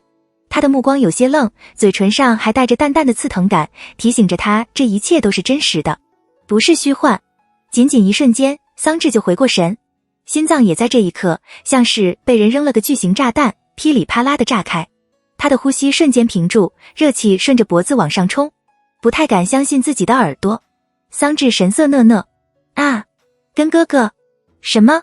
段嘉许没重复，仍盯着他看，面上的情绪不明，唇角的弧度又上扬了些。他抬起手，用指腹慢慢地蹭着他的下唇，一下又一下，力道不轻不重，暧昧又带着点隐晦的暗示，让桑稚仅存的一星半点的睡意也顿时荡然无存。虽然知道他说话向来没皮没脸，但桑稚也没想过他真的毫无下限。毫无下限，这个老男人怎么能这么直白，这么不矜持？在这种氛围下，他直接说个行吗？他肯定也能明白他的意思吧。就算觉得真怕他不明白，说上床是不是都显得委婉一点？非要这吗？桑稚完全不知道怎么回应，心脏仿佛要撞出身体，在这静谧之中，声音被放大开来，极为清晰。他甚至觉得段嘉许肯定也能听到。他紧张吗？他为什么要紧张？他都能说这种话，他为什么要甘拜下风？他不紧张，他绝不。桑稚做好心理调节，稍稍抬眼，又闻到他身上的酒气。他伸手把他的手扯掉，一本正经道：所以你喝酒是为了壮胆吗？一句话将旖旎的气氛打破。也许是没想到他会是这样的反应，段嘉许稍愣，很快就笑出声来。他微敛着下颚，胸腔震动着，眼眸带光，笑起来璀璨又夺目。他这个模样让桑稚的嘴巴莫名发干，刚刚升起来的可意在此刻莫名更浓郁了些。顿时也想起自己出来的目的。哦，他是出来喝水的。按照正常的发展，他现在应该已经喝完水，回到床上再次入睡，而不是坐在这儿跟他接吻，然后听着他直白又厚颜无耻的话。段嘉许笑了半天才停下，他收回手，像没发生刚刚的事情一样，问道：怎么突然醒了？桑稚瞅他，小声说：起来喝水。段嘉许轻嗯了声，像抱小孩似的，把他抱起来往厨房的方向走。他把桑稚放到琉璃台上，而后从旁边的箱子里拿出一瓶矿泉水，拧开递给他。桑稚接过来，慢吞吞地喝着，边问：你怎么喝酒了？心情不好？为什么？段嘉许微审：觉得对你不好。桑稚咽下嘴里的水，愣愣道：你哪里对我不好？他没解释，靠站在琉璃台旁，安静地看着他。桑稚，你是不是喝醉了？段嘉许笑：没有。那你怎么莫名说这个？桑稚把水瓶放到一旁，凑过去跟他对视，是不是还有别的原因？没有，但我没觉得。说到这，桑稚的声音停了下，迟疑地问：是因为我今天跟你说的那些话吗？段嘉许又不说话了，伸手把他唇角的水渍抹掉。没想过自己说出来之后会影响了他的心情，桑稚连忙解释：我说那些不是指责你的，就是想告诉你而已。你又不知道，而且我之前的年纪是小，不管是以前还是现在，你都对我很好的。段嘉许的眸色渐暗，又低下头开始吻他。桑稚下意识扬起脖子，承受着他的吻。这次的力道比先前温柔，带着几分缱绻的意味，夹杂着淡淡的酒气。他的眼睛未闭，看着他低垂着的眼，在此刻才意识到，他从不喝酒，却因为他破了例。桑稚，段嘉许松开他，眼里有什么情绪在涌动。他抚着他的脸，半晌才哑声道：我爱你。是真的有考虑过，如果不是我，你是不是会遇到更好的人？所有人都反对不支持，是不是代表我真的配不上那么好的你？也会想以后你会不会也后悔如今跟我在一起的这个决定？会不会后悔不听父母的劝告，执意跟我在一起？会这么担忧着，可又因你不惧任何外力，褪去了所有的自卑。因为你觉得这个世界上只有我才配得上跟你在一起，你是我的唯一和永恒。段嘉许压低着声音，似有若无地在他耳边说了句：我不会让你后悔。听到那3个字，桑稚的目光一顿，而后缓慢地眨了下眼。他也无法描述自己此刻的心情，莫名觉得鼻酸，下意识勾住他的脖子，把脸埋在他的胸膛前。段嘉许亲了下他的耳朵，温柔道：还喝不喝？桑稚摇头：那睡觉吧。段嘉许再度把他抱起来，往主卧的方向走。小朋友。闻言，桑稚抬起头，抿了抿唇：你刚刚不是说……他的体温比平时都烫，桑稚被他抱着，也能感受他动了情的痕迹。他憋红了脸，实在说不出口。就那什么？段嘉许反应过来，看向他，声音带笑：吓唬你的。哦。段嘉正想腾出手打开他房间的门时，又听到怀里的人冒出了句：但我没被吓到。抓着他衣服的力道收紧。这次桑稚的声音里真切地带了几分紧张，却毫无畏惧。我没说不行。他的动作停住，慢慢地收回手。段嘉许的呼吸声渐重，气息喷在他的脖颈处，烫得像是着了火。他闭了闭眼，想拉回自己的理智，却因他的话转瞬即逝。知道你在说什么？桑稚觉得被他碰触到的地方似乎也烧了起来。他强忍着声音里的颤意，装作镇定自若的样子。我又不是小孩了。没等他说完，段嘉许仰起头，吻住他的唇，嘴里的话瞬间咽了回去。桑稚睁着眼，因为不知道该怎么做，身体有些僵硬。也因为他的举动，他下意识往后缩了下，很快又往他的方向靠，动作小心又怯怯，极为生涩地回应着。桑稚觉得自己像是悬浮在半空中，失了重，他觉得不安，只能全身依附着面前的男人，带来极为陌生、从未经历过的感受。桑稚不自觉地喘着气，尾音发颤。回房间。段嘉许的动作停住，像是在笑，随后非常顺从地抱着他回了自己的房间。房间里没开灯，只有床头亮着盏小夜灯。桑稚的身体落到床上，第一反应就是过去关灯。灯灭掉的同时，桑稚才注意到床头柜上放着的相框是段嘉许毕业时他们两个人的合照。下一刻，段嘉许整个人靠过来，身体贴在他的后背，在这黑暗里抓住那个相框，慢条斯理地把它盖上。他的唇停在他的后颈，顺着往下亲，另一只手拉开床头柜下的抽屉，从里边拿了盒东西。窗帘不遮光，借着掉进来的月光，桑稚注意到他的举动，也看清他手里的东西是什么。用最后的一丝意识，他没忍住问：你怎么买了？段嘉许轻扯着他的衣服，没多久又停下。他低笑着，声音有些沉，很诚实地说：买了很久了，都积灰了。说完，段嘉许抓住桑稚的手，他盯着他，眼里的情绪半点不掩饰，说话时带着轻轻的喘气声。昏暗又旖旎的房间，黑发狼眼的男人一改平时斯文温和的模样，脸上的笑意莫名显得败类，眉目间全是春意，刻意的勾着人去蹂躏。桑稚甚至有了种角色兑换的感觉。段嘉许低下头，碰触着他每个力道都不自觉加重，所有阴暗又残暴的想法在脑子里浮现，却又在听到他声音的同时尽数收敛。段嘉许的动作缱绻又绵长，极致耐心。他照顾着他的感受，话里带着哄意。别怕。桑稚把脸埋在他的颈窝里，在这漫无边际的夜里，狭窄的空间，极近的距离，所有的感受都放大了起来。小姑娘细细的呜咽声像是催化剂一样，将她的所有面具都撕下，露出了最为真实的模样，成为了想要将她整个人吞下，侵占她全部的野兽。段嘉许的眼角发红，很轻地说了句：你是我的。渴望和占有欲交缠，在这一瞬间，所有一切都藏不住，弥漫整个室内。不知过了多久，段嘉许低下头，舔掉他的眼泪，重复一遍：你是我的。被他折腾了好一会儿，桑稚的声音都哑了，觉得全身都是汗，黏糊糊的。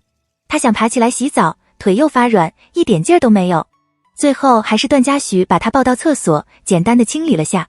他垂眼，若有所思道：好像是不太节制。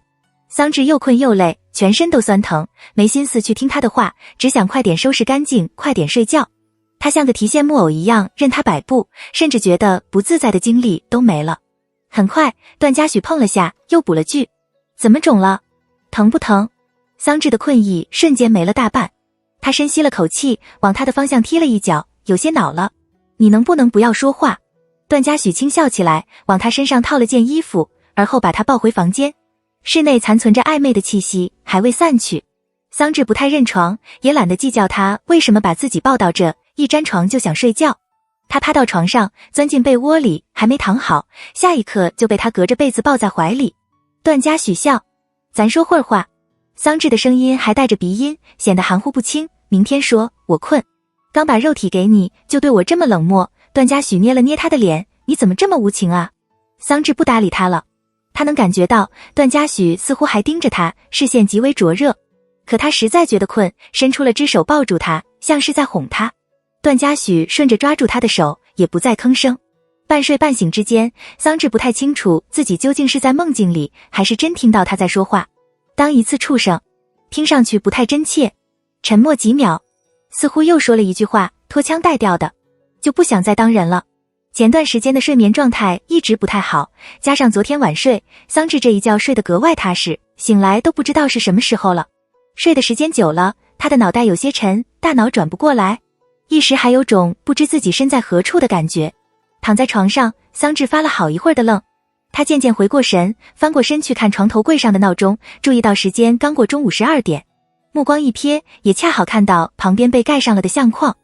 桑稚吸了下鼻子，下意识把他扶正起来，也同时看到了相框里的照片，以及上面年纪尚小、格外稚嫩的自己。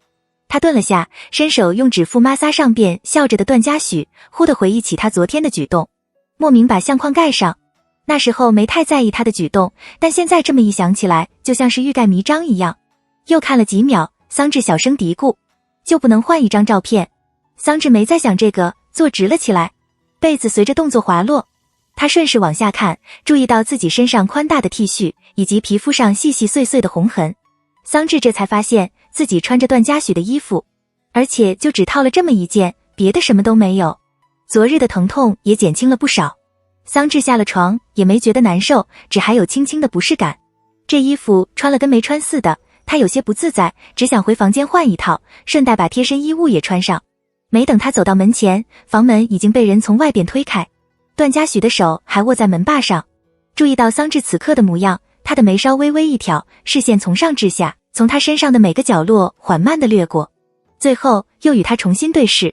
看到他，桑稚又想起了昨晚的事情，莫名觉得脸热，此时甚至连该用什么表情面对他都不知道。桑稚别过眼，主动问，你不用上班吗？段嘉许请假了。桑稚摸了摸脑袋，点头，我去洗漱。他轻嗯了声，目光仍放在他的身上，站在门口的位置，没一点要让开的意思，随后低下头，像是又想亲他。桑稚立刻捂住嘴巴，我没刷牙。段嘉许低笑着，顺着亲了亲他的手背，眉眼微垂，看着他身上露出来的痕迹，他伸手轻抚了下，温和道，怎么看起来这么疼？桑稚没反应过来，啊，他的话像是在安抚，却没带半点愧意。我下回轻点。桑稚回房间换衣服，顺带进厕所里刷牙。想着段嘉许刚刚的话，他的动作一顿，把嘴里的泡沫吐掉，捧了点水灌进嘴里。我下回轻点。下回？他现在都回想不起来，昨天自己到底是以什么心情说出我没说不行这5个字的。后知后觉的羞耻心在顷刻间浮上心头，脑子里有无数画面升起。桑颜面无表情地问他，您能矜持点？所以他在其他人面前表现出来的也是那个样子的吗？桑稚抿了抿唇，低头洗了把脸，算了，反正他都知道了。莫名的，桑稚又想起在他意识模糊时，段嘉许用那坦荡的模样做出的极为色情的动作，以及舍友所说的那句25岁没有性经历的男的会变态的呀。虽然是有点，但变态倒不至于吧。桑稚出了房间，段嘉许正站在餐桌旁边，漫不经心地往碗里装着粥。他还穿着睡衣，看上去不像是出去过的样子。衣服领口松，也能看到他在上边留下的痕迹。他默默地收回了眼，过来吃点。段嘉许抬眼，别饿出病了。桑稚坐到椅子上，随口问你什么时候醒的。段嘉许把其中一碗放到他的面前，比你早一点。桑稚，哦。段嘉许也坐了下来，问道，还疼不疼？桑稚低下头喝粥，声音低不可闻，不疼，我还挺疼。听到这话，桑稚瞬间看向他。段嘉许把自己的衣领扯到一边，露出上边被他咬过的红痕，像是想要讨安慰。你看，你咬的有这么重，语气浪荡轻佻，跟恶人先告状一样。桑稚没忍住，也扯着自己身上的衣服，皱着眉说，你没咬我吗？这既然他开口了，桑稚也不给他面子，一个一个位置的指，你是有吃人的毛病吗？段嘉许稍愣，而后笑出声来，视线从他的脸上往下停在了某处，他的唇角弯起，饶有兴致道，还有呢？我不是还咬了。桑稚反应过来，猛地打断他的话。段嘉许没继续说下去，他轻舔了下唇角，语气吊郎当的，我家直直怎么哪儿都小。虽然他说的是事实，但桑稚还是觉得受到了侮辱。他有些不爽，憋了半天才憋出了句，你才小。段嘉许挑眉，我这还小啊？桑稚硬着头皮说，小。下一刻，段嘉许抓住了他的手，带到某处，小不小？桑稚，他轻喘着气，而后小幅度地往上顶了下。在此刻，桑稚才开始有了一小点的后悔。他觉得这个老男人在某些方面好像因为昨晚的事情而解开了封印，不再克制，不再掩饰，直白又张狂。但不可否认的是，这个男人在床子之事上既耐心又狂放，还格外性感。平时那妖孽气息再无半点藏匿，全数倾泻出来。桑稚都算不清自己被他勾引了多少次了。他揉了揉发酸的手，坐回桌上把粥喝完。没多久，段嘉许从厕所里出来，他又冲了个澡，换了身衣服。他坐到他旁边，神色温润如玉，面容极为有欺骗性。今天想做什么？桑稚没搭理他。段嘉许还想说点什么，放在桌上的手机突然响了起来。他扫了眼来电显示，神色一顿，很快就接了起来。你好。闻声，桑稚抬头瞅他。电话那头的人不知道说了什么，段嘉许的表情没多大变化，只是偶尔应两声，到最后才说了句好的，我现在过去。等他挂了电话，桑稚问谁呀？段嘉许，我爸的医生。桑稚愣了下，怎么了？段嘉许的情绪明显差了些，淡声道说是肺感染了，情况不太好，想把他转到市医院，让我过去办一下手续。桑稚把嘴里的粥咽下去，小心翼翼道我陪你一块去。段嘉许抬睫盯着桑稚看了好一会儿，情绪不明。良久，他微扯着唇，缓慢地应了声好。桑稚去过不少次医院，但托养中心他还是第一次来。这儿的氛围比医院更差，安静得过分。在床上躺着的人身体状况似乎都不佳，有些甚至一动不动，看不到一点生命的气息。桑稚还第一次见到了段嘉许的父亲。男人的年纪已过半旬，五官有些变形，看不太出原本的模样，瘦得像是只剩下了骨头，全身的肌肉萎缩，又瘦又弱。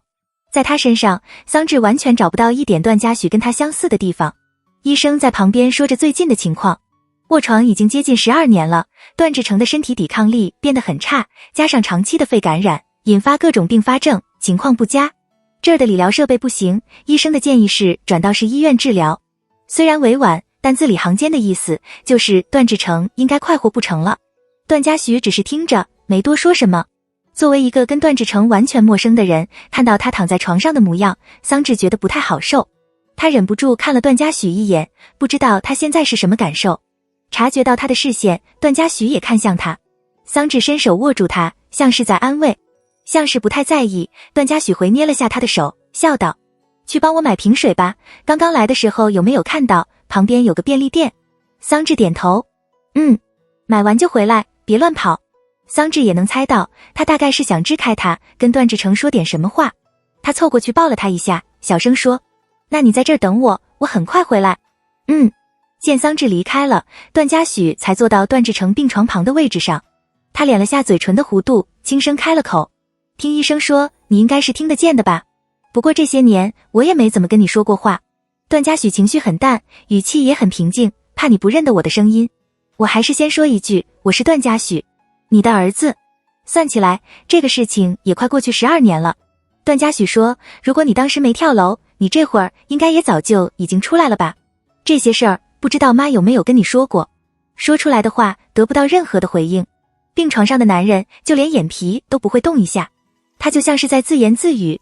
家里的房子卖了，赔偿款给了之后，剩下的钱，家里的所有积蓄基本都是花在你身上。段嘉许忍不住笑，因为借钱没一个亲戚在跟我们来往。然后你的妻子许若书也过世快8年了，因为生病得了癌症。我考到了南吴的大学，只有寒暑假才回家。他其实也察觉到了自己身体有问题，但因为没钱一直拖着，也不敢告诉我。段嘉许说后来去医院查的时候说是已经治不好了。我不太相信，想带他去大医院再检查一下，跟同学借了3万块钱。他知道了之后整个人直接崩溃了，一直跟我哭，求着我把钱还回去。因为你这能压垮整个家庭的医疗费，因为我的学费，因为生活所需要的所有东西。段嘉许的声音渐轻，因为没有钱，因为你妈过世之后，本来我是不打算回来的。段嘉许低潮着，想在那边工作定居，以后都待在那儿，但又莫名希望你能够醒来，觉得就算你做了那么多的错事，也是我在这世上仅剩的唯一的家人。希望你能看到现在的一切，想看到你愧疚又痛苦至极的样子，想让你明白，如果你当初没有逃避，而是接受惩罚。段嘉许的眼眶红了，声音低哑，我们现在的生活会有多不同？许若书一定还活着，你也已经出来了，所有的罪都赎完，可能还是会因此抬不起头，但却会过着可能不算特别好，但一定比现在好的日子，而不是像现在这样，只有我一个人在承受这暗无边际又无期限的牢笼。过了那么多年，段嘉许在想起许若书生前的模样，依然觉得自责，依然记得自己当初的无能，这成为了他这一生无法再弥补的最为遗憾的事情。他盯着病床上的男人，莫名想起了出事那天早上，段志成出门前温和地摸了摸他的脑袋，笑着跟他说，阿许这次考试如果继续保持第一，爸爸会给你奖励的。一晃也那么多年，他从未调出过第一，却没得到奖励。段嘉许坐直起来，敛了敛情绪，像是想起了什么，他突然扯起唇角，淡淡道：不过也算了，我现在生活很好，遇到了想一直在一起的人。段嘉许伸手掖了掖他的被子，好像也不是特别需要你了，还是希望你能够醒来。段嘉许笑了声，自己看看这个世界的变化有多大，又错过了多少东西，然后发现当初明明有千万种选择，你却踏上了最不堪的一条不归路。桑稚的包里有水，因为第一次来例假的尴尬经历，他有带包的习惯，里边总塞了不少东西，跟段嘉许一块出门的时候还会下意识地多带一瓶水。出了病房，他就靠在外边等，这儿基本都是大病房，一个房间里有8个床位，但可能是因为段志成身体状况的原因，他被转入了单人间，空间极为狭窄，隔音也差。桑稚在外边还隐隐能听到段嘉许的声音，他的脚尖动了动，下一秒又停了下来，沉默听着段嘉许的话。怕他会突然出来，看到他在外面，桑稚只待了一小会儿，但也知道了大致的情况。他的心口有些堵，过了几秒，鼻子也酸得厉害。最后，桑稚还是出了托养中心，在旁边的便利店买了瓶水。等他回去的时候，段嘉许也已经出来了，此时正在前台给段志成办理转院的手续。桑稚走过去，站在他的旁边，把水递给他。段嘉许接过，问道：怎么去那么久？排队。桑稚顺势牵住他的手，扯了个谎，刚刚好多人。段嘉许回握住，眼眸稍弯，语气温温缓缓，我还以为你找不到路了，不过也罢好了，我们现在回去。桑稚点头，两人顺着楼梯往下走。回想起刚刚在外边看到的场景，桑稚的脚步加快，扯着他往下走，像是下一刻就要跑起来。段嘉许任他扯着，好笑道：怎么走那么快？你也快点。他一点力都没使，全靠桑稚拽着走。他忍不住扭头看他，认真说：你这么重，我扯着你好费劲。段嘉许这才稍稍加快步伐。怎么了？很快，两人出了托养中心，外边还在下雪，零零星星的，像白色的羽毛，落到手上就化开。这个地段很偏，路道上来往的车也少，周围没什么人。倒是很神奇的，出了太阳，大片的阳光洒在地上，不算猛烈，十分温和。在这冬日里，在细雪的搭配下，显得暖意融融。桑稚给他指，眼睛弯成月牙儿。你看，下雪了还出太阳。段嘉许从小就生活在这边，这样的场景看过几次，也不觉得新奇。但看到他的模样，也没扫他的心，跟着笑起来。他似乎就是想跟他分享，叽叽喳喳地说着话。我只看过太阳雨，但没看过太阳雪。你看，下雨和下雪之后都会出太阳。桑稚一本正经地给他灌鸡汤，有时候下雨和下雪的时候也会出太阳。阳光是这个世界上最不吝啬的东西。段嘉许听着他的话，又了一声。桑稚扬起脖子，圆眼盯着他，声音清脆又软，又凑过去抱住他。小姑娘的个子小小的，想摸她的脑袋安抚，都得踮起脚。所以不好的事情过去之后，都会有好的事情发生，生活都会好起来的。你也会。此时刚过下午2点，桑稚中午只吃了碗粥，此时有些饿。两人回到学校那边，路过一家常去的店里，他进去买了一份鸡蛋仔，顺带在附近买了杯热饮。段嘉许拿起桑稚买的饮料，盖子不太好打开，他直接喝了一口，确定店员没给错之后，才递给他。桑稚没拿，撕了块鸡蛋仔喂给他吃。段嘉许向来对小吃和零食都不感兴趣，但还是顺从的咬下，像是喂上瘾了一样。结果这么一块鸡蛋仔，桑稚自己也没吃几口，撕一块就往段嘉许那边凑，全进了他的肚子里。这玩意吃多了还有些腻，段嘉许灌了几口水，边问：不喜欢吃？桑稚把纸袋扔进垃圾桶里。听到这话，他眨了下眼：没啊，我看你好像还挺喜欢，就都给你吃。说完，他垂下头，从包里翻了颗糖出来，又往他嘴里喂。段嘉许的眼睑稍垂，咬住那颗糖，舌头一勾，舔了舔他的指尖，顺带把糖含进嘴里。而后他扶住桑稚的脑袋，嘴唇贴了上去，抵开他的牙关，动作缓慢地把糖往里推，全程也不过3秒。但是是在人来人往的大街上，桑稚目光呆滞，过了片刻才反应过来，软糖也已经咽下了。他瞪大眼，完全不敢看周围人的表情，压低了声音说：你干嘛？小朋友用手喂东西已经过时了。段嘉许的话里带着笑，悠悠地说：现在都这么喂，知道不？桑稚瞬间有了想让他把刚刚的鸡蛋仔都吐出来的冲动。两人进了附近的一家大型超市，桑稚又开始往零食区跑。时间还多，段嘉许也没急着去生鲜区，跟在他后边。他瞥着购物车里的零食，拿起其中一包，随口问了句：“这个怎么买这么多？”桑稚回头看，老实道：“因为上次我吃这个的时候，你也跟我一起吃了，觉得你应该也喜欢吃。”段嘉许没说什么，又扔了回去。桑稚一个货架一个货架的看，再往前走，突然碰上了一个许久未见的人。那人也看到他了，愣了下，而后主动打了声招呼：“嗨！”桑稚也抬起手喊了声：“小雨姐。”施小雨看上去就是一个人来的，购物车里放的东西都是日常用品，还有一些小零食。目光一移，看到桑稚身后的段嘉许。之前桑稚实习的时候，段嘉许经常去接他下班，施小雨撞见过几次，所以也认得他。他也没多说什么，寒暄几句后就推车离开。看到他，桑稚又想起了江颖。他思考了下，回头问：“江颖最近还有来找你吗？”段嘉许散漫道：“没有。”桑稚哦了声，没再继续问。两人往生鲜区的方向走，打算今晚在家里吃。段嘉许慢条斯理地挑着菜，顺带说着：“直跟你商量一个事儿。”桑稚抬头：“段嘉许，我打算辞职了。你要换工作吗？”“打算换个地儿，去南吴开个游戏工作室。”段嘉许笑，跟公司那边也谈好了，差手续和交接的事情。桑稚愣了：“你真要回南吴？这不是在跟你商量吗？”段嘉许说：“你要不愿意，想让我在这儿陪多你2年，我现在跟公司说也来得及。”桑稚其实并不太在意这个，毕竟是在南吴，他寒暑假都得回去，再加上假期，对两人之间的影响好像也只剩下不能每天都见面。但过完这个学期，桑稚也大3了，要忙的事情也多了起来。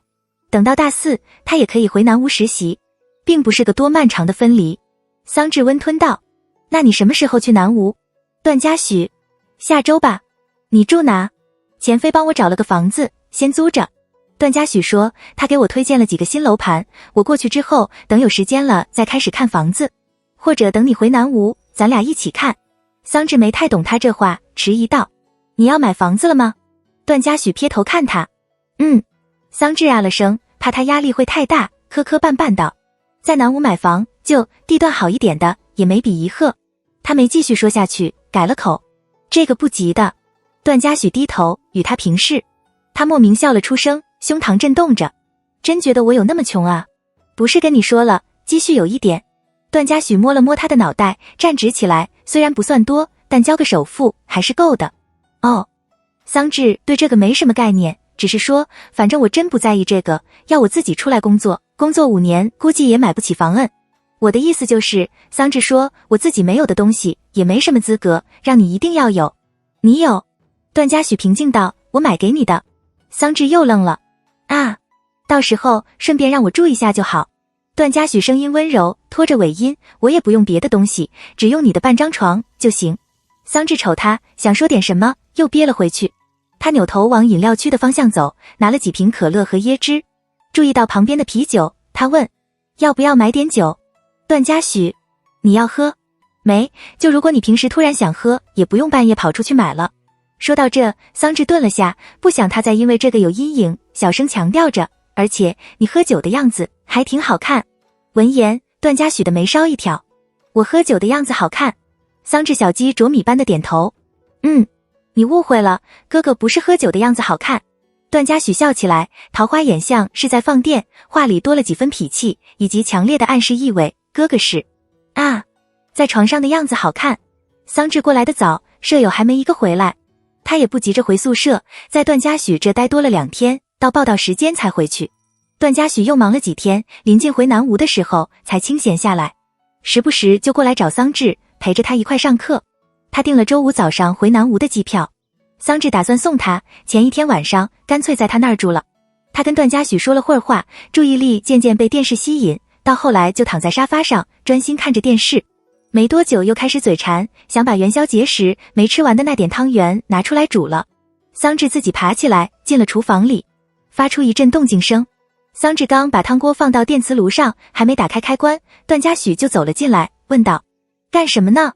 他指了指，诚实说：“煮汤圆。”段嘉许低下眼：“出去看电视吧，我给你煮。”“我会煮，这比泡面还简单，等水烧开了，把汤圆扔进去，浮起来了就捞起来。”桑稚想了想他的意图，补充了句：你想吃我就多煮点。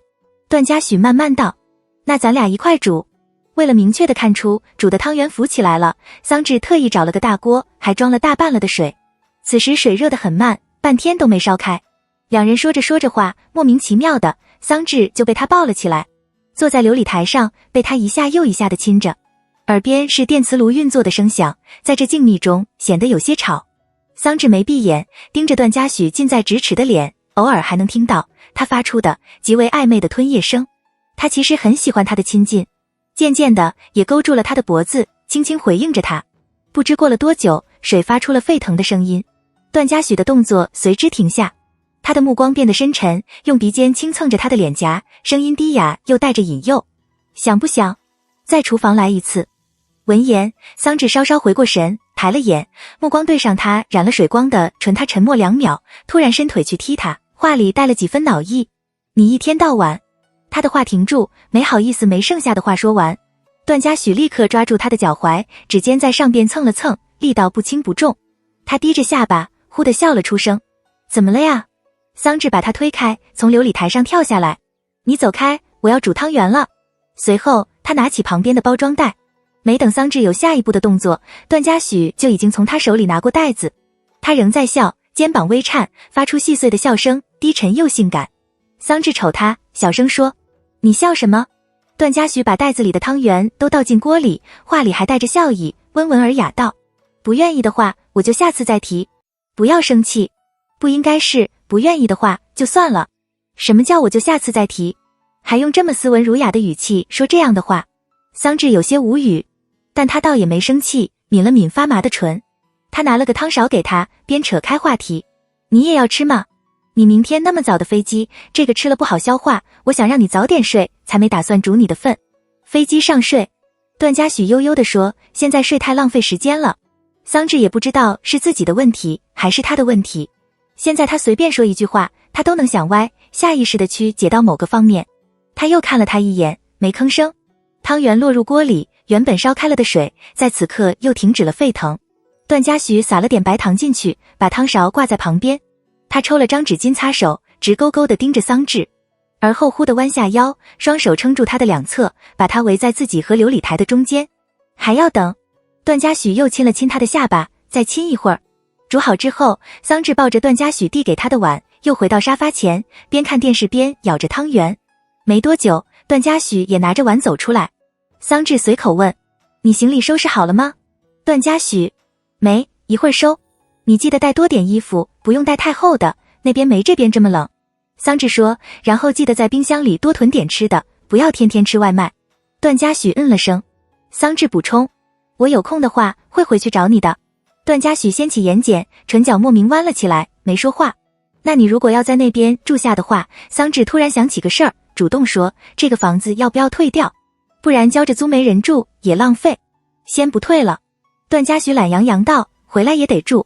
而且最近冷，你宿舍暖气不是不行吗？住的难受就过来这儿待着。一个人害怕的话，带你的朋友过来一块住也行。桑稚咬着汤圆，点点头。遇到事情要跟我说，平时也不要太晚回宿舍，记得注意安全。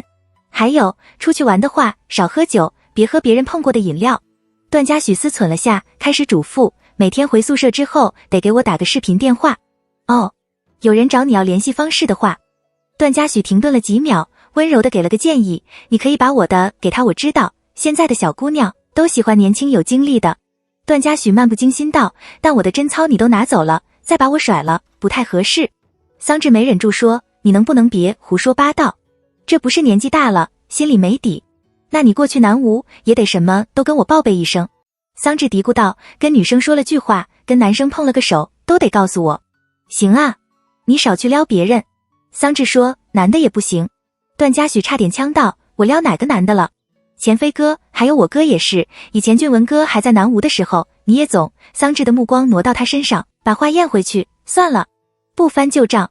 想了想，桑稚还是补了句，语气有些古怪，我跟我舍友说了这些事情，他们还以为你在泡我哥。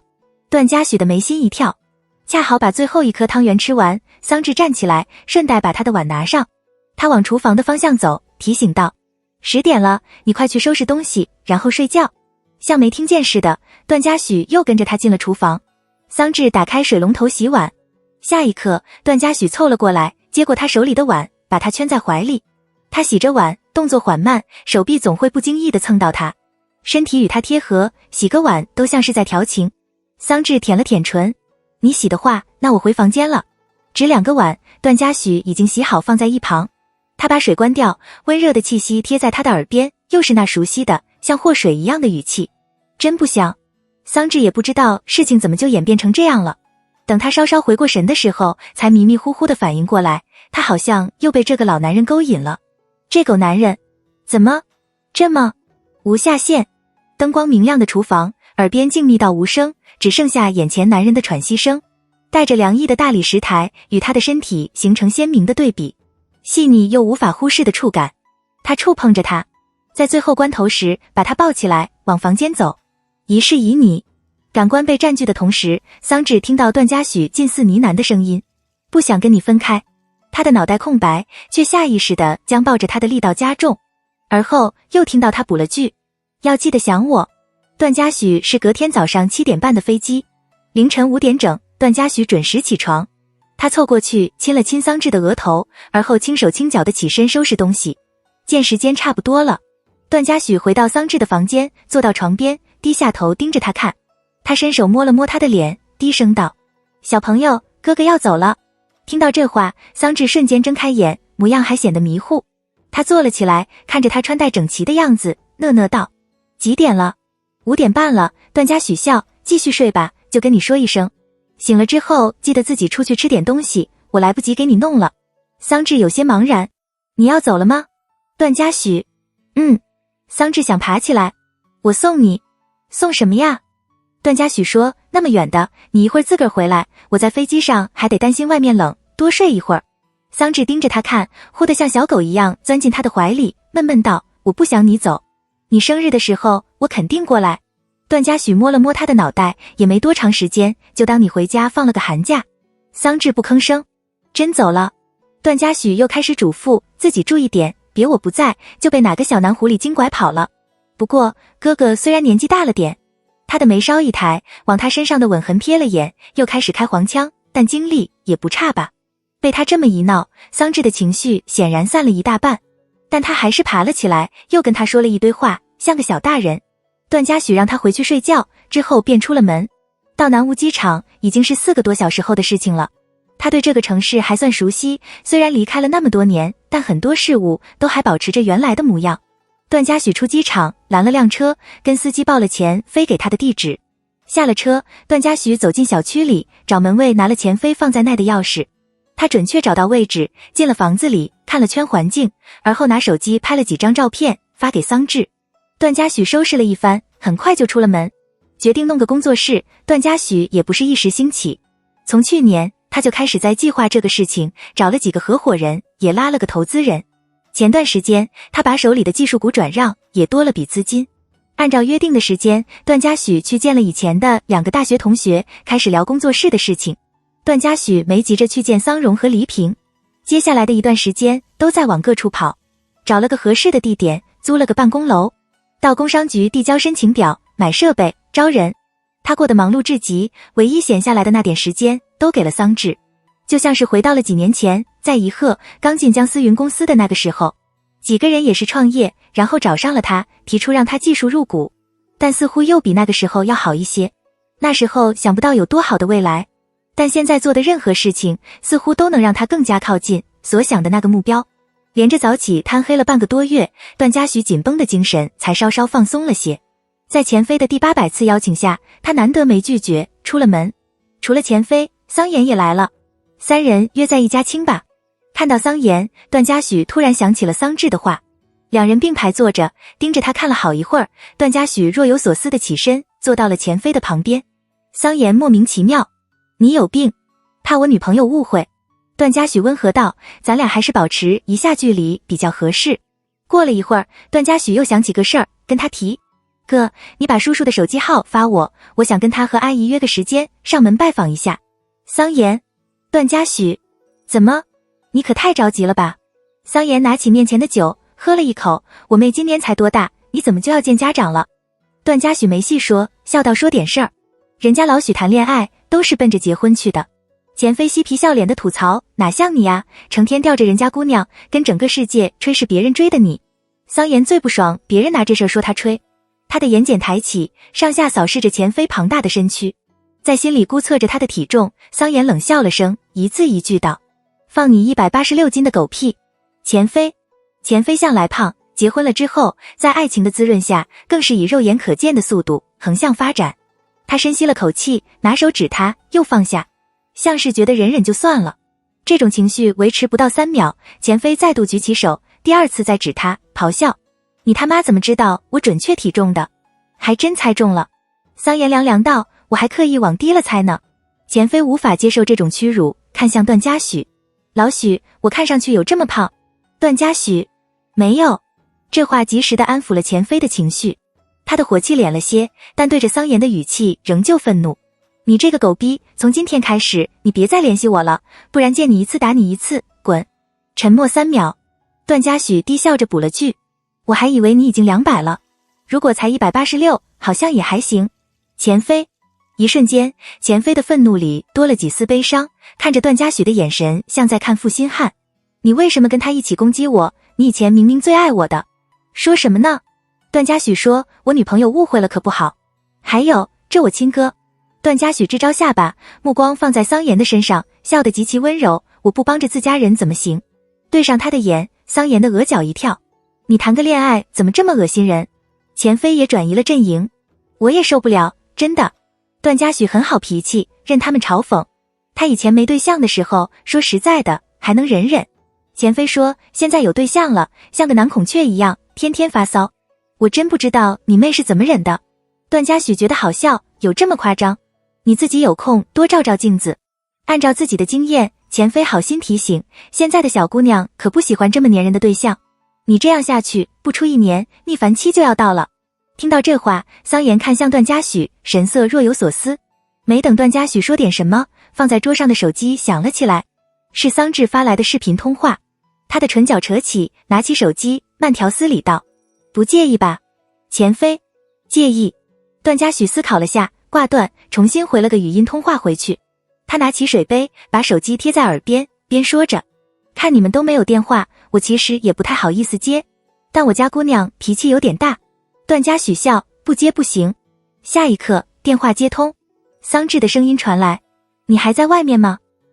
跟你哥还有钱飞出来聊聊天。段嘉许喝了口水，温声问：回宿舍了？回了。桑稚很自觉：那我不烦你了，你跟他们玩吧，我去洗个澡，我回去给你打电话。好。像是想起了什么，段嘉许声音含着笑意，解释道：别担心，我跟他们没什么的。钱飞。桑延。你说时还没说完，桑稚就把话咽了回去，沉默下来，很快又开了口，音量提高了些：他们在你旁边吗？段嘉许了声。桑稚直接挂了电话。段嘉许挑眉，把手机放了下来，他自顾自地笑着，而后问：刚刚说到哪了？钱飞。我怎么觉得你现在这么惹人厌？桑延把号码发给他，指了指清吧门口的方向：拿着滚。桑稚也在微信上给他发了消息：你干嘛？桑稚，不要在他们面前说。段嘉许忍笑回了几句，顺他的毛。他放下手机，往椅背一靠，吊儿郎当道：你俩排挤我，怎么还成天叫我出来？钱飞神情微妙，目光往他俩身上转：你俩怎么一个德行？桑延，我记得之前钱飞说你也跟你妹说过，我们整个宿舍排着队泡你，你说你恶不恶心？这种话都说得出来。段嘉许懒懒道：哥，这就是你的问题了。桑延毫不在意，语气极为欠揍：我呢，各方面条件男女通杀。说着，他上下扫视着两人：你们瞧瞧，你们盯着我的眼神跟狼看到肉似的，我能不慌？桑延看向段嘉许，转了个话题：你什么时候去？段嘉许：见我爸妈，应该就这段时间吧。段嘉许说：怎么没？桑延饶有兴致道：看个热闹。拿到号码之后，段嘉许找了个适合的时间拨通了电话，响了2声，那头接了起来，传来桑荣的声音：你好，哪位？叔叔你好，我是段嘉许。段嘉许轻舔着唇，礼貌地说：最近我回南吴工作了，一直没联系您，也是想稳定下来，再登门拜访。桑荣的语气一如既往的和蔼。是要在南吴定居了？段嘉许，是的，打算在这边发展。挺好的。对这件事情，段嘉许的心里还是没什么底。他垂下眼，正经地说，上回时间匆忙，也没来得及跟您细说我的情况，所以想问问您什么时候有空，想再跟您谈一下上次的事情。电话那边沉默下来，仅仅过去了10几秒的时间，都像是在凌迟。桑荣笑了下，周末都有空，你周六晚上过来吧，顺便在叔叔这吃个晚饭。最近朋友送了瓶酒，阿言那臭小子不回来，我也找不到人陪我喝几口。段嘉许微不可察地松了口气，笑道，好的，我会准时过去的。那就打扰您和阿姨了。周六那天，段嘉许拿上买的水果和茶叶，准时地到了桑稚的家。来开门的是黎平，他朝他笑，接过他手里的东西，而后道，下回过来就别带这么多东西了呀，先坐吧，再等等。晚饭也快好了。段嘉许把鞋子脱掉，主动说，我来帮您吧。不用，都快好了。黎平说，你坐会儿吧，过来一趟也累。桑言，给人倒杯水，傻坐着干什么呢？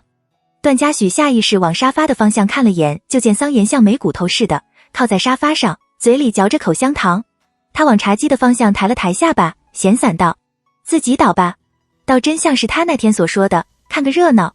段嘉许的眼皮动了动，见黎平似乎要发火，段嘉许忙道，没事儿，阿姨，我自己倒就行。黎平盯着桑言看了好一阵，像是奶都看不惯。他没再说什么，点头又回了厨房去帮桑荣的忙。段嘉许跟着他进去，跟桑荣打了声招呼才出来。随后段嘉许坐到沙发上，问，你怎么过来了？听我妹说，我爸妈好像不太喜欢你。像是觉得有趣，桑言问道，真的假的？说来听听，让哥哥高兴一下。你看个热闹就行。段嘉许没像平时那样开玩笑，一会儿尽量别吭声。桑言扫他一眼，很快就觉得没劲儿。谁想掺和你的事情？是我妹之前求着叫我帮忙，我就顺便回来吃个饭。段嘉许扯了扯唇角，不用帮忙。察觉到他的反常，桑言抬起眉，兄弟，你有必要？屁大点事儿就吓成这样。我爸妈是怎样的人，你又不是不知道，还能真拦着呀？段嘉许笑了声，没有说话。恰好黎平也开始喊，准备吃饭了。饭桌上几个人也没怎么聊天，偶尔桑荣会问几句话，段嘉许认真答几句，之后又陷入了沉默。大多数时间都是在吃东西，像是在遵守食不言的原则，又像是因为多了个人而陷入了尴尬的气氛。饭后，趁着段嘉许去厕所的时间，黎平开始多次明示让桑言吃完就走。桑言纳闷，妈，你怎么回事啊？前几天不还说想我吗？我这就回来吃个饭，屁股还没坐热你就赶我走了。你改天再过来。我就今天有空。桑言说改天都没有空。我不管你什么时候有空，你这辈子都没空，我都不管了。黎平决绝道，反正你现在赶紧给我回去。这几个人像是要说什么惊天大秘密一样，越这么神秘，桑言的逆反心理越强，动都不动一下。我再坐会儿。见黎平的表情变得更加难看，桑言清了清嗓子，妈，我这都几个星期没见你了，想跟你多待会儿，跟你聊会儿天也不行。你几个月不回家的时候，怎么不见你说这话？桑荣在这个时候开了口，让他待着吧，反正也没什么用。桑言。很快，段嘉许也从厕所里出来，除开桑言，另外3人开始有一搭没一搭的说着话。过了好一阵，段嘉许切入了正题，您上回跟我说的那些顾虑，我回去之后都考虑过，我想跟你们明确的说一下情况。段嘉许的语速缓慢，把所有的过往用轻描淡写的语气一一说出来。我父亲的那场事故造成的受害者的家属，一开始是他们那边的亲戚都会来麻烦，但在我母亲去世之后，这些情况已经很少了，只剩下受害者的女儿江颖。客厅里静悄悄的，其余3人都没有说话。这件事情是我处理的不好。段嘉许说，毕业回伊河那边，我一直在忙工作的事情，对江颖的纠缠不放，没有什么精力和时间去管。因为我是自己一个人在那边，不担心他会影响到其他人，所以也不太介意。我听桑稚说过，江颖有去找过他，这是我没有想到的，也是我考虑不周。段嘉许的声音顿了下，喉结上下滑动着，因为我这边的问题影响到桑稚，也让你们觉得不安和担心，我对此觉得非常抱歉。桑荣叹息了声，不是，跟你没什么关系。这件事情发生之后，我很明确地跟江颖提过，我会通过报警的手段来解决。段嘉许说，他出现过几次，我也都报了警。之后次数也就少了，我也有一段时间没见过他了。来南吴是我去年就在考虑的事情。我工作了这些年，手里也有一点积蓄。过段时间，等工作室的事情稳定一些之后，我也会开始看房子，合适的就定下，房子也会写桑稚的名字。离桑稚毕业还有2年多，这2年我也会一直跟你们说我的情况。段嘉许扯着唇，我父亲那边出于责任和义务，我不能不管。但我目前的经济条件是足够支付他的医药费的。看不出他们的想法有没有变化，段嘉许喉咙发干。我没有办法改变我的家庭，我拥有的东西也不多，但我会用我的所有，一辈子对桑稚好。除了那些不堪，他现在包括未来所拥有的一切，全部都想送给他。所有人都觉得这是早，还没到考虑那么多的地步。桑稚年纪还小，他们在一起的时间也不算太长，觉得未来也许会有变化，可能几年后就不再是现在这么一个状态。也许所有的事情不会顺着轨迹走，在中途会出现什么变数，造成的结果也不过是分开。可这是段嘉许跟桑稚在一起之后就从未考虑过的事情。他从不是抱着一种未来可能会分开的态度跟他在一起。从在一起的第一天开始，他就在考虑他们的未来，持续到永远的未来。段嘉许想起了那天桑稚趴在他背上，边掉着泪边说，我为什么是19岁，我能不能是29岁，我不想那么小。应该在那个时候，他就知道父母不同意他跟自己在一起了吧，却又担心这件事情被他知道后会影响了他的心情，所以只能自己一个人难过，自己一个人努力，想要改变父母的想法。会在知道桑荣跟他说了某些话之后，慌乱地安慰他，可又觉得自己无力至极，只能说出让他不要不开心的话。也会因为这件事情自己一个人胡思乱想，担心他会因此放弃，然后提前回到宜贺，在机场里抽抽噎噎地把藏了那么多年的秘密全部告诉他，希望他不要为此感到自卑，希望他能清楚地明白自己有多好，才值得他念念不忘那么多年那么好的桑稚。做任何事情都第一个考虑他的桑稚，无论是从前还是现在，明明比他小那么多岁，明明应该是他来照顾他，却一直想成为他的铠甲，把他护在身后的桑稚。段嘉许不希望他再在他和他的父母之间进退两难，这事情总得解决，不论时间早晚。狭小的客厅沉默下来，段嘉许稍稍低了头，无声地自嘲了下。他觉得时间难熬至极，开始在想着，如果他们仍旧不同意，那他还能做什么？这好像就已经是他的所有了。桑荣思忖片刻，总算开了口，房子只写直指的名。沉默被打破，段嘉许反倒松了口气，点头。是的。一直在状况外被3个人排挤着的桑延一脸懵逼地听完段嘉许的话，他理清了思路，又因为他俩这对话瞬间开了口。等会儿，爸，你这不是欺负人吗？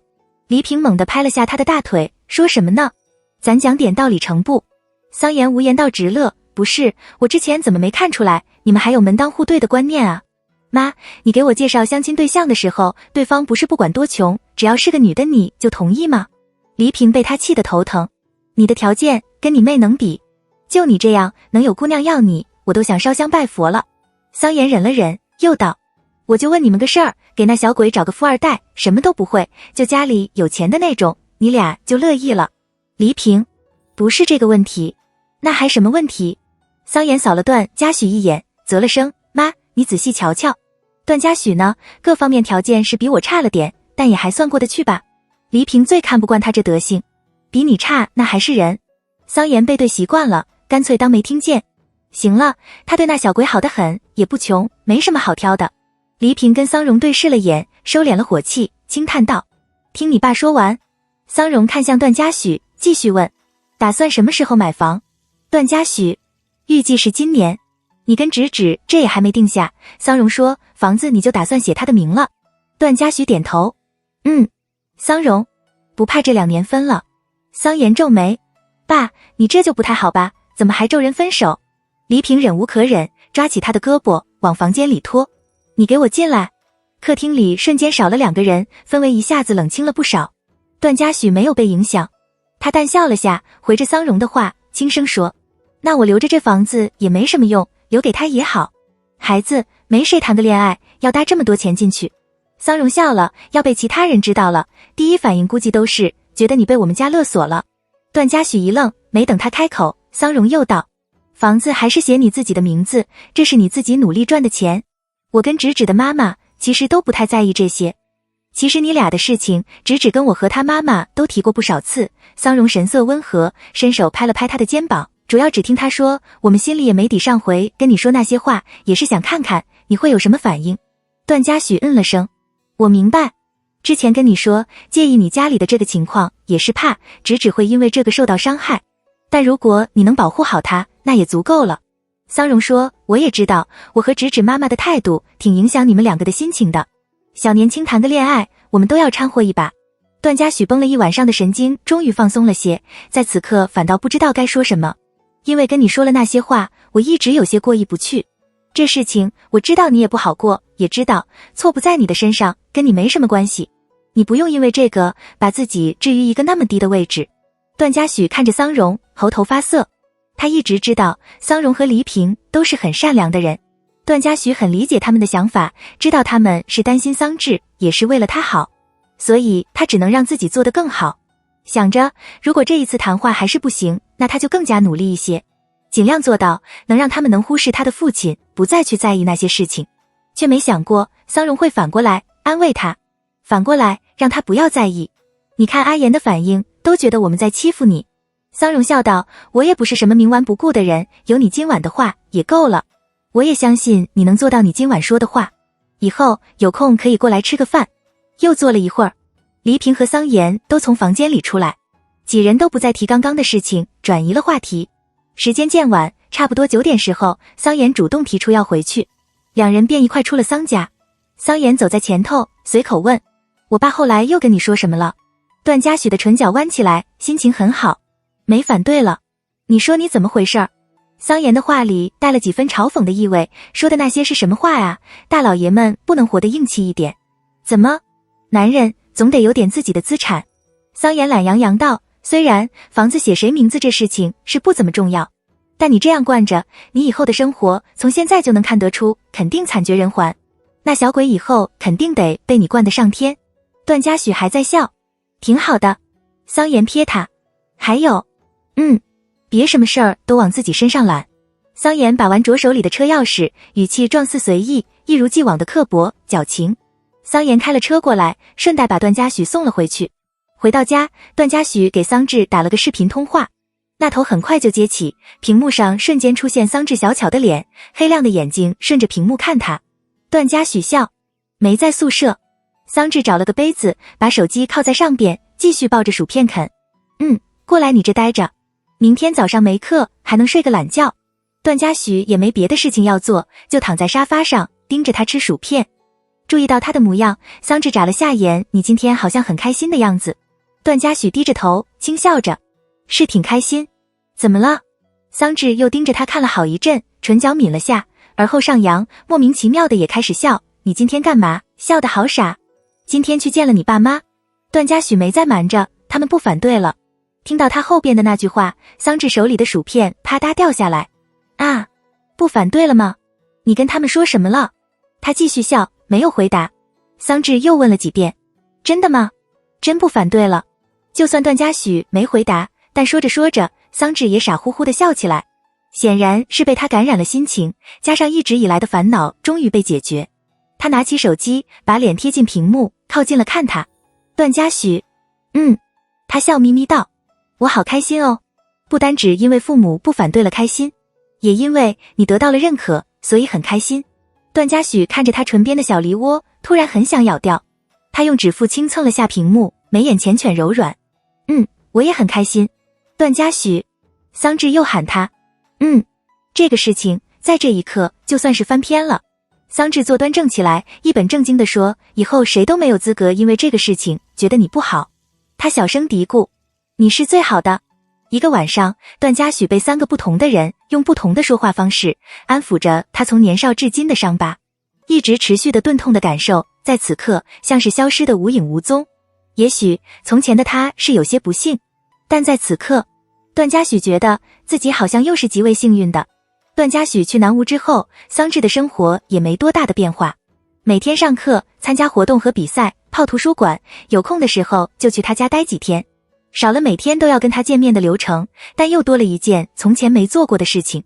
有时间，桑稚会到市医院看看段志成的状况。他也没跟段嘉许提这个，只是觉得他不在这边，只能自己帮他注意着这边的事情。然后如果真出了什么问题，才能及时的告诉他。日子一天天过去，3月初，桑稚上学期参加的游戏设计大赛获奖的名单出来了。出乎他的意料，他的作品还拿了个名次。虽然是3等奖，但也令他格外惊喜。他正准备把这件事情告诉段嘉许的时候，微信上恰好有个基本没联系过的人来了消息，是前些天在超市偶遇的施小雨。他来跟桑稚说江颖的事情。施小雨，我想跟你说点事儿。桑稚，什么？施小雨，你之前跟我说了那些话之后，我有下意识地观察江颖的状态，也有直白地问过他一些问题，他也没有瞒着我，直接就说了。施小雨，我感觉他是没啥毛病的，就是有些偏执，别人说什么都不听，就不遇到你男朋友的时候还是很正常的，也不知道这算不算心理有问题。桑稚有些茫然，你怎么突然跟我说这个？施小雨，就是想替他说几句，他这个人其实不坏的，就是因为他爸爸的事情，心里有了阴影，但也不会主动去伤害别人。施小雨，他家里最近发生了点事情，应该也想通了，以后估计不会再去找你男朋友的麻烦，你也不用担心了，然后再跟你道声歉，因为之前的事情。对不起。桑稚不知道该说什么。江颖做的事情，他不是当事人，没有什么立场去回应。看到这些话的时候，他又联想起段嘉许受到的待遇，心情有些堵，情绪也不算好。桑稚盯着看了很久，最后只回了个嗯。游戏大赛的颁奖典礼就在怡鹤大学的礼堂里举办，日期在桑稚生日的前一天，来参与的人并不少，有来自几百家高校的学生和老师，还有几十家企业的代表。本来桑稚很期待这个颁奖，但真正到来的时候却一点都提不起劲，因为他被段嘉许放鸽子了。从段嘉许回南吴，他就每天撕日历，开始期待着自己生日的到来。眼见日子就快到了，他还想好了要跟段嘉许去那玩，最后就只得来了段嘉许的一句临时有事赶不回去了，下次给你补上。桑稚其实很不开心，但又知道他忙，也不想跟他发脾气，所以只能自顾自的生闷气。此时坐在礼堂里，看到段嘉许发来的微信，桑稚也不太想立刻回复。他看了眼手机正上方的时间，想着过个10分钟再给他回复，让他感受一下受到冷落是怎样的一种滋味。颁奖仪式也不是立刻举行，台上的几位教授正在聊着学术问题。桑稚听了一会儿，很快就觉得无聊，没再继续听下去。他再次点亮手机，看着屏幕上的话，又觉得10分钟好像不太够。桑稚依然没回复。过了一会儿，段嘉许又发来一条，怎么不理我？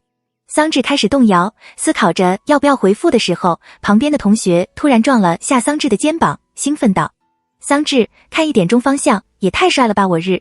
桑稚下意识抬头，瞬间看到了前一刻还在微信上跟他说着话的男人，也是前一天还跟他说整个3月都没有空，赶不回来陪他过生日的撒谎精。段嘉许今天穿得很正式，西装革履，带着条暗红色的领带，看上去斯文又温润。他生得高大清瘦，模样又妖艳出众，这身衣服穿在他身上显得禁欲而性感。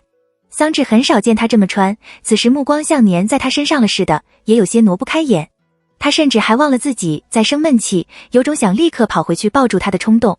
也才1个多月没见，同学还在说话。哎，这个是哪个公司的代表？好像是啥游戏公司。站在原地，段嘉许往周围扫视了圈，很快就找到桑稚的位置。他的眉梢一挑，唇角不咸不淡的勾起，往他的方向走来。桑稚的位置恰好在过道的边上。同学，哎，他是不是往我们这边过来了呀？我靠，好像真是哎，他过来了。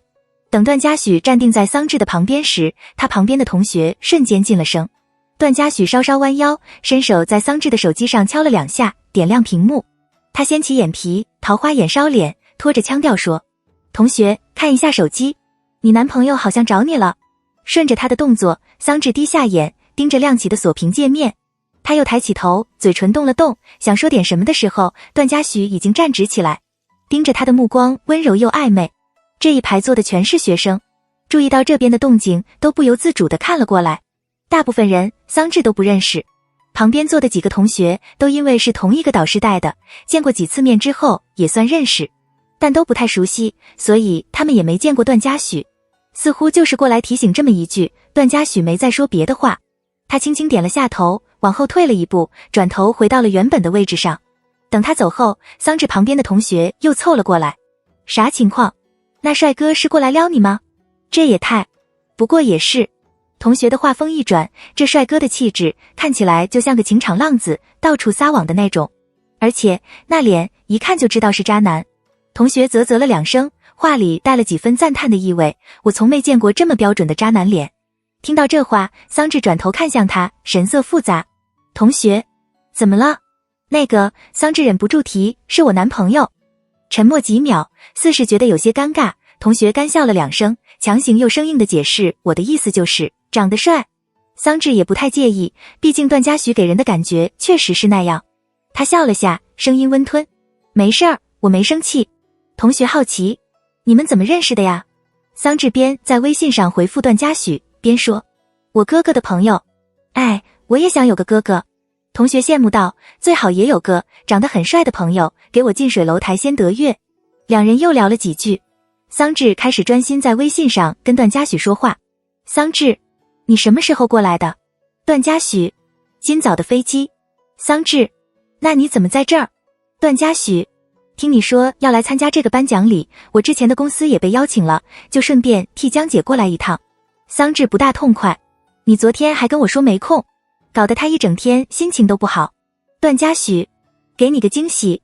段嘉许，生气了呀？盯着这话看了好一会儿，很快桑稚的不悦散去了大半。想到他穿西装的样子，他莫名舔了舔唇。好吧，是挺惊喜的。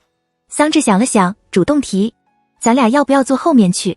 桑稚，有空位。礼堂的空间大，座位比人多，前排的位置基本是安排好的，入座的大多是公司代表以及其他高校的教授，其余的位置都不固定。段嘉许，行。见状，桑稚收拾了下东西，跟旁边的同学说了一声，起身往后头走，找了2个并排的空位坐下。没多久，段嘉许也过来，坐在他的旁边。桑稚往他的方向瞅，看几遍都觉得惊艳。他能注意到旁边的女生似乎也都在往他身上，有些不爽。你怎么还穿了西装？下飞机之后回去换的吗？段嘉许伸手握住他，捏了2下他手上的肉。桑稚没忍住，咕哝道，我同学说你长了张渣男脸。段嘉许的动作一顿，抬头。什么？说你是？桑稚盯着他，话里带了几丝谴责的意味，百年难得一遇的，极为标准的渣男脸。渣男脸是什么脸？我也不知道。仗着这话是同学说的，桑稚有些肆无忌惮，说就是你这样的。段嘉许的眼皮动了动，没等他再开口，桑稚有些炸了，忽地掐住他的脸，一字一顿地说，你能不能不要总朝别人放电？段嘉许愣了下，觉得荒唐，无言到直乐，我总朝别人放电。桑稚扶着他的脑袋往下挪，试图让他用身体把脸挡住，躲开四面八方投来的目光。本来就是，你就这样坐着。想了想，他绷着脸说，你以后出门能不能戴个口罩？盯着他的模样，段嘉许反应过来，唇角随之弯起来。小醋包。桑稚鼓了下腮帮子，没否认。他瞥了眼，忽地注意到他脖子上的那条领带是他送的那条，闷气才勉强散去了些。桑稚扯开话题，你什么时候回南吴？后天早上。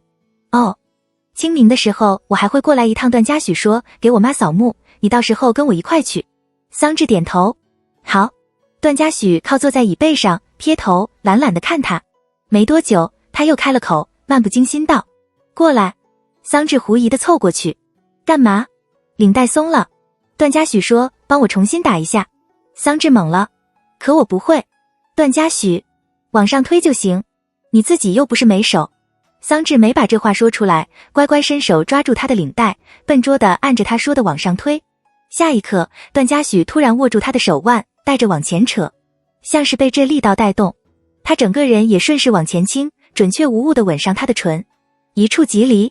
极为短暂的一瞬间，桑稚还没反应过来发生了什么，段嘉许已经坐直起来，慢条斯理地打着领带，边说着，吓哥哥一跳。桑稚，想亲直接亲就行。段嘉许亲昵地蹭了蹭他的唇角，吊儿郎当道，不用做这种小动作。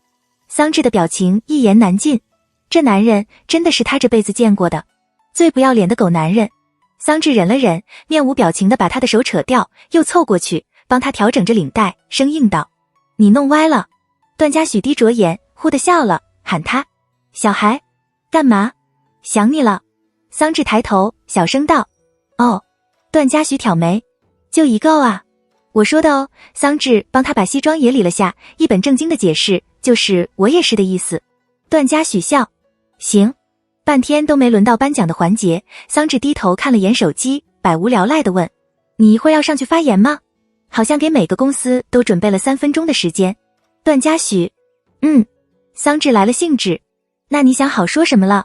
段嘉许又嗯了声，内容说的无非是公司的情况，桑稚也没多问，但倒是因为有了期待，觉得时间好像也过得快了不少。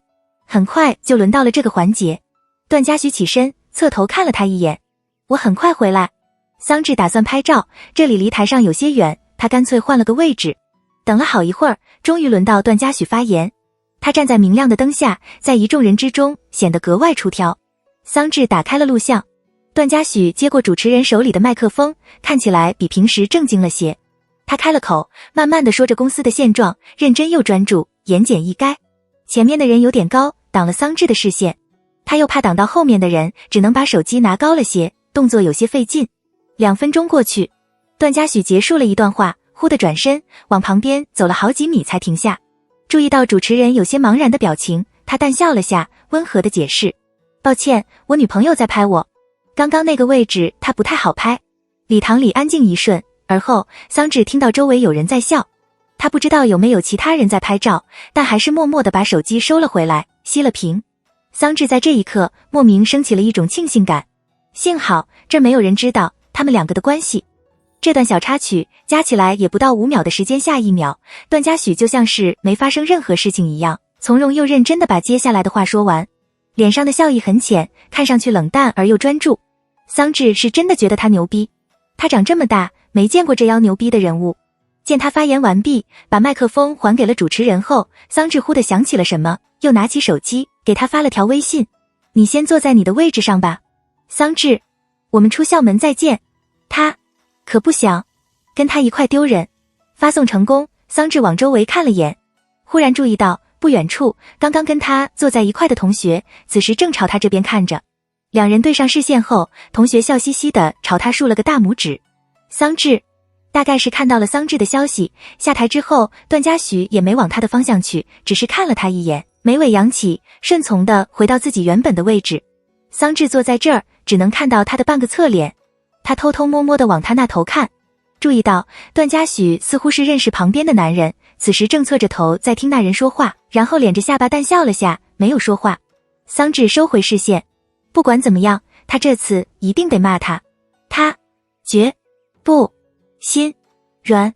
在这个时候，桑稚手里的手机震动了下，段嘉许发来的消息。段嘉许生气了。桑稚输入了个有点，想了想又删掉，改成摁。他盯着看了好一阵，最后还是没发出去，决定让他先焦虑一下，认真反思自己的行为。这环节结束，也到了颁奖的时候。桑稚跟着另外几个被点到名的人一块上台，接过主持人发的获奖证书。背后的大荧幕会展示每个人的作品半分钟。桑稚转头看了眼，莫名有点羞耻。他没想过段嘉许会来，之前画这个角色原画的时候也从没给他看过。偶尔他从自己身旁路过，也是立刻警惕地切换界面。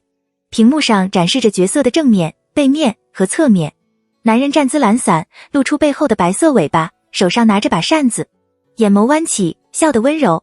身上穿着红色的袍子，露出胸膛的大片皮肤。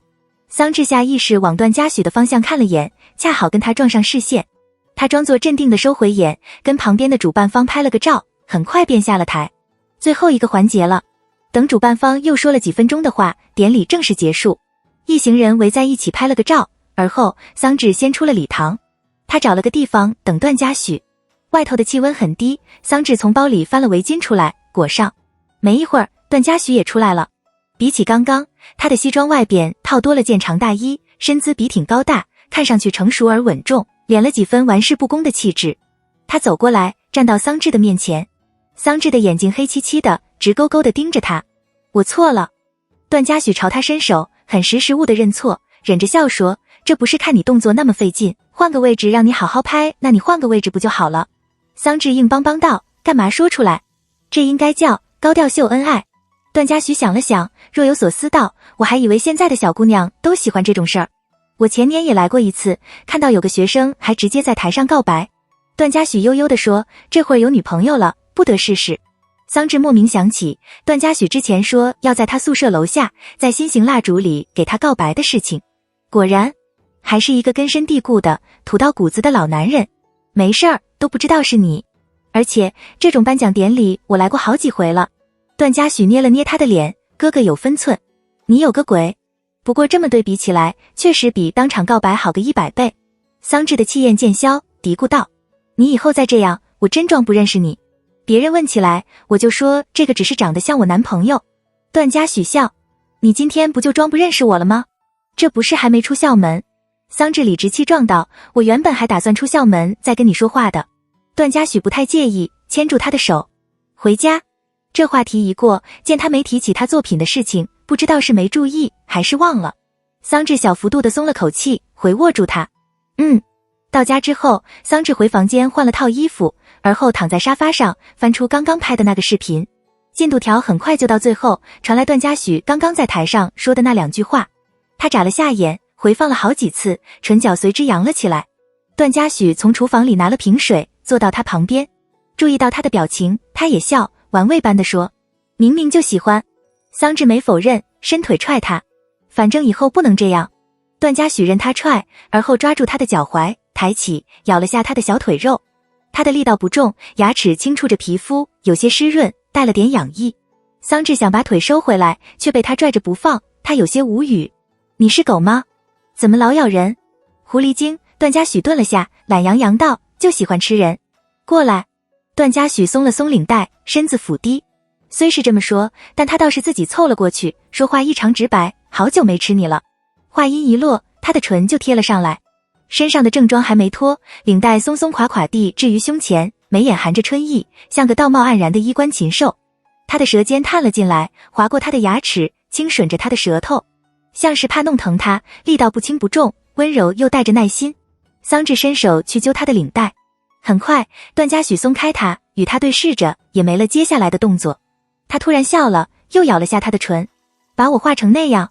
桑稚本来都忘了这事了，听他提起来，心虚感瞬间冒出头，小声辩驳，谁说是画的你？顿了下，桑稚不服气地补充，还有，画成那样是什么意思？又不是不好看，我还拿了3等奖。画得挺好，但让哥哥露肉给被人看。段嘉许开始单手解扣子，动作慢腾腾的，不太合适吧，就胸前那一小片。不知道的还以为是画了他的裸体。段嘉许勾起唇，把衣服扯开，对着画的。桑稚招架不住了，像个坐怀不乱的君子，替他把衣服扯回去，转移话题。你给我准备了生日礼物了吗？准备了什么？段嘉许靠坐在椅背上，修长分明的手抬起，再次把自己的衣服扯开，露出锁骨以及坚硬的胸膛。随后，桑稚听到他拉长尾音，蛊惑般的吐出了4个字：视觉福利。段嘉许本想回房间去换套衣服，但桑稚又不想让他换，还很正经的把他的扣子都扣回去，领带打好，让他在家里还穿得像个大领导一样。这身衣服穿得不太舒服，但段嘉许也没多说什么，纵容着他的行为。他支招脸，盯着他抱着杯子在喝水，突然说：小朋友，你明天20了。桑稚瞅他，我知道。段嘉许，生日愿望是什么？世界和平吧。哦。段嘉许神色散漫，语气像是在重复，想跟段哥哥领个证。桑稚说，我才多大？那咱俩先订个婚吧，等你毕业了就去扯证。段嘉许完全不要脸，勾着他的指尖把玩着，定下了也好，让哥哥有把握能在30岁前结上婚。桑稚眨了下眼，笑嘻嘻道，你好可怜哦。段嘉许，怎么可怜了？30岁才结婚，那你得什么时候才有小孩？现在不有一个了。段嘉许亲了亲他的手背，声音缱绻温和，我可没精力去疼另外一个，我还小孩啊。桑稚忍不住开了口，语气也不大痛快，我前几天去做家教，还被那个小朋友叫阿姨了，又跑去兼职。段嘉许淡淡道，以后别去了，就在学校好好学习，有空就跟同学出去玩会儿。也不是条件不好，段嘉许不太希望他的大学过得跟他的一样。桑稚瞬间不吭声，以后想考研也好，直接出来工作也行。段嘉许对上他的眼，话里多了几分认真，我养着你。桑稚不知道说什么，小幅度地点了点头。没多久，段嘉许扯开了话题。不高兴别人喊你阿姨呀？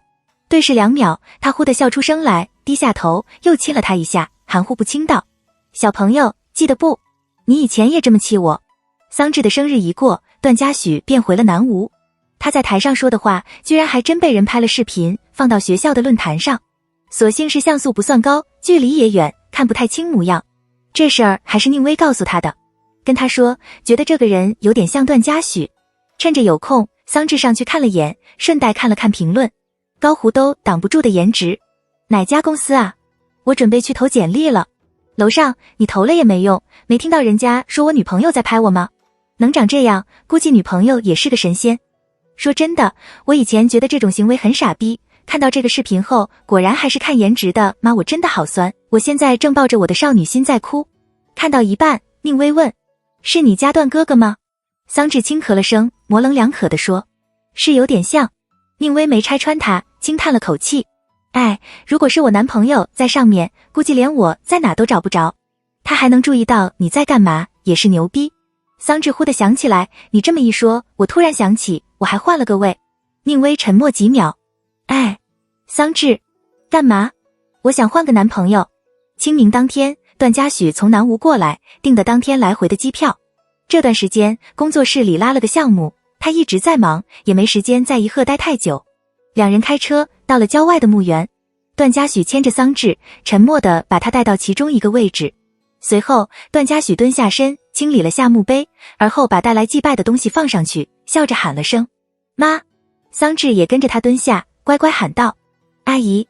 照片上的许若书很年轻，容貌出众，看上去就是个很温柔的人。他的脸上挂着明朗的笑容，离世的时候不过也才40来岁。段嘉许给他介绍，这是桑稚。顿了下，补充，我媳妇儿，你儿媳。已经过了很多年，段嘉许的心情很平静，像以往来的任何一次，慢慢地跟他说着自己最近的事情。桑稚在一旁沉默听着，听着段嘉许带着笑意的声音，格外耐心地把这一年发生的事情都告诉了许若书。不知过了多久，他站了起来，那我走了，一会儿还要赶飞机呢。对了，忘了告诉你，爸的情况不太好，不知道还能不能醒来。段嘉许顿了下，淡声道，以后我就在南吴那边定居了，有空会来看你。段嘉许看向桑稚，走吧。桑稚抿了下唇角，对着许若书小声说，阿姨您放心，我会好好照顾嘉许哥的。而后又很正经地补了句，我会好好对他的。段嘉许笑出声，你干嘛呢？像是对他笑的事情很不满。桑稚无声地看了他一眼，继续说，那阿姨，我们走了，我有空也会过来看您的。两人出了墓园，段嘉许觉得格外有趣，我怎么感觉你把我当你媳妇了？桑稚很憋屈，我又没说错。段嘉许摸了摸他的脑袋，低哄着，你会好好对我的。桑稚从口袋里翻出手机，看了眼时间，走吧，快点去吃个饭，然后去机场，不然一会儿赶不及了。段嘉许，两人上了车，把车子开回了市区，停在机场附近的一个商业圈，在里头随便找了家店吃饭。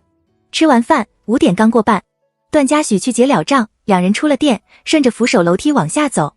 到达2层，桑稚听到有人在吵架的声音，他下意识顺着看去，就见一个拉着小孩的中年女人跟一个年轻女人在争吵着什么。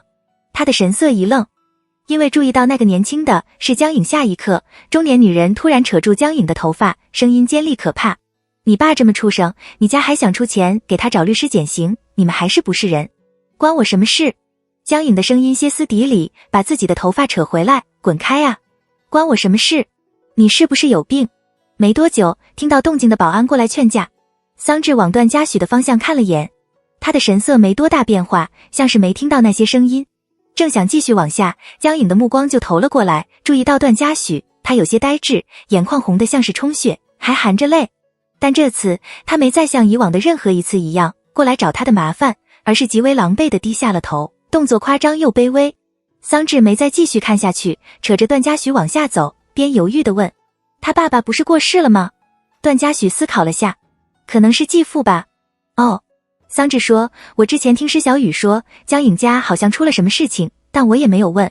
段嘉许轻嗯了声，看到江颖刚刚被对待的方式，桑稚也能想象到从前的段嘉许大概是怎样的一个处境，可他不会像江颖那样用声音以及任何方式宣泄出来。对这种毫无理由的迁怒也没有任何办法去摆脱。他也觉得跟自己无关，可却又觉得无力。桑稚想起了段嘉许得了阑尾炎，疼到极致，都没打算去医院的那次。他不在意自己的身体状况，是不是因为也曾经有过不想活了的念头？他的鼻子一酸，突然停下脚步，安抚般的去抱他。段嘉许愣了下，怎么？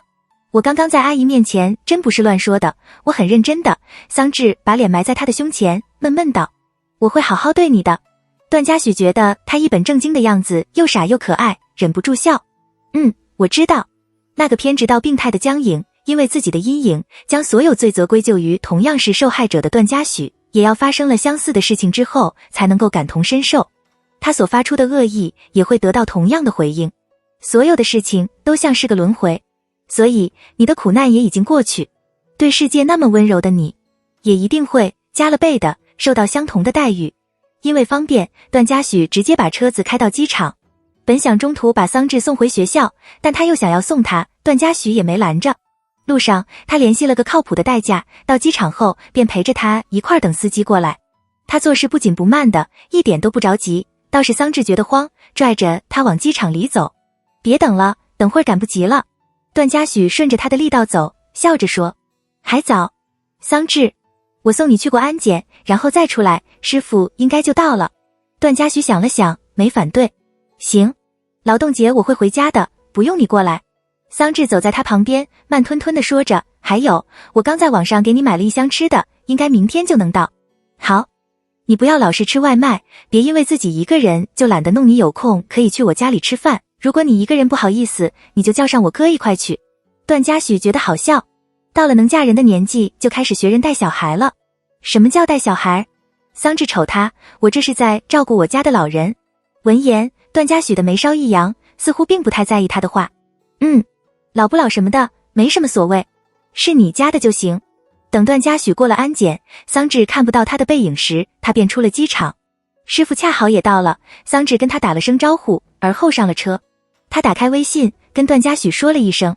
桑稚退出跟他的聊天窗，百无聊赖地往下扫了眼，注意到施小雨10分钟前发了一条消息过来。施小雨，你今天见到江颖了吗？桑稚犹豫地回了个施小雨，他刚刚打电话一直跟我哭，也不说发生了什么。施小雨，最近他的情绪不太好，如果有做什么不好的事情，我替他跟你们道个歉。桑稚瞬间懂了，大概是因为江颖那边问不出来，所以来问他刚刚发生了什么事情。桑稚言简意赅道，我们刚好路过，看到他被一个女人打骂，没别的事儿了。他没做什么不好的事情。那头沉默好片刻。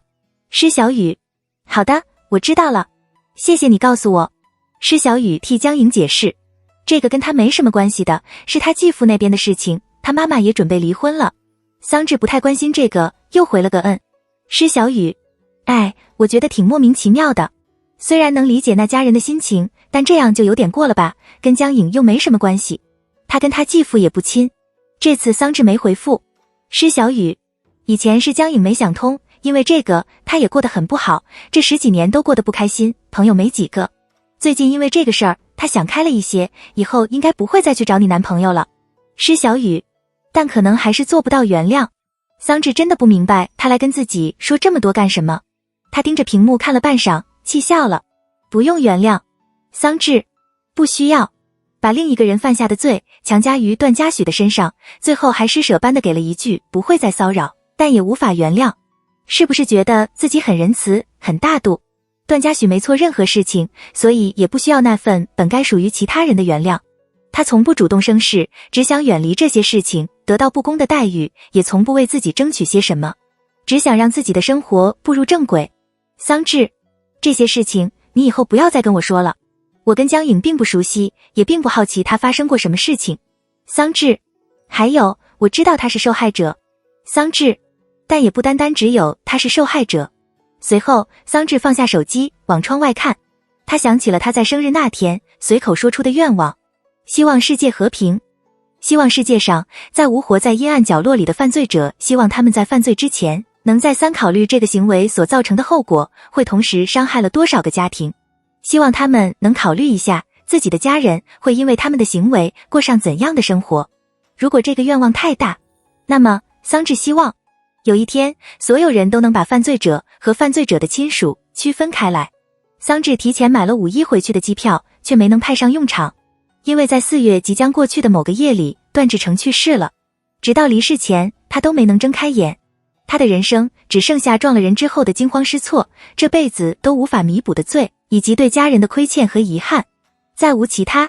接到电话的时候，段嘉许极为平静，因为早就知道会有这一天的到来，只是时间早晚的问题。他的心情甚至没什么起伏，订了最近的航班，回了一贺。一下飞机，段嘉许便给桑稚打了个电话，两人在医院门口碰面。桑稚过去握住他的手，嘴唇动了动，却一句话都说不出来。他完全不知道该说什么，最后也只憋出了4个字：我陪着你。段嘉许轻轻嗯了声。进了太平间，段嘉许的目光定在其中一个被白布盖上的人上。他盯着牌子上的段志成3字，走了过去，动作缓慢地把白布扯下来，露出了段志成已经变得僵硬又无血色的脸。段嘉许收回手，情绪很淡。恭喜你，直到死都不用去面对你所犯下的罪。段嘉许思考了下，低声说，你如果见到妈了，就不要再去找她了吧，别再害她了，让她过点好日子。说完，段嘉许垂下眼眸，盯着段志成的脸，感觉也没什么话要再跟他说，很快便把白布拉了回去。段嘉许撇头看桑稚，走吧，去办手续。桑稚抬起头，点点头，小心翼翼地注意着他的表情，替他觉得难过，又因为他的平静有些不知所措。他凑过去，再次主动牵住他。怎么这表情？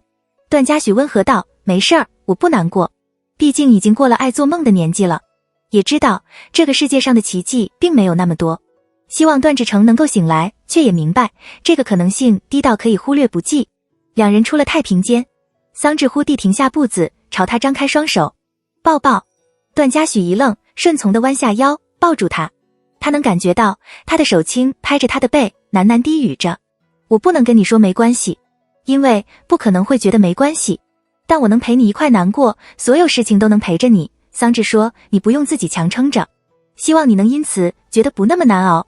听着他的话，段嘉许唇角的弧度渐收，像是在想什么事情。他垂下眼睫，忽地喊他，直指，我是不是真的年纪太大了？不知道他为什么突然说这个，但桑稚还是认真的否认，没有。段嘉许的喉结上下滑了滑，仿佛在抑制着什么情绪，半晌后才似有若无地冒出了句，那我怎么爸妈都没了呀？桑稚的鼻子发酸，抱着他的力道加重，他的眼尾泛红，忍着话里的哽咽，慢慢的一字一顿地说，我陪着你，我有的都给你，我所获得的所有温暖也全部都给你，我给你一个承诺，好不好？桑稚说，我们以后会有一个家的，我会陪你到很久以后，我的家人也会成为你的家人。段嘉许淡声重复，我们会有一个家。桑稚摸了摸他的脑袋，学着他之前的语气，认真而又郑重地说着，别人有的东西，我们嘉许也都会有的。段嘉许笑了出声，声音有些沙哑，好。那些无法摆脱又割舍不掉的过去，在这一刻像是随着段志成的离开，终于彻底的过去了。7月中旬，桑稚的暑期到来，一结束最后一门考试，桑稚便坐车去了机场，回到南吴。隔天一早，他被段嘉许叫出去，到市区一个刚开盘的小区看房子。两人看了样板间，3房2厅2卫，外加一个小阳台，空间不算太大，100多平，格局和附近的环境都挺好，所有一切都挺完美，就是价钱让人有点难以接受。怕中介听到，桑稚凑近他的耳朵提醒道，这个好贵，我家只打算用来藏娇的房子。段嘉许学着他用气音说话，听起来懒懒的，买便宜了他可能就不好意思拿出手了，哥哥还等着被藏呢。桑稚皱眉，买个2房的7、80平就行了。小孩，这是结婚用的房子。段嘉许说，一间咱俩，还有一间要留给我家小孩的小孩。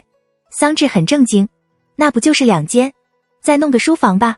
段嘉许眉眼一抬，声音悠悠的，意有所指道，哥哥还没试过在书房。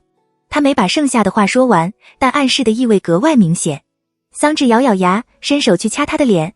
段嘉许忍不住笑出声，胸腔震动着，他的眼睛弯成漂亮的月牙儿，没再开玩笑，又问，所以喜不喜欢这套？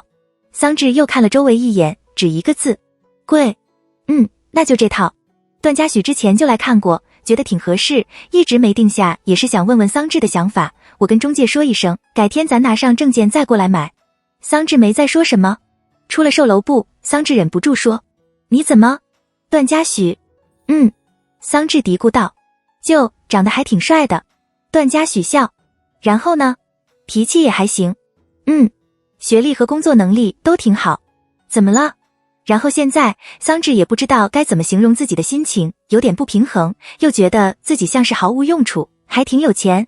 段嘉许反应过来，漫不经心地补充：“身材也挺好。”桑稚不想让他过于自负，忍不住吐槽：“身材明明一般。”听到这话，段嘉许把视线挪到他身上：“一般？”段嘉许：“行。干嘛？毕竟我靠色相吃饭。”段嘉许伸手挠了挠他的下巴，散漫道：“看来的努力一下了。”两人上了车。桑稚看了眼手机，随口道：“你把我送到上安那边吧，今天高中同学聚会，我说好要过去的。”段嘉许：“今晚在你家吃饭。”我知道，我妈跟我说了。桑稚说：“我下午就回去，跟他们吃个午饭，然后说会儿话，也不待多久。”段嘉许把他送到上安广场，而后到桑稚家附近的超市里逛了圈，买了点东西，便往桑稚家去。因为是周末，桑荣和黎平都在家。他坐在客厅里跟他们聊了会儿天，随后跟着黎平进了厨房，给他打下手。过了好一会儿，黎平往碗柜看了眼：“哎，嘉许，你帮我去直指的房间里把一个盘子拿出来。他昨天拿回房间吃宵夜，我忘了收了。”段嘉许点头：“好。”他打开水龙头，洗了洗手，转身进了桑稚的房间里。这房间很多年前段嘉许也进来过一次，那个时候小姑娘紧张地把他扯进去，用焦虑万分的语气问他能不能冒充他哥哥去帮他见老师。过了那么多年，房间里并没有多大的变化，空间不大，一床一桌一个衣柜，也没别的大件家具，布置小巧温馨，整体色调偏暖，大部分装饰都用的淡粉色，被子凌乱地散在床上，旁边还零星掉了几件衣服。段嘉许下意识过去帮他把东西捡起来，顺带把被子折好。他的眼眸一抬，瞥见床上的几个布偶，全是他送的。书桌上放的许多小玩意，还有边上的化妆包、书包，都是那么多年他锁在他生活里留下的痕迹。段嘉许走到书桌旁，正想把盘子拿起来的时候，突然注意到旁边的绘画本。他的唇角扯了扯，漫不经心地拿起来，翻了几页。下一秒，从里头掉出了一张纸。段嘉许目光一顿，顺势往下看，瞬间注意到上面的内容：我的梦想：1. 考上颐和大学。2. 段嘉许。上边的字迹稚嫩至极，纸张有些褶皱，泛了黄，有些年代感。第二个梦想被人用黑色的水笔涂掉，力道很重，纸张都被刮开了些，却还是能清晰地看出上边写的是哪3个字。段嘉许僵在原地，良久后才慢慢地拿起了那张纸。他抬起头，视线一挪，定在窗台上的牛奶瓶上，里边放着满满的纸星星。他走了过去，也拿起了那个牛奶瓶，用指腹轻轻摩挲着。桑稚到家的时候刚过5点，只有黎平在客厅，此时正坐在沙发上看电视。听到动静，他看了过来，随口道：“回来了。”桑稚点头，也问：“嘉许哥过来了吗？”“他帮妈妈在厨房忙了一下午，刚去你哥房间休息了。”黎平说：“也差不多了，你去叫他出来，准备一下吃饭了。”桑稚应了声好，小跑着往桑岩的房间去。跟段嘉许，他没什么顾忌，直接抓住门把推开门，瞬间看见坐在沙发上的男人。他懒散地靠在椅背上，手里燃着根烟，此时正低眼看着手机，穿着白衬衫西装裤，细碎的头发散落额前。房间光线很暗，他的模样显得影影绰绰。下一刻，段嘉许抬起了眼，模样惊艳又勾人，格外熟悉的一个场面，像是回到多年前的那个午后。年少时的桑稚因为满腹的心事，莽撞又着急地打开了这扇门，然后见到了20岁的段嘉许，那个所有方面都出众，总是玩世不恭的大男孩，对待任何事情都漫不经心，像是不在意任何事情，对于他所有荒唐的举止也都能面不改色地应对下来，温柔却又冷淡，耀眼而又夺目，是在这暗淡的光里怎么都藏不住的一个宝藏。桑稚撞入了他的世界，也让这个男人占据了自己整个青春期，是他那时候的渴望却不可得。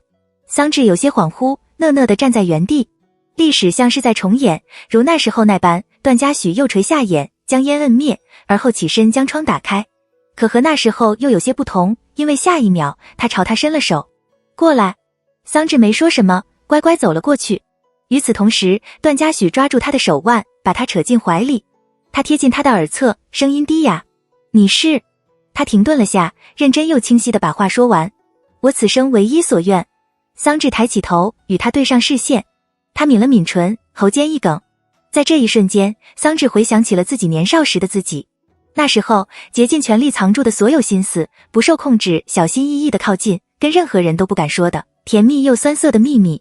曾一个人歇斯底里的大哭，将所有的回忆藏进箱子里，将那所认为不可能实现的梦想一一划掉，当作不存在那般。也曾催眠般的自言自语，哽咽着重复着我不会再喜欢你了，一字一句，字字清晰，却还是在再次遇见他的同时溃不成军。那些深刻的无法释怀的暗恋，想偷偷藏在心里一辈子，不让任何人发现的心事，到最后却成了想藏也藏不住的东西。在此刻似乎都不必要再藏，因为他一直以来的梦想，从某一刻开始也把它当成了唯一的梦想。